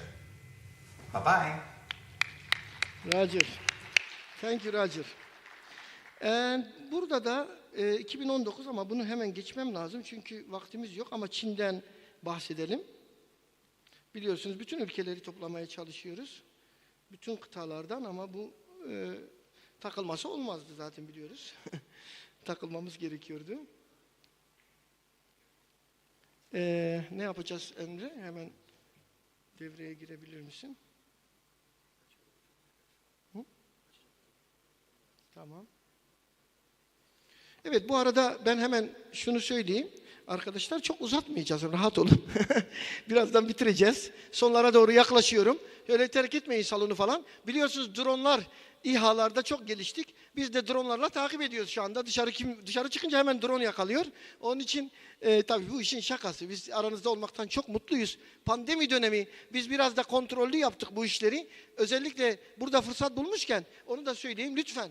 Pandemi kurallarına uyarak kongreyi geçirelim. Ben 2,5 yılda hiç sarılmadığım kişiye bugün sarıldım yani. Kişilere yani o kadar sayıya. Akşama Covid olursa yani çok kötü. Biraz daha mesafeli duralım. Maskelerimizi koruyalım derslerde falan. Çok kişiye sarıldık yani. Herkes özledi, sarılmak istiyor. Ama o da mesafeleri korumamız gerekiyor. Efendim? Bu arada bir haber var, onu da paylaşayım. Şu anda Twitter'da nasıl? Evet, 1'e gidiyoruz. Kaçıncı sıra? 5'teyiz, ilerleyeceğiz. Şu hemen şeyi al, boş ver. Çin'in mesajına gidelim. Yoksa biz oraya bir daha takılırsak işin içinden çıkamayız. Yukarı al. Ben mi alacağım? Evet, hemen yukarı gelelim. Gelin bitiriyoruz hemen. Fazla uzatmayacağız. Daha nasıl uzar ki? Evet, devam et.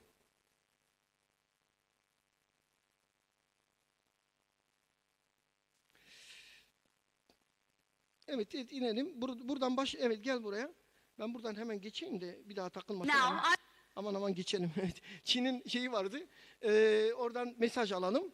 Biliyorsunuz Çince'de vardı geçen kongremizde. Rusçayla birlikte. Onların da mesajı, bir dakika, mesaj burada değil mi? Uzun değilse okuyalım. Çünkü yani güzel, tabii bizim açımızdan bütün ülkelerin bu duyarlılığı göstermesi. I am Professor Wang Zhong from China, the chairman of the Chinese Society for the Promotion of International Communication. I am very pleased to be invited by President Basa to participate the Turkish Emergency Medicine Annual Congress. Unfortunately, due to COVID-19, we cannot go to beautiful Antalya to attend this wonderful meeting face-to-face. But emergency medicine will contact us, no matter how far away we have. Thanks again for the invitation of President Basa and the conference. I hope to meet all of you in not far away future. With my best wishes, hope the conference accomplishes great success. Thank you. Thank you, China. Okay. Dediğim gibi şey vardı ve son mesajımız bu herhalde Sagar. Şimdi Sirinat. Sagar'dan bir mesajımız var. Evet. Academic Director of the World Academic Council for Emergency Medicine. On behalf of the Council, its members, and our institutional experts across the world, I send my best wishes to Professor Basar Kandar as he moves ahead and hosts EPAC 2021. We would have loved to be there in person, but as you know, travel restrictions have restricted us completely. We hope to be there with him next year, but I also look forward to reviewing all the scientific content which was exercised during this great meeting. I hope you all have a great time with this academic feast, which the whole world looks forward to. I hope to be with you all next year, and my best wishes to everyone. Thank you. Evet. Bununla ilgili bir de müjde verelim. 2023'te VASEM Türkiye'de planlanıyor. Daha doğrusu aldık. VASEM'i Türkiye'de yapacağız. 100. yılınızda yapalım dediler. Allah nereden biliyorsunuz 100. yılımızı diye sordum. EPAT aracılığıyla biliyorlarmış. Evet, fiziki kongremiz. Bu videoyu göstereyim arkadaşlar. Bir geçen şeyi hatırlayalım ki bu yıl için bir şey olsun. Daha videoda göstermem fazla. Evet. Geçen kongremiz, evet.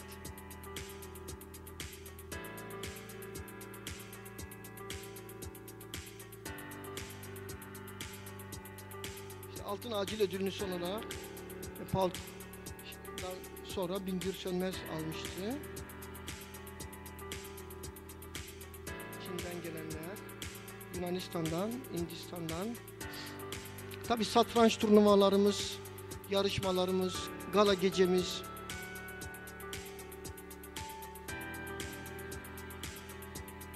Ve futbol turnuvasıyla çok güzel anlar geçirmiştik. Özellikle galada yine sizi güzel, eğlenceli bir geceye bekliyoruz. Burada arkadaşlarımızla birlikte. Böyle bir resimle bitireceğiz. Şimdi online Covid'in bizi çok etkilediğini söylemek durumundayım. Covid bizi çok etkiledi çünkü çoktan çok gider denir ya. Onun için bunları geçeceğim. Ama biz dünyadaki ilk şeyi burada yaptık. Bakın şurada ilk Covid online sempozyum Mayıs'ta. Yani Türkiye'de Mart'ta Covid göründü. Nisan'da tedbir oldu. Mayıs'ta biz kongre yaptık. Sonra ilk acil online kongresi dünyada yine 23-25 Temmuz'da yaptık. O kongreden yine görüntüler. Ve bu kongremiz yine haberlerde, CNN'de. Bunları geçmek zorundayım. TRT'de. TRT'yi geçsek şöyle dur. TRT'yi bir verelim. Koronavirüs salgınıyla mücadele sürecinin de değerlendirildiği 16. Ulusal Acil Tıp Kongresi başladı. Bu yıl online olarak gerçekleştirilen kongreye pek çok ülkeden alanında uzman akademisyenler katılıyor. Bir kongremizin daha arifesindeyiz. 6 kıtadan 250'yi aşkın konuşmacı. Yani bu kongremiz Türkiye'de büyük haber oluyor. Onu da geçelim. Bunlarda teşekkürler Paul'dan, Abdülbeli'den, Avdi'den, Sagar'dan. Bunlar hep bize yapılan gerçekten teşekkür konuşmaları çok bizim için değerli. Biz EPAT olarak biliyorsunuz uluslararası çalışıyoruz. Onunla hemen devam edelim. İstanbul, Katar, Kitahani burada sonra olacak inşallah diye umuyoruz ama olmasa da temas kuracağız. İstanbul, Katar, Amman, Mısır, ondan sonra Sonos School'da yaptığımız çalışmalar ve 6 Nisan. Burada da Mehmet Gül hocamıza atfen Yahya Kemal Günayda'ya da olabilir. Paradan 6 sürü atabilir. Tarihte aslında bu da bizim 6 Nisan aktivasyonumuz. 6 aktivasyonu aynı günde 6 aktivasyon yapmıştık. Bunlar da uluslararası yaptığımız bakın Sri Lanka, Kıbrıs, Ukrayna. Ukrayna'ya teşekkür ediyorum. Burada onları da çağıracağım. Wait, please. Makedonya, ondan sonra Azerbaycan, Gürcistan, Kazakistan, Hindistan, Katar'ı söylemiştik. Burada Kıbrıs'ta arkadaşlarımızla yaptığımız çalışmalar. Evet, kurs yani 15 başlıkta kurs veriyoruz arkadaşlar. Bunları söyleyeyim ama ATLS için ayrı bir teşekkür yapacağım şimdi. Çünkü ATLS'yi 1,5-2 yıl uğraşarak Behçet Hoca, Mehmet Hoca ikisinin çalışmalarıyla bunu ülkemize kazandırdık. Arka arkaya 4-5 tane yaptık. Bu yüzden Behçet Hoca'yı da Mehmet Hoca'yı da burada alkışlıyorum.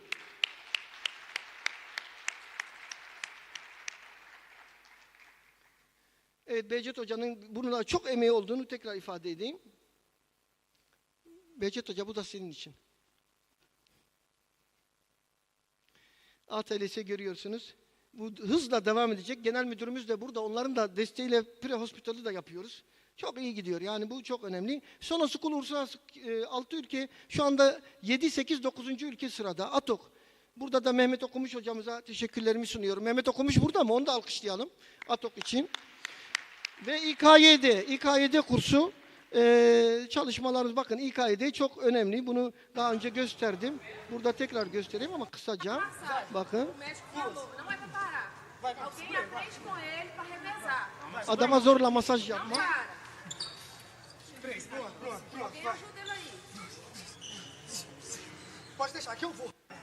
Evet, geçelim. Değişik hastalara bile bazen öğretmek zorunda kalıyoruz, gördüğünüz gibi. Kendi kendini solutması lazım. Bıraktığı anda gidecek. Bunu geçeyim. Evet, atüter olarak bir sürü aktivasyon yapıyoruz arkadaşlar. Biliyorsunuz yangınlardan sonra hemen biz yapabildiğimizi yaptık. Ağaçlandırmalar yaptık. Bu dönemde çok kitaplar arka arkaya. Kitaplarımız burada görüyorsunuz. Çok önemli kitaplar arka arkaya ama bu textbook'umuz 4000 sayfa. Yabancı uluslararası yazarlarımız da var. 400 bölümde 400 yazar, 4000 sayfalık bir dev textbook. Acil tıbbın geldiği yeri gösteriyor Türkiye'de. Ve bunlar haberlerde çok güzel yer aldı ama ben geçeceğim çünkü sizi sıkmayacağım daha fazla. Şu anda da bu Sayın Vincent'in bahsettiği acil kritik bakım birlikteliğini gösterdiğimiz bir kitabımız. Bakan Bey'imizi ziyaret etmiştik ve 2 müjde demiştik. O müjdeleri söyleyelim mi? Kimse sormuyor.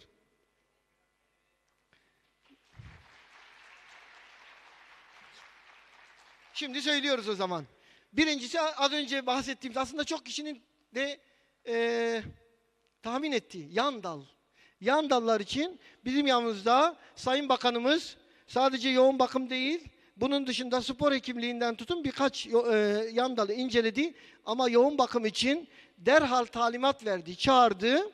Ondan sonra yoğun bakım yan dalı acilciler için gerekli ama bürokraside biraz biliyor şeyimiz, biraz patinaj gibi bir şey olunca Bakan Bey hemen tepki gösterdi. Sonra sağ olsun Eray Hocam bize destek oldu. Onun yanına gittik ama Eray Hoca'dan öncesi var onun. Birisi itiraz edince ya nörologlar oluyor, enfeksiyoncular oluyor, acilciler nasıl olmaz diye Bakan Bey ifade etti. Onun da takipçisi olacağız inşallah. Bu birinci müjdemiz. İkinci müjde de bana kalsın. Yani burada Eray Bey siz gözlerinizi kapatırsanız da olabilir ama Sağlık Bakanı ile ilişkimiz böyle olmasın tabii. El sallayıp şey yapmayalım yani. Koronada çok gündemdeydik. Hakan Hoca'yı da görüyorsunuz. Hep her yerde yer aldı. Bak Mehmet Ceyhan şu anda şey yapıyor tabii.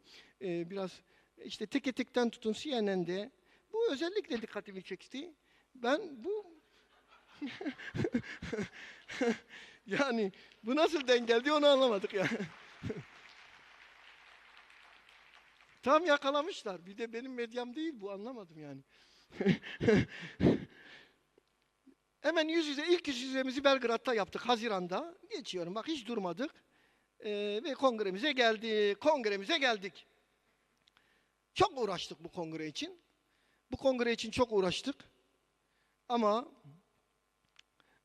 sonuçta gerçekten son güne kadar bu kongrenin şey olması için ne oldu? Canım yani konuşma bitsin diye mi ödülü?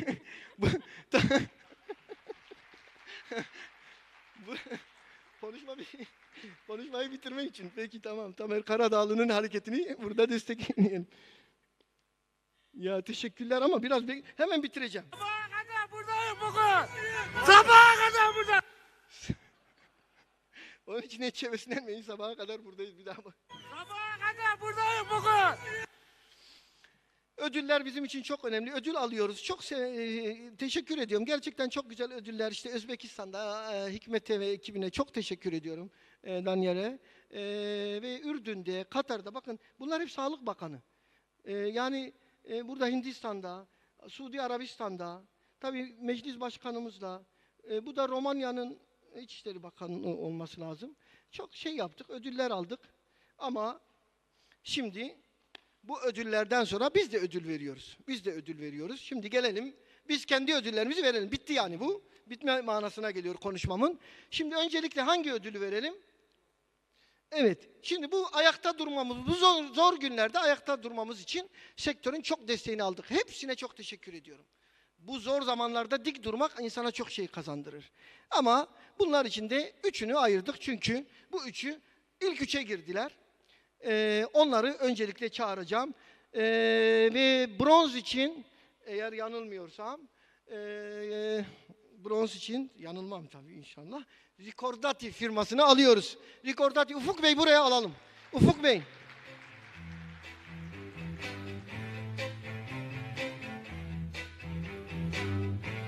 Varmış.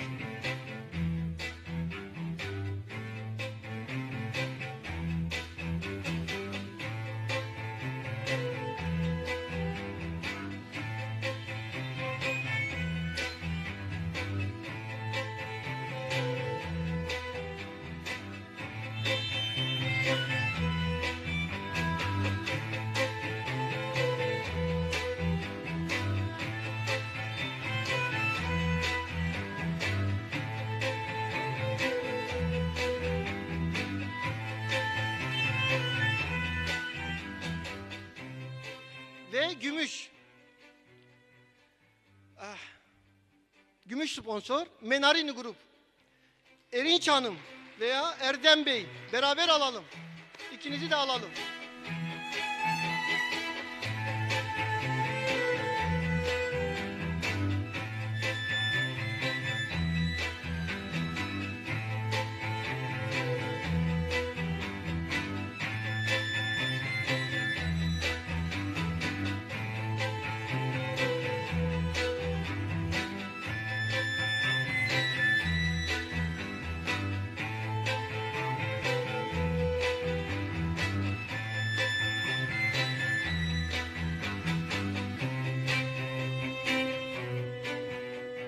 Şimdi geldi sıra altın sponsora en fazla destek verdiği için Biofarma firmasını buraya davet ediyorum. Firma olarak İlke Hanım ve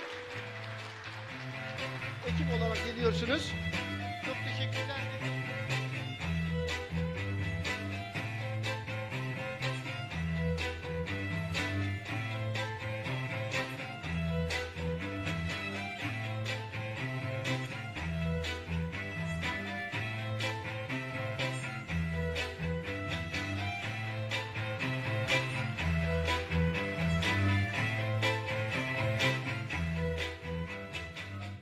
Şimdi iki tane özel ödülümüz var bu dönem içinde. En çok gelişim gösteren firma olarak Ebot firmasını buraya da... Ya nereden çıktı ya? Abdi İbrahim firmasını buraya davet ediyorum. Abdi İbrahim.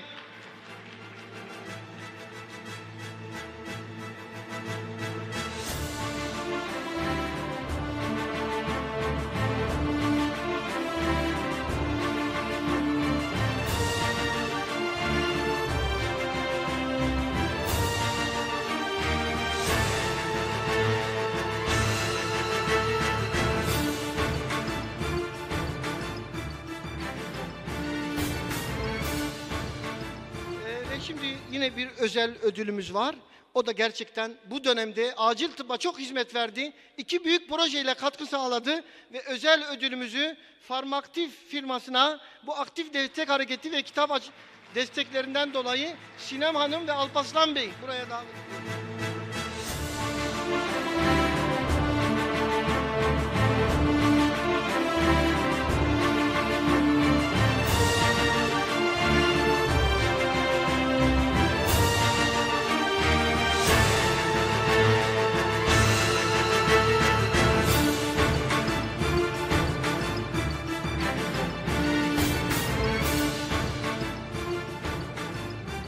Şimdi en önemli ana geldik arkadaşlar. Şimdi dikkatli olun. Şimdi dikkatli olalım.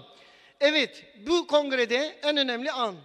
Şimdi biz şu ana kadar Altın Acil ödülünü verdik. Kimlere verdik? Mesela ilk ödülü Gazi Yaşargil, sonra Aziz Sancar, sonra Gold Frank, Paul Kivela, Bingür Sönmez. Ve şimdi bu ödülü vereceğiz. 7. Altın Burgada'ya da vermiştik. Pardon, online onu geçelim. 7. ödülü veriyoruz şu anda. Sema gelir misin? Evet. Sema CV'sini okumak üzere ama ben şuradan bahsedeyim. Louis, şimdi Sema, evet sizi alalım. Hemen kısa bir CV'siyle tanıtmaya çalışacağız. Çünkü baktık 300 sayfa mıydı CV? 300 sayfa CV vardı. Evet. Evet.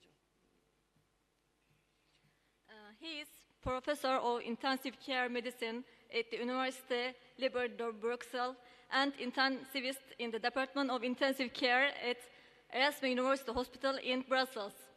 Specialist in internal medicine, he spent 2 years training at the University of Southern California with Professor Max Harry Weil. He obtained his PhD degree at the University of Brussels in 1982. He has signed more than 900 original articles, some 400 book chapters and review articles, and more than 1,000 original abstracts, and has edited 102 books. He is co-editor of the Textbook of Critical Care, Elsevier Saunders 7th edition, and the Encyclopedia of Intensive Care Medicine. He is the editor-in-chief of Critical Care, Current Opinion in Critical Care, and ICU Management and Practice. He is member of the editorial boards of about 30 journals. For 40 years, he has organized an international symposium on intensive care and emergency medicine, which is held every March in Brussels. His name appears more than 1,200 times in PubMed, and his work has been cited more than 200,000 times. Yes, this year. Evet, bu yıl bu ödül kime gidiyor? Profesör Doktor Jean-Louis Vincent. Zeynep Hocam sizi de alalım.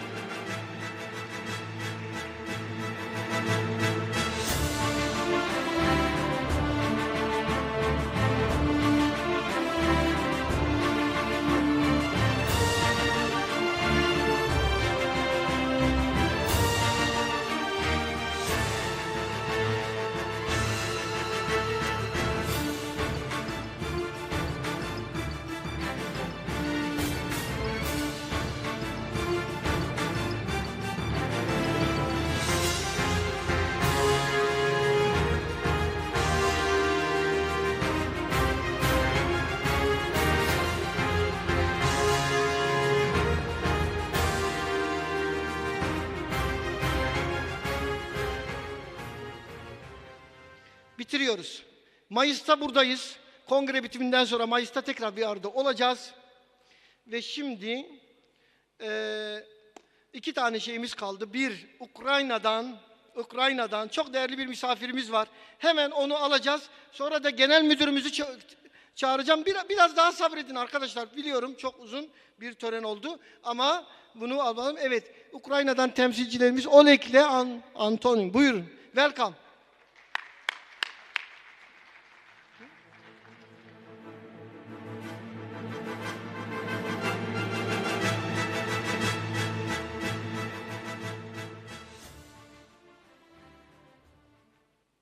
Dear friends and colleagues, today I am pleased to see and welcome you to this forum.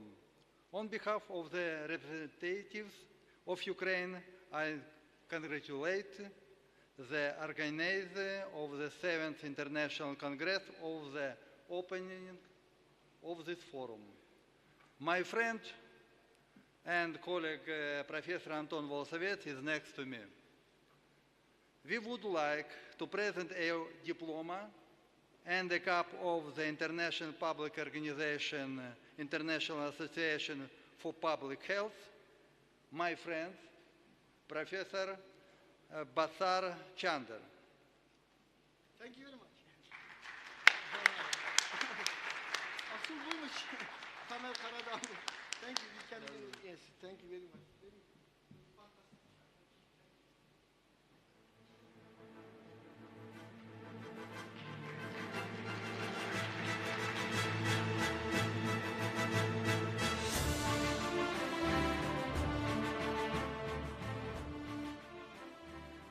I am sure that our Congress will be held at a high level. Success to all of us. Thank you very much. Nice to meet you in Turkey. Welcome again. Thank you. Evet, Sayın Genel Müdürüm bize bir selamlama konuşması lütfederseniz çok mutlu oluruz. Acil Sağlık Hizmetleri Genel Müdürü Sayın Eray Çınar hocamız. Buyurun.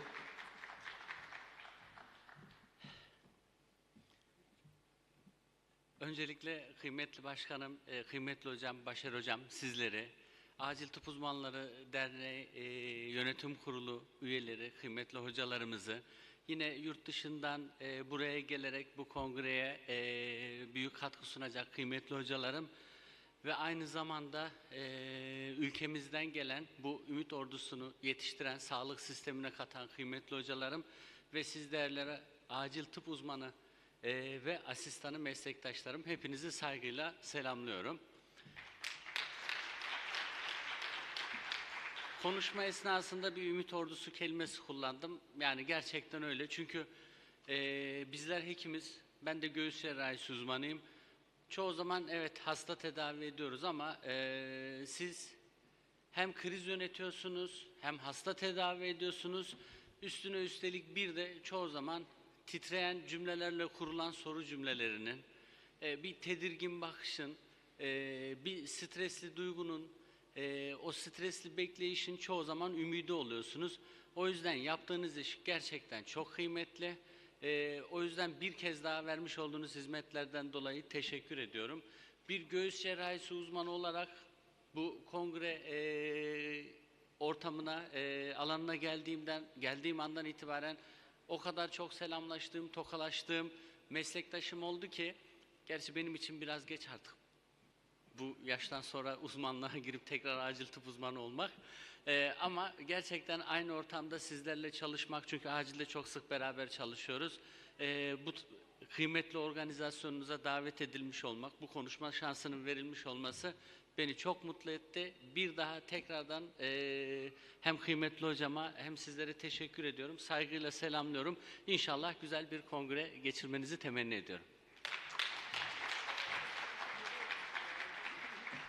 Yani gerçekten konuşma böyle olur ya. 5 dakika olsa işte böyle biter yani. Şimdi arkadaşlar son olarak bir şey kaldı. Artık bu en son.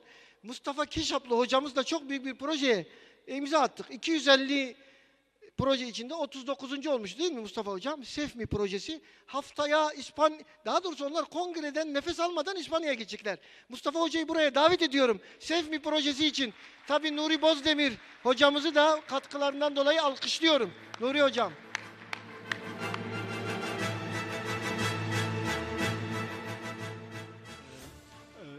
Hi everyone, I want to speak about our project, Safe and Emergency Medicine for Elderly. It's a kind of European Union project. I know that the time is so late, but I will just summarize a few points, important points of our project.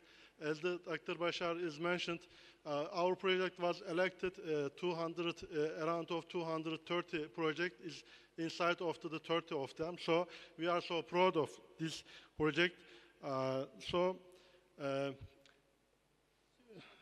Paylaşım olması lazım. Evet.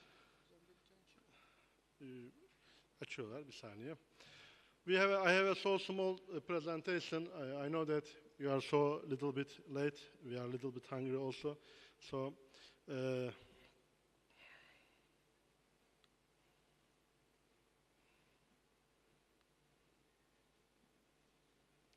this is let me introduce a little bit with my words. So this is the first geriatric emergency department in Turkey.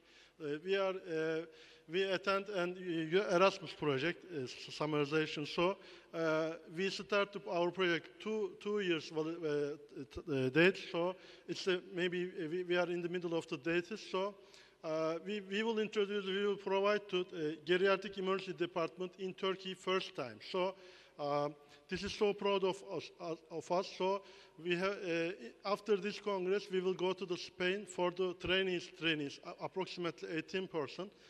So we will attend to trainees in Barcelona, and also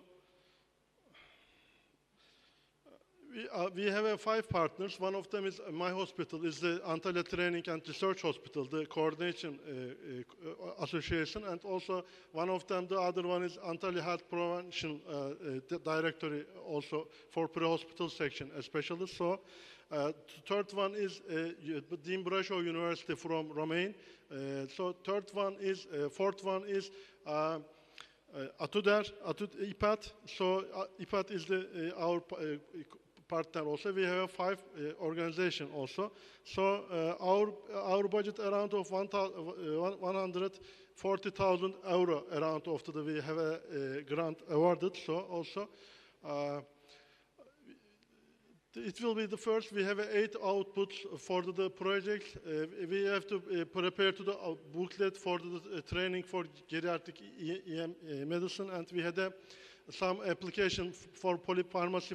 We checked all the patients' medicines with interaction each other. So we have to at least medical article at least 2 of them, and then we had trainees, especially nurses, our colleagues, our personnel in our hospital, with also pre-hospital section. We have 10 beds in our hospital with a separated area. We are planning with these physical areas. So this is my summarization. I think that this presentation is not available, I think. So this is my words. Also, I would like to thank all of my team, all of our colleagues with we are working together. Also, Mr. Başar Cender, Dr. Başar Cender. His support is so valuable for us. Thank you very much for all of our team, also for him. Thank you very much. Harikaydı. Çok teşekkürler. Gayet güzeldi. Evet arkadaşlar, tabii ki böyle olumsuz şartlarda bak, son dakikaya kadar bak ne gerçek acize durdunuz burada. Çok teşekkür ediyorum. Ama bu kongreyi bu hale getirinceye kadar organizasyon komitesi çok çalıştı. Hepsini alkışlayalım. Yönetim kurulundaki arkadaşlarımız hiçbir beklenti olmadan, şimdi hep benim ismim çıkıyor ya, aslında ben onlarım. Yani ben hepsinin ismini saymak çok olacağı için benim ismim de geçiyor. Biz bir takım olarak bunu yapıyoruz. Yönetim kurulundaki arkadaşlarımıza çok teşekkür ediyorum. Onları da alkışlayalım. Ve en son olarak da teşekkürü, gerçi bunu son gün yapmak lazım, 3 gün daha bekleyelim ama öncesi muhteşem diyelim. İşte bu dediğimiz Orkun, Emre ve Osayin Mahşis'e yapıyorum. Teşekkürler. Evet arkadaşlar, bir sayın başkanları buraya ve onlarla birlikte burada olan herkesi bir toplu fotoğrafa çağırırsak işimiz bitmiş olacak. Photo together.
Against the window, you can watch it fade to gray, but you'll never catch the fickle wind if you choose to stay. But oh, the road is long, the stones that you are walking on have gone. With the moonlight to guide you, feel the joy of being alive. The day that you stop running,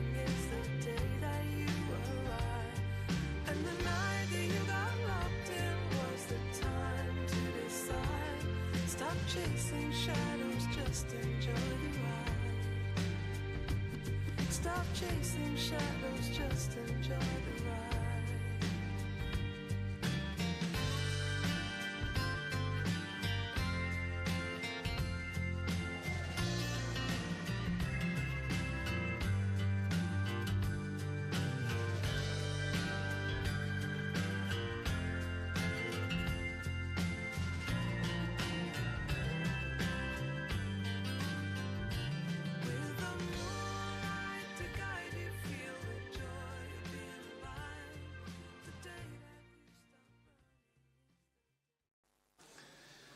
Aha Paul.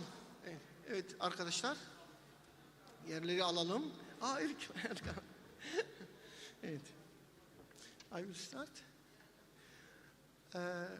Öncelikle arkadaşlar kongreye başlamadan önce şunu ifade etmek istiyorum ki tabii ki birçok arkadaşı 2,5 yıldır görmedim. Şu anda görüyorum ve hemen sarılmak istiyorum. Ama vaktimiz o kadar dar ki şimdi çok doluyuz. İlk konferansla başlayacağız ve ben şimdi sözünü açmış oluyorum. Good afternoon everybody. Welcome to Turkey. Welcome to Intercontinental Emergency Medicine Congress in Turkey. Okay, thank you. After 2 years, it's very big memory for us. After 2 years, more than 2 years, this is the first face-to-face Congress. We are like big family and we miss each other very much, Paul. We can start. We haven't had 4 days full old truck 4 days till evening. Okay, we can start, Dr. Paul. I miss you. Yes. Well, I miss you and I miss everyone. I miss you, Bashar, and I also missed all of you here in Turkey and all my colleagues from emergency medicine around the world.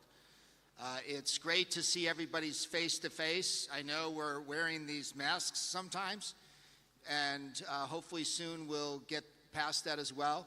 I know there's a lot of things that we can all learn from each other, and I'm excited to be here. I'm excited to learn from all of you, and I'm fortunately or unfortunately looking forward to presenting how poorly the United States did in managing this pandemic from our side. But I think there's a lot we can all learn from each other, and again, very happy to see all of your faces and look forward that all of you have survived this pandemic. And I'm looking forward to thoughts about how we can do better going forward. Thank you. Thank you very much, Dr. Paul. And we will start because we haven't enough time. And I want to invite everybody to a very wonderful, fantastic opening ceremony. We will prepare for this. I think we tried for this more than 6 months. And we can start. I want to invite first speaker, Dr. Arif Karagöz. He is topic about role of ultrasound in airway assessment and management. Please, Dr. Arif.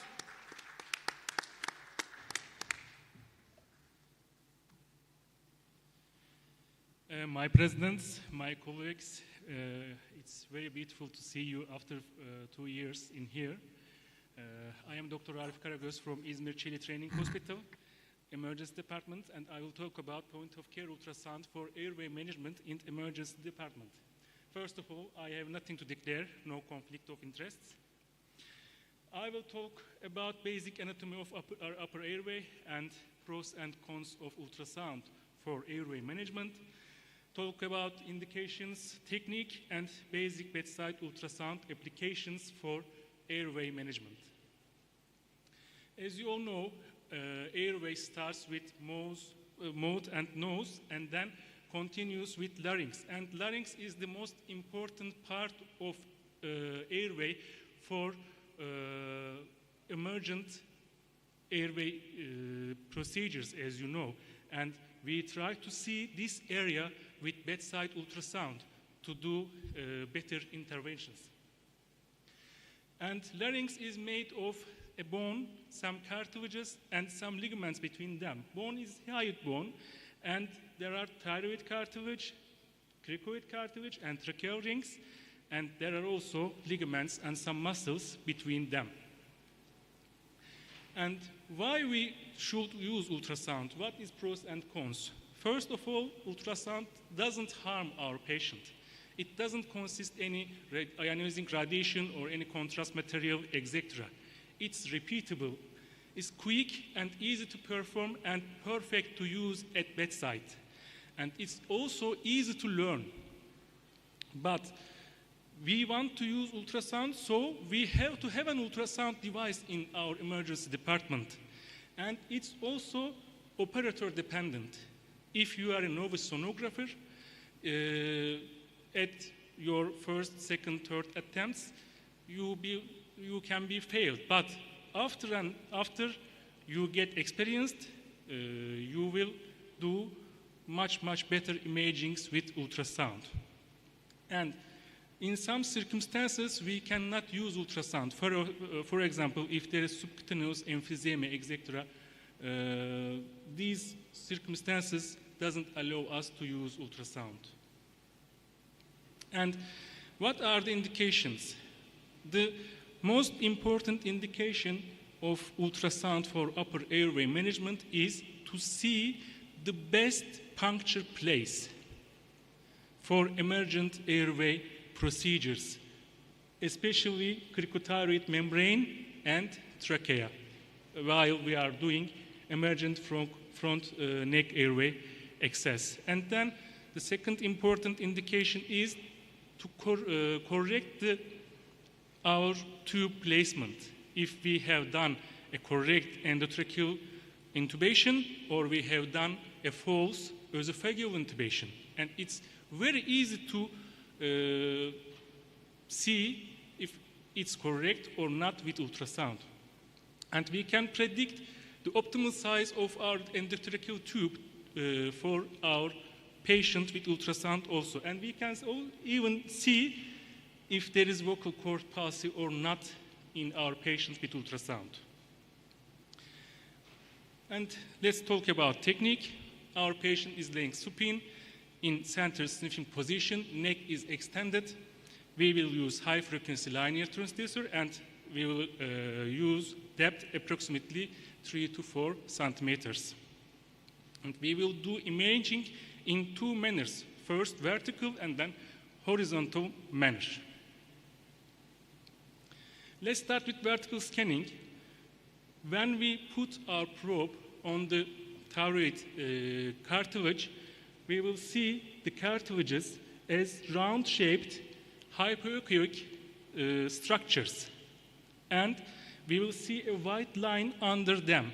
This white line represents air-mucosa interface. And air generates a hypoechoic line with reverberation artifacts lying under. And the green one is thyroid cartilage. The red one is cricothyroid membrane between thyroid and cricoid cartilages. The light blue ones are tracheal rings, and the hypoechoic line is tissue air border.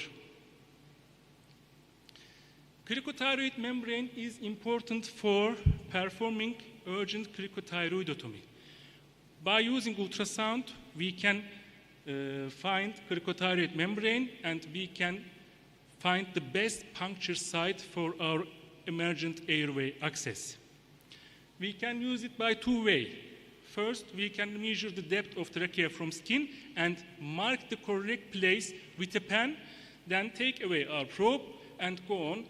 Or, after vertical imaging, we can turn our probe 90 degrees in a horizontal manner, and we can use out-of-plane technique to see our puncture goes on from the ligament.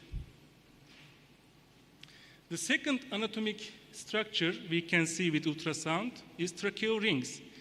And to see this area is important for while we are performing percutaneous tracheostomy. We can find the best place to do with ultrasound.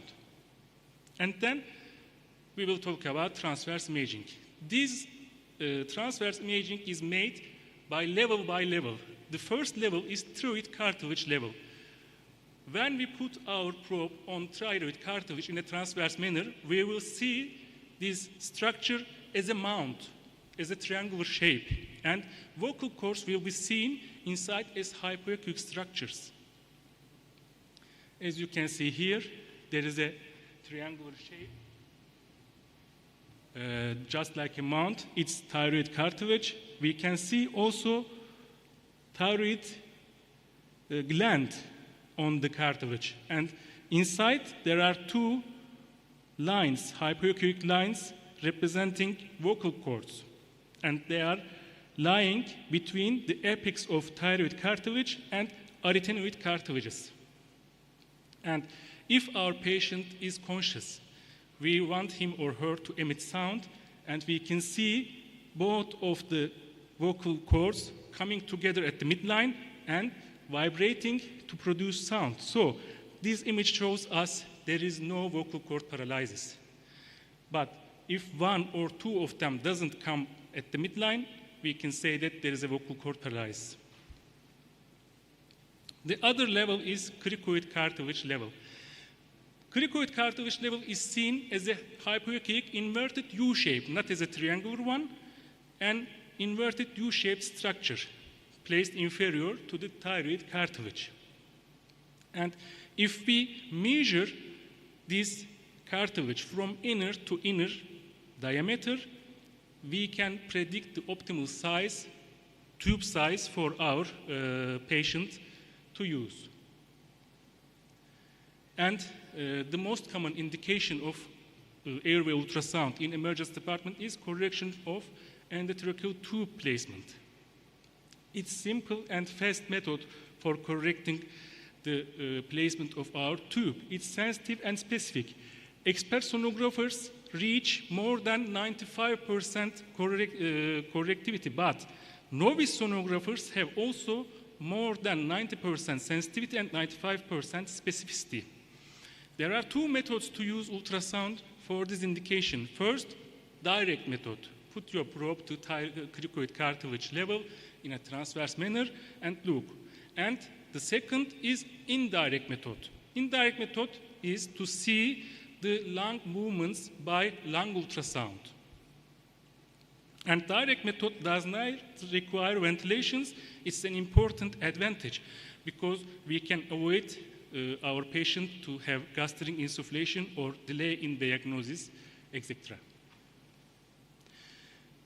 As I said before, direct method is direct imaging of cricoid cartilage level from anterior neck. And we will look a second round-shaped air-filled tubular structure other than trachea or larynx. If we see a second structure, it means that there is esophageal intubation. You can see at the right side. If you see only one tubular structure with a hyperechoic line, this means this is correct endotracheal intubation. And you can even see esophagus lying posterolaterally at the left side from the trachea sometimes.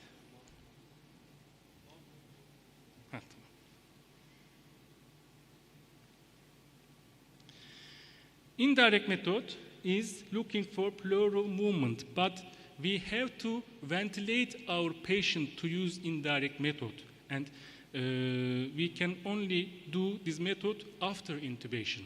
But in direct method, we can do direct method while we are intubating our patient, and we can see the tube passing through larynx or passing through esophagus. And it's very advantageous. If we see both lungs having correct pleural movement, we can say that our tube is in correct place and in correct depth.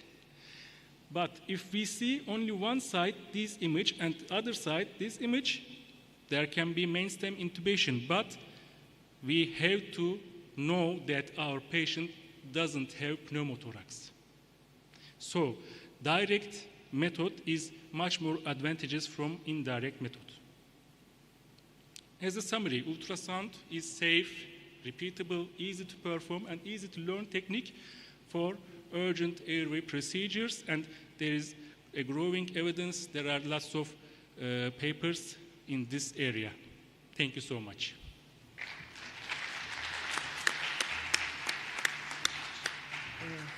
Thank you very much, Dr. Arif.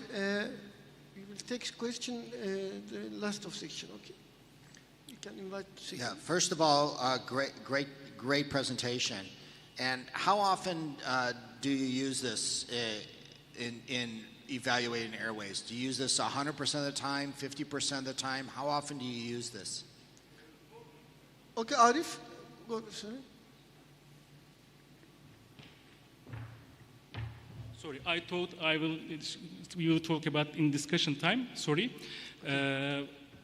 Especially for endotracheal tube placement correction, we use this method more than 70 or 75%. But for my expectation, for airway interventions, we started to use ultrasound, but we are novice, in fact. But we are trying to get expertise around this area also. But for placement, we are doing it, and we have also wrote a paper for American Journal of Emergency Medicine. We have a paper there, and we have shown that it's very easy to learn also.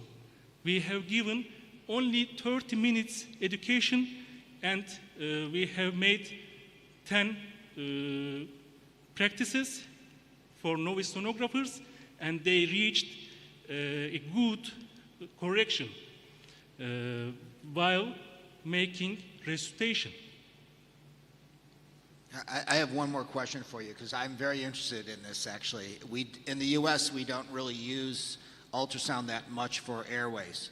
So can you also look to see whether the ET tube is in the carina at all, or how far down can you look at how far the ET tube is placed? I have read some papers about this issue also, but I didn't practice this yet.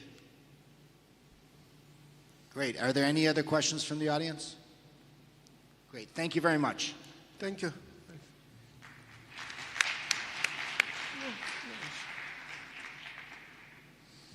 Our next speaker is Dr. Savana Kumar, who's going to talk about the importance of proper positioning for airway management. Dr. Kumar.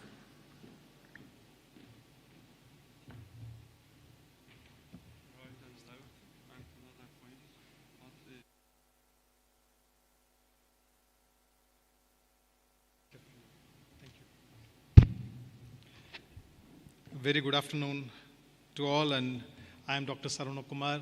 I represent Society for Emergency Medicine India as its secretary, and it's my pleasure to be here, and thank you so much to EPAT and Professor Bashar for inviting me over. I was so happy. This is my 8th trip to this event and to this Congress, so now Turkey is my second home. So extremely happy to be here. When I got this invite, I was quite happy. At the same time, I was also a bit worried. Happy because I got an opportunity to come again to meet all of your friends in physical event, but a bit worried whether the suit and pants would fit me, because I haven't worn them for 2 years. So we were all on our scrubs. But really feels good to be here at the end of the day. My talk here today is on importance of proper positioning of airway. And this is going to be a very basic talk, because sometimes we do tend to forget basics when it comes to airway.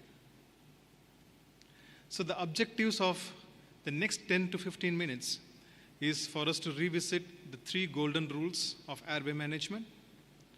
We're going to see, does positioning your patient really matters? Does your position as an operator on the head side, does it really matter? What should be the position of the blade tip? And what's the difference in children when it comes to airway management? I have added a few QR codes for your reference of those studies. So anybody who's interested, you can keep your QR scanning so that you can directly refer to those studies. So before we proceed any further, we're talking about airway positioning for an advanced airway like intubation. But we need to remember 3 golden rules of airway management.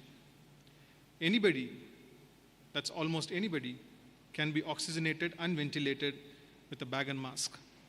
The art of bagging should be mastered before art of intubation.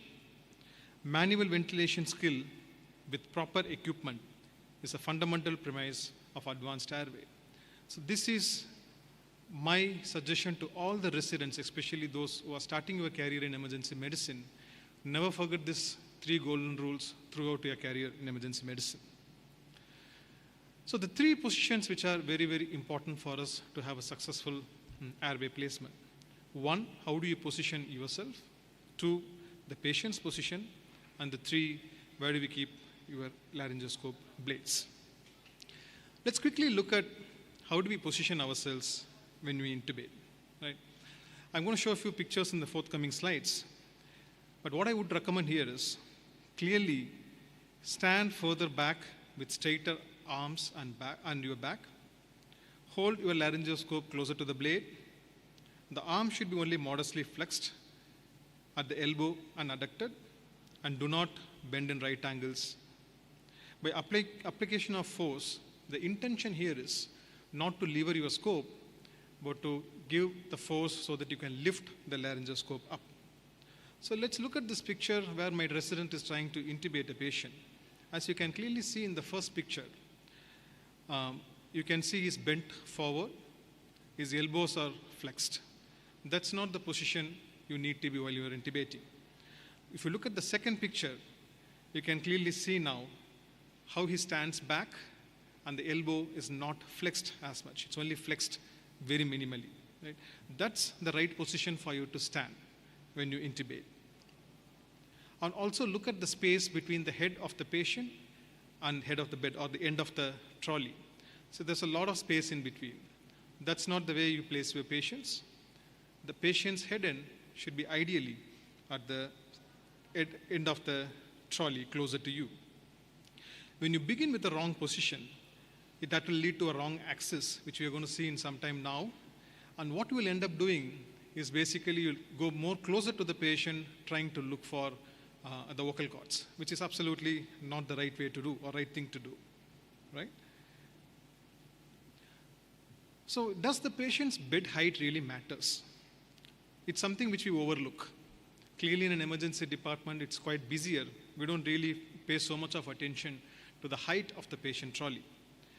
Clearly, that does make a significant importance in airway management.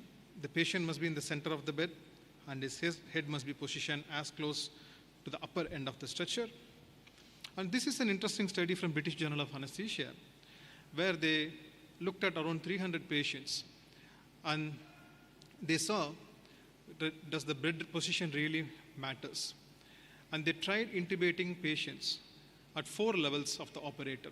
1 at the level of the neck, 1 at the level of xiphisternum, at the level of the lower ribs, and 1 at the level of umbilicus. So it is found that when you place the patient's trolley at the level of your umbilicus and slightly above that, the chances of you getting your intubation right in the first attempt is going to be significantly higher, irrespective of how much of a difficult grade of intubation it is. So it is recommended that you keep your bed height at least to a level of umbilicus or slightly above that. So that's about how do you position the bed and how do you position yourself. Let's quickly look at how do you position the patient. The aim of the patient positioning is basically to align 3 axes together. They are oral axis, pharyngeal axis, and laryngeal axis. And they have to be aligned, allowing the line of vision to fall at the laryngeal inlet. And this was described actually in 1936 as 3-axis theory, and we call it as sniffing position. So I'm going to show what is a sniffing position rather than trying to read what a sniffing position looks like in the forthcoming slides. So clearly these are the 3 angles which we need to align: the pharyngeal axis, the tracheal axis, and the oral axis. So once you align, you pass your blade, and your tip of your blade lies at the vallecula. That's how you create more space for you to visualize the vocal cords. So let's have a look at how to align that.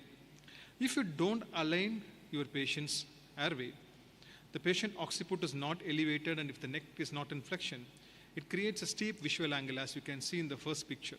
And what you will end up doing is you'll try moving closer to the patient's mouth, trying to search for the vocal cords. The second picture is the correct method where the occiput is correctly elevated, placing the patient in a sniffing position, allowing the visual axis to align with the airway axis. And it is found that sniffing is better when it comes to any difficult level of intubation. So sniffing position has highest first pass success rate. So once you place your blade in the vallecula, if you place it in the proper position and lift, clearly you're going to see the vocal cords as shown in the second picture. But improper positioning of the blade or the tip of your blade, or in fact improper selection of a wrong size blade, in spite of your sniffing position and your position, you may not still see the vocal cords when you intubate. So these are some of the other positions which are recommended, like ramped or stacked or head elevated laryngoscopy position, especially in obese patients where you're trying to align your xiphoid process with the external auditory meatus. In the first one, where you use certain blankets, or you might use a troop elevation pillow to achieve the same. But what's interesting is, there are studies, and this one is a recent meta-analysis of about 632 study subjects, which basically has found that clearly sniffing or ramped makes no difference. So even in your obese patients, as long as you follow the basic steps of positioning yourself correct and putting the patients in sniffing position, we should be still able to intubate this patient successfully. So these are other possible angles where you can try intubation. This is on upright intubation, where there are a few interesting studies, especially with residents trying to intubate for the first time or learning intubation. They found upright positioning has better success rate as well. So the recent article in AJIM in 2017 actually says the upright intubation position has a first pass success rate of about 85%. So when we say upright, this is placing your patients above 45-degree angle.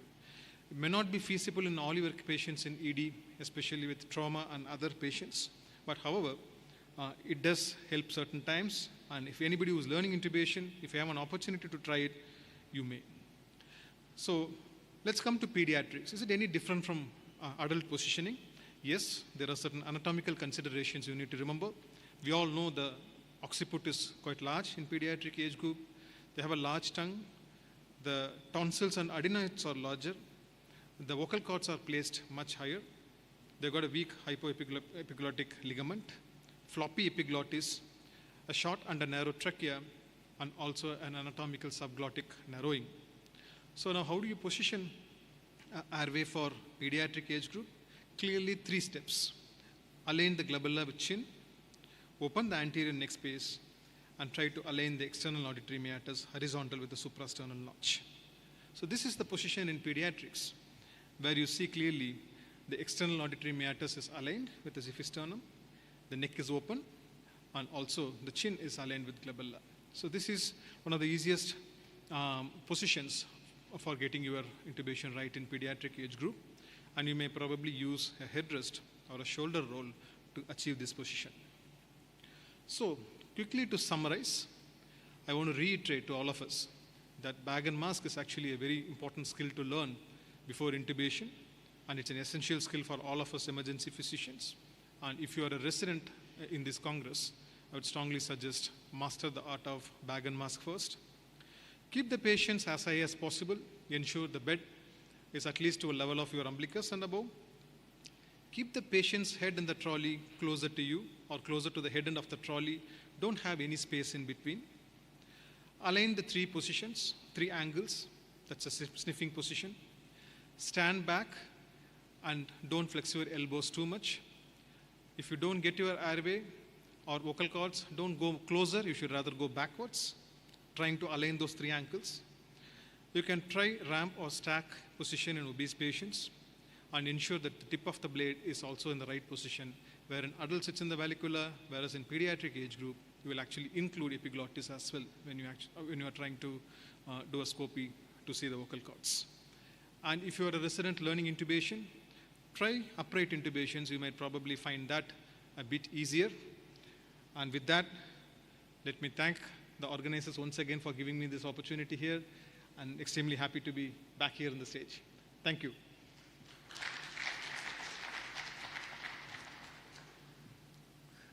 Thank you very much, Dr. Saraman. This is very important. object for the emergency medicine. Yes, we can take some question. Dr. Behjet.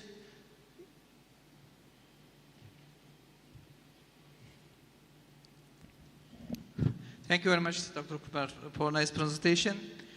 My question is about the position. You mentioned about the importance of the position while we are doing the intubation, especially the position of the provider, the position of the patient, and also the position of the requirements.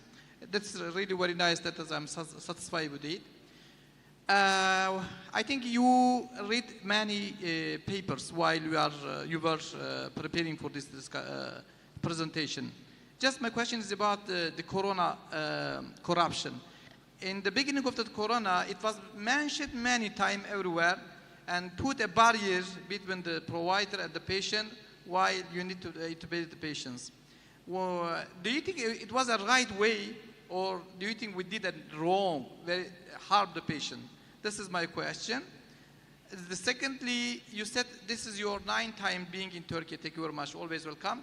But unfortunately, for becoming a Turkish citizenship, you need come one more time again. Welcome. Thank you, Professor Behjet. I'll answer the second one first, and yeah, hopefully I'll get it next year. And with regards to your first question, I think it's a very important question, because at the beginning of Corona, we all tried using those intubation shields and the hood and various fancy-looking transparent equipments, and that did complicate the process a little bit. We also tried that, and clearly many a times it was a bit difficulty to maneuver using the small space which you have got there. But again, as time passed by, we also got a lot of study and research which said using those boxes is clearly not going to be helpful in preventing the spread of COVID. So rather, a full PPE for the operator is a much better option. So that's what most of us moved towards. And we in fact stopped using any intubation boxes or hoods for any of our COVID patients, perhaps in the first wave itself. So during the second wave, we didn't use any such hood. And clearly, we didn't see any incidence of raised COVID cases among the emergency doctors, especially because of getting exposure to the airway procedures. I hope I could answer your question. Yes, thank you very much. Maybe one more question or comment. Okay. We can announce. I want to invite the list. The last speaker, Göksu Afacan Öztürk. Please. Göksu Afacan.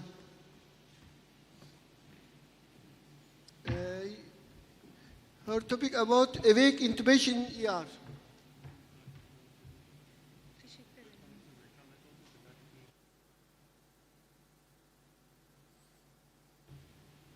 Hello everyone, my name is Göksu and I'm from Istanbul. I try to summarize your awake intubation in ER. Awake intubation is a placing endotracheal tube in trachea while the patient continues to breathe. The principal advantage over rapid sequence intubation is that you not take away the patient's respiration or airway reflex, which makes the process safer in many circumstances.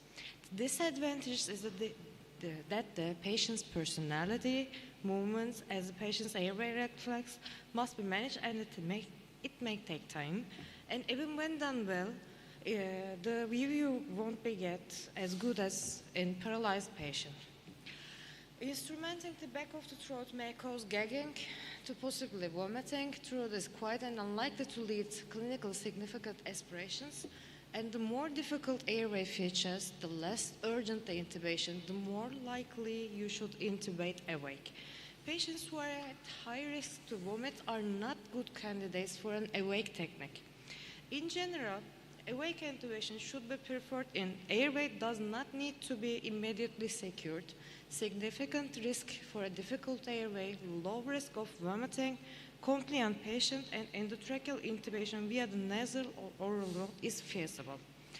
Performance of endotracheal intubation can be viewed as several interconnected steps. These include assessment of the airway, physiological preparation of the patient, pharmacological preparation of the airway, and the preparation of equipment and personnel. We are working in the emergency department, and the physiological preparation of the patient is the important one for the preparation. Just because the patient is not compliable to this procedure, you cannot intubate him or her in the awake manner. The procedure of endotracheal intubation itself divides into essential monitoring, pre-oxygenation, and general local anesthesia, as you already know all of this. And the majority of endotracheal intubations are performed in elective manner. Huge amount may be done in the emergency departments. If I can ask you something, this one is the take-home message. Awake tracheal intubation must be considered in the presence of predictors of difficult airway management. Cognitive aids such as checklist is recommended before and during performance of awake tracheal intubation. Supplemental oxygen should always be administered during all of the procedure. Effective topicalization must be established and tested, and lidocaine should not exceed 9 mg/kg. This is the lethal dose for the lidocaine. Cautious use of minimal sedation can be beneficial, but sedation could not be used as a substitute for inadequate airway topicalization. If you cannot topical anesthetic to the patient, you cannot replace it by the general sedation. If you want, you can use that. The number of attempts should be limited to 3, with one further attempt by more experienced operator. If you can't be able to intubate patient in 3 times, let it go away. Anesthesia should only be induced after 2-point check. The visual confirmation and capnography has confirmed correct tracheal tube positions. And also, all departments should support emergency medicine residents to attain competency and maintain skills in awake tracheal intubation. They only really talk about awake intubation for anatomically difficult airways, but I actually think that the physiological difficult airway will be more common indication in emergency medicine routine. And also, I wouldn't be trying an awake approach in the emergency department with an uncooperative patient. This is the difficult airway intubation and difficult mass ventilation table, but the most important indication is unstable cervical spinal fracture. This is a fracture in the cervical spine. You have to intubate it by an awake manner. They make controversial and probably incorrect statement that awake tracheal intubation should ideally be performed in the operating theater, but we have plenty of skilled assistants, drugs, equipment in the emergency department. Also, I will admit space is sometimes a little short. We need to monitor for airway obstruction, hypoventilation, arrhythmias, and hypotension. Most of this is obvious, but the use of antidote is an important recommendation.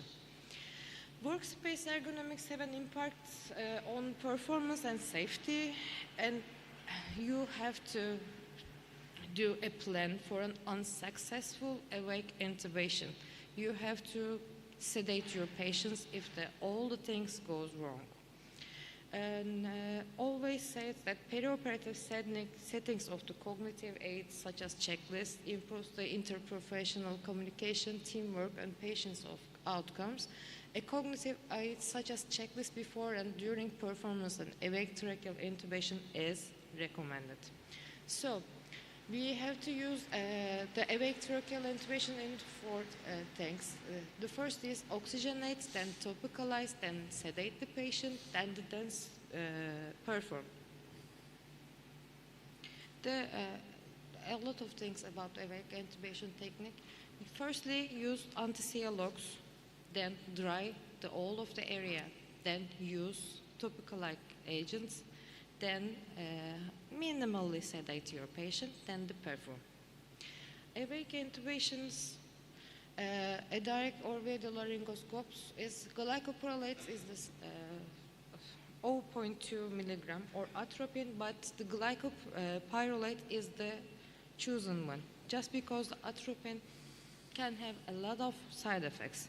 Then you can use the ondansetron for may help to decrease the gag reflex, suction, then dry, nebulized lidocaine and atomized lidocaine for using the topicalized agents. Then you can perform the pre-oxygenation, position, gentle restraint, then just go with it. This is a summary for the procedure. You have to local anesthetic to the nose, then pharynx, then larynx, but you have to a little bit aid with sedation, and your patient is awake, and you just say, take a deep breath when you perform in laryngeal sedation. The oxygen is important. The administration of supplement oxygen during await intubation is recommended. High flow nasal oxygen should be the technique of choice.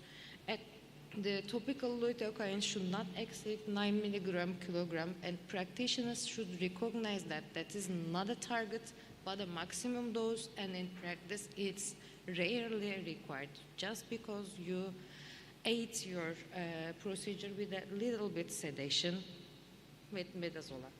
And with all local techniques, local anesthetic toxicity will be in mind, and you have to do something for toxicity, including lipid emulsion should be in place.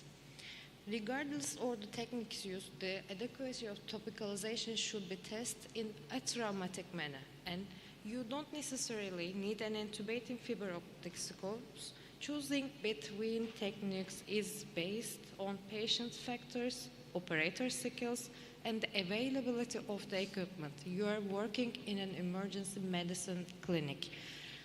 Use whatever you want, but if you can do the best. I think this is probably obvious in well-stocked operating room, but in the emergency department where scopes are rare, the fancy tubes are not always stocked. So I have definitely seen normal tubes are used by the fiber optic bronchoscope. And as I already said before, use anticyalogs. The glycoprolate is the chosen one. Other options include atropine and hyoscine. And oxygen is the vital. Acupuncture and acupressure are using for the dental procedures for gag reflex, but no evidence exists to support the use of acupuncture or acupressure for the awake intubation. This is the points for acupuncture and acupressure, but no evidence for this gag reflex.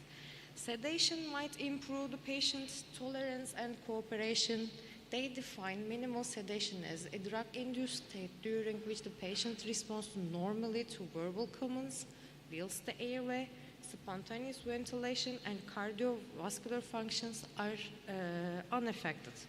But if you do sedation for more, then direct intubation will be in mind.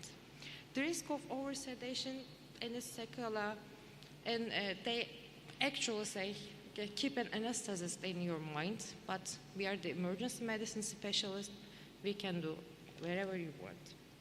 And also, this is the important one, you can use a lot of sedative agents, but if you start with one agent and if you handle its complication, stick with one agent. And also, you can use midazolam and remifentanil, then pofol, then dexmedetomidine. And dexmedetomidine is the shining star, I think, but there is a lack of well-designed randomized control trials demonstrating any clear benefit over the other agents. And we also use the tube conformation as a two-point check. First, get a waveform and enter the carbon dioxide. Second, and the most important one, see the direct intubation via the vocal cords. Anesthesia should be induced only when the two-point check has confirmed the correct tracheal tube placement. Then, complications and failure. It's life. It's always been a complication. You can afford this likely attempt at intubation. You get 3 attempts, then stop. You can have a 4th attempt only if it's done by a more experienced operator, just like the direct intubation. If you are not successful, immediate actions should include a call for help, ensuring 100% oxygen is applied, and stopping the sedative drugs. Operators should stop and think to determine subsequent airway management while also priming for the emergency front of neck access. If the airway management is essential, the preferred option for the securing airway is the awake front of neck access with either cricothyroidotomy or tracheostomy. The most appropriate skilled clinician available should be performed this front of neck approach. And when you have some complications in the oxygenate phase, you could easily clear obstruction, reduce or reverse sedation, increase the oxygen, change the mode of oxygen delivery. Have any complications in the topicalized, additional topicalization will be performed, and any complication in the sedation, review sedation regimen, consider reversal agents, then when some have complications in the performance, limiting attempts. As I said before, just try 3 times, then stop. Then call for help. And there's a lot of educational skills in training this awake intubation, and mannequins and simulators have revolutionized anesthetic training over recent years, and their importance cannot be underestimated. It's also a vital skill in the management of the unexpected difficult intubation. First, you have to train your residents in the mannequin, then Acil fiber optic intubation with predicted normal anatomy, then train them by the awake fiber optic intubation with predicted normal anatomy, then awake fiber optic intubation with predicted abnormal anatomy. The didactic teaching method of fiber optic intubation on mannequins has recently been evaluated by the senior author, combining audio-visual analysis, then feedback with software that enables the quantitative assessment. Then successful performance of awake intubation has been shown to be independent of seniority but related to experience. Therefore, regular training is essential. Thanks for your listening.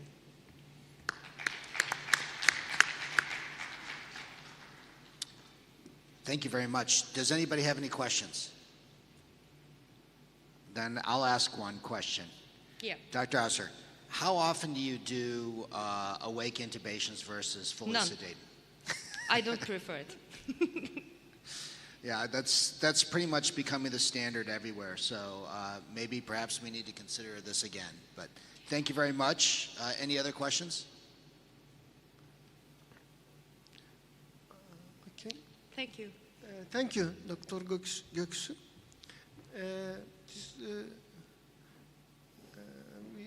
We can close the section, but I want to say anything because this intubation is very important for all emergency residents.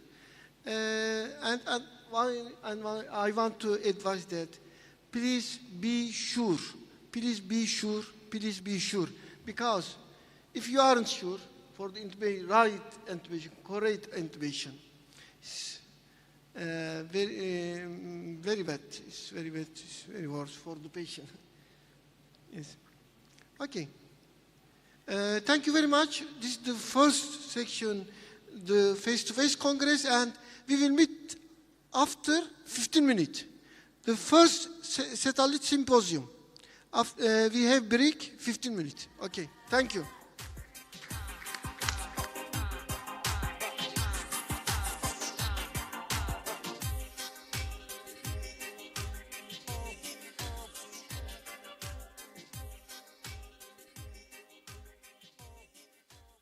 Arkadaşlar toparlanalım.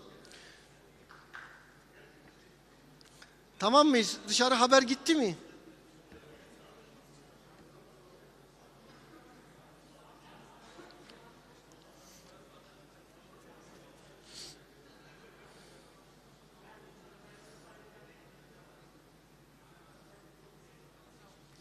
Emre zili çaldınız değil mi canım? Dronları hareket ettir. Dronları hareket ettir bakalım kim var.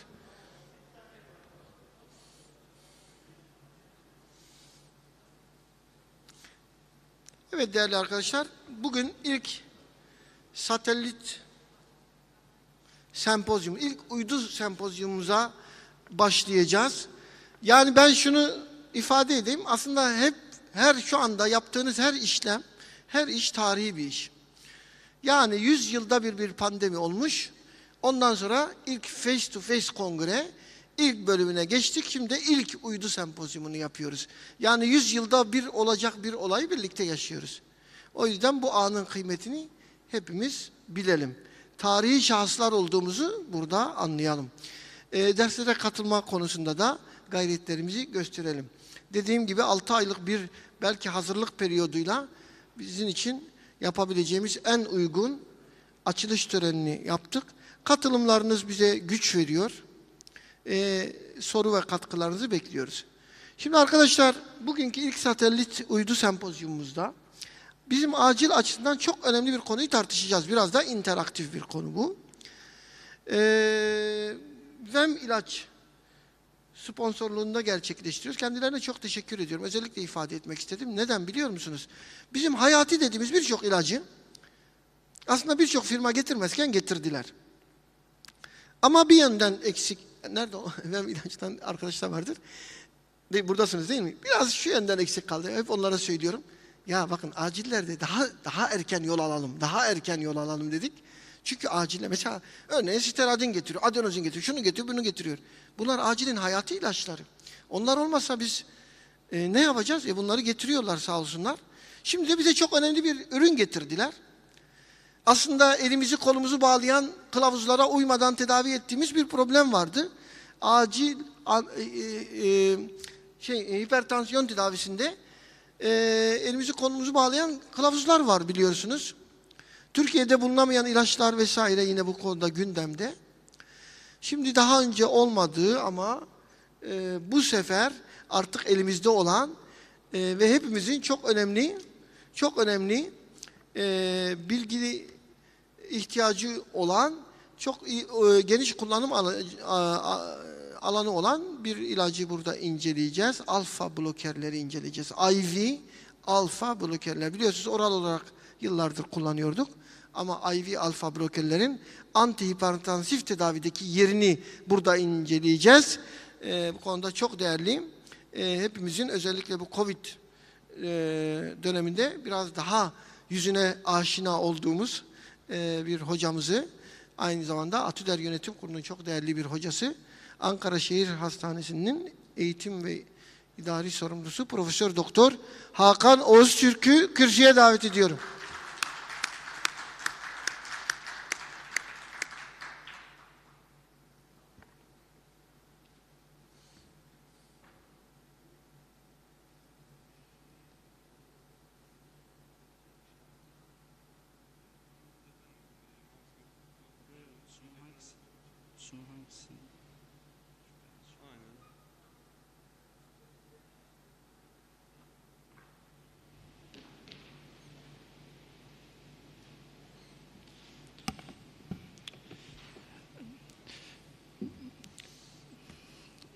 Uzun Covid döneminin bu bizleri bir şekilde kısıtlayıcı yaşam tarzına itmesi neticesinde bazı değerlerimizin farkındalığının oluştuğu bir süreçten geçiyoruz. Bu anlamda ben bu kongrenin eskiye özlemden çıkıp yaşanması adına çok değerli olduğunu düşünüyorum. Bu anlamda bu kongrenin hepimiz için her anlamda doyurucu geçmesi dileğimi de bu arada sizlerle paylaşmak istiyorum. Hepinize tekrar hoş geldiniz diyorum. Öncelikle heyecanımı ifade etmek istiyorum. Bu benim yanlış hatırlamıyorsam ilk satellite sunum. Bu anlamda vereceğim acemice davranışlar için şimdiden özür diliyorum.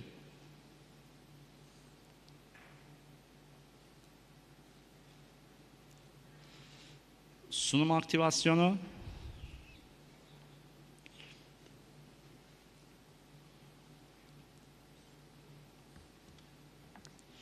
Öncelikle şunu sorayım. Kliniğinde intravenöz alfa blokeri kullanımı konusunda deneyim olan arkadaşımız var mı?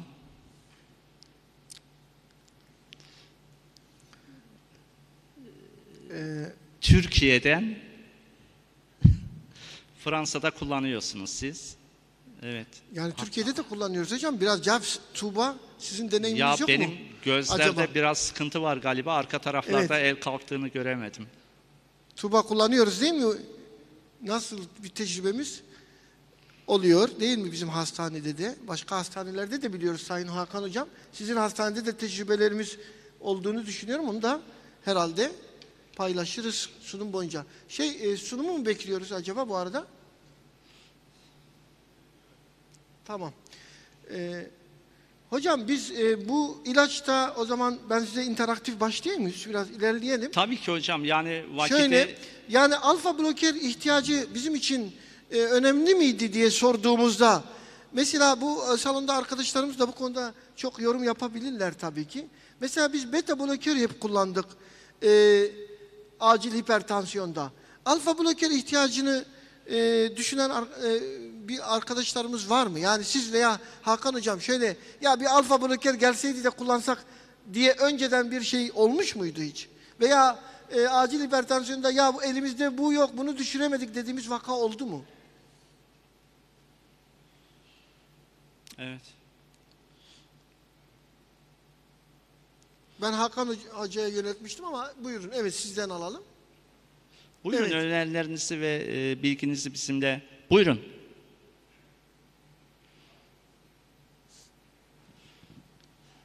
Merhaba.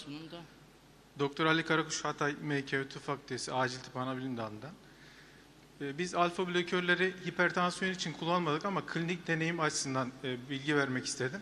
Evet. Özellikle akrep sokmalarında, akrep ısırıklarında, kalp yetmezi olan vakalarda ve çocuk vakalarda kullandık, 2 vakamızda. Etkili olarak prozasin kullanmıştık o vakada. Evet. Daha sonra prozasini de piyasada bulunması zor. Onun yerine doksazasin de kullandık bir vaka üzerinde. Ve yetmezlikte de kalp yetmezi bulguları pozitif inotropların yanında klinikte düzelme gördük. Ama hipertansiyon için kullandığımızı söyleyemem. Evet. Teşekkür ederim. Çok teşekkürler katkınız için Ali Hocam. Tabii Hatay'da bu tecrübe biraz daha fazla. Hatta Behçet Hoca'nın da bu konuda bu akrep sokmalarıyla ilgili yayınları, ödülleri falan vardı değil mi Behçet Hocam? Şimdi onlardan biraz bahseder. Evet.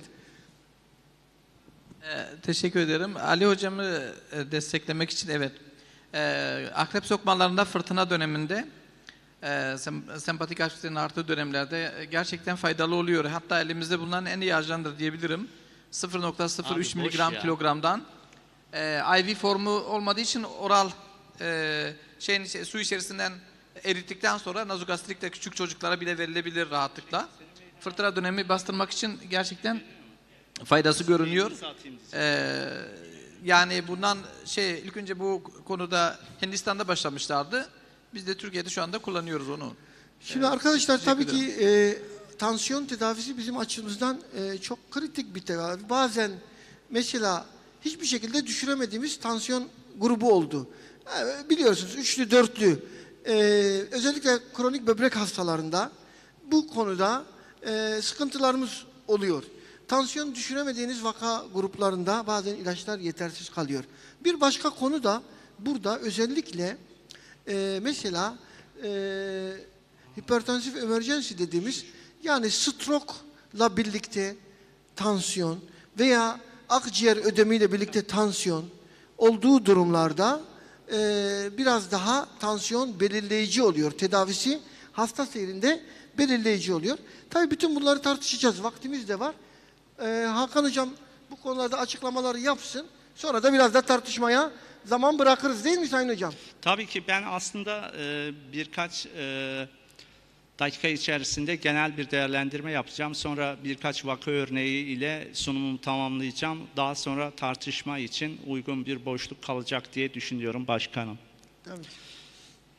Evet, acil servise başvuru anlamında gerçekten önemli bir sıkıntıyı oluşturuyor hipertansiyon vakaları. Dünyada nüfusun popülasyonun önemli bir oranını hipertansiyonlu hastalar oluşturuyor. Belki de dünyada en fazla hastalık oluşturan problem sıralaması olursa ilk 3'e giriyordur diyebilirim. Çünkü net bir istatistik veri tüm dünyayı kapsayacak şekilde sağlıkçıların elinde yok. Her yıl milyonlarca insanda ölüme sebebiyet verebilecek ve dünya genelinde morbidite ve mortalite anlamında ciddi sorunlar oluşturan bir hastalık olarak gündemdeki yerini Covid'e rağmen devam ettiriyor kanaatindeyim. En son sınıflamalardan bir tanesi bu. JNC 8'de biz hem prehipertansiyonu hem de evre 1-2 şeklindeki değerlendirmeyi görmekteyiz. Bu anlamda bizim çok basit bu tanımlamayı zihnimizde yer tutturarak acil servise başvuran hastanın anemnezini netleştirdikten sonraki süreçte evrelemeyi rahatlıkla yapabileceğimizi düşünüyorum. Burada dikkat edilmesi gereken diastolik kan basıncı ve sistolik kan basıncı arasındaki regülatif değişikliklere bizim değer vermemiz gerekiyor. Hasta geldi. Tabii ki biz bu hastanın hipertansiyon kliniğiyle ilgili değerlendirmeyi yaparken alt gruplar oluşturmamız gerekiyor ki bizim tanı ve tedavi anlamında daha spesifik nokta atışları yapabilelim. Bu anlamda bizim anamnezi çok önemli bir şekilde irdelememiz ve detaylandırmamız gerekiyor. Kan basıncı seviyelerinin daha önceden hasta veya yakınları tarafından değerlendirilip değerlendirmemini araştırmamız gerekiyor. Süreye, kullandığı ilaçlara veya kan basıncı ile etkileşimde, kullandığı ilaçlarla etkileşimde bulunabilecek diğer başka ilaçlar var mı yok mu? Onları da bu sorgulama aşamasında netleştirmemiz gerekiyor. Risk faktörleri oldukça fazla. Maalesef tansiyon yüksekliği ile ilgili o kadar geniş spektrumlu komorbid durumlar söz konusu ki bunlardan birkaçını ben sadece burada sizlere sunmak istedim ama en önemlileri arasında siz de biliyorsunuz ki arkadaşlar nörolojik problemler, sigara kullanımı, alkol kullanımı ve böbrek problemleri ile diyetsel alışkanlıklarımızdaki sıkıntıları özetleyebiliriz. Hasta geldiği zaman fiziksel bakısında klasik değerlendirmeleri net bir şekilde yapmamız gerekiyor. Kalp hızı ve ritminden, EKG değerlendirmelerinden önceki aşamada jugüler venöz dolgunluktan hem dinleme hem palpasyondaki pozitif verileri netleştirmemiz gerekiyor. Bunun dışında bize katkı sağlayacak en önemli unsurlardan bir tanesi de laboratuvar parametrelerinin sonuçları.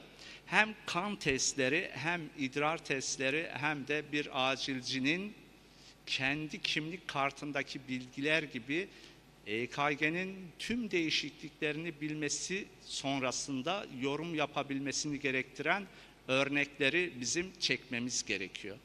Benim şahsi kanaatim bir acil tıpçı, bir kardiyolog kadar EKG yorumlama konusunda mahir olmalı. Bu anlamda da bir içsel reklam yapayım. Atüder bu konuda da acil tıpçıların yanında düzenli olarak EKG kursları oluyor. Yakın bir zaman aralığında Ahmet Hocam değil mi? Ankara'da bir kursunuz olacak. Bu anlamda bu kurstan da faydalanmanız temennisiyle sunuma devam ediyorum. İdrar tahlilleri bir diğer önemli belirteç olacaktır bizim için. Ve klasik sınıflama. Arkadaşlar acil hipertansif olguları biz aslında ben daha çok emergency ve urgency şeklinde alt gruplara değerlendirmesi şeklinde olanlarını benimsiyorum. Bunun dışında komplike olmayan yani non-emergency ve urgency olan komplikasyonu olmayan hipertansiyon şeklinde ve geçici hipertansiyon dediğimiz yine alt gruplarının olduğunu sınıflandırmada biliyoruz. Bir hipertansiyon hastasında belki de bir acil tıp doktorunun netleştirmesi gereken hususlardan bir tanesi de son organda herhangi bir problem oluşmuş mu oluşmamış mı? Çünkü tedavi süreci bununla direkt bağlantılı bir durum arz edeceğinden dolayı bunu netleştirmesi gerekiyor. Kalp, böbrek, beyin, buna gözü de ekleyebilirsiniz veya nörolojik açıdan başka sıkıntıların olup olmadığını da ekleyebilirsiniz. Yine periferik sıkıntılar da bu grupta değerlendirilebilir ama 3 ana organ bu anlamda hasar oluşturma açısından araştırılmayı gerektiriyor. Hipertansif aciller eğer son organ, hedef son organ hasarı ile birlikte kan basıncının yüksek olduğu bir durum söz konusu ise işte biz bu durumu hipertansif acil olarak tanımlıyoruz. Daha önceden normotansif olunabilen hipertansiyonu olan hastalarda da gelişebiliyor. Burada şunu vurgulamak istiyorum. Eğer bir kişide hipertansiyon varsa bu hipertansiyonun sayısal, rakamsal yüksekliğiyle end organ hasarı arasında da doğru bir orantı yok. Yani yükseklikle hasar arasında doğru bir orantı olmadığını da özellikle vurgulamak istiyorum. Tansiyonun az bir miktar rakamsal yüksekliği kesinlikle bir acil tıp doktorunda rehavete sebebiyet vermemeli. Sıklıkla hastaların kan basıncı sistolik 180 mm civa veya diastolik 120 mm civa üzerinde bulunsa da tanı için az önce söylediğim sebepten dolayı reel bir tanımlama yapmak çok da doğru değil kanaatindeyim. Evet, neticede diastolik kan basıncının 120 mm civanın üzerine çıkması da hipertansif kriz için belirteç arkadaşlar. Amaç az önce de söylediğim gibi son organda hasarı önlemek, yani bu hipertansif krizlerde acil tıpçının amacı son organlarda hasarı önlemek veya önleyebilecek bir süreç içerisinde hasta karşısına çıkmamışsa oluşabilecek olan hasarı sınırlayabilmek temel amaç olmalı. Tabii ki biz acil servislerde hipertansiyonları takip ediyoruz ama netice itibariyle ben şahsi kanaatim acil servislerde uzun süreli takip gerekiyorsa acil servisin de yoğun bakım konforunda hastaya hizmet vermesi gerekiyor. Bunu başarılı bir şekilde ülkemizde devam ettiren birçok klinik var. Kendi hastanemizdeki acil tıp kliniği de bu örnekler arasında sizlere söyleyebilirim. Tabii ki siz eğer bir yoğun bakım kalitesinde hizmet veriyorsanız oradaki o end organ hasarını sınırlamak istediğiniz olan hastanın tedavisini de intravenöz şekilde dizayn etmeniz gerekiyor. Reel ve rasyonel alanda bu sevgili arkadaşlar. Oral ajanların intravenöz verilen ajanlara göre kan basıncı üzerine olan etkisi netice itibariyle herkesin bildiği bir realitedir. Bu yavaş bir süreç olarak fayda gösterecektir. O anlamda biz oral ajanları bu süreçte ilk anda aklımıza getirmiyoruz. Ya birçok problem, end organ hasarı organlarını söylemiştik. Birçok problem oluşturuyor hipertansif durumlarda. O anlamda belki de biz spesifik bazı vakaları da vereceğim, zamana karşı yarışıyoruz. Oldukça geniş spektrum var arkadaşlar. Hipertansiyon tedavisinde belki bu salonda kullanan arkadaşlar da vardır. Yani 100 tane hipertansiyon tedavisi gören kişiyi siz bir araya getirseniz inan ki aynı ilaç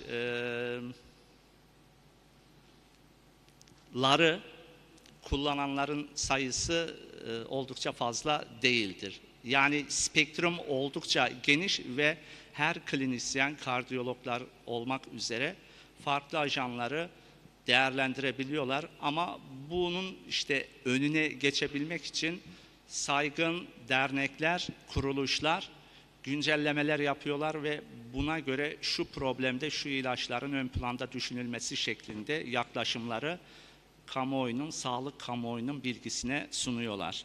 Evet, burada da farklı ilaçları görüyorsunuz.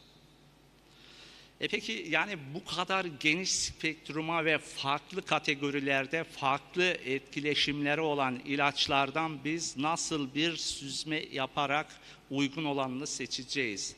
Yani ideal bir antihipertansif için biz hangi kriterleri göz önüne alacağız? Kalp tepkisini veya kalp atış hızını değiştirmeden sistemik damarsal direnci azaltarak kan basıncını düşürmeli. İdeal bir antihipertansif arıyor isek bu ilaç bu özelliğe sahip olmalı. Beyne, kalbe ve böbreklere kan akışını düşürmeden sistemik vasküler direnci azaltmalı. Kardiyovasküler kontrol mekanizmalarının korunabilmesi için barorefleks mekanizmalarını etkilememeli. Düşük yan etki profiline sahip olmalı. İnme ve koroner rahatsızlıklar gibi kardiyovasküler hastalıklar riskini azaltarak hem morbidite hem de mortaliteyi azaltmalı ve refleks taşikardi yapmamalı. Biz hekimler genelde bir ilaç vermeden önce olası yan etkilerinin ilk planda akla getirilmesiyle bir şekilde kullanacağımız ilaçta zihinsel kendi background'umuza karşı bir sınırlama yapıyoruz. Bence bu sunumdaki ideal antihipertansif özelliklerini bilmemiz başka yaklaşımların da önüne geçerek daha rahat karar verebilme açısından bizlere fayda sağlayacaktır diye düşünüyorum. Yaşam tarzı önerileriyle birlikte ki bunun içerisinde beslenme alışkanlıklarının değiştirilmesi, sağlıklı beslenme, sigaranın bırakılması, düzenli fiziksel aktivite ve kilo verme ve bu Covid döneminde maalesef tabii ki bunlardan kaçını rahatlıkla yapabiliyoruz? Soru işareti. Ve bu riskli durumlarda kardiyovasküler hastalık, kronik böbrek yetmezliği, diyabet veya son organ hasarı olanlarda acil ilaç tedavisi başlanması gerekiyor. Bunlardan bir tanesi de arkadaşlar urapidil, alfa bloker. Esas olarak bu ilacın özelliği postsinaptik alfa-1 adrenerjik reseptörleri antagonize ederek 5-hidroksitriptamin A1 reseptörlerini uyararak çalışma mekanizması gösteriyor. Böylece az önce dedik ya ideal bir antihipertansif refleks taşikardi yapmamalı. Böylece refleks taşikardi olmaksızın kan basıncında orta derecede düşüş ile vazodilatasyon sağlayan ikili etki gösteren bir mekanizma ile bizlere tansiyon düşürülmesinde yardımcı oluyor bu ajan. Dediğimiz gibi dual etki yani ikili etkisi söz konusu, refleks taşikardi yapmıyor ve bu anlamda biz şunu söyleyebiliyoruz. Katekolaminlerin vazokonstrüktör etkilerini azaltıp direkt kendisi dilatasyon yaparak kalbin kontraktil fonksiyonlarına çok fazla müdahale, çok değil, tamamen yakın genel anlamda bir müdahale olmadan ciddi anlamda bir katkı sağlıyor. Alfa blokaj etkisi bu. Buna ek olarak ikili etkinin ikinci ayağında ise sempatik sinir sistemi tonusundaki refleks artışı önlüyor, azaltıyor ve dolayısıyla da refleks taşikardi yapmıyor. Bu anlamda aslında hem Dünya Hipertansiyon Derneği'nin hem de diğer sağlık kuruluşlarının önerdiği hem algoritmalara hem de tablolara kendini yerleştirmiş olan bir ajan bu anlamda urapidil ve bu ilacın hem hipertansif krizlerin hem de perioperatif hipertansiyon yani cerrahi branşlarda da biliyorsunuz ki arkadaşlar hipertansif hem öncesinde hem de sonrasında ameliyatın ciddi bir sıkıntı oluşturuyor. Bu anlamda bu kesitsel dönemde de yine bu ilacın etkinliği ile ilgili önemli verilere sahibiz. Bir diğeri ise preeklamsinin tedavisinde etkinliği olduğu, akut inmenin yönetiminde de potansiyel bir rol olduğunu yine biz bilimsel veriler ışığında söyleyebiliriz. Özellikle hemorajik enfarkta biz bu konunun daha etkin bir şekilde gündeme getirildiğine sahibiz bilgi anlamında. Evet, az önce söylediğim tablolardan bir tanesi. Avrupa Kardiyoloji Derneği'nin 2018 kılavuzu burada hem böbrek yetmezliğinde hem akut hemorajik stroke'da hem de akut kardiyojenik pulmoner ödemde alternatif olarak aslında birinci sıradaki çizgideki tedavi ajanlarının bir kısmının Türkiye'de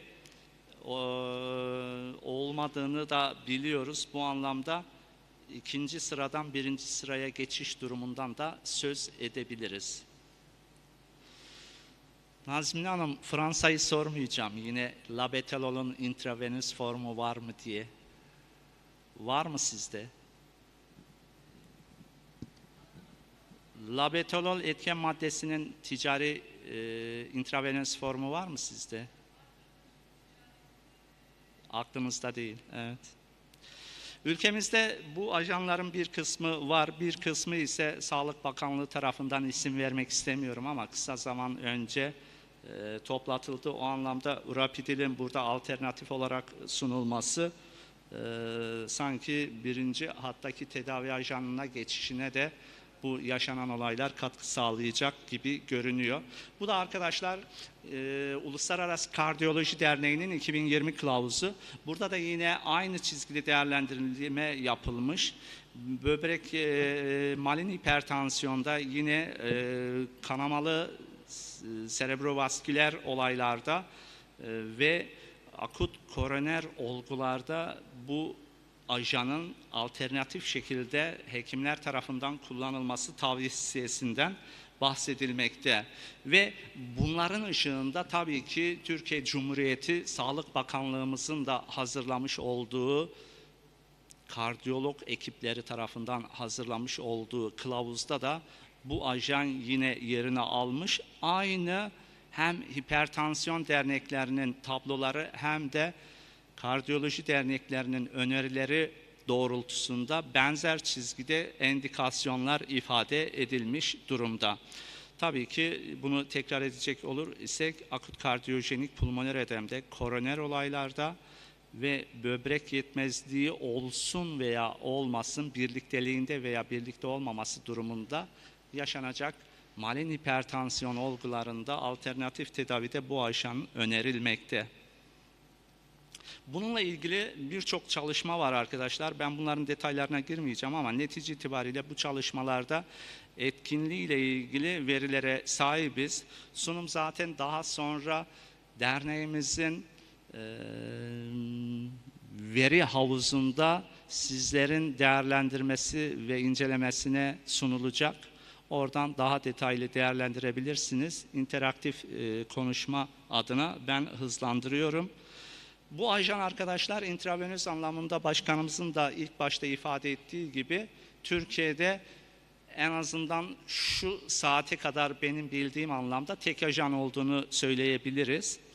Bu ajanın hem bolus hem de enfeksiyon nereden çıktı? İnfüzyon şeklinde içimiz dışımız Covid olduğu için neticede öyle bir dil sürçmesi oldu ama sürekli infüzyon şeklinde de bu ilacın kullanıldığını söyleyebiliriz. Pozolojisinde arkadaşlar dediğimiz gibi iki farklı uygulama durumu söz konusu. Birincisi bolus, ikincisi ise arkadaşlar bir perfüzör veya perfüzör olmadan drip infüzyon ile iki farklı uygulama şeklinde biz bu ilacı kullanabiliyoruz. Burada vurgulamak istediğim aslında en önemli cümle şu. Siz ilacı uyguladıktan sonra hangisinde olursa olsun fark etmez ama çok kısa zaman aralığında bir tansiyon değişikliğini gözlemliyorsunuz ölçümlerle. İşte bu zaman aralığını ben kendi gözlemlerimde 5 dakikadan daha az da gördüm ama genel olarak enjeksiyondan sonraki 5 dakika içerisinde kan basıncında azalma olması bekleniyor diyor. Gerçekten realite anlamında da biz bu rakamsal değişiklikleri görüyoruz. Tabii ki tedaviye verdiği yanıtın regülasyonlu kontrolü ile gerektiğinde siz bu ajanı tekrarlayabiliyorsunuz. Eğer siz etkin doz aralığına yakın bir sürece eğer sahipseniz infüzyon tedavisine geçiş anlamında da süreci devam ettirebiliyorsunuz. Tabii ki bunların rakamsal karşılıklarını detaylı bir şekilde prospektüsten görebiliyoruz. Bu ajanın iki farklı formu var arkadaşlar. 10 mililitrede 50 miligram veya 5 mililitrede 25 miligramlık infüzyon ve bolus formları var. Ve doz planı. Siz intravenöz bir enjeksiyon yani çok kısa bir zaman aralığında damar içerisine direkt ilacın uygulanmasını yapabiliyorsunuz. Ve bu yapıldıktan sonra ajanın uygulanmasından sonra 2 dakika sonra arkadaşlar bir kontrol yaptığınız zaman eğer kan basıncında istediğiniz düzeyde bir düşüklüğü size ilaç sağlamışsa infüzyon tedavisine geçebiliyorsunuz. Ama regülasyonda biraz daha devam edilmesi gerektiği kanaati sizin zihninizde hasıl olmuşsa ikinci bir veya üçüncü bir uygulama tekrarlarını yapabiliyorsunuz. Ama sonraki infüzyon sürecini de yine ihmal etmemek gerekiyor. Burada bir örnek var arkadaşlar. Ben olgularda da yine bu tablo eşliğinde sunumlar yapacağım. Gördüğünüz üzere tabloda eğer siz uyguladıktan sonra, bolus uyguladıktan sonra 2-3 dakika sonra eğer istediğiniz düzeyi sağlayamamışsanız tekrarlayabiliyorsunuz. Evet, ben istediğim aralığa hastanın tansiyonu ulaştı diyorsanız gönül rahatlığıyla infüzyon sürecine geçebiliyorsunuz. İnfüzyon hızında arkadaşlar maksimum, ideal ve minimum değerleri burada görmektesiniz. Ama idame dozunun da ortalama 9 miligram saat dozunda ki bu kabaca arkadaşlar 250 miligram rapadil ilave edilmiş 500 mililitre infüzyon. Bunu sabit olarak aslında ben klinikte düşündüm. Bunu total olarak kullandığınız zaman 550 oluyor. Hem ajanı hem de SF'i kullandığınız zaman SF şartı yok, onu başta da söyleyeyim. Glukozun düşük oranda olduğu o sıvı ajanları da bu şekilde siz bu ajanla birlikte kullanabiliyorsunuz. Ve dolayısıyla saatte minimum 9 miligram, maksimum ise 120 miligram olacak şekilde bir dizayn ile etkin değerlere ulaşmanız sağlanabiliyor. Neticede bu ajanın arkadaşlar %81 ile %100 arasında değişken bir pozitif etki sağladığını söyleyebiliriz. Koroner sinüs kan akımına, miyokardiyal oksijen tüketimine ve miyokardiyal laktat salınımına etkisi yoktur ve kafa içi basıncını da artırmıyor. Yan etki oranı oldukça düşük arkadaşlar ama kesin olan şu ki şu ana kadarki araştırmalarda çok ciddi sıkıntı oluşturabilecek yan etkiden bahsedilmiyor. Hipotansiyon, baş ağrısı ve baş dönmesi de akla getirilmesi gereken oranı çok düşük ve agresif olmayan yan etkiler olarak sıralanabiliyor. Bu ajanla ilgili birçok ülkede çalışmalar yapılmış. Avrupa'da işte zaten pratiğini de Nazmine hocamda az önce gördüğümüz üzere Fransa'da kılavuzlara dahi girmiş. Avustralya'da yine bu ilacın önerilmesiyle ilgili kardiyoloji dernekleri tarafından öneriler, algoritmalar oluşturulmuş. Ve bu ilacın farklı ajanlarla etkinlik karşılaştırmaları yapılmış ve bu anlamda arkadaşlar tek bir doz uygulamadan sonra dahi örnek vererek dil altı nifedipin ile karşılaştırılmasında yanıt oranının nifedipine göre oldukça fazla olduğu sonucuna varılmış. Perioperatif uygulamalarda yine akla getirilmesi, preeklemsi vakalarda ve intrakaranyal hemorajilerde ilk akla getirilmesi gereken ajanlardan birisi olduğundan bahsetmiştim. İşte bu çalışmada yine bu cümlemi destekleyici mahiyette. Enjekte edilebilir ürapedilin kullanımı kolay ve vakaların %80'inde etkili olan anne veya fetüs üzerinde çok az ikincil etkisi olan bir antihipertansif ajan gibi görünmektedir diye sonuç bağlamış bu 2012 yılındaki yayın.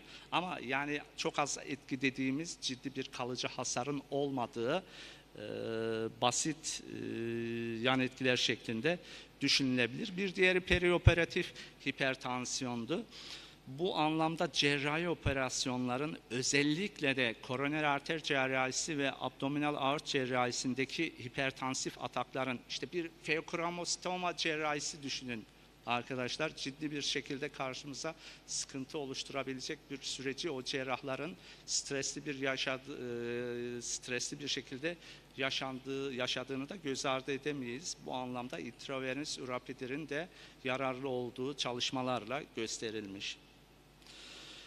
Akut inmede de yine hem az önce de ifade etmiştim, hem serebral perfüzyon basıncını etkilememesini hem de kafa içi basıncını etkilememesi anlamında ciddi anlamda potansiyel bir protektif etkisinin olduğunu ifade edebiliriz. Yine nifetipine göre etkinliği üzerinde de çalışmalar bulunmakta akut inme ile ilgili.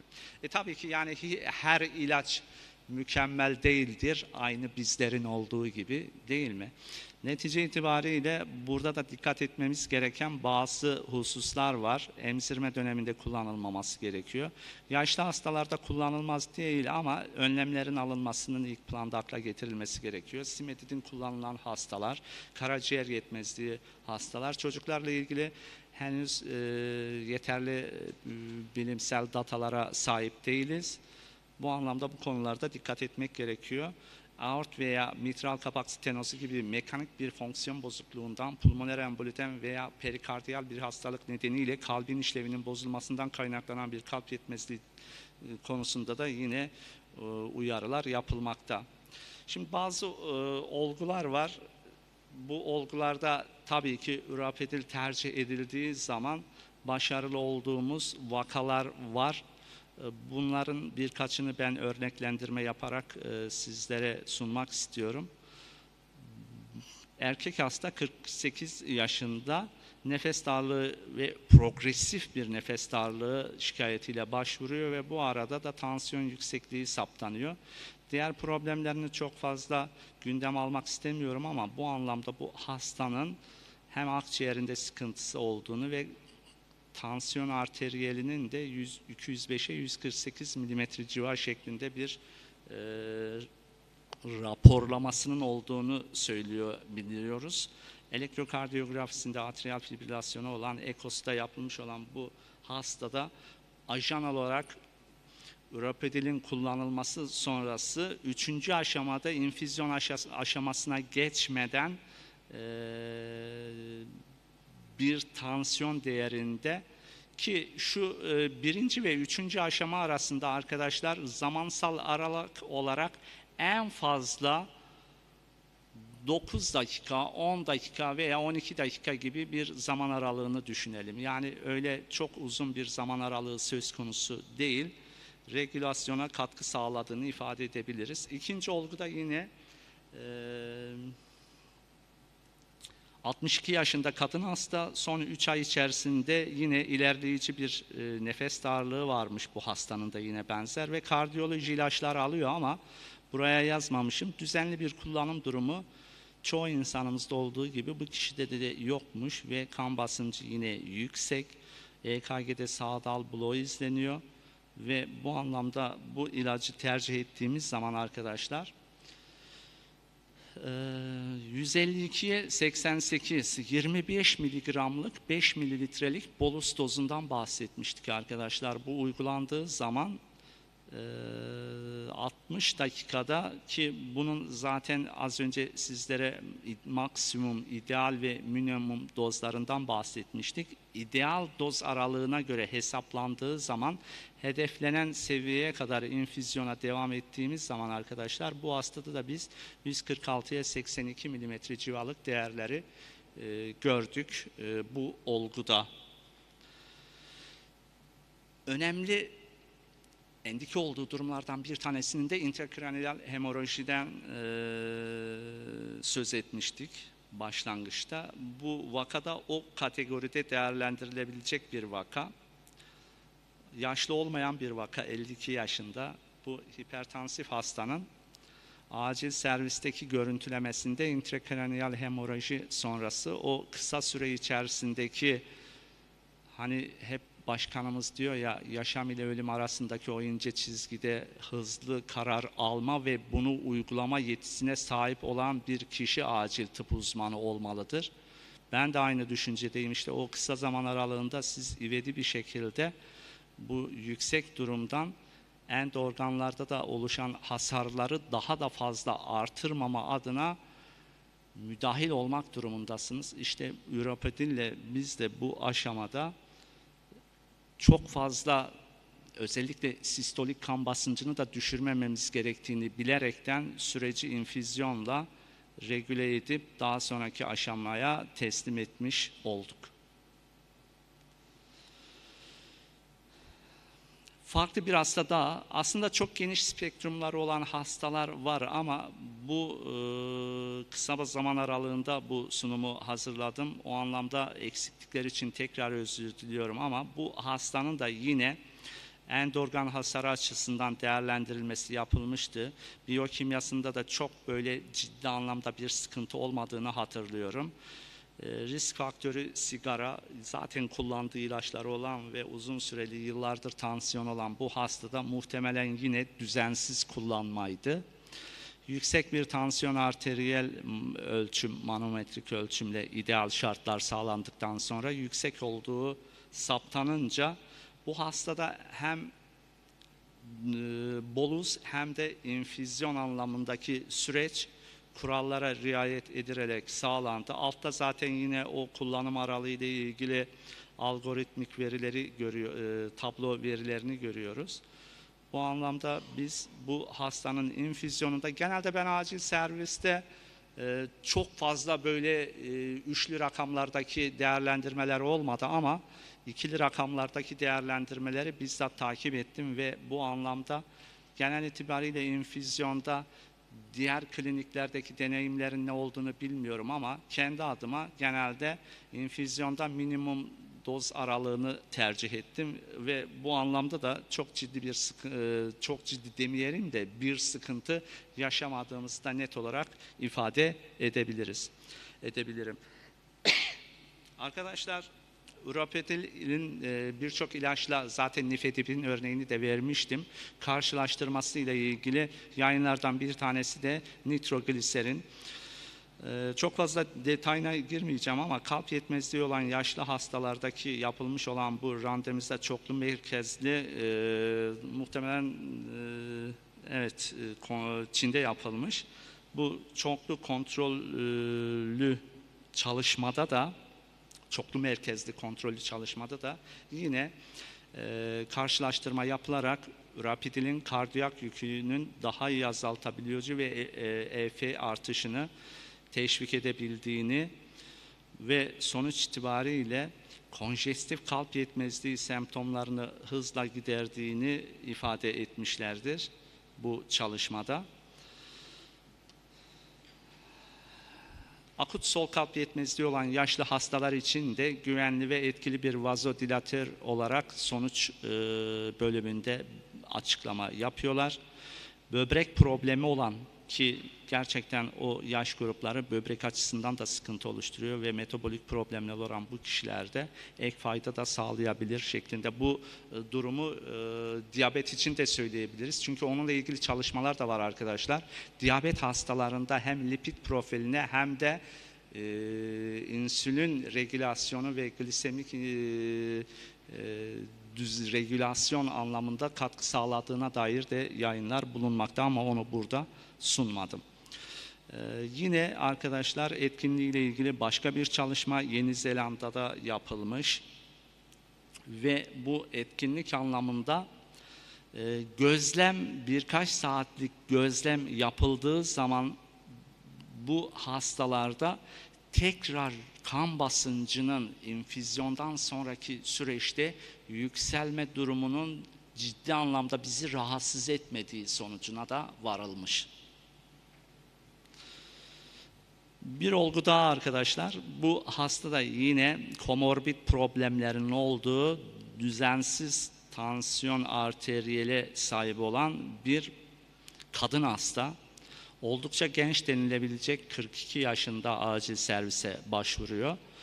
Nörolojik muayenesinde de arkadaşlar Tabii ki fizik muayenesi de bir hemoroji şüphesiyle, ivedilikle hastanın görüntülemeye gönderilmesi neticesinde mezensefalon çevresine lokalize bir kanama olduğu gözlenerek bu hastada yine biz o diğer nörolojik bilimlerle konsültasyon aşamasında tabii ki bizim tanıyı netleştirmemiz ve hastanın sürecinin akıbetinin ne olacağını beklerken tedavi yapmama gibi bir lüksümüzün olmadığı gerekçesiyle ivedilikle tedavisine de başladığımız bu hastada da infüzyon sonrası 130'un altına düşmeyecek regülasyonu sağladığımız bir tedavi protokolü uygulayarak etkin bir tansiyon arteriyer regülasyonu sağladık diyebiliyoruz. Bu ilacın özellikleriyle ilgili birkaç cümle söylemek gerekiyor ise kalp atım hızını değiştirmiyor. Çünkü kalbin fonksiyonları üzerine çok etkin bir sıkıntı oluşturmuyor. Refleks taşikardiyi özellikle birkaç slaytta vurguladım. Tolerans gelişmiyor. Hem 5-hidroksitriptamin 1 hem de direkt postsinaptik alfa 1 blokajı ile ilgili etkinliğinden bahsetmiştim. Kılavuzlara girdiğinden bahsettim. Türkiye Cumhuriyeti Sağlık Bakanlığımızın da bu anlamda tablolarında yer almış bir postsinaptik alfa bloker. Sodyum içermiyor ki bu sodyum probleminin zaten hipertansif hastalarda düzensiz bir beslenme alışkanlığının da ciddi bir sıkıntı oluşturduğunu ifade etmiştik. Sodyum diyetine uygun, heparinin etkilerini değiştirmiyor. Az önce de söyledim, ikili etki mekanizması iki farklı şekilde sağlanıyor. Birincisi bolus intravenöz, diğeri ise driplioya perfüzatör ile infüzyon şeklindeki bir uygulama avantajından bahsetmiştim. Fiyat anlamında da gerçekten bir farklılık oluşturuyor diye bilgiye sahibim. Yani hipertansiyonun o geniş spektrumlu ajanlarının fiyat değişkenliklerinin de aynı spektrum şeklinde yorumladığı bir ligde fiyatının da avantaj sağladığı bir reel durum. Sunumumu biraz uzattım, affınıza sığınıyorum ve bu anlamda sözü tekrar size veriyorum Sayın Başkanım. Çok teşekkürler. Öncelikle.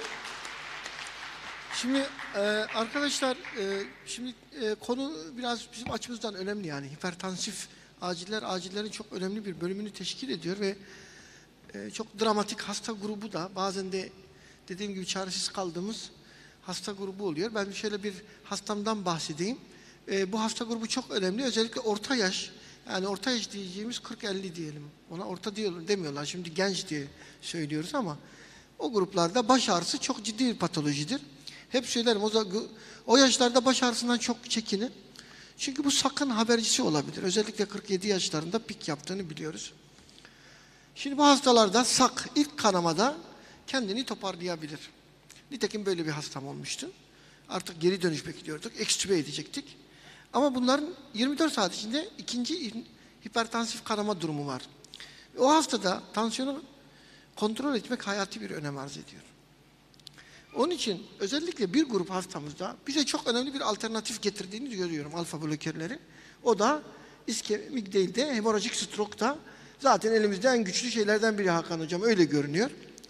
Bizim arkadaşlarla bir deneyimimiz arttı. Biraz kendi hastanemizde de ama bir de iskemik stroke yapmış olduk. Değil mi arkadaşlar? Onda da iyi sonuçlar elde ettik ama Hakan Hoca'nın bahsettiği şey var. Çok çabuk düşürüyor değil mi Hakan Hocam ya? Evet. Biraz böyle alfa blokerlerden de bunu bekliyoruz herhalde. IV intravenöz veriyorsun, bolus veriyorsun. Birdenbire şok bir tansiyon düşüşü görüyoruz.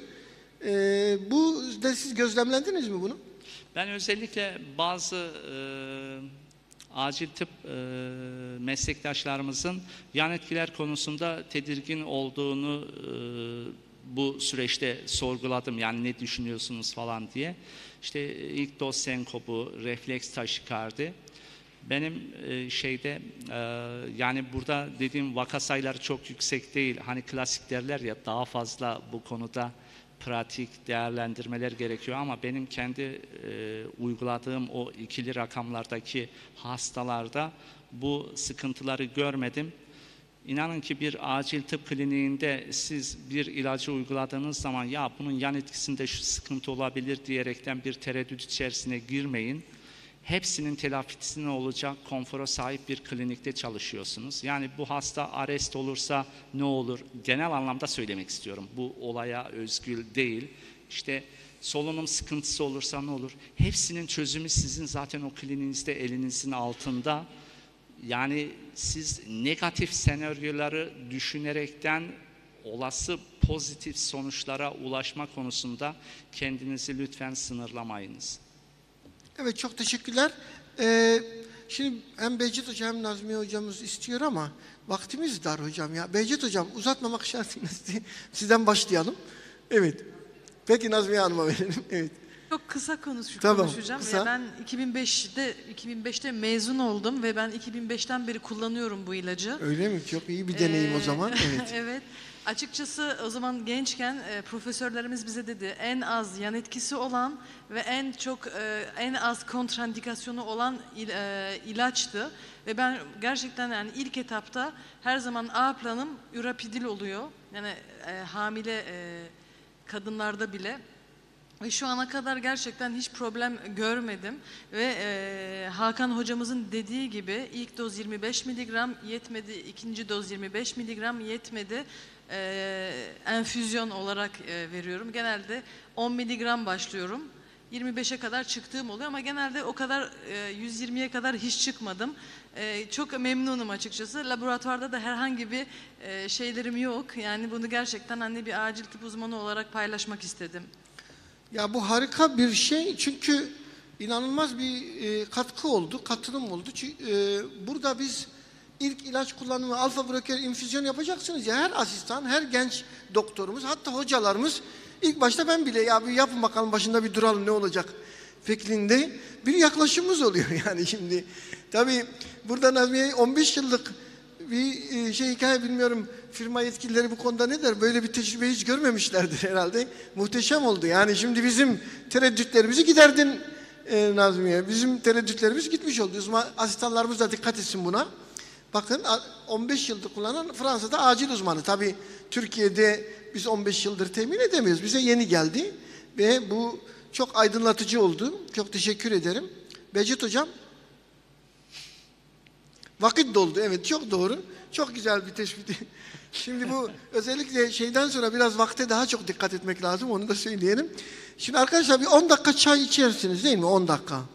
10 dakika en fazla 15 dakika buradayız. Lütfen gecikmeyelim. 15 dakika içinde buradayız. Ha, bu arada arkadaşlar Twitter aktivasyonlarımız başladı. Şimdi burada en yüksek Emre ne yapıyoruz? Evet şu hashtaglere en yüksek destekleri tespit ediyoruz. Lütfen hepiniz bu konuda elinizden geleni yapın. Bunlara da büyük ödüller vermeyi planlıyoruz. Vereceğiz. Tamam. Bekliyoruz 10 dakika sonra. Bugün yine bizim için bahsettiğim gibi tarihi bir gün. Pandemi sonrası ilk yüz yüze kongremizin ilk günü. Ve yine bir uydu sempozyumuyla karşınızdayız. Bu dönem aslında acil tıp açısından baktığımızda özellikle Covid döneminden sonra hani ani ölümler veya pıhtılaşma mekanizmasıyla ilgili problemler veya stroke'larda artışlar veya akut MI'da artışlar gibi konular hep gündemimize geldi. Özellikle Covid'in böyle pıhtılaşma mekanizmaları üzerine de etkisi bunu biraz daha farklı bir boyuta taşıdı. Ama akut koroner sendromlar herhalde acil eğitiminde bizim ilk sıraya koyduğumuz, resüsitasyondan sonra ilk sıraya koyduğumuz akut koroner sendromlar oluyor. Akut koroner sendrom tedavisinde yıllar içinde oldukça iyi gelişmeler yaşandı. Özellikle invazif girişimler bu konuda bir çığır açtı. Akut EMA'yla kaybettiğimiz, akut koroner sendromla kaybettiğimiz hasta sayısı giderek düşecek ama bu kalite kontrolünü sağlayacak bazı konular, iyileştirmeler devam ediyor. Acil tıp çalışanları, acil tıp uzmanları, asistanları ve burada bizimle birlikte olan aynı zamanda acilde çalışan pratisyen hekimler ve diğer acil çalışanları açısından da akut koroner sendrom eğitimi bizim için çok önemli bir nokta olmaya devam ediyor. Burada da bizim üzerimize düşen görevler var. Akut koroner sendromda yapılacak tedavinin zamanla bir yarış olduğunu, bu yüzden de verilmesi gereken ilaçların zamanında verilmesinin çok önemli olduğunu yıllardır bahsediyoruz. Yıllardır hep ben şu soruyu sorardım. Yani eğer elinde bir ilaç olsa, sadece bir ilaç olsa, akut MI'da, akut koroner sendromda hangi ilacın elinde olmasını isterdin? Hep asetil salisilik asit üzerine çalışırdık. Ama süreç şunu gösterdi ki, bir de P2Y12 inhibitörlerinin özellikle bu konuda çok ciddi bir gereksinimi var. Ve bunların erken verilmesinin, zamanında verilmesinde çok büyük önemi var. Yaklaşık 4-5 yıldır biz bu konuda özellikle eğitimlerimize devam ediyoruz. Kılavuzları takip ediyoruz, çalışmaları takip ediyoruz. Son 1-2 yıl içinde de yine yüz yüze yaptığımız kongrelerden sonraki süreçte kılavuzda çok önemli değişiklikler oldu. Bizi çok ilgilendiren değişiklikler. Ama bu derste özellikle bir cümleyi ben burada belirtmek istiyorum. Bakın, kılavuzlarda özellikle akut koroner sendromda bir şey geçer. İlk tıbbi temas. Bu ilk tıbbi temasın kimin tarafından yapıldığını acil hekimleri olarak çok iyi biliyoruz. Bu yüzden o ilk tıbbi temasta biz üzerimize düşeni acil çalışanları olarak yapmak zorundayız. Tedavide inisiyatif almak zorundayız. Bu konuda özellikle multidisipliner yaklaşımlar sağlayarak kardiyoloji camiasıyla birlikte acil tıp camiası, sektör temsilcileri ne yapmaya çalışıyoruz? Doğru tedavi oranlarımızı yükseltmeye çalışıyoruz. Eksik tedavilerimizi arttırmaya çalışıyoruz. Türkiye'nin geneline bakıp işte bu konuda hangi acil serviste, hangi ilde ne kadar bu P2Y12 inhibitörleri kullanılıyor, bunları da herhalde sunmamız gerekecek. Burada çok değerli yabancı konuklarımız var. Onlar da muhtemelen dinliyorlar kulaklıkla. Hindistan'dan, Özbekistan'dan, dünyanın çeşitli ülkelerinden onlar da takip ediyorlar. Onların da katkıları bizim için değerli olacaktır. Bu konuda çok değerli bir hocamızı ben davet edeceğim. Profesör Doktor Adnan Abacı, Gazi Üniversitesi Tıp Fakültesi Kardiyoloji Anabilim Dalı'ndan değerli hocamız bizi bu konuda aydınlatacak. Hocam buyurun.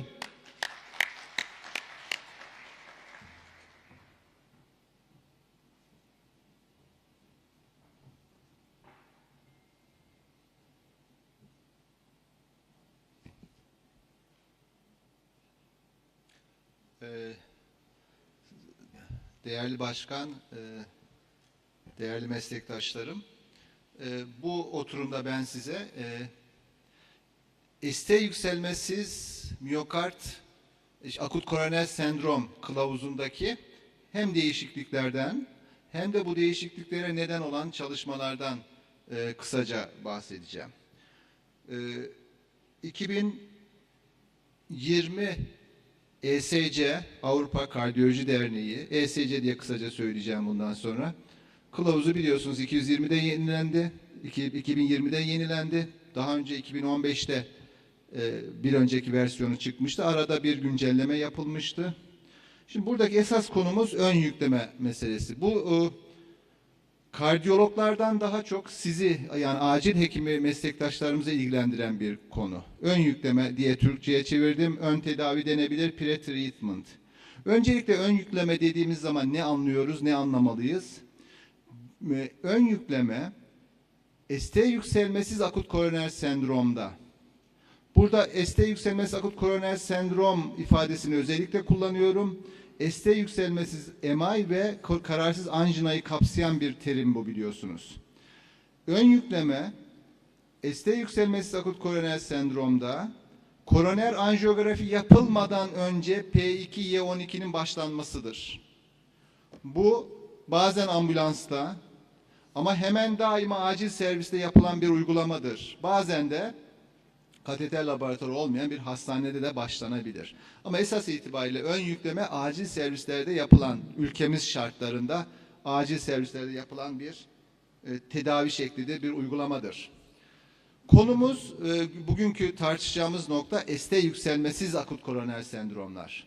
ST yükselmeli miyokard enfarktüsünde ön yükleme diye bir tartışma yoktur.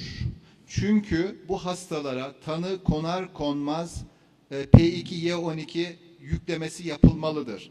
O nedenle burada ön yükleme tabirini kullanmıyoruz. Hemen başlanır ve yüklenerek başlanır. Ön yükleme tartışması veya ifadesi ST yükselmesiz akut koroner sendromlar için geçerlidir. Öncelikle bunu vurgulayayım.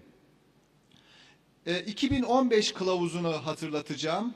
ESC'nin 2015 NIST AKS kılavuzu bu konuda bize ne diyordu? Eldeki verilere bakarak biliyorsunuz, yeri gelmişken şunu da hatırlatayım. 3 tane P2Y12 inhibitörümüz var. Bunlar klopidogrel, ticagrelor ve prasugrel. Kılavuz bu 3 P2Y12 inhibitöründen bir tanesi için, prasugrel için ön yükleme yapmayınız diyordu. Birazdan nedenini açıklayacağım.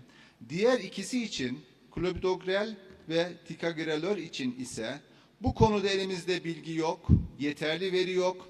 O nedenle yükleyin veya yüklemeyin diyemeyiz diye bir yorum yapıyordu ve öneri vermiyordu. Yani bu sınıf 1, sınıf 2A, sınıf 2B, sınıf 3 gruplarından hiçbirini kullanmıyordu. Sadece bir öneri yapamayız, elimizde yeterli veri yok diyordu 2015 kılavuzu.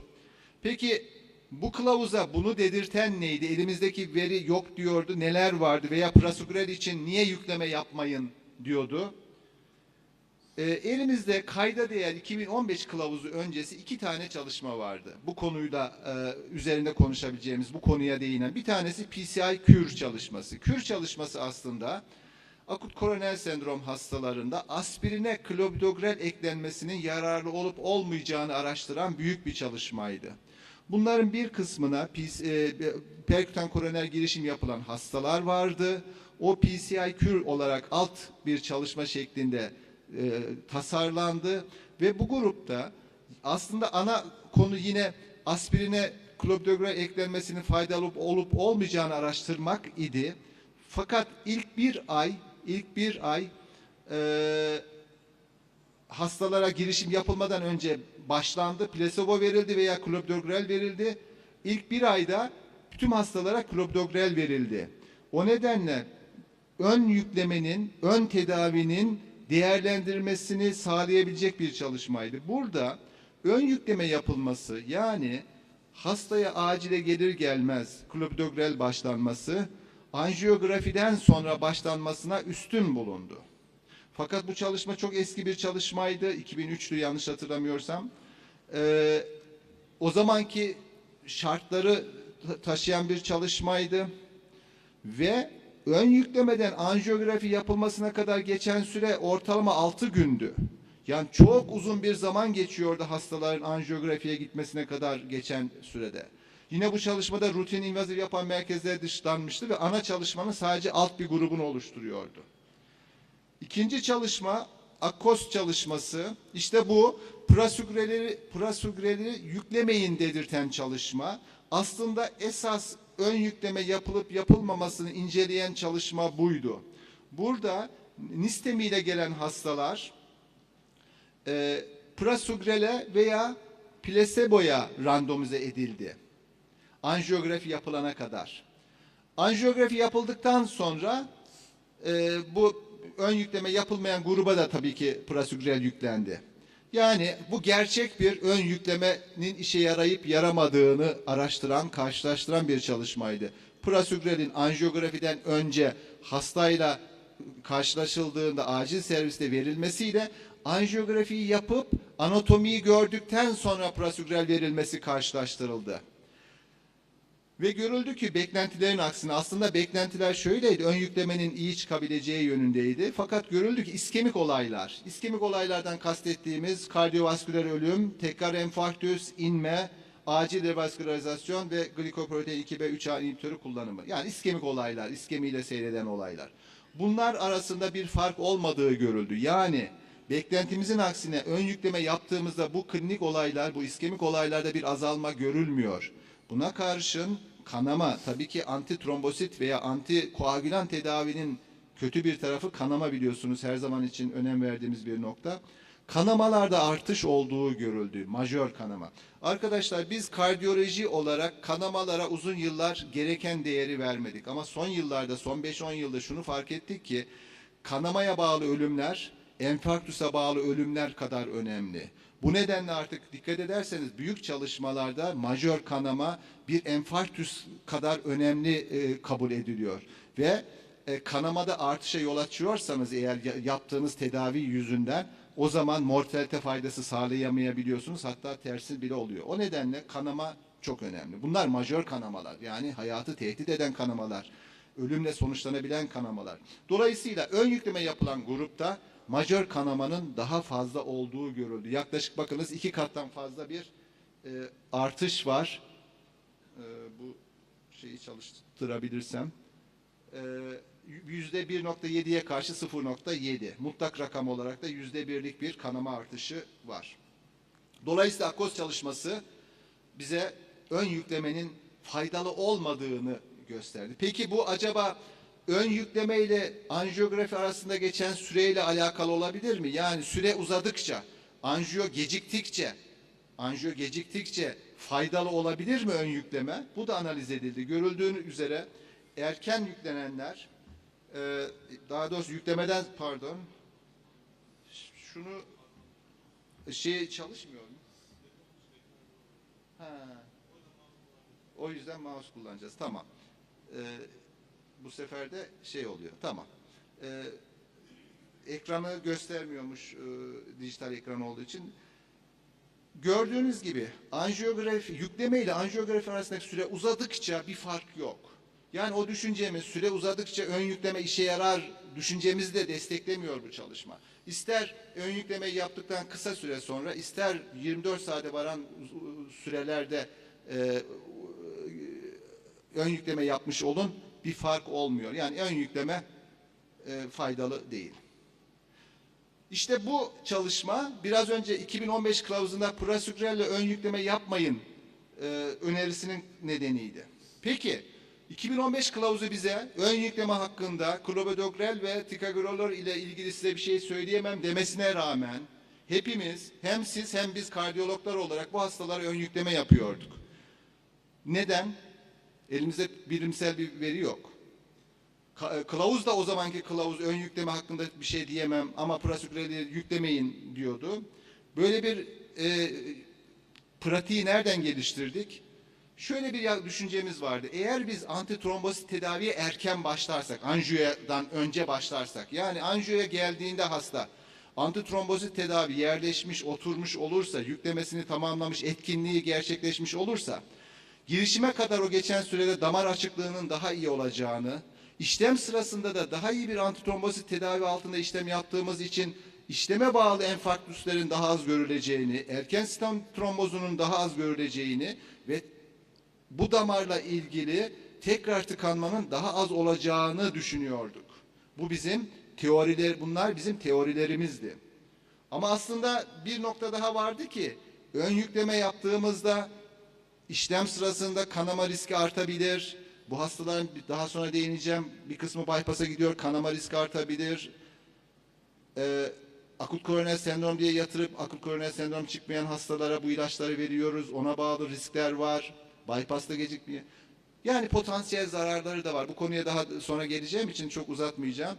Bunları çok göz önüne almıyorduk. Evet bunları düşünüyorduk ama bu potansiyel fayda, sol tarafı çok daha önem veriyorduk. O yüzden klinik pratiğimizde kanıt çok kuvvetli olmamasına rağmen ön yüklemeyi rutin kullanıyorduk. Hatta ilginç bir şey oldu. Bakın 2015 kılavuzu ne diyordu bize? Ön yükleme hakkında bir şey diyemiyorum prasugrel dışında. Prasugrel'i yüklemeyin ama clopidogrel ve ticagrelor'la ilgili de bir şey söyleyemiyorum, yorum yapamıyorum diyordu. 2017'de aynı kılavuz güncellendi. Peki güncellenmede ne dendi o ön yüklemeye?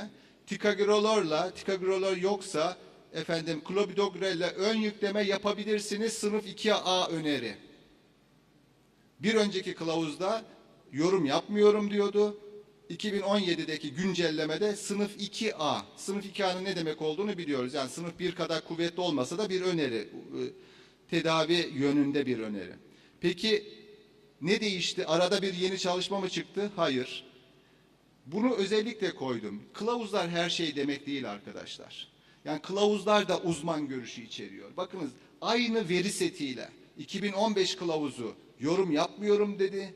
Aynı veri setiyle, aynı çalışmalarla 2017 güncellenmesi efendim sınıf 2A ile ön yükleme yapın dedi.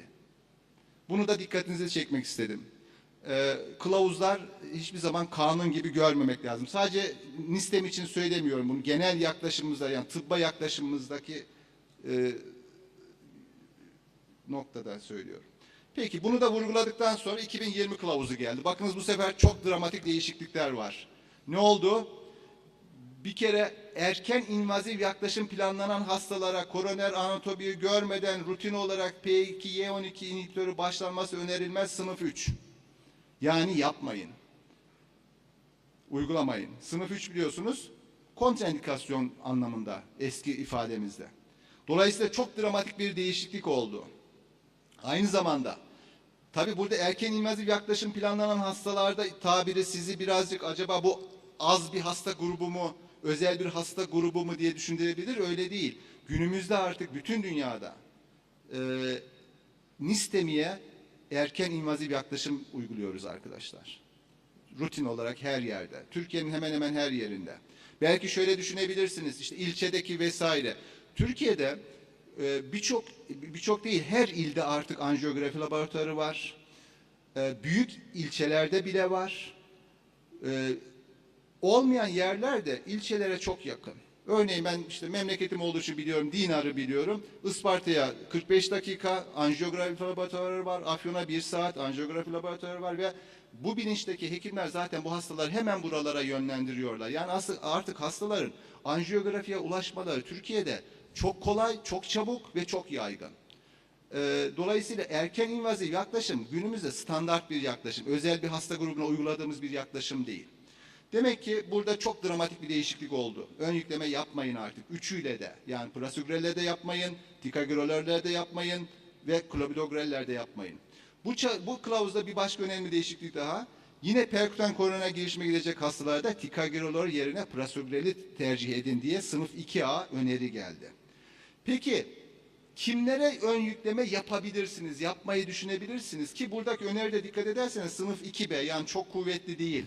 Erken invaziv yaklaşıma gitmeyecek hastalara kanama riskini de göz önüne alarak P2-Y12 inhibitörüyle ön yükleme yapabilirsiniz. Bu daha çok 24-48 saatten geç invazive gidecek hastalarda bu da ön yükleme yapın değil bakınız. 2B yani yapabilirsiniz, yapmayı düşünebilirsiniz, yapmalısınız değil.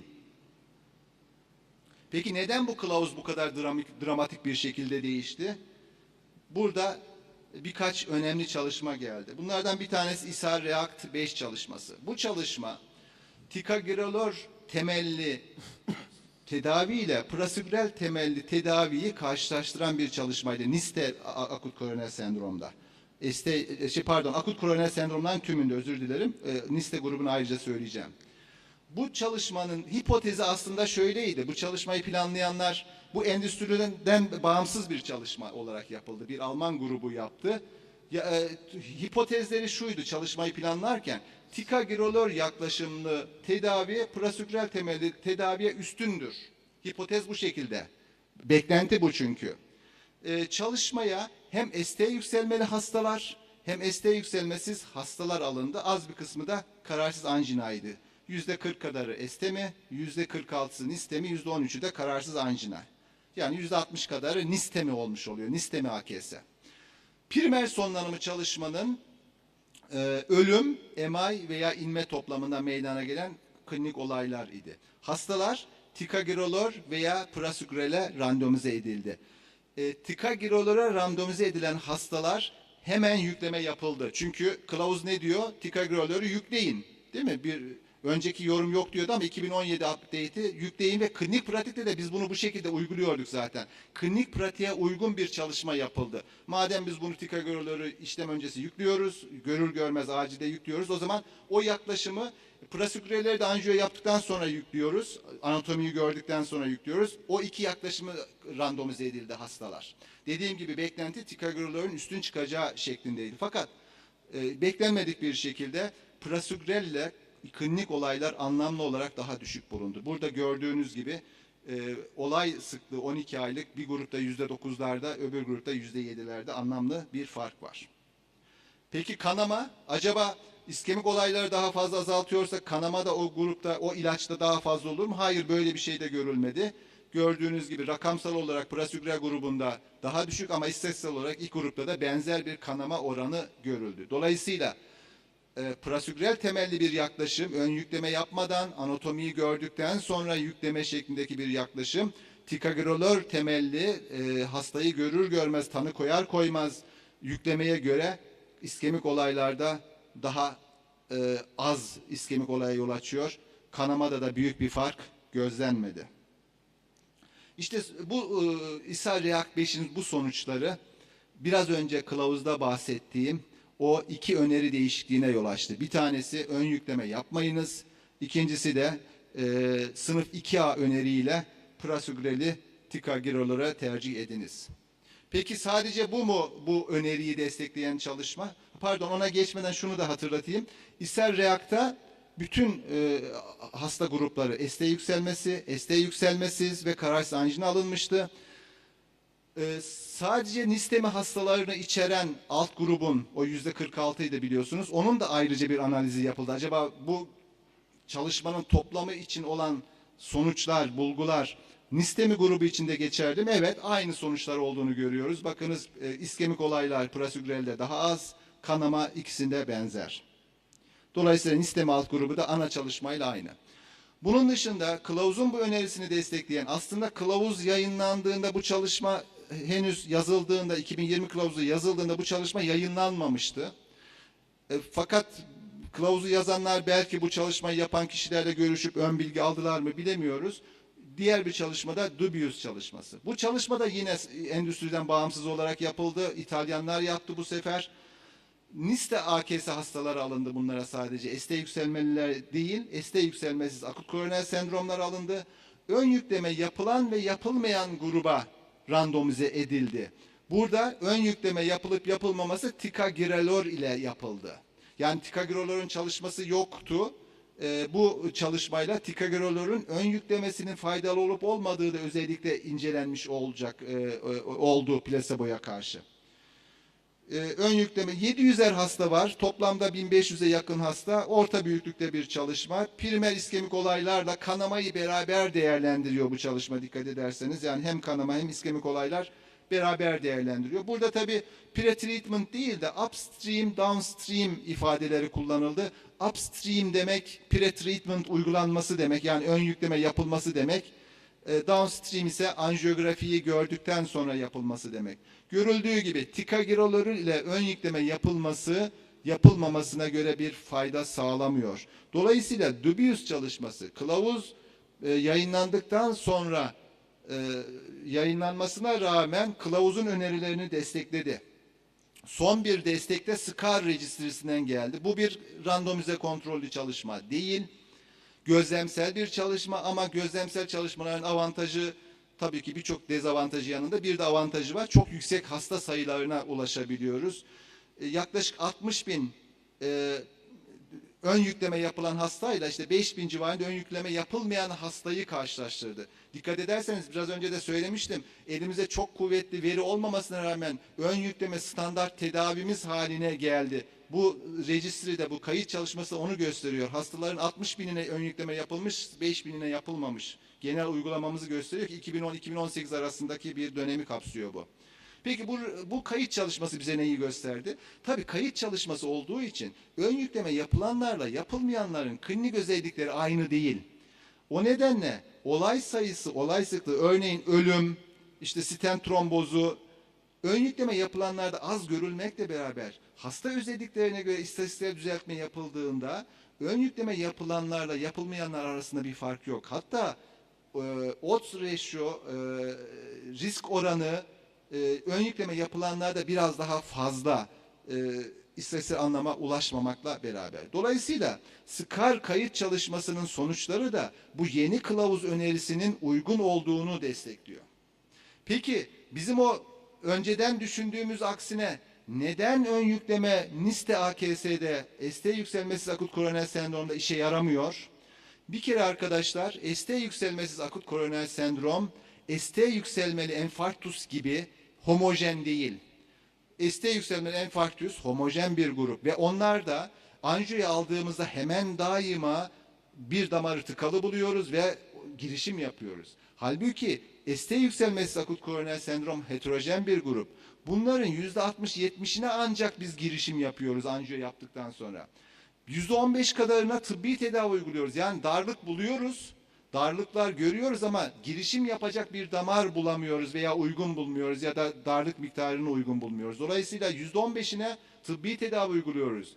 %10 kadarına, %11 kadarına bazı çalışmalarda bu rakam 3 aşağı 5 değişebiliyor.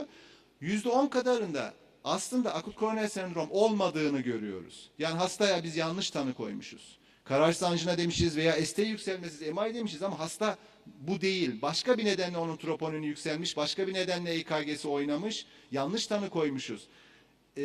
Bu hastaların giderek bu oran düştü. Eskiden daha çoğunu bypass'a gönderiyorduk. Artık günümüzde perkutan girişim tekniklerinin gelişmesiyle bypass'a giden hasta oranımız çok azaldı ama hala nistemi hastalarının %10'a yakınını, %7'sini bypass'a gönderiyoruz. Şimdi bu durumda ne yapmış oluyoruz biz ön yükleme yaptığımızda? %30 hastada aslında o anda güçlü bir veya ikinci bir antiplaterete ihtiyacımız yok. Bir kere %10 hastaya koroner arter hastası olmadığı halde, akut koroner sendrom olmadığı halde ikinci bir antiplatelet tedavinin riskini yüklemiş oluyoruz. Kanama riskini.